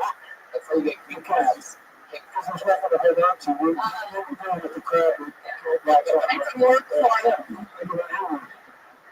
hardworking crabs. Weird. How was it in New York? You did a lot of sets out there. Yeah. You had a lot of fun. I had a lot of fun. The shows were great. The people were awesome. And yeah. Maybe try to park to take the subway. I did take the subway. I visited the 9/11 hole. I was just in New York this weekend too. I didn't notice the 9/11 hole. Yeah, there's like water in it. Oh, it's 9 holes. Sense of humor than the rest of us got. It's a shame. Wow, the 9/11 was hilarious. Thanks. I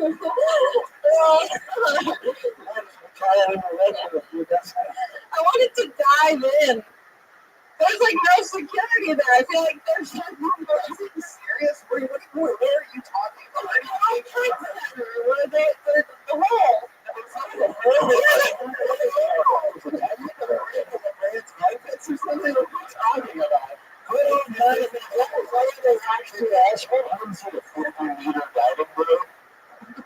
I was in. That's the wrong story. Oh my God. Just do laps in there. She's looking at all the Oh my God. It's even bigger than I thought it. Yeah, fun. The 9/11 hole. I mean, the cross streets of the 9/11 hole. Yeah, it's like it's off like Liberty and something else. It's like Liberty and Justice. Liberty and Justice. What if the 9/11 hole is officially called that hole? We're going to wax the 9/11 hole real quick for me. There's also no survivors. You'll never forget. Talk about dropping a tower, too. I keep pooping. Anyone else? You should dress up as, never mind. What's the matter about today? But you said you were going to suggest you dress up. All right. Allie, who's about to cover new pumpkin, newfound glory? Newfound 9/11.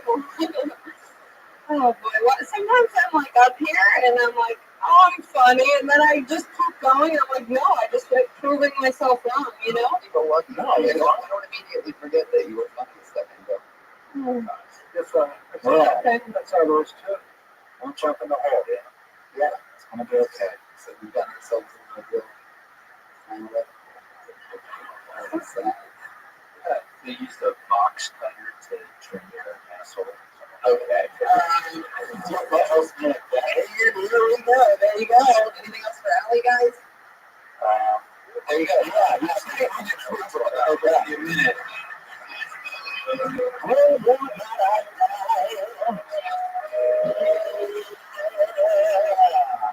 Let's go to the bucket one more time.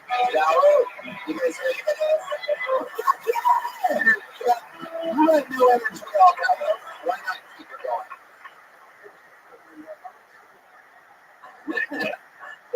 That could be a hot spot. You can just make that up.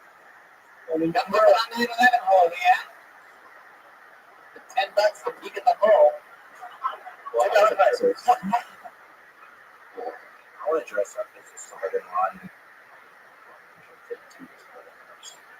You put your nose in your tongue on this. Is anybody going to tell Pat there was something that died a few years ago? Yeah, and then the joke is when the SWAT team comes in and kills him on Hollywood Boulevard. Well, someone's taking the photograph. You really pictured that whole thing out. Yeah. Well, the pull another name out of the bucket, guys. Put your hands together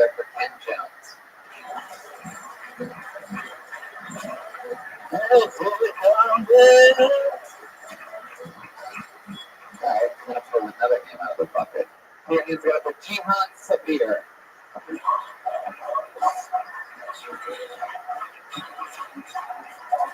This is pretty impressive at this point. Very impressive. Jihan Sabir? No? Okay. How about Alec Thorshine?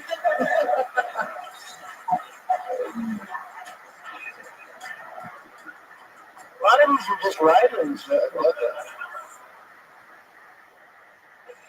Joachim Fieger?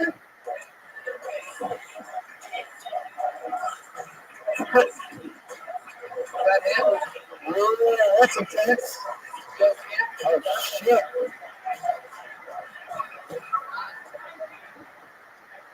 So, y'all. Yeah. Are you stop it? This is not him. You took him? Yeah, I really hate. Can I just do my set now? That's a really bad idea. I tried. There he goes. How about Chris Clancy? This is ridiculous. That was really enough. He just picked him up. Danny Williams.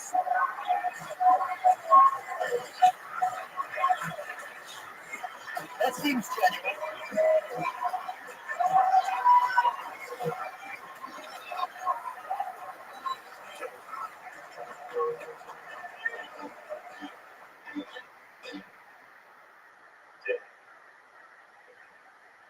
Dope as fuck.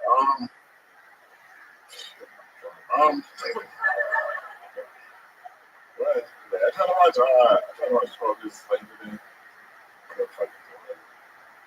Because dude was just a slave for 12 years. That's not that bad.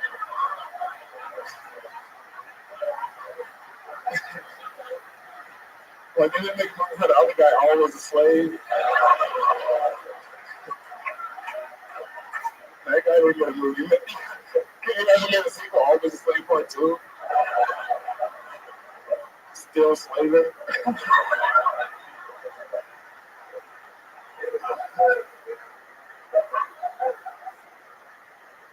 Try to talk about another one. I don't even know. You got 12 years. Keep going. All right.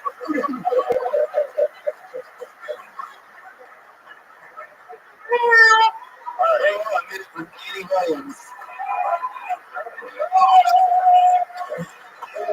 Now, I remember correctly, the first scene of the show was the first God.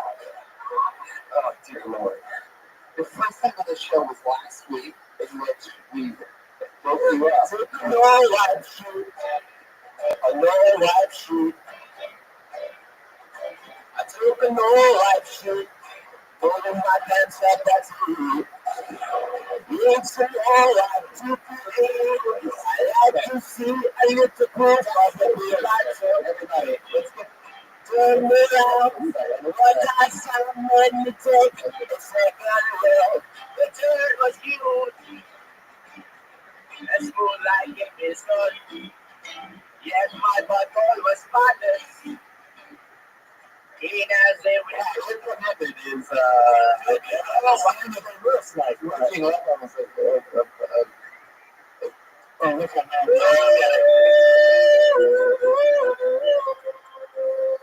So bad. It's an all white shit.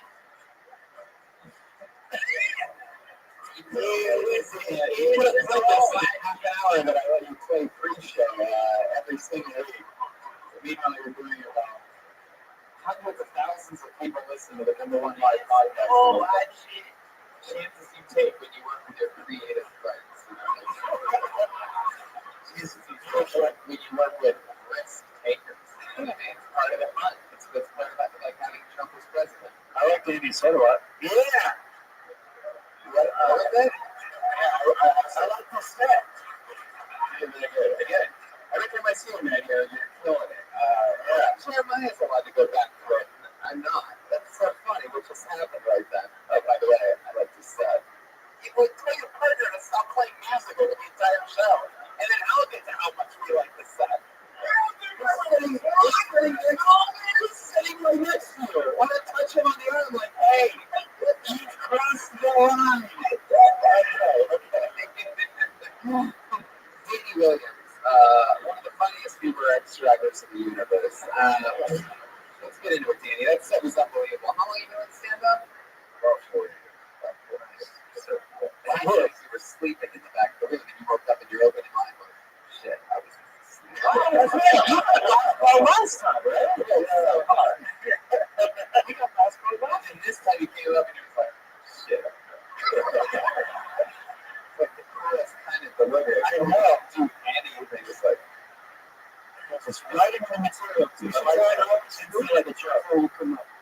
I drink a Red Bull. You did? Oh, wow. But if I be up too much, I drink a bunch of whiskey. Try to tone that shit down. You have to tone down the Red Bull with some whiskey. So we're on Red Bull whiskey right now? It does not seem like it seems like you're on Jazz and AM radio right now. And I am drunk. This next dude coming out for good. The poster is a little song playing down in Mexico. And we're going to drive one more X from here, right? I saw wheelchairs. You saw wheelchairs? Yeah. Oh, wow. I said, everything else, I'm sure I took what they said. The wheelchairs is better. I'll sell wheelchairs. I convince insurance companies that people need wheelchairs. I would convince me. I don't want You're the coolest part. You get to like, yeah, how do you convince someone to do anything but no? just say you're old. That's right. No, by the time you get to the point, they'll need a wheelchair. Tell you. Yeah. Just tell the insurance companies you're old. You can't walk. Wow. Tells me something about insurance. That seems that line would really work. Yeah. Jeremiah Watkins. Sometimes I'm a little bit like you talk like a little bit like in slow motion. Like, I'm slow motion.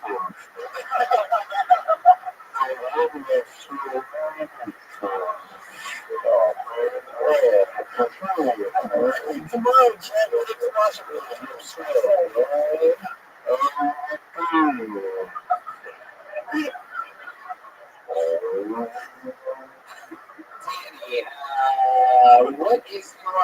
what's your love life like? Are you gonna go out?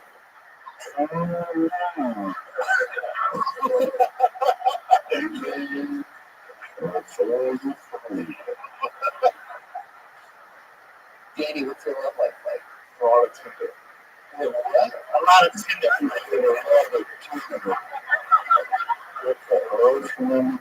thought you said a lot of tender. I thought it was just tender. Yeah. Never. A lot of Tinder. Yeah, they got 15 4 there. How long does it take you to swipe right? That's what I was thinking for the longest time. I should have gone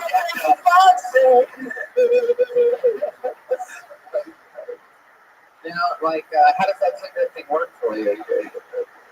You fun with it? Any bad shit ever happen? I went to a sex dungeon like 2 weeks ago. What was your sex dungeon? Yeah. How was it? I got beat by I got beat by a 7-year-old trans woman. You what? I got flogged by a 7-year-old trans woman. You should just show her a wheelchair. 7 years old, she didn't know what she was up against. You got flogged by a what? It's like a whipping, but it's really soft. Wait, what is it? What's it doing? Yeah, boys? Yeah, it's not a whipping, but it's nice and soft. Are you saying I just your hair hit yourself? I want to purchase the audiobook of 50 Shades of Grey with Chris Wilson on it. Mr. Blue will stream now. Chapter 2. We've been listening for 3 days.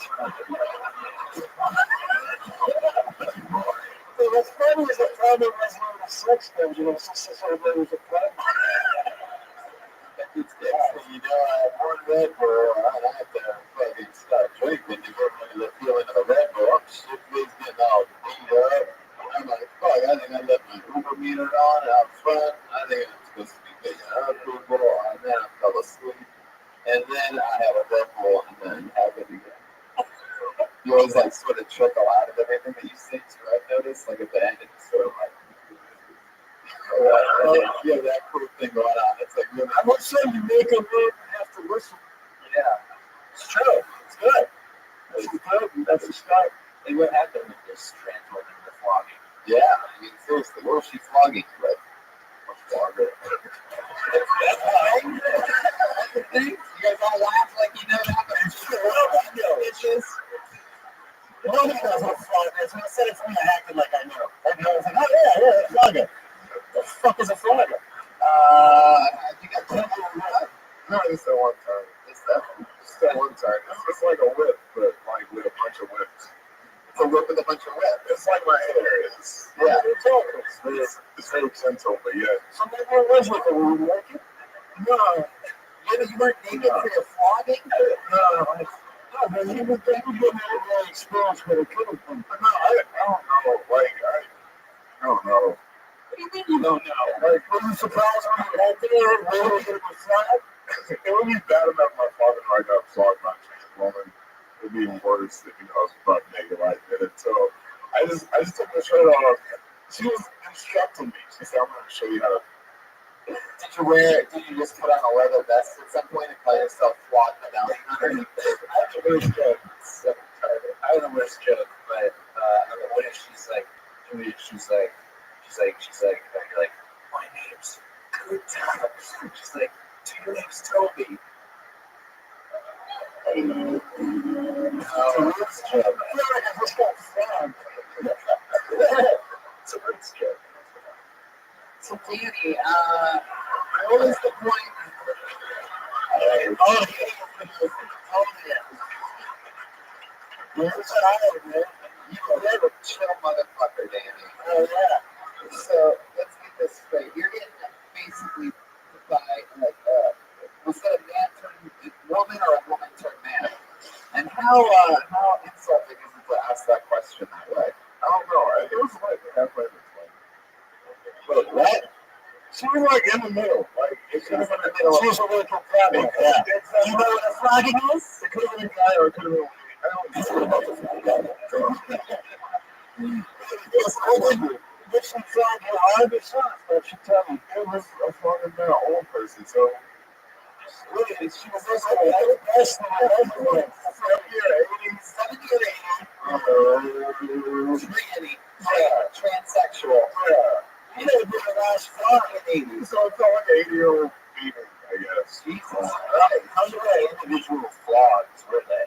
Yeah. Oh, like you look really excited. Like about 20. I didn't think he was like that when that's flogging of this. I think it's monogon, like 20. What's the flogging thing like? And I think she was closer to 70 or 80 because I think I need her number. It was no sponge. He wasn't like anyone in Compton. Outside, there's a lot of planes, so it's close to the airport. Just like big booty hoes flogging each other. I don't know. I think they got a party tomorrow. Oh. It's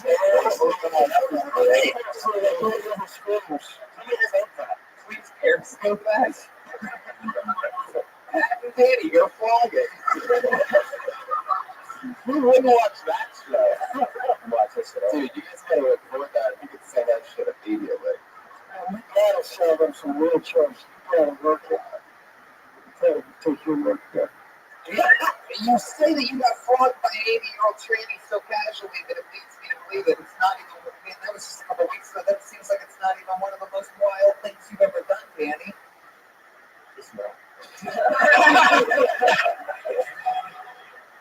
Well, when you're that shit happens to you. You just go fight it. Yeah, that's beautiful. Good for you. Stick that in there? Yeah, fuck you. We're gonna let you jump right out of the room. I'll let you go in a little bit, but you're just so goddamn cool and interesting. I have a couple more questions. So, like, what is something that even if you were in a situation where I feel like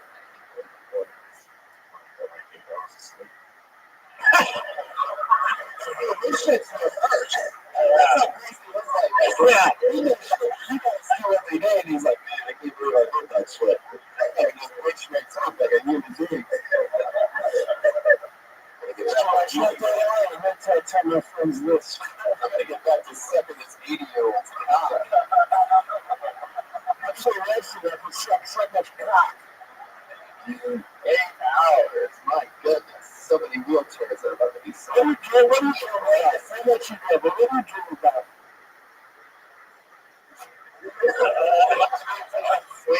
That's probably right. Like, that's what all I do is like, just put up, super home experience.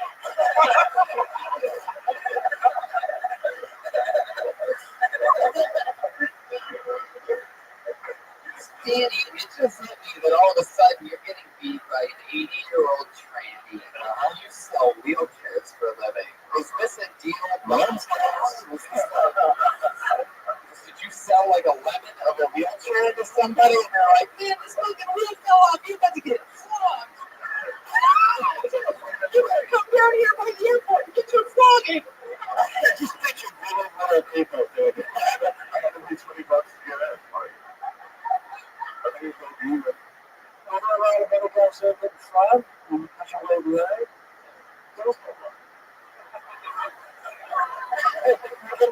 I'm just, I love how it was created. Now, that's a bad question. It turns out the wait for an 80-year-old Trinity floggings isn't that long. I'm not sure. You never know at those parties. It sounds like it's fucking. It's kind of boring. They had like a ton of rooms, and one room was some lady sucking tits with a knife.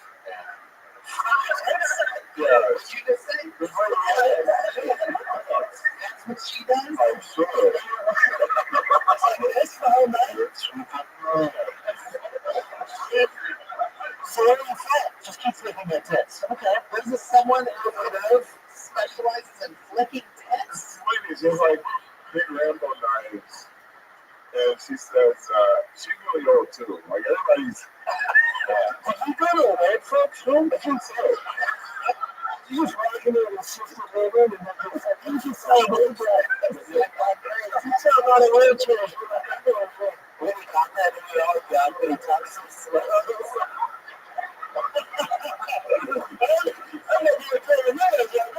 Oh, Danny, I love that. I can understand every word that you say. And that's sex parties. I'm not really trying to slow down. You're talking too fast.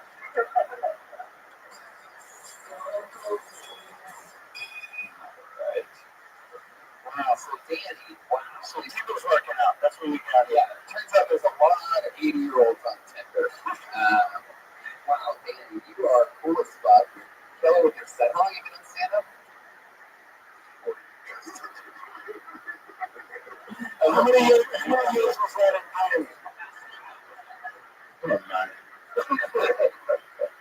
love that even you are now realizing how funny your delivery is that you're laughing at it. I know this dude is fun, but this is how I talk. Like, Are you man, you want to work? Yeah. You can bring it out of shit, but it's going to take a week. Yeah, you're like December 2nd. I'd love to have you on the Ice House in Pasadena. The secrets? First ever comedian to take a wheelchair to Pasadena. We might make it, but they're not going to tell you what to do on stage. probably upset. There you go. Ladies and gentlemen, Danny Williams. There you go. Danny Williams. Always great stuff, Danny. Well, we did it. It's another episode of the world's #1 live podcast. That's Ryan J. that's joining us tonight. Look at that. Good thoughts, Brent Horry.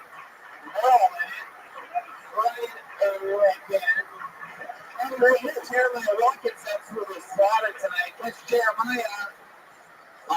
Can you do a breaking news real quick? Catch Jeremiah with the goddamn comedy jam at Houston, and also in Houston this Saturday when he joins Can't tell you, live from Houston, Texas, Jeremiah Watkins will be there. One more reason, if you live anywhere near Texas, to go to Houston this weekend and come to the Come and Take It Comedy Festival. Pat Reagan's on Twitter, Patty Reagan, Jeremiah. Pat. Yep, watch it. Add Jeremiah stand-up, Pat, and Jeremiah is I'm most excited. Pat, do you have any closing words, buddy? Fuck the mainstream. Fuck the mainstream, but also love the mainstream because he's a writer for Eric Andre's show on Adult Swim. Is absolutely mainstream as it gets. It's also available on the internet without a cable subscription, which I think is really cool. Right, Matt? Adult Swim's the only channel that does that. They give away their content on the internet. So really smart. Joel Jimenez is on Twitter at Mostly Sorry. Fox, Brent Moore, anything else you guys want to promote? Where you at this weekend, Brent?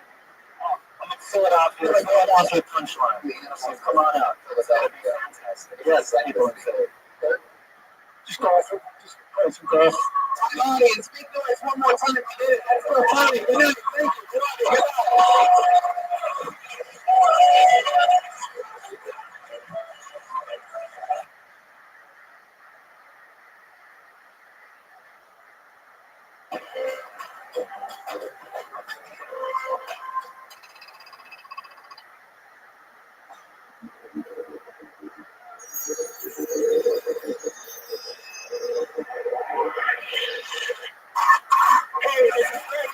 Live from Houston, Texas, for a brand new episode of Bill, Tony, Value, for Tony, and Claire. Hello, Houston. Noise, turn on my microphones immediately. Immediately. Up. Losing control here. Good. Oh, it's terrible. So, there's a whole speaker system. Louder. Who's on it, baby? Fucking rock and roll. Houston, make some noise. You guys having fun at the Come and Take a Fest or what? There we go. You feel that? You feel that fucking energy of speaker power? Let's use it. As you see in this class base, there we have over 9 souls that have signed up for the opportunity to do 60 seconds. It's a very scared city of this show. I think we're able to get to watching the creation burn. So a great turnout. We love you. Make some noise again for the people watching I don't think we're streaming this. I think this might be the first ever double line Real Tony exclusive to only you. Our first ever streaming live. You guys can do this shit. It's called Wi-Fi. It's on your mind. Take your game to a whole other level. You know what? We've done a lot of these events on the road. It's always been very competitive. And since adding a band to our repertoire, we have never gotten to have a band member of our show at one of these fun festivals that we do outside of our other festivals. But just so it turned out, you fans of the show, since you're in this group right now, you are in for a special treat because one of the band members is here at the Come and Take It Fest. We're in the goddamn comedy jam tonight. You know him from the Wave and the Roast Battle, his hit show, Stand Up on the Spot, so many other amazing things. He's the funniest and coolest human being I've ever worked with. Let's hear from you. Do the band tonight. It's Jeremiah Watkins, ladies and gentlemen. Holy shit! Holy shit!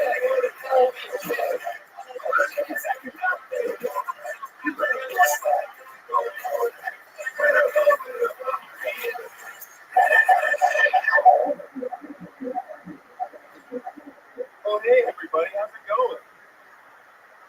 I don't know if I really got that intro. That's supposed to be. Where's your hood at, Jeremiah? That's straight up comments. Oh, let's do next.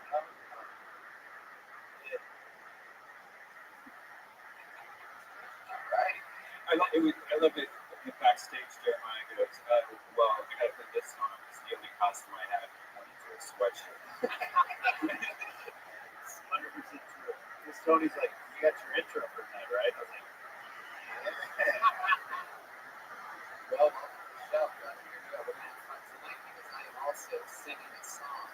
Who's that? This baby, it's fucking perfect. I guess it's on the festival. I'm not sure if it's on the festival. I'm gonna sing a song about it.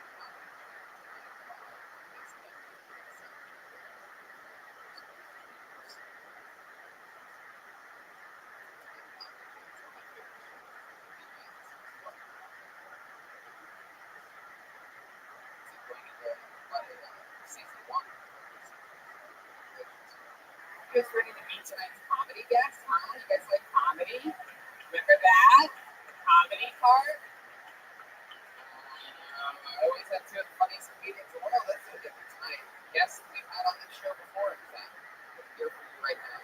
That's these two of the best comedians in the world. Annie Letterman and Morgan Murphy.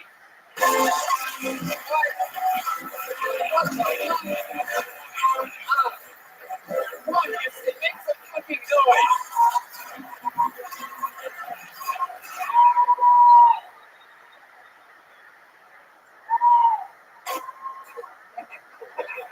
don't understand what the point of having a I just need a button from now on.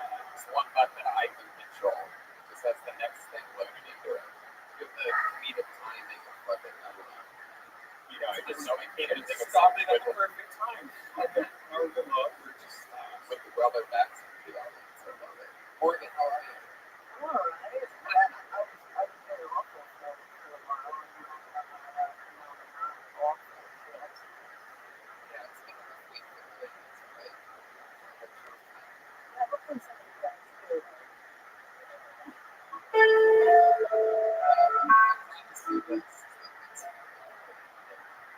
Mike Pence is out Sam Hamilton. Actually, shout out to your funny, it'd be a funny fake internet video to make. He's like, you just pretend like Mike Pence, maybe listen to a TV show in Houston, Texas. I just want to thank Mike Pence and let you know that we want to do good. Jeremiah, your doppelganger. Wow! Oh my God! We got the Hanson brothers. Dude, come up here and stand next to Jeremiah for a second. Get your ass up here. Hurry up. Get up here. Get up here. How many times do I have to say it? Guys, it's Jeremiah. This is like, wow. Look at this. All we need.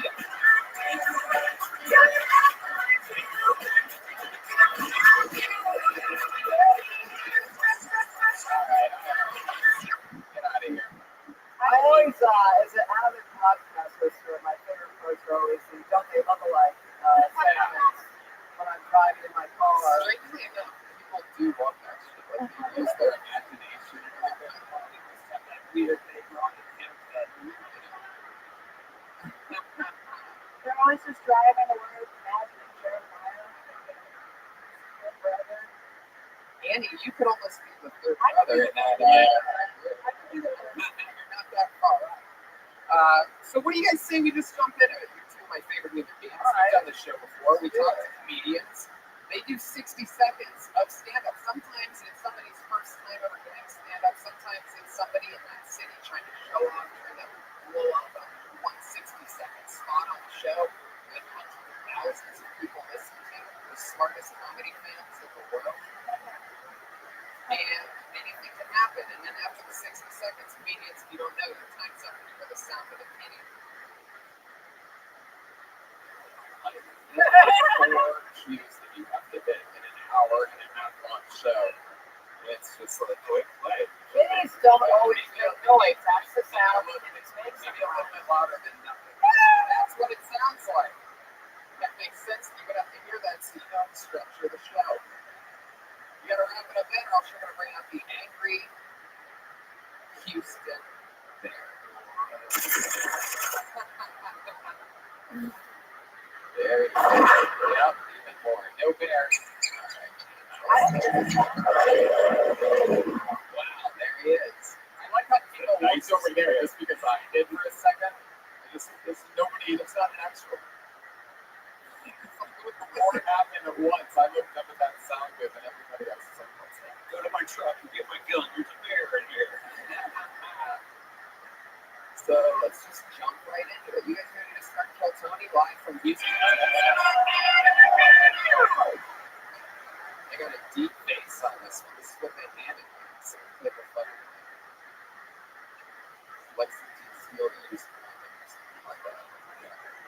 My hand goes deep into it, and out of it I pull Ashton Woke. Oh, Ashton, I like your name. I like the Stage time. I'm interrupting stage time.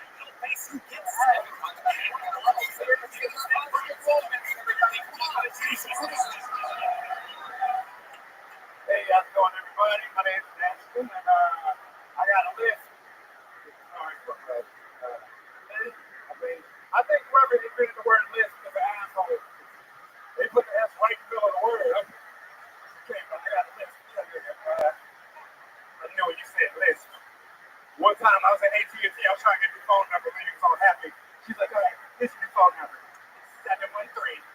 713-667-7787. I said, fuck no, it ain't. You better throw some threes in that mug, or nine, ain't much. You know how many words I can't say have on the list? Okay, so reading is the tip.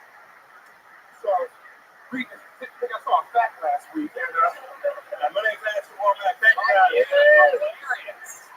Ashton Womack coming in and killing it. And I like your style. You're different because I have no idea what you said throughout that entire day. There's something about the way that you said it. I just have to like this. And I was just like, this guy is the next Eddie Murphy right there. I thought he was talking about lift the whole time. What were you saying? Is it lift? No, it's lift. I have a list, my burger list, some fucked up shit, man. I love it. That's perfect. I think. Thank you guys. Ashton, who do you live here in Easton? Yes, sir. What is Grace? Grace, I was born in Galveston. I was born in Swampwater. That's it. Galveston. Oh, that's where Robert lives. This fucking guy. Unbelievable. This fucking guy thought that you could just put body parts, chopped up body parts in a trash bag and like just literally like push them out. You blew air This is in how much of like a billionaire crazy fuck Robert Durst was. He's like, this must be how the ocean works. Goodbye, body parts, sir. I'm sure the currents go that way for sure, right? I feel like I was raised with money. I don't know which way the Wawa goes. There should be like a plaque there explaining like what happened. Yeah. Like I feel like murder is so popular. I'd go there, take a picture, have some ice cream. Like have a little selfie stand. Yeah, What's crazy is that like he noticed the scenes of it. Like he noticed that they were coming back like pretty quickly. It's just like something all he did. It was the next day I think he showed up and the body parts were just like there. He's like, oh shit. And so he just grabbed the one that he knew had the head in it. It was just like, I wonder if they numbered it. because they never got that guy's head. They got it. Oh, this shit was awesome. It was lucky that no other parts of your body are shaped like your head. Like, oh, I got it. Oh, it's the other round thing. No, there's only one. Lucky for tires. Yeah, that's what It's like a Christmas present. Then you got like a smaller bag for the day. Oh, you know what that sound means? I got points for that one. It's like an epic. Oh. All right, back to you, Ashton. Sorry, Ashton. What do you do for work? Oh, I get so big. I go to club on my table. You ever see a nigga in a Comcast van and cruise?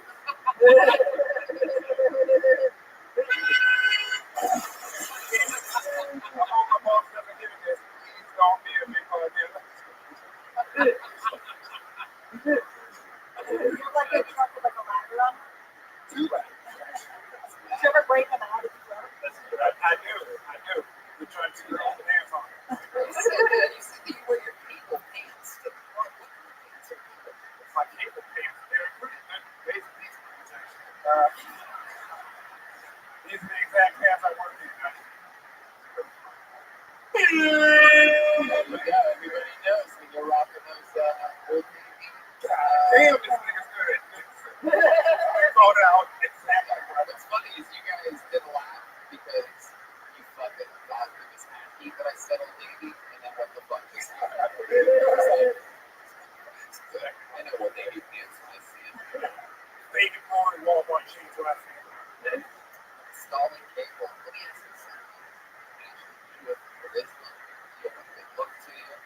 never been installing some cable, little white lady hanging out, the husband's at work. They're just like, hey, what's up? I'm just here to fucking, I'm just getting, hey, what's up? It's me. My name's Ashton. And I'm like, oh my god, I got some pictures. So they can do like my fantasies. And you're like, no, I mean, I'm not talking about I'm just here to, bury some cable inside your wall.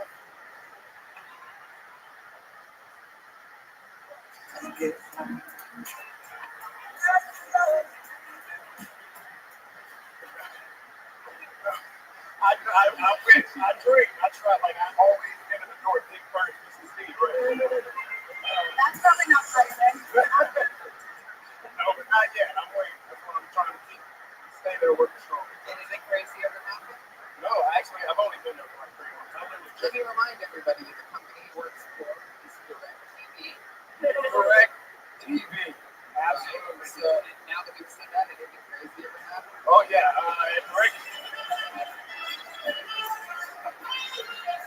and 2 songs. 1 and 2 songs. Jeremiah knows on sex. Oh yeah, man, you know a lot of crazy shit happens on Direct TV, dog. A lot of nuts happen. Did you ever cold call someone and you're like, you want to switch from this to cable? Shit, nigga, I ain't even got a microphone. What the fuck? What the fuck? The shizzle. I was like, who was talking? That was one of the great moments of Kill Sony history. He just looked at me like David Blaine. Like, I just feel that. No, it was David Blaine at the office stage. Like, I'm just white boy protecting his voice over here. I'm dressed like David Blaine. What is this? Oh, shit. So actually, very funny line on stage. Pretty good. All here, please. Well, man, I started on 6 days, but I didn't take a stop. I did 6 days, 3 months. Stop. Steady. Weekend production.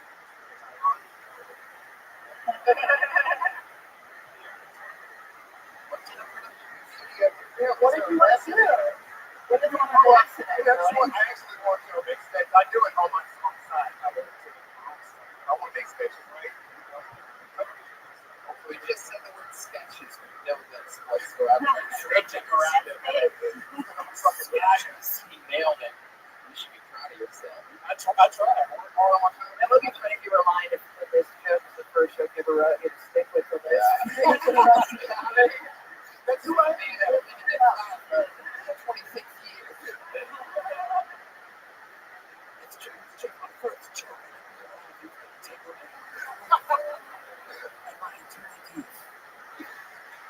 Yeah, it's very always nice to say it. You say what you know and then I go, or is it like I just like want to oh, I just thought he was really good. I thought you would be He's like Ernest. you're one of my favorite people I've seen at this show. Let's say that. I love that. I'll say that too. There wasn't anything like Girl, two bless the bus. Don't do no, I really like It's actually the first time she's ever been a guest on the show. Thank The first one. you. I feel like it was just very like effortless and I'm really good and you're adorable and like funny. It's nice. Thank you so much. I appreciate the compliments. I'm taking it hard now, work on it. I need some free channels. Hey, you got it for real. Letterman. Fox Sports is expanding. Katie, what do you think about Ash? I love the rock. I love the casual. We got a little lemon on top. We got like the nurse pants on. I love it. It's like a helper. You're next to Jeremiah, so you're wonderful. Oh, shit. It's about to do the wet hand. Ash, it was nice to meet you. There you go. Get this kid started. Ashton Womack. I like his name. Womack. Let's go back into this creepy vessel. This dirty cross. You're like reason why. If you try hard enough. Yeah. That's not true. I pulled another name out of the bucket. Here we go. You guys ready for this or what? Houston, you having fun? It's time to meet another soul. Uninterrupted for 60 seconds. It's Tanya Nascimento.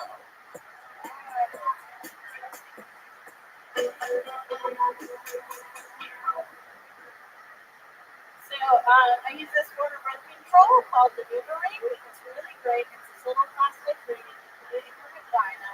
You forget about it for like 3 weeks, sometimes longer. And I love it. I'll have sex with a new guy. He'll be like, "What's that?" And I get to be like, "Surprise! I made it plastic. I'm actually a sexy mannequin. You had no idea." I was at the airport recently and I was going through like the X-ray machine. And I was wondering if the TSA agent could see my tampon because I haven't seen it in weeks.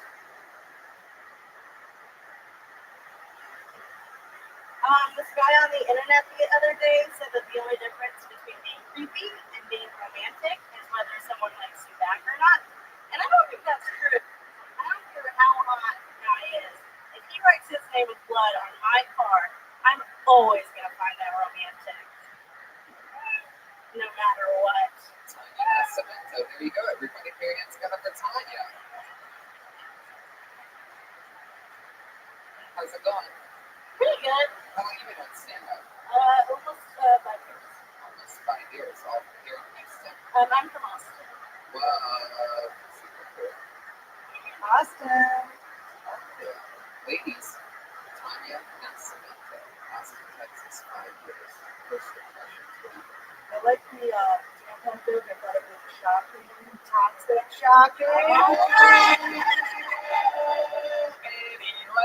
Inspired by Tony Ashford himself. I thought you were really cute. That's a shame to say, sorry. Yeah, wait. I thought that was good. But what did you say? Oh, I'm too high for this. I thought you, I think, I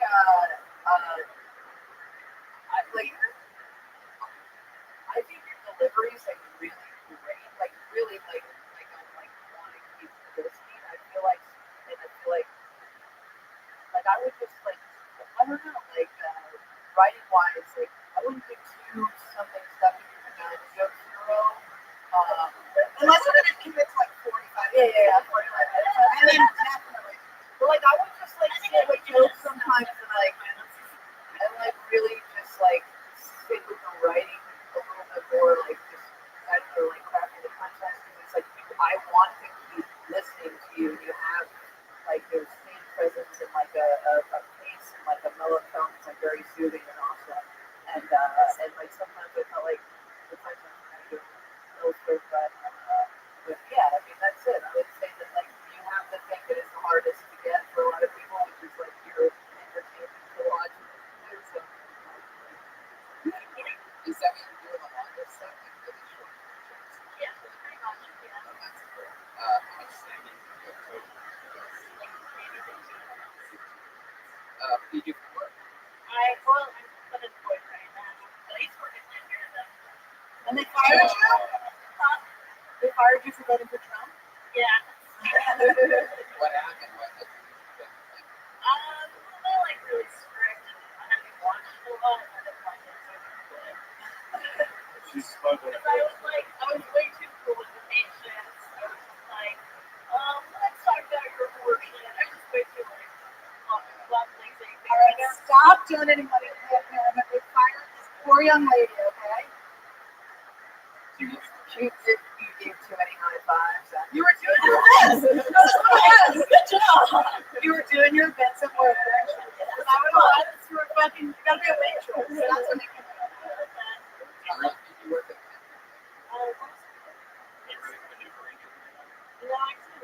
Were you like when the woman went out for the abortion? Like, don't you wish?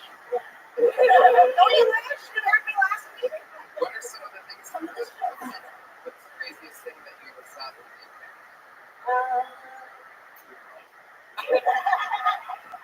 It's a loving place, Jeremiah.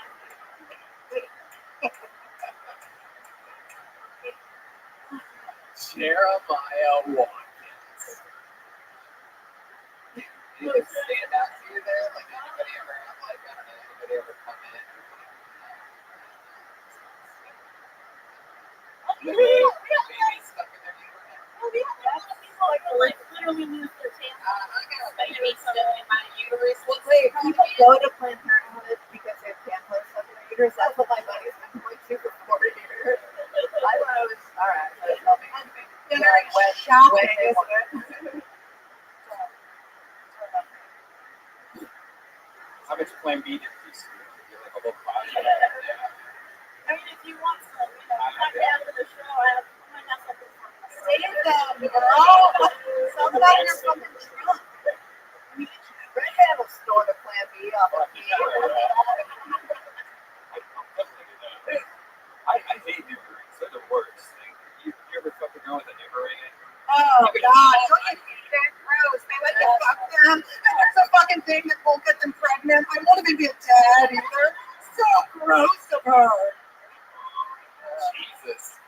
God Go damn. ahead. Let's hear it. Annie taking some of that Hillary lost in her out on Friday, right? My goodness. Get ready for it to keep coming. I just always thought that was like the worst form of birth control because you can feel it. This is the part where Brian. Oh, I can feel it. We have to shove it up our pussies, Brian, for 3 weeks. We have a fucking weird ring. Oh, you gotta stop. Looks like the Lance Armstrong thing. I think we should take a picture of Amy Letterman and make a poster, and then the caption just says, "This is what feminism looks like." I mean, I think it looks like you too, equality. It just means equality, motherfucker. You look like a Annie, you seem very, I have bigger tits than you. ooh, cool. Let's talk about it. Annie, you seem to have some sort of feeling that my body should look as though. Oh my god. Like you own it. Almost like you own my body and you want to make me take my rights away. Whatever. I should be fine with it. Whatever I need to take a rights away. Will somebody please bomb this Planned Parenthood right now? Not a good direction for all the apathetic growth in the middle. That's good. Tanya, what do you Tanya. What's your job? Do you have any crazy like skills and talents or anything like that? You ever like yo-yo? That's not a good thing to ask someone who just came on stage to show their skills and talents.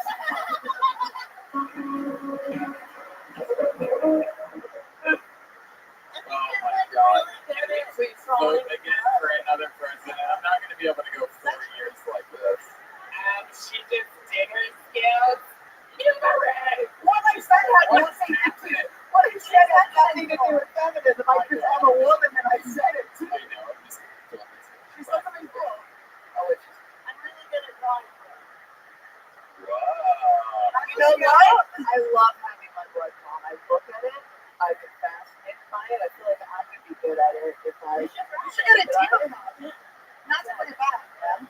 No, I want to I feel like I'd be good at surgery. Like I have this fascination. I feel like I'd be very good at I can get that out of your head. You were good at operation. Yeah. It doesn't gross you out. Oh, I love it. It was very exciting to live with an aunt and uncle. And the uncle had he was a surgeon, and I would want his. Oh, his homemade surgery. Yeah. I used to watch my parents. What makes you so good at drawing blood, Tanya? What do you think it is? You'll be back for what? I'm really good at finding new things. I love it. Use a little butterfly. A little butterfly. Let's see. Can you see the veins on people with ridiculously high blood pressure? Yeah, we're right there. How many days do you get to live? You found it. Wow. It's good. You're so. It sucks. It's like usually can't find the vein, so I'm the guy with the needle. They just have to like move it around. They go, nope, that'll work. It takes you like 20 Do you times. try to find your vein yourself a lot, or? What? What? You're gonna pull. Tanya, what's your love life like? You got a boyfriend? I do have a boyfriend. What does he do? What's he do? He works in like a book photography. Yeah, he's the one that you pick when you want the lasers or the. Wow, do you guys ever sneak into the studio and make love in the weird camera shots? Oh, Like next to like, I might now. That sounds like a cool idea. next to like Letterman jackets and stuff. And I make Does he really cool? Does he do comedy? yes. Or have you been doing a lot with him? No. It's not as a competitor. No. Woo! No, with 5 hours of a question mark. She's like, no, because I'm doing better than him. Welcome to What was that, Jeremiah? All right, Tanya. Well, you're very funny. Very nice to meet you. So, there she goes, Tanya Nascimento. Tanya does tweets on Twitter. Ashton Womack was nice guy WA on Twitter. Back to the dirty vessel we go. Houston Bates. Your hands together for George Brito. Brito!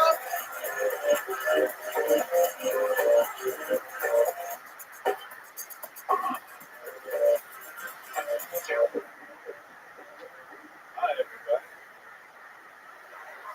I do not like taking pictures, especially with my family. Every picture I take with them always end up looking like a ghost for the rest of the family. Wait to realize I wasn't there when the picture was taken. Oh, I'm a nice guy. Like, I don't want to seem like an asshole, so I just start carrying around a bag of dog shit everywhere. Bag of dog shit. That way, if somebody sees me, they think, oh, this is some dog shit. Nice guy. I really want to be more polite than following around somebody for like a few blocks waiting for the dog to go. And right before they pick it up, you're like, no, man, I got this.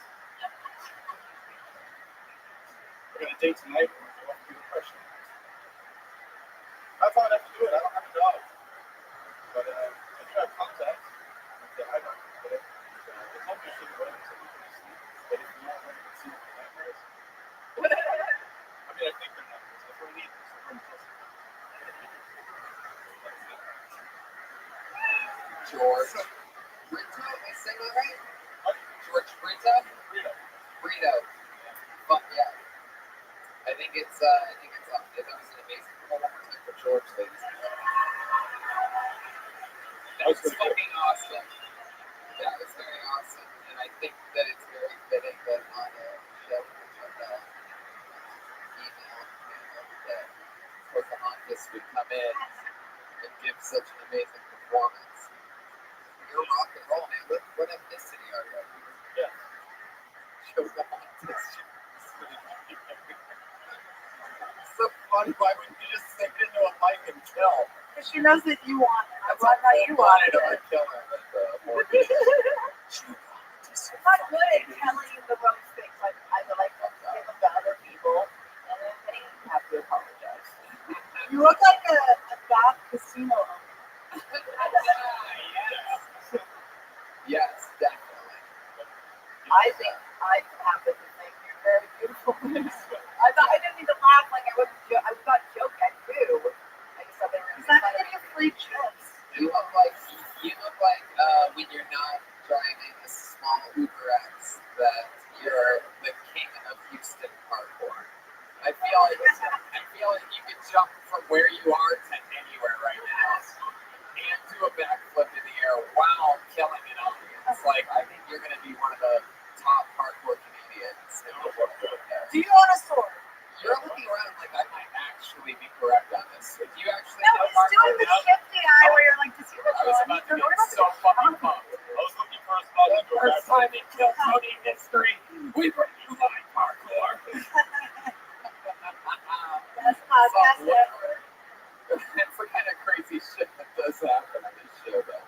Not exactly parkour, but other weird stuff. What are you into, George? It seems like you're doing so many things. I got you. Stand up comedy right now. I got you. You're totally unbelievable at it. Just you do. What is the answer to ethnicity? That's not the guess. You know what it is? Yes. He looks like, I'm guessing Georgia disaster. You know what I think he looks like? Wait, hold on, Jesus. What Jeremiah?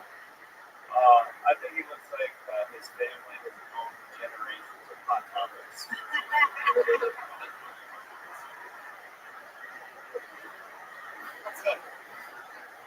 My parents are Mexican, so. You're hiding in that Native American hair. His last name is Burrito. Of course, he's Mexican. Yeah. You gave him the name. I made name. Oh, is your nephew? He's whispering. He's saying, George. 784. oh, you got a hairnet, huh? Can you imagine getting that long of a hair and your fucking... He's got hair down to his balls, dude. That's what it's called. That is really there. If you could be Mexican, you could totally be real Native American. You could get like. Tony's just making it. You can't get... You, if there's a mirror somewhere, you can't even get out of it. Like, there's no denying that it's you. It's not like Sofia Vergara is working back there as well. I would just own it. I just pull hair off. Fuck yeah. Oh, if I don't do it, like just because I don't see it. I pull my chest hair out and put on the food to get free dance. Oh, gray pubic hair? That's so gross. Pubic hair in my food, sir. I know I ate half of it. See George, like how many minutes stand up? Almost up. Fuck it, that's about when we were done with this. So that makes sense.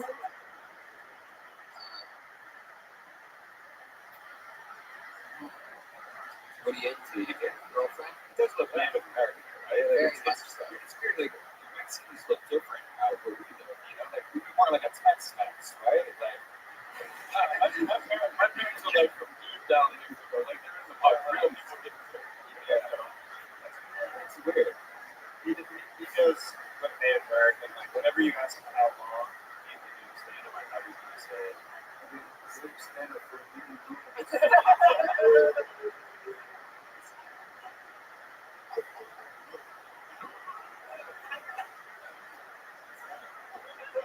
Oh God, how I love Jeremiah Watkins. But not laughing when we're making fun of you is so scary. It's so scary. Him not taking a joke and just gazing into our eyes and then shifting them back and forth and he's like, bitch, I will bring a fucking longer jacket and I will blow your fucking brain. I know you're not Native American, but if you ever move to LA, prepare to pretend to be one for the next 10 to 15 years on TV. I feel, George, I feel like you're like the reason why maybe it wasn't maybe it's why you like big name. But I feel like you're the school shooter that got away. No, man, I'm not white. What? I'm not white. So many white people clapping right now. You fucking get over yourselves. It's you too. Look at this new white man. Since Trump is taken office, it's reversed, I'm telling you. I thought you were great, and I love that holding on to people. That's a really fun right now. Yeah, you're freaky good. How much time do you think you have on that? What's your, I mean, I'm just something like a skateboard. It's not on the yeah, I don't know, but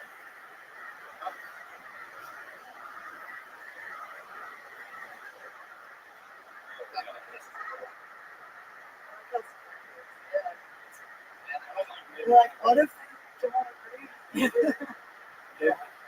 in my village, we did not learn from any animals. I learned from the animals. We made smoke signals to other villages in the form of jokes. Do you have a pet coyote? LOL.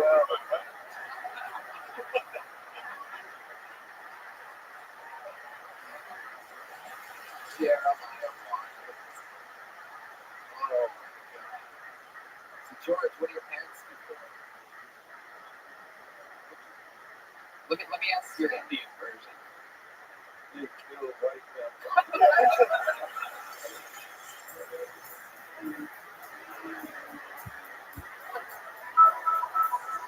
the way, favorite Indian music from Brian right there. By the way, he hasn't smiled at me once. Oh, Yeah. he really is Indian. I feel like he's transforming a werewolf like a Twilight character. I went in. Well, man, you were really good. If you can't, next Friday come to the ice house and have some horny. If you can make it out to the ice house and have some next Friday, you'll be probably in. If not, just treat the brother. If you ever come out, sponsor. There you go. George Frito, everybody. George Frito. Sure. There he goes. There he goes with the beautiful locks. Gorgeous. Look at that. I wonder if they would drag in the food when it's picking it up. Say that again. Jeremiah has decided to. Hold on, wait a second, everybody. Jeremiah's just gone into a solid. Bring up the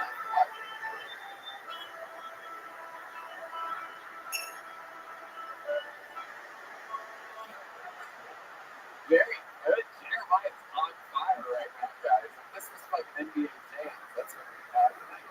He is on fire. Oh, yeah. Gets ready to go back to the bucket. Need another fucking Houston person. We had real comedians so far. I'm waiting for a crazy person. Aren't we all? Put your hands together for Rich Chapel.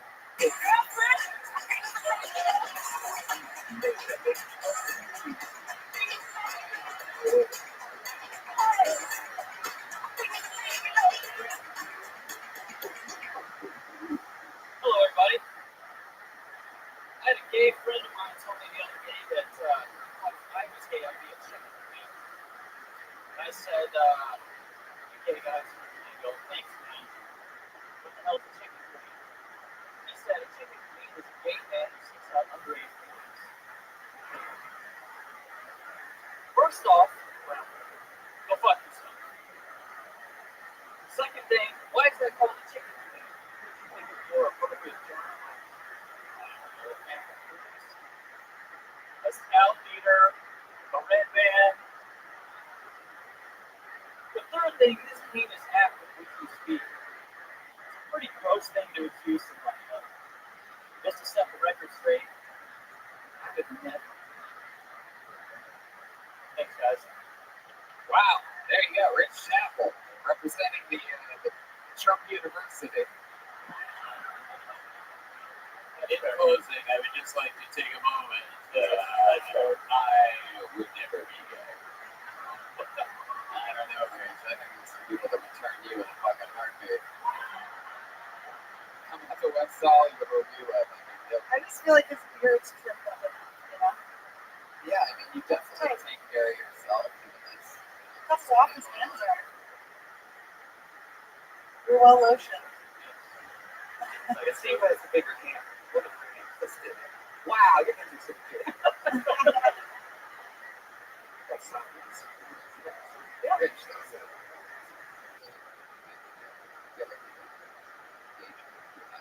But, what was the phrase that you used for people looking younger than gay guys? Chicken queen. Chicken queen? I like, I just feel like I love her. If you weren't the set, that's a good fish. I mean, it's really just two old words. That might just be something that, you think that's a thing or your friend just made it up?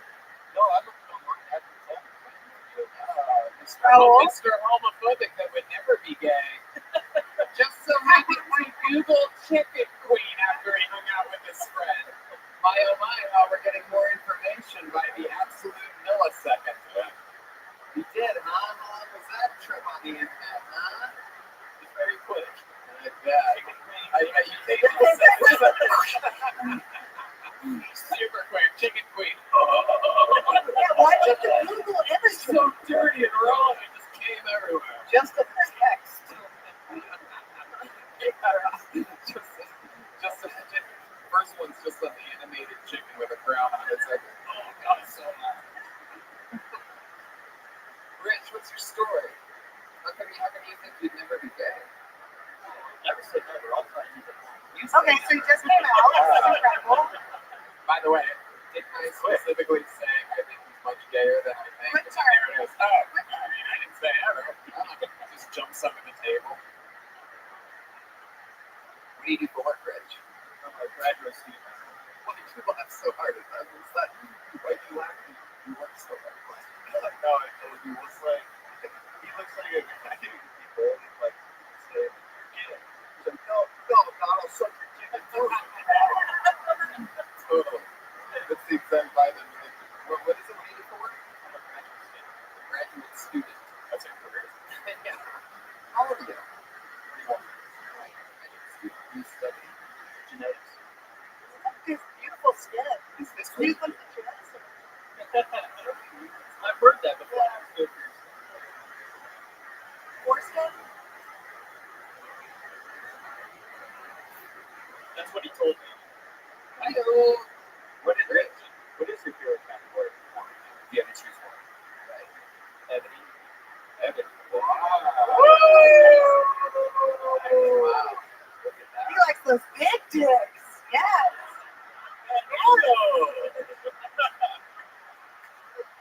I walked right into that. Take that, Trump. So, Rich, are you single right now? No, I'm married. You're married? What's that like? How long have you been married for? Wait, is it legal in Texas? I didn't know it was legal in Texas. I like that you're doing your sick married guy. Oh, you don't? Oh. Do guys not like that? They get strapped in their butthole.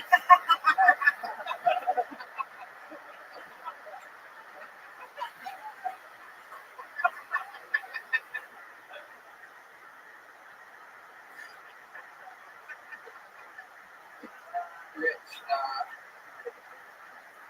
keep setting us up for these homeworks. Let's just keep it going there. Let's just swing the triangle off this. Rich, let's talk about are there any hobbies or anything like that? Anything like that? Skills or talents that I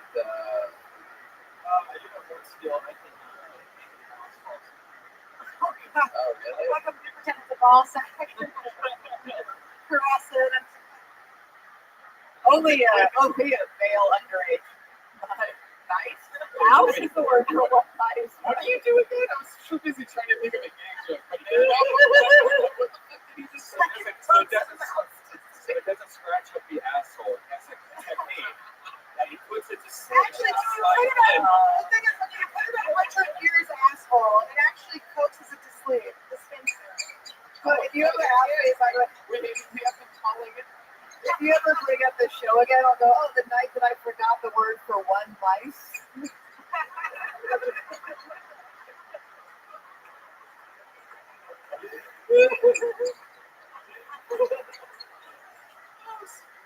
That was the funniest thing you've ever done, Ryan. Did you guys see that? Did everybody see that?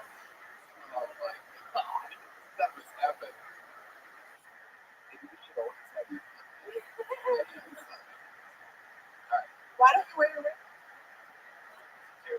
Because he likes to put it on his necklace so the guy behind him has something to hold on to. And be like, oh, That's so always like dirty, that what mark we're on your doing, throat. you gay fuck. You super married gay guy. It tears up your beautiful hands. Jerk off a dude. So wait, what do you do with the hands? Say that again. You can put it together. Well, tell you what, you do your stand-up.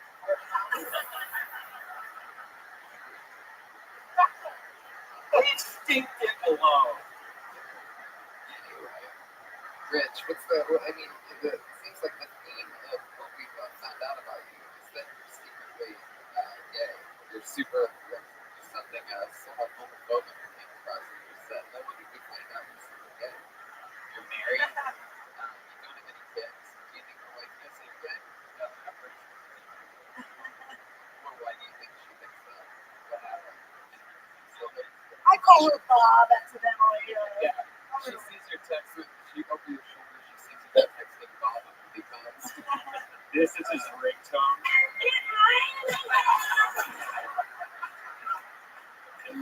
Brian Radbad.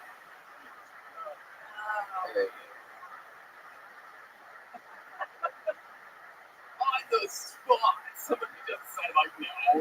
He plays that every episode of Dude Ball. On the spot. No, it's in an iPad. Load it up. Oh.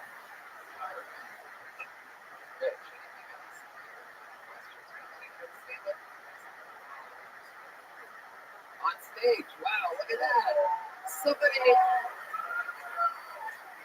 to reward you, one of the audience members is going to let you suck the dick tonight. So, it would be awesome. You're gonna get so much dick. Yeah. Yeah. Let me be something inside of you. You want to be one of the last ones? Or the last women? Something?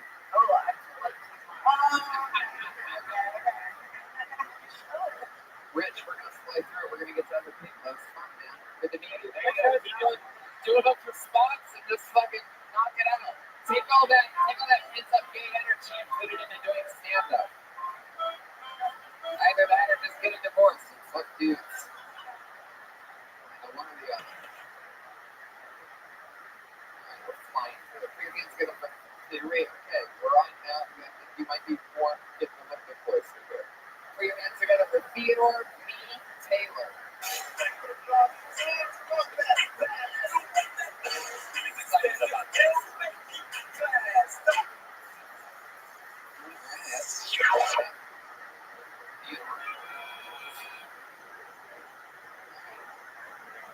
How about Michael Vargas?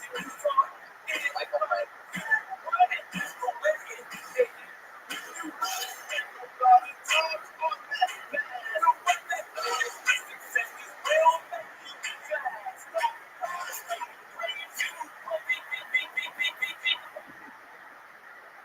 What's up?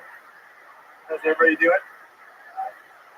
Hey, you think if Beyonce ever gets super fat, they'll start calling her Beyonce? And you think it's super hard for dyslexic people to do 69s? Just end up with butts on necks? It's not fun for anybody. You think it's possible to be claustrophobic and closet gay? You think a woman's ever had so many abortions, she's ever nicknamed Sandy Hook? Guys are like, sounds like fucking 4 years ago. I want to start a restaurant / whorehouse called Rothschild. We only serve soup. Yeah, can I get the rim job and the chicken noodle? Thanks. And I hate when people say no homo. It's fucking stupid. You shouldn't have to do that for complimenting your wedding shirt. You don't have to do it for anything else. You're never like, oh, that's a cute puppy. You know, just cute. Hey, congratulations on the birth of your first child. I'm sorry for your loss. No, never. Michael Vargas, ladies and gentlemen. Michael, you've done this show before, correct? Yeah, you're going in Austin. There you go. Do you know Billy Bonell at all? Yeah, he told me that last time. He looked like a Mexican Billy Bonell. Yeah, he looked like fuck the guy that sold the hamburgers. What's his name? The hamburger? The hamburger guy that just like made millions of dollars eating a bunch of shit. Man, where's this food? By the way, why did you say that like an Italian waiter? Brian lived there? I'll have a gazzetta and fettuccine. Alright. That's how he said it the first time. I guess I did it. So you've done this show before. What do you do for work again? I work in a warehouse. Gotcha. Do they let you get this high and go for They don't know. I hope not. Yeah, pretty much. beautiful eyes? Oh, that's poetic. So horny. But like so many people tonight, we're playing for a lot of comedians. You have great jokes. You're fucking killing it. It's your second time on the show. Anything else for Michael, guys? There you go. A bunch of people just heard you on a podcast called Michael Vargas. He's on Twitter at MikeyAB87. Let's fly through. Let's see what can possibly happen here. It's going for Jake Walker. Jake Walker.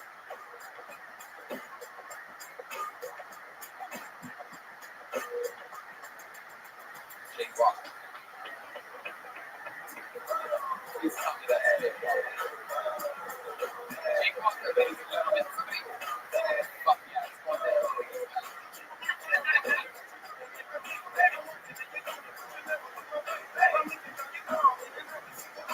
Put your fucking hands together right now.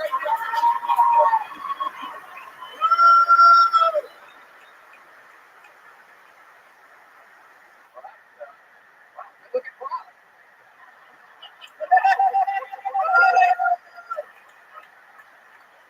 I'm Jake Walker. Like Snake. Scott. And I'm fine. Let's go see a little bit.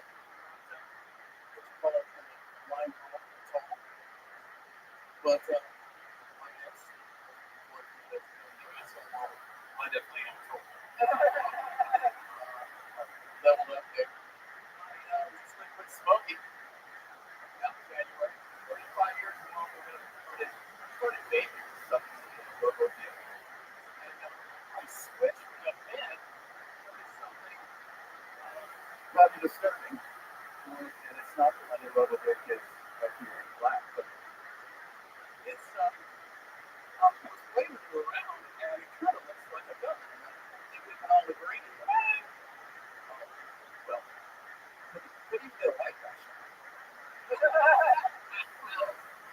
Fuck yeah, Jake Walker, everybody. There you go. Welcome to the show, mate. Thank you, sir. That was awesome. How long have you been in stand-up? This is your first time. What? Yeah. Jake Walker. Breaking news. Jake Walker just scared the audience. Yeah, probably not the best to do the whole thing.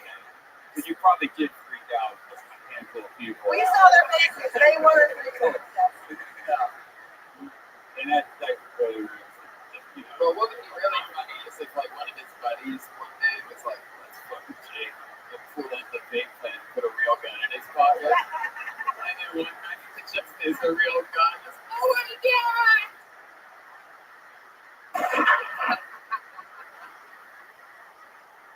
Jake, I love everything like how he's stand-up something you've always wanted to do.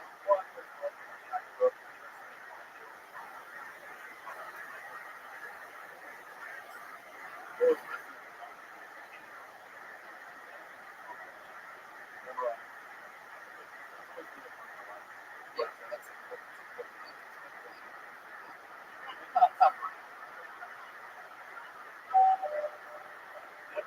I was waiting for it. So that's incredible, man. What's like? No. I used to have so Were you guys scared you were going to say, but I smoked too much weed? I masturbated so many times. I just kept jerking my dick off. Once you found out what a chicken queen was, The same night. Jake, what's your what's that been like? Let me ask you, how old were you when it started to really go down? Wow, you're in the army. All of a sudden, it's on the Iraqi side, just firing off in there. Can we check that Jake guy's mission lately? We lost 4 more soldiers today. It was Jake. He thought he was smoking his vape pen.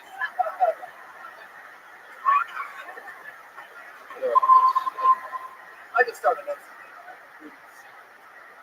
My dad had my grandma.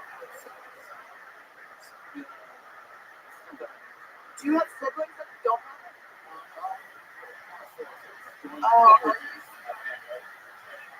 You're the only one out of all 4 kids. That's a good thing.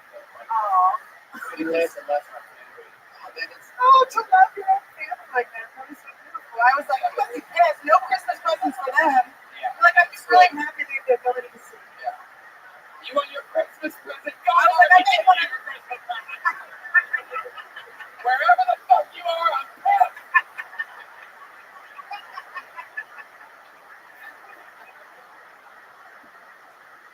Is there any operation you can get to fix it, or you know, I transplant? No, I've actually been LASIK for the lens. It's rental.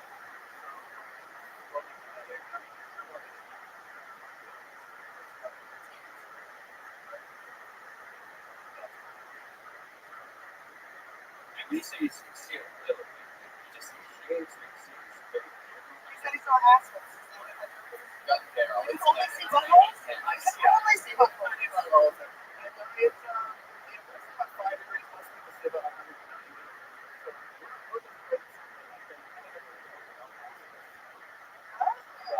So it's like I feel cheated. like Don't you we're feel cheated? yeah. I can read a book. I mean, I have no idea who you are. Do you but I just can read a follow book. like one, like you follow like a line, or I'm fast. You like follow like you see a page, you follow like a line or something. I want to think it's real bad. It's like looking down the street of those two on the side of the road. Like that. Yeah. Just see you have white. And I've been against litigation. See it through? Dude, absolutely. It's not easy. You know, love is blind. Do you not want kids because you're afraid you would give them? Do you not want children? So you said. No, but I did next to a girl who had our people.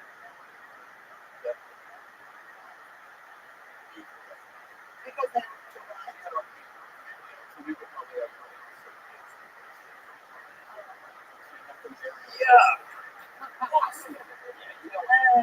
did you meet each other on like a No, she you just found each other because your sense of smell was so good? Like you was found. Andrew, where are you? Andrew, are you here? Yes, what? How long do we have until the show? Oh, what time did we start exactly? Does anybody know? We had an hour after we started. I think nobody paid attention to exactly when we started. Was that at? Is that Andrew? Andrew? It's fun. So yeah, let's get ready. We'll do my last one. Jake, anything else on like your butt plug? Is this something you just started doing, trying to do things that you've never done before? Or is it like this show in particular? Have you listened to this before? Oh, that's totally single thing. Really? I watch Joe Rogan all the time. I watch Tony, back. I get back in office. I'm still back in. So I have to have it yet. So I've never listened to you should check it Really out. good fit on its voice. It's awesome. Wow, that's so cool. so like all of life is like a podcast. That's so crazy. It's actually an interesting way of looking at it. So, are you like Daredevil now, where your other senses are heightened? Yeah, that's a good question. Because I remember when I saw you. He's like, I can read books, you guys. I'm not that blind. Remember when I told you that? Are your senses heightened? They don't get better. You just pay attention to them. Right. Have you had some mishaps with a plane? Ever fallen in like a train track? Tips like uneven sidewalks or You ever hit someone's leg or something big bad? Did you ever hit someone's leg and they get bad? usually not. It's more like Yeah. Yeah, Annie Letterman. do people ever see with their cane and not I didn't know notice he that hated his brother. I didn't know. do people ever see with their cane and not notice that they're blind? Actually, I mean, most people travel that long.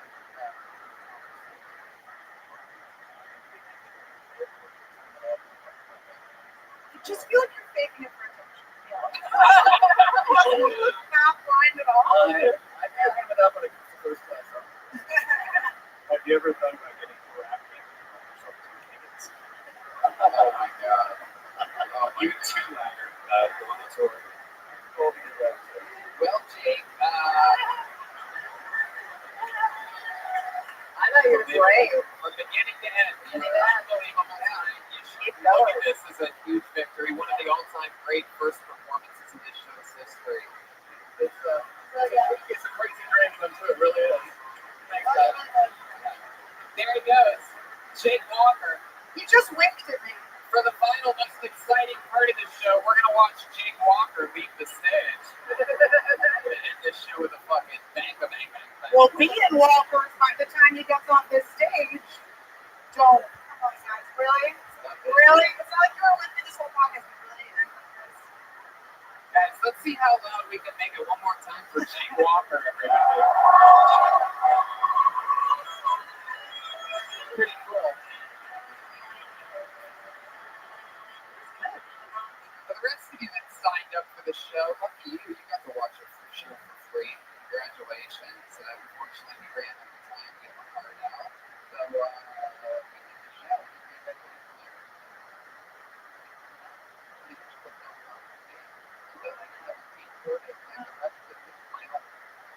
this is my last song. This is a year out. Busiest year of my life, and no one else I'd rather close it out with in Houston. Catch me in the goddamn comedy jam singing my heart out tonight with Jeremiah Rothschild. Come to the Punchline Philly Thanksgiving. Philadelphia. Andy Letterman is going to be Thanksgiving weekend for me. Where I'll be in bed till 2020. The great. How about Jeremiah Watkins, ladies and gentlemen? Hey, hit me up on social media. I'm at Jeremiah Stand Up on social media. Hit me up. Hit me up, guys. I'm at 310-278. And then watch the roast battle in January. Comedy Central coming back. So. It's got and everything. So many cities plays. One of my favorite people. Brian Redman and I are going to be in San Francisco Sketch Fest in January 2017. Kim Pony is going to be there, is what I'm saying. Houston. All right, live audience, Houston. We did it. Thank you so much. Good night.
Hey, this is Rich. I'm coming to you guys. I'm a famous comedy skipper. And I'm saying I'm Rich everybody. Hello, everybody. Hello. It's the #1 live podcast in the world. Make some noise, everybody. We're streaming live around the world right now. And this is a real live show. I'm here with my friend Brian Redman. Make noise for Brian Redman. Here we go.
Guys, on the ones and twos, Ryan J. Ebert is drawing tonight's episode. He's the house artist. He draws every episode live right in front of you. He's got a blank sheet of paper. He's got a Jim Tony poster. Jamie Vernon on the HD camera. Let's just jump into it. Powerful young Jamie. Guys, I'm so excited. I had a lot of fun in Houston too. Yeah, we just did a big, crazy, sold-out Tony in Houston, and we're going to Sketchfest in San Francisco, January 2017. That's a Probably a whole bunch of the gangs probably going to get to go on that.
history is an absolute superstar. Make some noise for both of them, everyone. It is Tyler Fisher and Cam Patterson, everybody. Oh, yeah. A whole episode. The very funny Tyler Fisher and the great Cam Patterson. We're back, baby. They are on tour, TylerFisher.com, CamPatterson.com. They've got websites. They're on the road. It's right on this. Look at this. It's CamPatterson.com. What are you trying to talk? That website.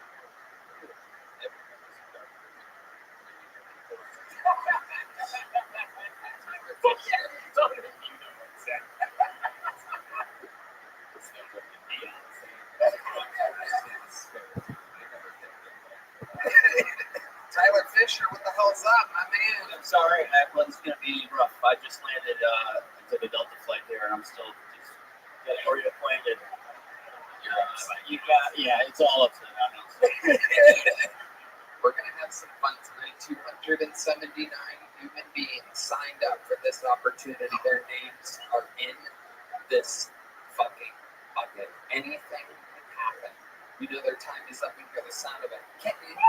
That's their 60 seconds. They have to wrap it up then, else they bring out the angry West Hollywood bear. I let this public defender in the front row pick the first name tonight. We're going to go wrangle that person. And while they get brought over from the bar across the street where we store all these comedians that are hoping and waiting that a human with a headset will walk over and say their name, whatever assignment, number, however they do this thing. We have one of the greatest comedians that we've ever known for the show. It's just like one of those outlier legends. Ladies and gentlemen, it is indeed Cam's uncle. America's favorite uncle. This is the one and only. Here to get it started with a brand new minute. This is David Jolly. How y'all doing tonight, white people in Puerto Rico? Hell yeah, y'all down with the president? Trump the realest nigga to ever do it. On the last year of his presidency last time, he freed Kodak Black and Lil Wayne. Then he sent the ghouls into the Capitol building. They were hanging on chandeliers, ripping shit off the wall. I was like, damn, I'm glad these ain't black people. My credit score went up 12 points that day. Only thing I ain't like about when Trump was the president, I kept on getting these letters in the mail. For like free trips on Carnival Cruise Line, all you can eat chicken and shit.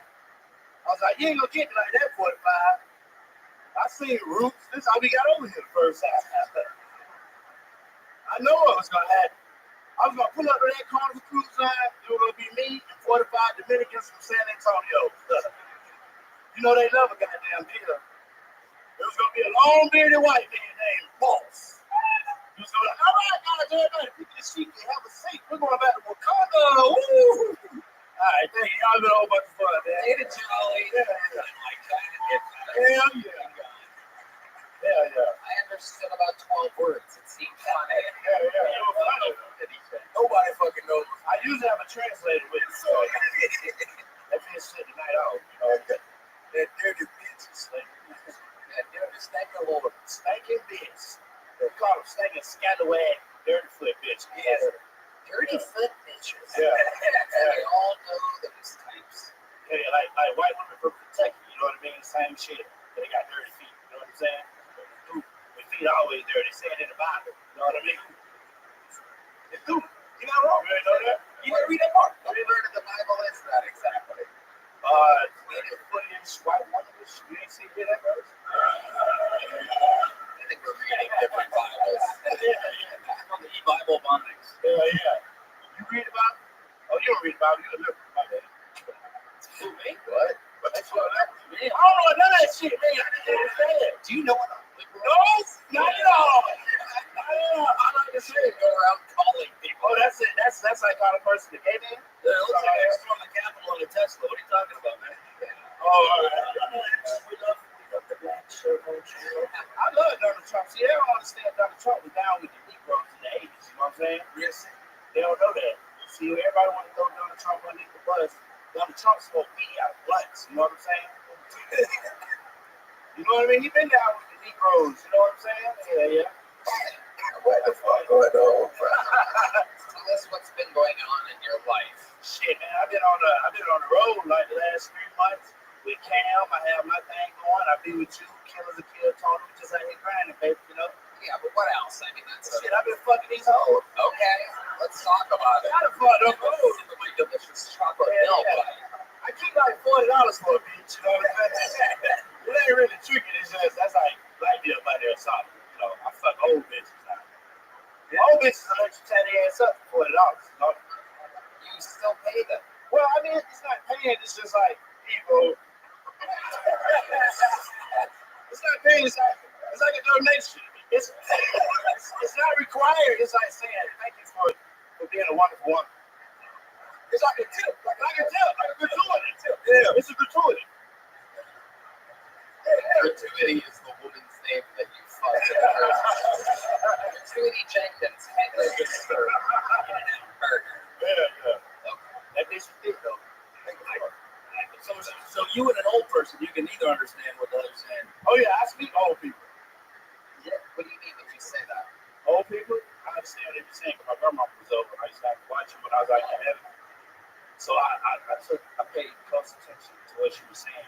It's a different dialect. Like, can you give an example of Like an old person? like you and your like what would your grandma say? You want me to play as grandma? Yeah. This is very exciting. I thought Cam was going to sing this, but So I can't get in trouble. Hey man, I ain't mean that bad. My bad. I'm sorry. What that even mean? I thought we were friends. You from New York? All New York is liberals, right? Well, I got kicked out. That's why I'm here. Oh, you're right. What the fuck is a liberal? I'm not calling you a homosexual. I'm just saying it. You call it. I'm good. You know what I'm talking about. What's going on? Who's sucking dick? Hey, between me sucking dick. What's going on? Hey, no sucking dick up here, man. Come on, man. Trump should make an executive order that we can say the N-word once a month. At least once a month.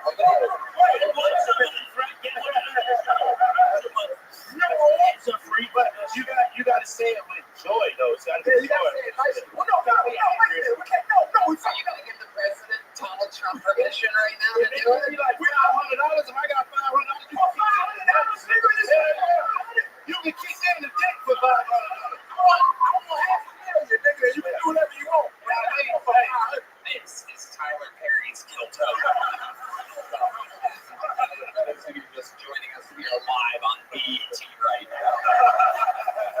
We got to go on the road. That's a beer. That's an Italian beer. And not a beer that's close. I thought that was a pastry. No, it's an Italian beer. The Negroni is an Italian beer. I thought like some bread. It's not bread. It's a bread. It's bread, right? Negroni? No, that's a. It's a beer. Cannoli, everybody. Let's look up more Italian words and ask the black people what they think they are. What is a rigatoni? No, that's a pasta. That's a Very good. Okay, this is a lot of fun. Yeah. All right.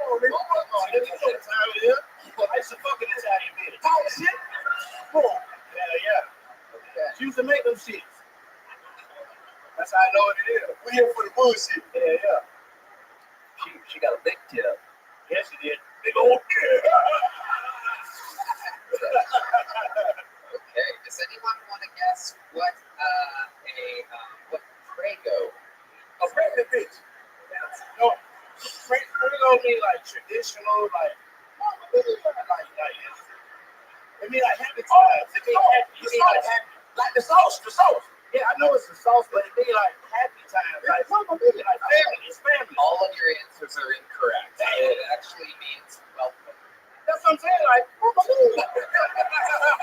You know what I was saying? Mama Mia. That's what they say. Mama Mia. Okay.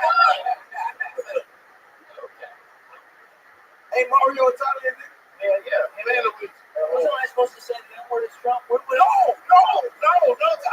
You got $500. You got 500,000. Shit, you can say whatever you want. You can kick in ass too. I swear you can. For $500. That's better, man. I need them $500. All right, I got 10s and I got.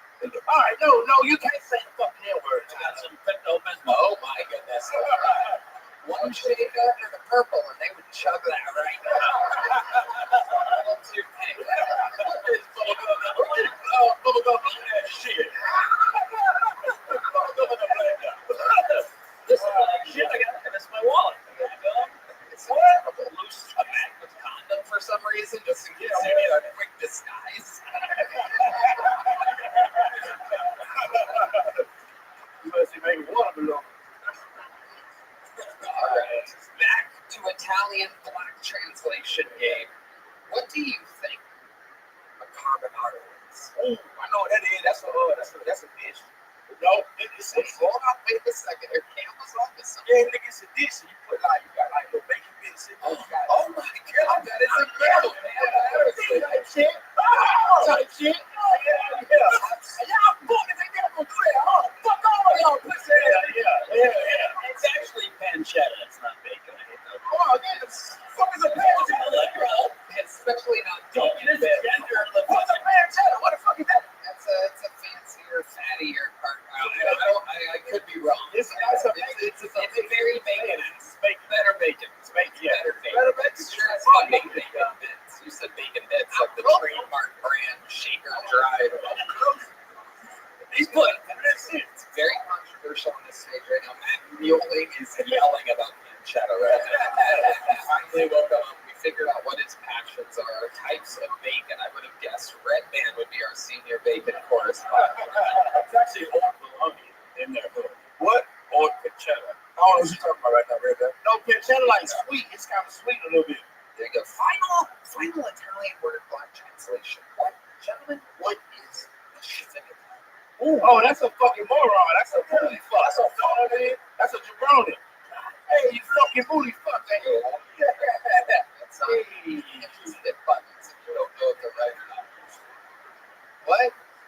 It's like an asshole. It's an asshole, right? Say it again. Oh, yeah, that motherfucker. That's a dickhead. Like a dickhead. Hey, It's a flaky Italian pastry. fuck.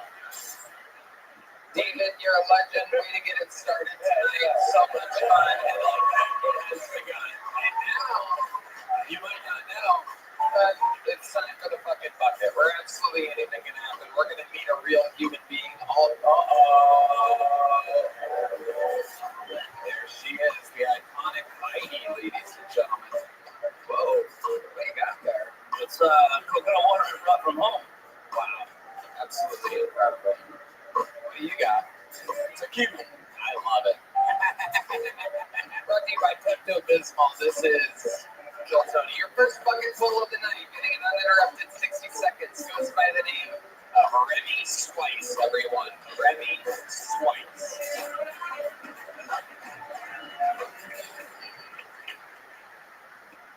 Someone told me I look like a retired skinhead. That's why I tell women I'm a veterinarian. South Carolina, Georgia, and Alabama take more Viagra than any other states in the Union. Alabama, South Carolina, Georgia, left and goes, hey, they didn't say the South will rise again. If at first you don't succeed, you can dust it off and try it again. No, even though I look like a racist white guy, I'm not a racist white guy. I'm a racist Arabic guy. Big difference. I don't know if y'all been watching the news, but it's my turn to be racist. Look at me. I'm the N-word now.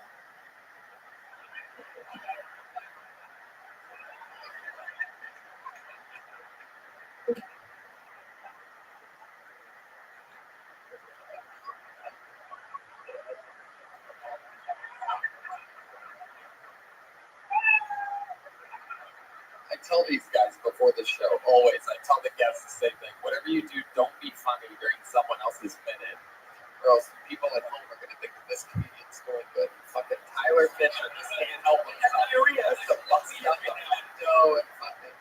Okay, Remy, you're a psycho. Welcome to the show. Thanks for having me back. Thanks for having me on before. Yeah, last year. Appreciate having me. Okay, all right, Jesus. What are you on, Adderall or something? No, not yet. Yeah, what do you think about this? Who the fuck thought you was white, man? It looks like a flaky pastry, a little Italian. Yeah, the Italian nigga. Yeah. Okay, so what are you, Remy? Middle Eastern by descent. Both my folks are from Jordan, but I was born and raised in Oklahoma City. Okay. Are they still there, your parents? Yeah, they are. Okay, what do they do in the Middle East? Oh, no, in Oklahoma.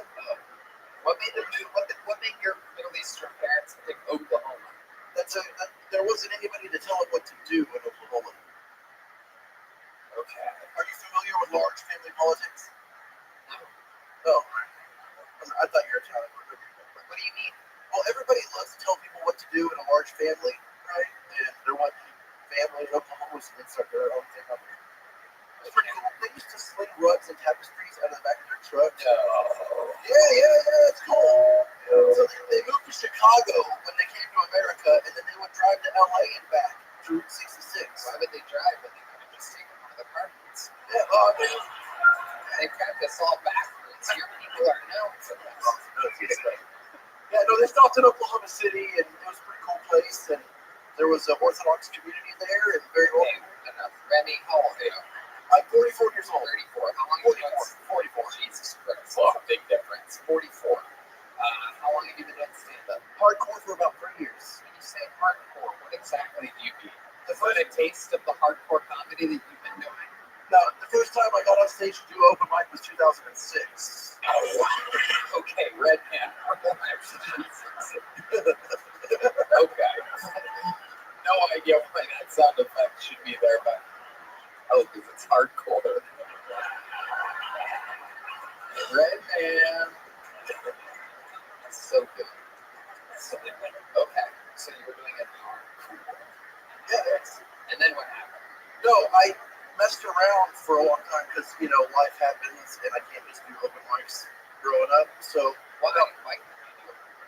mostly I was committed to a relationship or a job, but about 3 years ago I was able to fully immerse myself and start to get to it. Oh, that's all right. Yes. Okay. So, what was the job that you were doing in which you couldn't do comedy as well? I help run the family business. What was the family business? We have a pita bakery and we had gyro shops in the mall growing up. So I grew up in a shopping mall in the 80s and 90s. Gyros and carpets. Very close to a terrorist attack.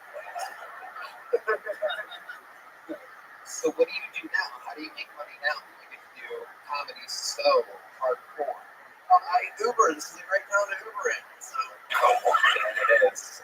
That is attractive to everybody. you know how much time you have to spend grinding to do these open mics and starting shows and producing little movies? Laughing at my Uber job? Jesus. Oh my God. Well, I got to sit next to the psychopath. I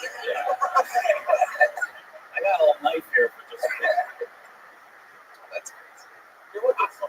That's a crazy thing. I thought mental baseball was weird. So I got a knife. Okay. It's very small. It's dangerous. I got a score. That knife is a I get attacked all the time. It really is one of the cutest knives I've ever seen. What do you do? Butter your fucking biscuits with that thing? Open up butters? Oh my God. What is that? For grapes. Whoa, look out. For grapes, yeah. Someone need their garlic slices in? Okay. So, Remy, tell us about your life. Like, what's been going on? You single? Yeah. Actually, trying to start a family. If anybody's unvaccinated out there and they want to start having kids, holler. I am. Hell yeah. Remy, is that your pitch for ladies? Yeah, when you're 44, you ain't got time to mess around. So you're like looking for a woman. Yeah. I got my hand showing to girls from the old country too. Yeah, man, this one girl, she's a real G hottie. Okay, there you go. You have a little joke book from last time? The small one. Yes, that is correct. That would be the one that you should have. Here, I'll cut it in half. What? You don't think it's hard? All right, there he goes. Remy slice, everybody. On to the next one. This fucking hole is from the inside. Hey, y'all. This podcast is sponsored by Talkspace. You know, therapy can be costly, but Talkspace is affordable and in-network with most insurance providers. Did you know that most insured members have a $0 copay? That's right, Tony. Talkspace, the leading virtual therapy provider, getting the help you need easier and more accessible and affordable. I think Talkspace is providing some of the best mental health treatments out there. No doubt about it. You can easily sign up online and get paired with a licensed provider that's right for you, typically within 48 hours. You can also switch providers, no extra cost. Talkspace makes getting help convenient because you can take your appointments from the comfort and privacy of your own home.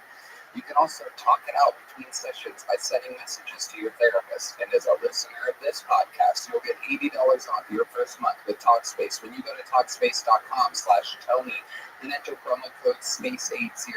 To match with a licensed therapist today, go to Talkspace.com/Tony and enter promo code SPACE80 to get $80 off your first month and show your support for the show. That's Talkspace.com/Tony, promo code SPACE80. It could be one of you. Oh, ladies and gentlemen. Oh, wait. Make some noise for Joshua Yellis. Joshua Yellis. Is that Joshua back there? Crossing over? Joshua, is that you? Yeah. Oh, it's coming from the back. That's just some man urinating right there. Come on, Joshua. Now's your time. Now, normally people from the inside tend to not do good. It tends to be a lot of people that I always wanted to try this, and I wanted to see how it would go. I thought it would go better than that. But it could also be, you know, the next great talent. So make some noise one more time for Joshua Yellis. Oh, Jesus Christ. All right. Women argue like terrorists. They fight like terrorists. I'll give you an example. This one knows what I'm talking about. You'll say something to your woman.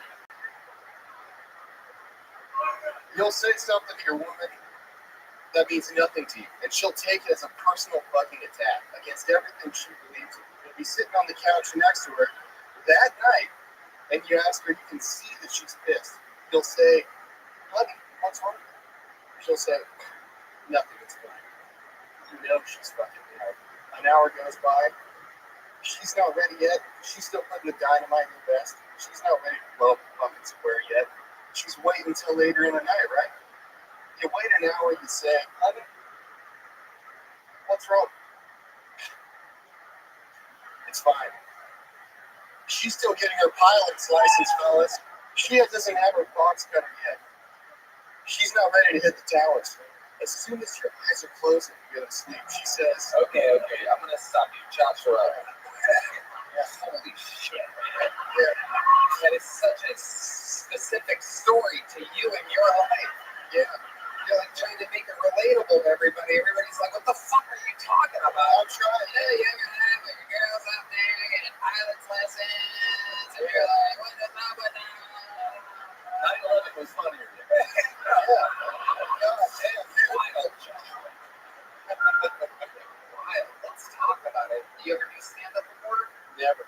My first time on Talking stage. to the microphone.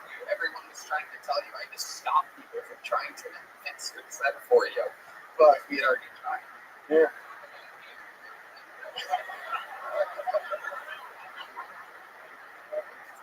That's really how it works. It's like this. Yeah. There you go, dude. First time. Except this First time. I can't hear you, but that's okay. No, dude. Yeah. That can easily be the problem. Shout out to Alexandra. I love you. We're getting married in May. Love you so much. You haven't even married your wife yet? This is crazy. She's already my wife to me. Is she with you that night? She is not. No. Hopefully she'll be watching this. Yes. I get married tomorrow. No way, dude. Nice, dude. Yeah, you might want to knock it out. Get a prenup. When does this go? So Joshua, what do you do for work? What exactly do you fix for work? I'm a truck driver, my man. Yeah. How do you like driving trucks? I fucking love it, dude. I love it. I'm keeping America alive. Me and all the truck drivers out there. Fuck yeah, man. Yeah. Very important job. Goddamn right. Tell us what it's like out there on the road. Tell us some tricks. What do you urinate into? What do you? How do you? Gatorade bottles mostly. You know, sometimes a shitty bathroom with a hooker. You know. Right. Tell us a wild story from being out there on the road. Honestly, man, I don't have a lot of crazy stories. I'm listening to Kill Tony, listening to podcasts, a lot of comedy. I don't know. I don't like crazy stories. Is this an interesting? No lollies, I'm not over the road, dude. Give us an interesting fun fact about your wife before we get done. Perhaps. Yeah. What do you deliver? It looks like you deliver frisbees or something. What do you deliver? What is your love? How we get gay so fast? How we get so fucking fast? I work for a crane company, so mostly counterweights for crane. Not that interesting. Sorry, guys. So, Joshua, most interesting fun fact about your life. You have an entire life to reference before I let you go. This is your final question. What about your life? I found the most amazing woman in the Well,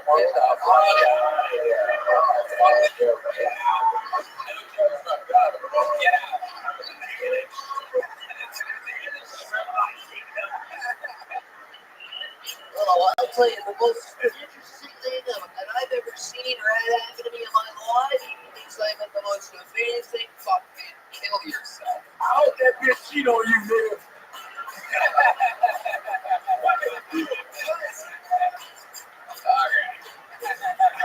Imagine if everybody did that, just signed up for the show. It's like, I love my wife. I just came here to say I listened to this show and I love my wife. What the fuck, man? Alright, your dick's fucking full. Hopefully they want to do something in comedy one day. Make some noise for Billy Sherman, everybody. Here we go. Billy Sherman. What's up, everybody? Yeah, so I'm Puerto Rican, Portuguese, Native American, Middle Eastern, Italian, and Jewish. And if I was a woman, I would look exactly the same. I'm Puerto Rican and Jewish, which means I'm expensive garbage. So, yeah, so being Puerto Rican and Jewish, Puerto Ricans are known for two things. They know how to dance and stab people. So please laugh at these jokes. I was driving down the street the other day and I saw a sign that said, "Drive like your kids live here." So I drove away. Actually, I don't remember what I was doing because I was wasted. Yeah. My mom told me that if my son pees on me, it means that he loves me. So I figured I'd show my dad some love. And now I can't go back to the cemetery. Billy Sherman. Okay. How long you been on the stand-up, Billy? About 10 plus years. Okay, where at? I started in Honolulu, Hawaii. Okay. You still live there? No, I live here in Austin now. How long did you move here? I just moved here in September of last year. Okay, congratulations. Are you a fighter? Jiu-jitsu? What is it? Yeah, I just do jiu-jitsu. And You've been doing it for a long time. 3 years. How did your ear get so fucked up? Dude, it's Wow, that's terrible. Wow. It's a vagina on the side of my head. I really love the sport, man, and I love rubbing the pants on people, you know? Wow. There's the clip. I'm trying to figure that out. That's it. There it is. You should teach a class on this. Dare you? Billy, what do you do for work? I'm a property manager. Work for Jews. What exactly is your like day-to-day work? I just try to make sure everything's good. What do you mean you're trying to make sure? It's just, I don't know, I just do a lot of folks that live in apartment complexes, and then there's people that are always doing drugs. And I feel like you can't do that here. And it drugs are legal. Mostly drugs. Okay. What kind of cardio abilities are built very strange? Right? Yeah. I'm in my 3rd trimester. Yeah. It's I drive a car that looks like me. It's a 1999 Toyota Prius. That's kind of what I pictured. That's just like me. So Blue? that's a little gray. Yeah. Are the side mirrors all mangled? Yes.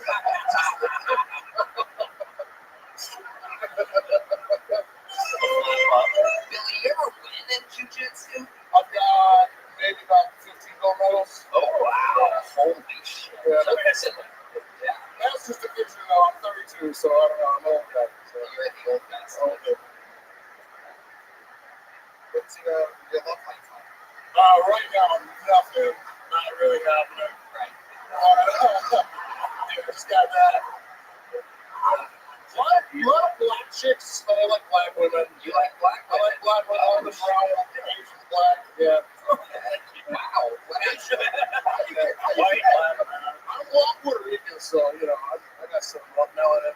You know, You got some what? I got some of that melanin. I got some You said watermelon. Yeah. What's like? What is the thing you prefer about black women over other women? What do you think it is? Black women are natural born lovers. real well. And they look really fucking good. I like them, so that's important. All those bacon bits.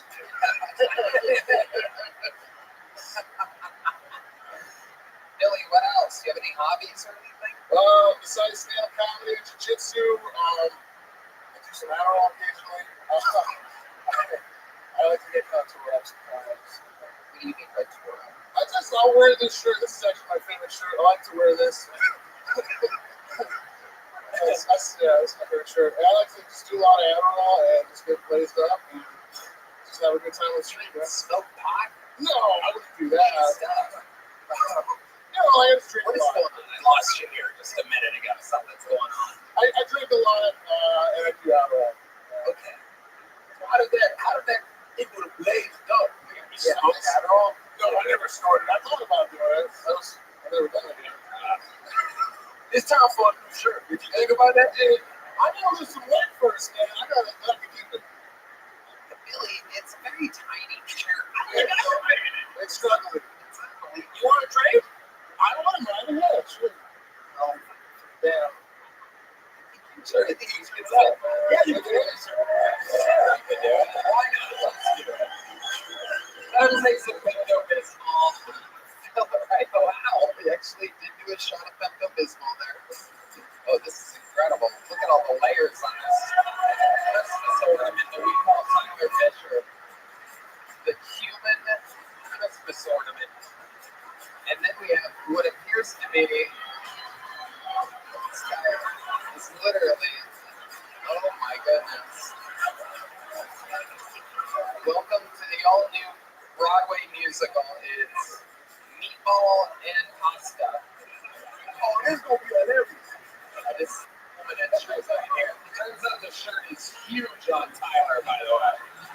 A lot of space. Wow, actually. Whoa. Incredible. That looks good. That looks better than your original shirt. Way better. It's $40. Very good. Thank you, Rabbi. How do you feel right now, Billy? It almost fits better. I'm the happiest I've been in a long time. I'm just the best. Even like a really legal now. What the fuck, man? Finish the wall. He could be the wall. Frank could be the wall. All those ethnicities just turned into Mexican real quick. Oh, no. I got to get back to my construction job this week. That is incredible. It took like 10 years off of you, too. A little kid with facial hair. $10, though. I don't know. You weren't tricking anybody.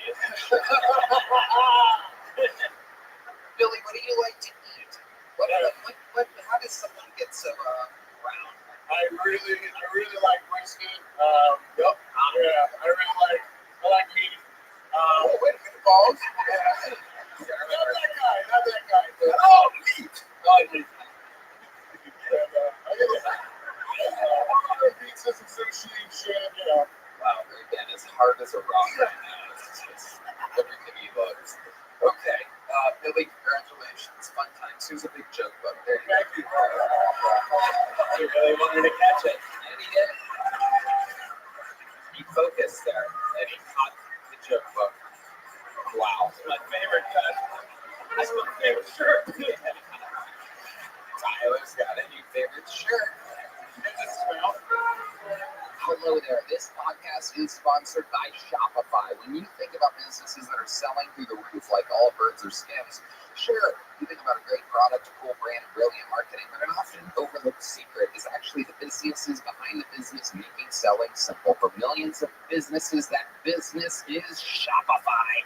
Right, man? I love Shopify, Tony. Nobody does selling better than Shopify, home of the #1 checkout on the planet. Speaking of checkout, you should check it out. That's right, man. The not-so-secret shopping, which boosts conversions up to 50%, meaning way less cards going abandoned and more sales going. That's that.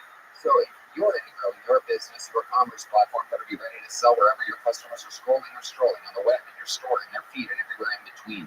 Because business is the one to grow with Shopify. Upgrade your business and get the same checkout that Skims uses. Sign up for your $1 per month trial period at shopify.com/killtony, all lowercase days. Go to shopify.com/KillTony to upgrade your selling today. Shopify.com/KillTony. Back to the bucket we go. Ladies and gentlemen, make some noise for Udemy Sharma. Udemy Sharma.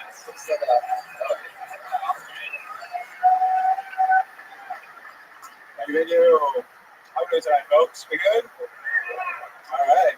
See, I was drunk in Vegas one time, and what I know about Vegas is that you can't hail a cab anywhere on the strip. It has to be like a hotel or one of these designated locations. I don't know that. So I'm trying to hail a cab, and I'm getting it on stopping. So like, oh, we don't want this drunk idiot in our car. But finally, I wasn't going to hail one, and then for whatever reason, my friend of mine was like, hey, go speak Spanish to this guy. Some people were happy to give me a ride.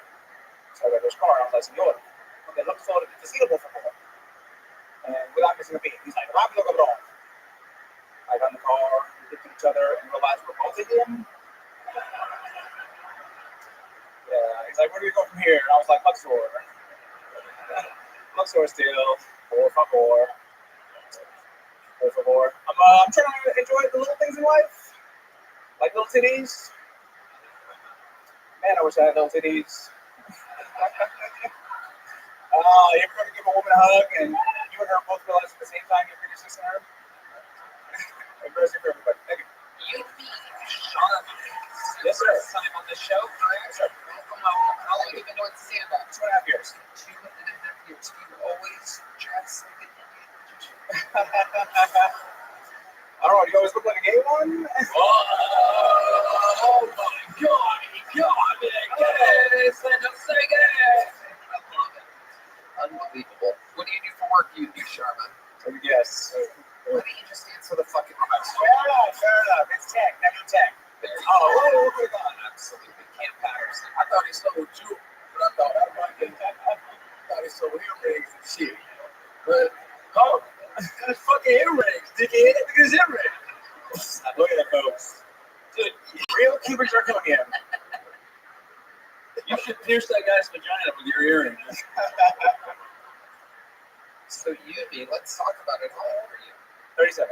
37. And you've been working tech pretty much your whole life? About 6 of them. Okay. What exactly do you do in tech? So I tech support for the most part. Like, Do you work from home? I do. And so phone calls just come to like a second phone that you have? You help people? Usually Zoom calls, but See, it's first. I have a couple clients who they need older clients. They need some, stuff done. do you Indian it up when you answer those calls? Try not to. Oh yes, I've never heard the Indian accent before. Can you guys believe that? Somehow still gay.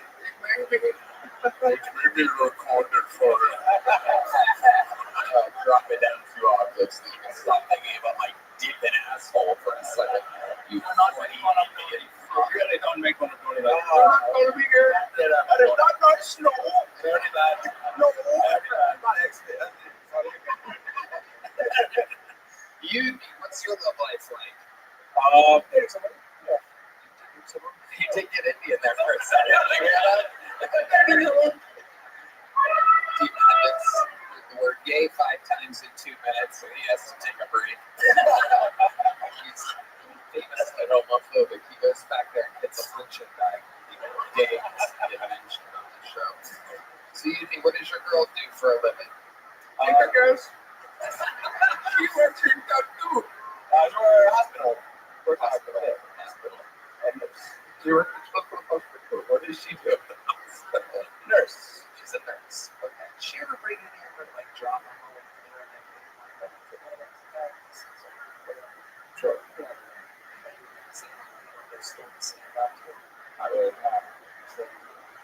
you have any special moves in the bedroom? Do you have anything that you do? Are Indians known for something? You do that curry hammer, nigga. That's what I was gonna say.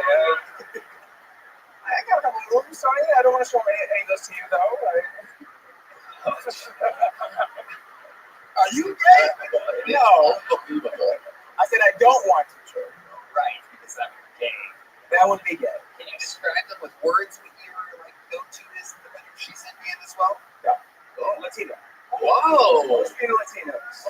It's not super serious. So, ladies, okay, Wow, I love the confidence that you have. So you're a guy shaped like Indian Santa Claus. That is unbelievable. I wonder if I can fit in this shirt. there's some room. Get in I there. just keep trading shirts on it. Trading it? Do you think you can fit in this shirt?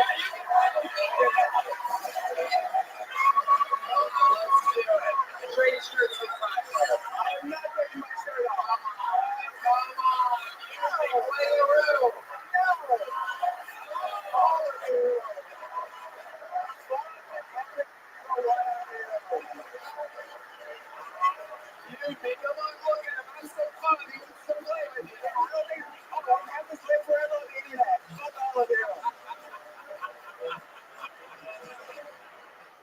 He's like,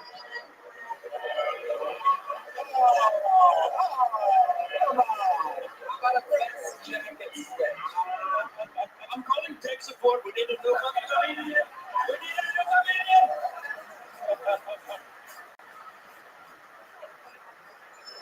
This podcast may be recorded for you. These jokes may be recorded. Unity, tell us more about your life. What else are you into? What's fun about Unity? Uni. No worries. That's mostly just I'm just doing comedy. That's an H, not an M. It's Uni. Okay. just doing comedy for the most part. I'm in Austin. I'm an LA comic here for the week, and did a couple shows. And, How long have you been doing stand-up in LA? 2.5 years. The whole time in LA. Yes, Are you from LA? Born and raised? Born in India, grew up in LA.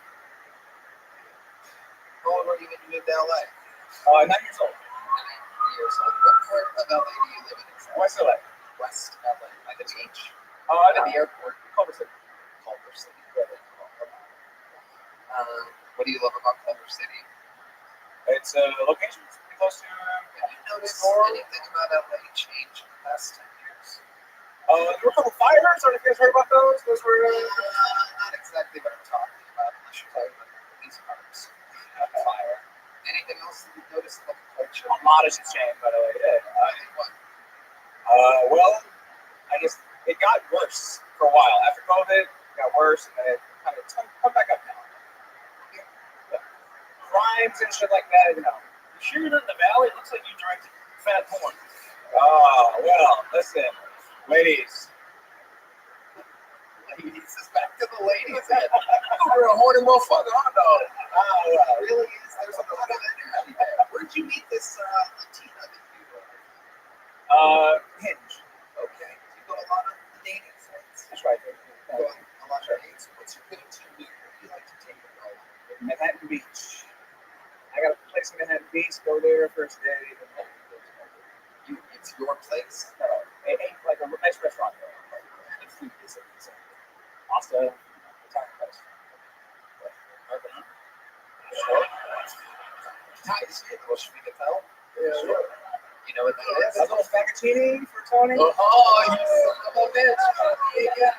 Everyone remember when he was scared to take his shirt off because it was going to exist on the internet forever? Fucking ever. And then the other known as the guy, the Indian bird crusher, fucking forever. Yeah, no thanks. No, Dirk Kreischer. There's a little joke with my friend. Congratulations. There goes Yuhi Sharma. Let's juice up the room a little bit. You know, it's been kind of fucking. We've been missing some energy in here. I think it's time that we bring in one of the greatest regulars in this show's history, ladies and gentlemen, and an absolute anomaly. One of just the fucking best. On stage, off stage, cool as fuck, absolutely hilarious. Very soon, hopefully, he, like us, will be an American citizen. But for now, here is the Estonian assassin. This is Ari Matti.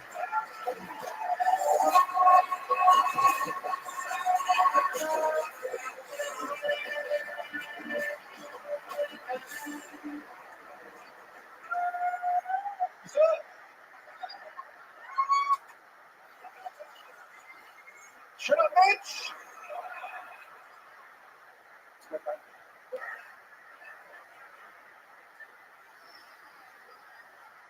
So I've been trying to assimilate,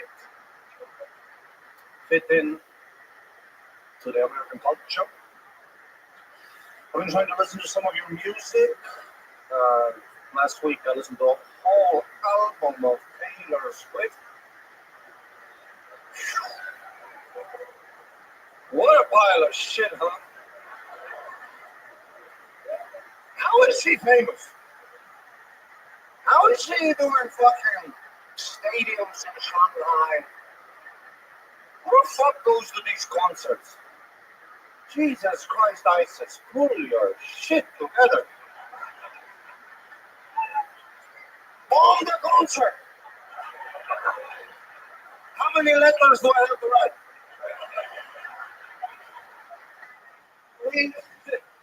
ISIS hates women and gay people too. At a Taylor Swift concert? The homo per square meter? Did you blow up a Taylor Swift concert next day? Perfect society.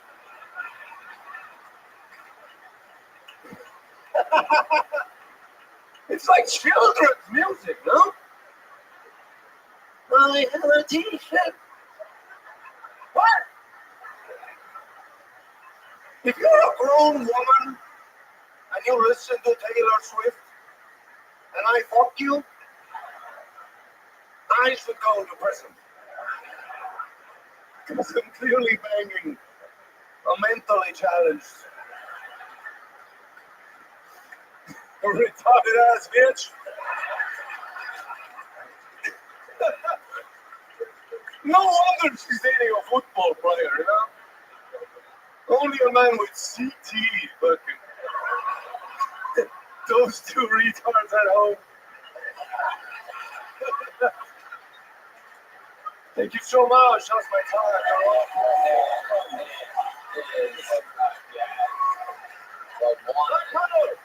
And the old You too. Wait. Ari. We love it. There is no question. Everyone agrees with everything you just said. Yeah, but really, who of like people? Taylor Swift started selling tickets after that actually. And she ain't got no ass. Yes. No ass. I don't get that either. No ass at all. No ass. No ass. No ass. No kitty. Has there ever been a female star that big? Look at these big that doesn't have the ass. See, exactly. When I was young, it was Britney Spears. There's bad ass. Who did? Lizzo. Hey, look, dude. The guy that don't have no ass. Oh, really? Wow, black man. Hey, armpit. Okay. I'm trying to do Adele. Adele? Yeah. You fucking with Lizzo? Hell yeah. Lizzo? Oh, no, Lizzo. Hey, look, the shit out of Lizzo. Hell yeah. She got skinny a little bit. She's still big, but that's my she got a little better. Like, listen, she's skinny. She was fat before. She is morbidly obese. No, she look better now. Look how Lizzo got sound. As fat as she was. Listen, Show us the current Lizzo. back then I would fucking not tell nobody, and I will fucking tell somebody. You know what I'm saying? Lizzo. Talking about Lizzo, Redman is trying to think of something mediocre to say, so he doesn't even know what we're talking about. They would have to slingshot you into her pussy. I'm cool with that. I'm cool with that. We're going together. We're going together. See, look back now. Us three could fuck Lizzo. We can make it happen, baby. We all get on his shoulders. Yeah. Yeah. That shirt's looking pretty good. What's that? You just steal the shirts all night, nigga. Shirts off? Is that where we're going? Take it for some meth addicts. Stuff. But you see that shit, though? With the vagina here, you wouldn't even believe it. She get fucked, dog. I can fuck the shit out of Lizzo right now. Okay, y'all not with this. Fuck out. It looks like if someone dipped Redman in milk chocolate. It's No. crazy. Yeah, you're just thinking about how big she was before. Well, yeah, she got a little better. She is right here, everybody. There she is. What I do to you? First thing you say is, Cam, fuck you. I ain't say shit. Taylor's got no ass. Lizzo has no eyes. The world is crazy. Lizzo. Yeah, she's huge. All right, Maddie, what else is going on? We're doing some of those killers of kill ponies, you know. I hung out with Cam's family. Yeah. Dude, he's got a crazy family, you know? Oh, yeah. His dad is so fun. I call him Joe Jackson because he makes you work. Dude, at one point we did the show. We go to the green room, and Cam just wants a second after he said, he just wants a second to sit down before he go out for the meet and greet. And then his dad comes in the room, locks the door, and goes, Cam, there's a bunch of white people out there waiting. Get on out there and make us some money.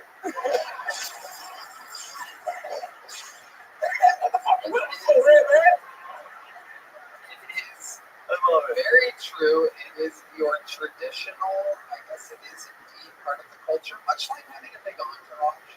Having a dad, if you're a black dad, one thing that I learned, and maybe this isn't everybody, but just my own personal studies, is that if the black dad is present in the black young achieving artist's life, or athlete's life, yes, thanks for adding that in. That is Fox News contributor Tyler Bishop. If they are in the young artist or athlete successful life, we do tend to be one that takes the check. That kind of like deposits it, does everything. I asked my date. Come on.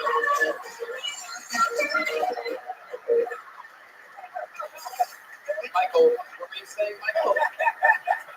He came to the show last week with a whole Gucci outfit on. Well, and I was using his 1-2 sleep.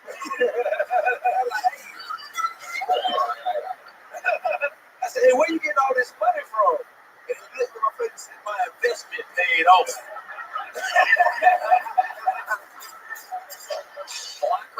That's true. That's the way you can. That's the way. Hey, when you're a black guy, you can get your dad to stick around. You gotta become a global superstar. They'll be around. You know what I'm saying? Well, they'll show up. It's so funny. I've had a couple black men up in my life. Okay, Red Man. Jeez. The wheel 3 times in a row, man. Crazy. It's crazy. That shirt is so red. It is a red shirt. I found it at a secondhand store in Schneckenburg. It's Schneckenburg. I went to upstate New York. Didn't know New York is that big. You know, I was so excited to go to New York. In my head, I was like, I'm gonna be like, you know. And then we landed Schneckenburg and Binghamton, dude. I kept walking around Schneckenburg asking for people which way is Statue of Liberty. Fuck, this country's big. What the fuck is Schneckenburg here? You haven't been to Chicken Schnitzel? Oh yeah, Schneckenburg. Schneckenburg. Is that your place? Yeah. That's not exactly pronounced Schneckenburg. But I like the way Ari says it, so I'm going to stick with it. But yeah, it's upstate New York, not far from the Canadian border, probably. No idea. I turned on Google Those proud Canadians over there. Is that the pop that I'm hearing? No, perfect. Is that my Rothschild? Whoa, there they are. There's the upstate New York. Rochester. Rochester, nigga. God, places cannot handle it. Upstate New York, a highly debated topic. Is it worse than hell? It was bleak. Like I asked a barista there, like a lady, I was like, so what do you? Because I was trying to figure out what the fuck, what is it? And I was like, so, like, what do you do here? She goes, Well, I'm the quarterback for the Buffalo Bills.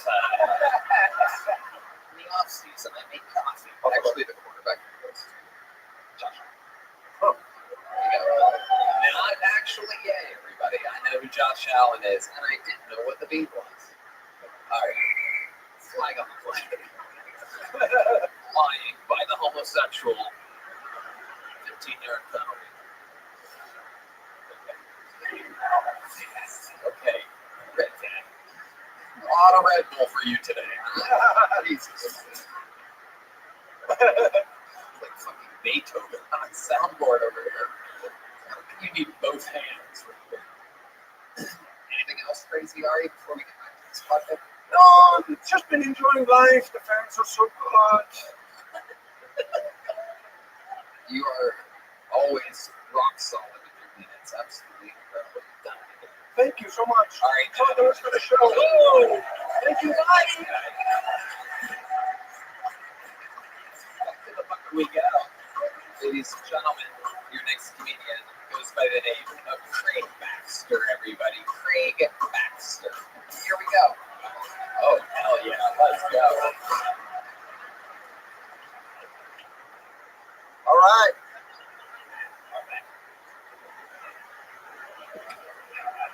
Let us go. You guys, how you doing? You guys ever been from Austin? We got foreigners here. What do we got?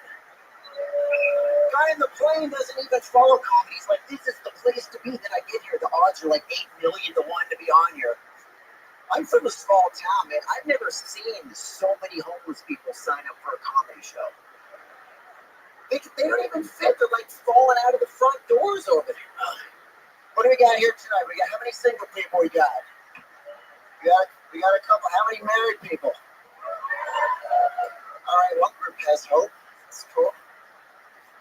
You ever see underwear in your trash, skip work, and file for divorce? My family left it down by the road. The neighbors are walking their dog, calling 911 about the bodies buried next door. You know, they're posting pics on Facebook like hashtag graves next door. Hashtag milk cart kids, mystery solved. Hashtag time to move. I'm going to cut you off there, Craig, before the bear steps in. Step on that red X over there. Get way over there where you should be. All right. Welcome to the show, Craig. How are you? Great. How you doing? Great. It was an okay performance. Good news. I had 438 questions to ask you. Right? All right. What do you got? I love it. You are an incredible specimen. How old are you? Let's start there. 51. 51. How long have you been attempting stand-up comedy? About since 2013. 10 years. Okay, where have you been doing this? Are there like corporate parties or something like that? Is it some kind of, where are you doing it at? Yeah, well, Erie, PA, there's not much. Erie, Small town. PA, I know it very well. Not far from where I was raised in Youngstown. Oh, yeah? Yes, you know Youngstown. Absolutely. What? Yeah. Okay, what do you do for work in Erie, PA? Quality control food industry. What exactly are you checking? I'm checking grape juice. I used to work with salt, all kinds of stuff. Oh, I don't know if you know this, but Cam is also a grape juice quality control.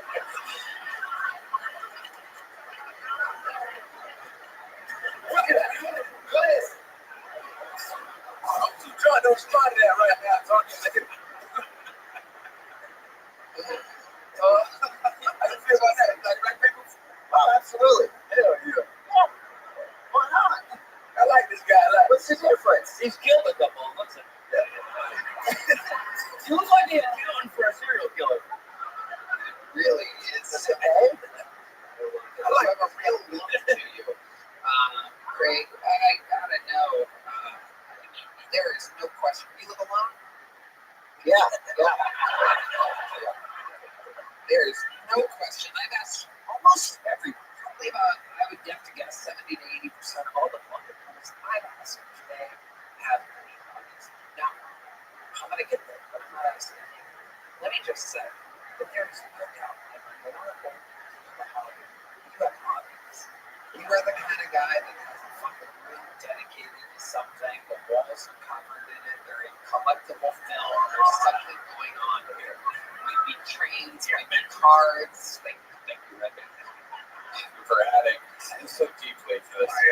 Thank you even more. But there's no question in my mind that you are a man of many hobbies. What are those hobbies? Cycling, cross-country skiing, triathlons. A super athlete. I wouldn't have guessed that, actually. Are you the guy that was choking out the meatball jujitsu guy earlier? No. All right. Wow. So you're in good shape, huh? Yeah, I'm getting old, but yeah. Right? Absolutely. Some people are asking to take it off. This is a very wild show.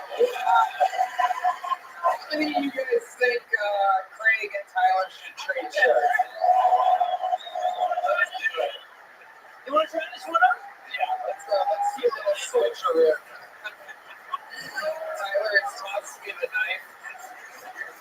This is absolutely incredible what's happening here tonight, ladies and gentlemen. This shirt is what's going to be funny is when Craig goes back across the street to the bar and runs into fucking Rabbi's twice and is like, hey, where the hell did you get it? That's my favorite shirt. Wow, incredible. Tyler is getting smaller and smaller as the episode goes on. Honey, I shrunk my panel guest.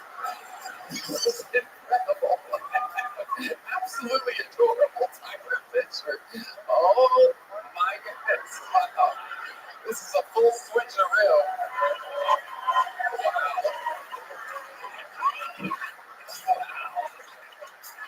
Yeah, turn around. This is incredible. Welcome to Bill and Ted's Not So Excellent Adventure. Looks like Josh brought it. I don't even know which one's which now. This is incredible at this point. Somehow Craig Baxter looks young. Craig's like that hot chick in a rom-com, takes the glasses off, turns into a stud. I'm like, what do you collect trains? He's like, I'm a triathlete. This is incredible. Craig, you need to get the fucking LASIK, bro. All right, man, everyone settle down. Let's check in with Tyler Fisher. I can't see shit. How do you kill those people? How do you fucking kill those people, man? Or he's got to stay in shape. He's got to fucking take it back. Do you feel different in those glasses? Yeah, dude, I feel like I want to fuck again. Like I want to fuck myself. I can't even figure it out. It's incredible. There's no doubt about it. This does look like it. Right? If you didn't have facial hair, I would call the police on this duo right now. We can carry pedophiles. I'll be the kid. Go, oh, get him. Come on. Can't see him. I can't see him. I can't fuck him if I can't see him. The kid from behind, the pedophile from the front. It is unbelievable.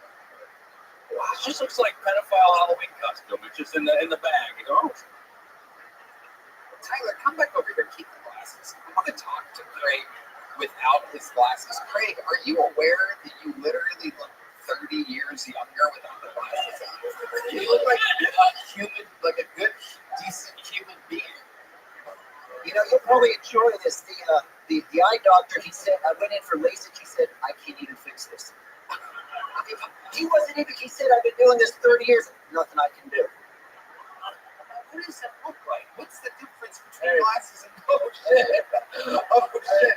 Sam Patterson has arrived, everybody. Hey, give me that routing number, girl. I'll do your taxes for you. Don't worry about it. That shit look real good. It's a whoopee right there. This I like. What you say? Whatever I say, fuck no. It's two. I can tell your eyes are bad, Craig, by the way that you shirt. You came in with your shirt tucked in. Now you got the 8th button up on the 4th button down. This is incredible. I would lose the glasses. You look fucking hot, man. Is that what I look like? No. Where are my single people? Come on, people. He also looks like Macaulay Culkin on meth. This is weird, man. So, let's talk about it. How bad is your vision? Can you drive without glasses? Into stuff, yeah. Really bad. How many fingers am I holding? Real quick. How many fingers am I holding up? I think 4, but that's just because I know you have a whole hand. I mean, Okay, let's try it again. How about now? I'm going 2 to 4. That's a good guess. It is a very good guess. Oh my God, right there. He's going to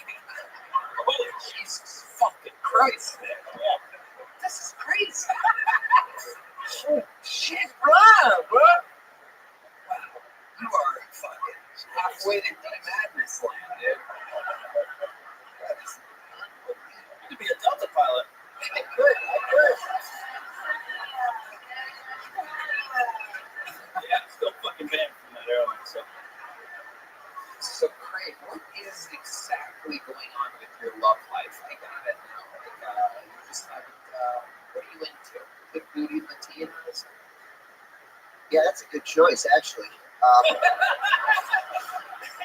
Maybe I should have gone to Miami. I thought Austin was the place, man. I love this guy, man. I know. He's fantastic. Are you on, like, the dating apps or something? No, but that's one of my jokes I was going to do, but I ran out of time. Go right ahead. Hey, you guys, You don't need to ask them if they're on the dating apps. Just do the joke. that's the story. Okay, well, you can do it without. You guys on eHarmony, Match.com, or Tinder? I'm not a stalker. One in 4 people has a profile, none of them here. That's plausible.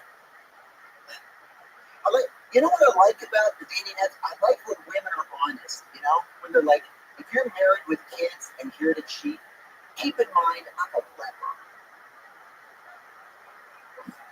That's a chick I want to hang out with. She's spunky, you know. You use the word spunky, nigga.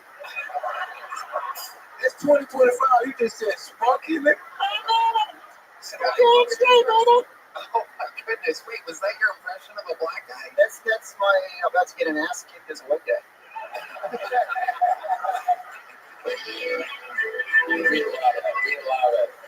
We love it. So Craig, like, tell me, your last date. What was that? Let's just go with the last one. Like, where was that? How does that go down? Where do you find this person? Turn your hat backwards. We all see your face. Fuck it. To be honest, it was like hiking, and that didn't really go anywhere. Did she make it back from the hiking trip? I heard on Facebook she did. Okay. So your last one was a hike. Nothing happened there. How about the last time you got some action? Where do you find this? In Erie, have you seen the people in Erie? And we've got like depression, snow, and diabetes. Yeah. Okay, let's get back. Okay. Yeah. The last time you got laid. Yeah. When was that? Before my eyes went bad. I had contacts for a couple years. That was good. Let's go back to the question. Okay. Let's try it again.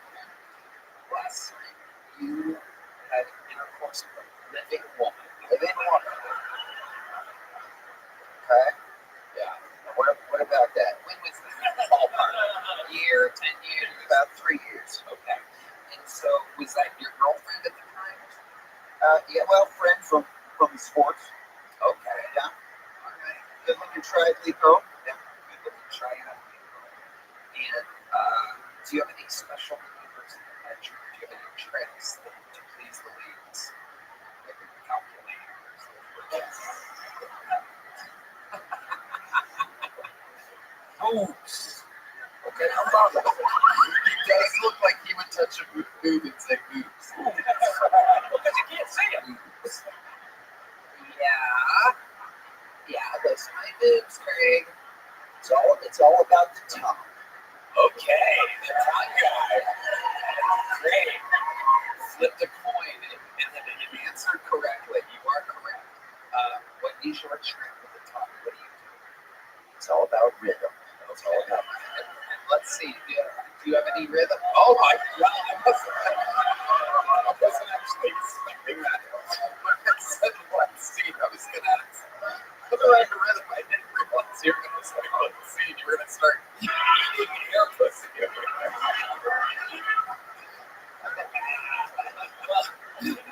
That's right. You might be eating ear pussy when that guy takes a shit back. They say you will right now. Take the glasses off and go to town on that guy's fucking ear. It's gonna let you go up on him. He has a pussy for an ear. He has cauliflower ear. It's a whole thing. Okay. And Craig, you are such an interesting guy. I feel like I can talk to you forever. Fun times up here. You still live in Erie? Yes. And what made you come to Austin, Texas? Kill Tony. But you just came and you signed up. This is your first time signing up. And Yeah, I was just gonna do a bunch of comedy stuff, get out of the snow. I love it. Yeah, perfect. It worked out great. Here's a big joke book, Craig, just because I love your interview. Hey, on the book. Absolutely incredible. Wait, let's hold on. take out the glasses and I'm gonna throw you one of these little joke books and I want to see if you can catch it. I'm not gonna hit you in the face. I'm gonna leave it short just so you know. I just want to see if you can do it. Ready? Whoa! Absolutely incredible. Yeah, throw that back. You don't get to keep that one. You got a big one. I'll take that. Keep the shirt. We'll keep the shirt, but I'll take the hat. Here's $10. You're buying your shirt. I'll see you in the You have a new shirt. All is even. You got a new joke book. And there you go, ladies and gentlemen. Untied. No one needs to get murdered because he had a good time. We're all safe here tonight. Oh, you know he's having the time of his life. There's going to be a grave rob tonight. Just a mutilated corpse of a woman being ravaged while his bare ass bounces up and down with never-ending triathlete cardio, just fucking a corpse all night long. That is a guy that never goes out of breath. And he can see police coming from 6 miles away. All right, your next bucket full goes by the name of Gowana. Gowana, everybody. Giwana, perhaps. Guyana? Giwana? It is inside? It doesn't say inside. Is this Gowana? Keep coming, Gowana. Well, you saw how a winner there with it inside. Well, I tried to warn you. We will see how it goes again. Usually a fan that has seen the show and doesn't answer questions directly. Very exciting stuff. But anything could happen. This could be a prodigy, everybody. It could truly be the next regular or golden ticket winner. This is Gowana. So I recently found out that steroids make me manic. Have you ever woke up like, in this corner, standing at 5'11", equipped with retard shit, it's just, you know, because I accidentally cut my finger off in the process. Yep. That's okay, man. $1 million.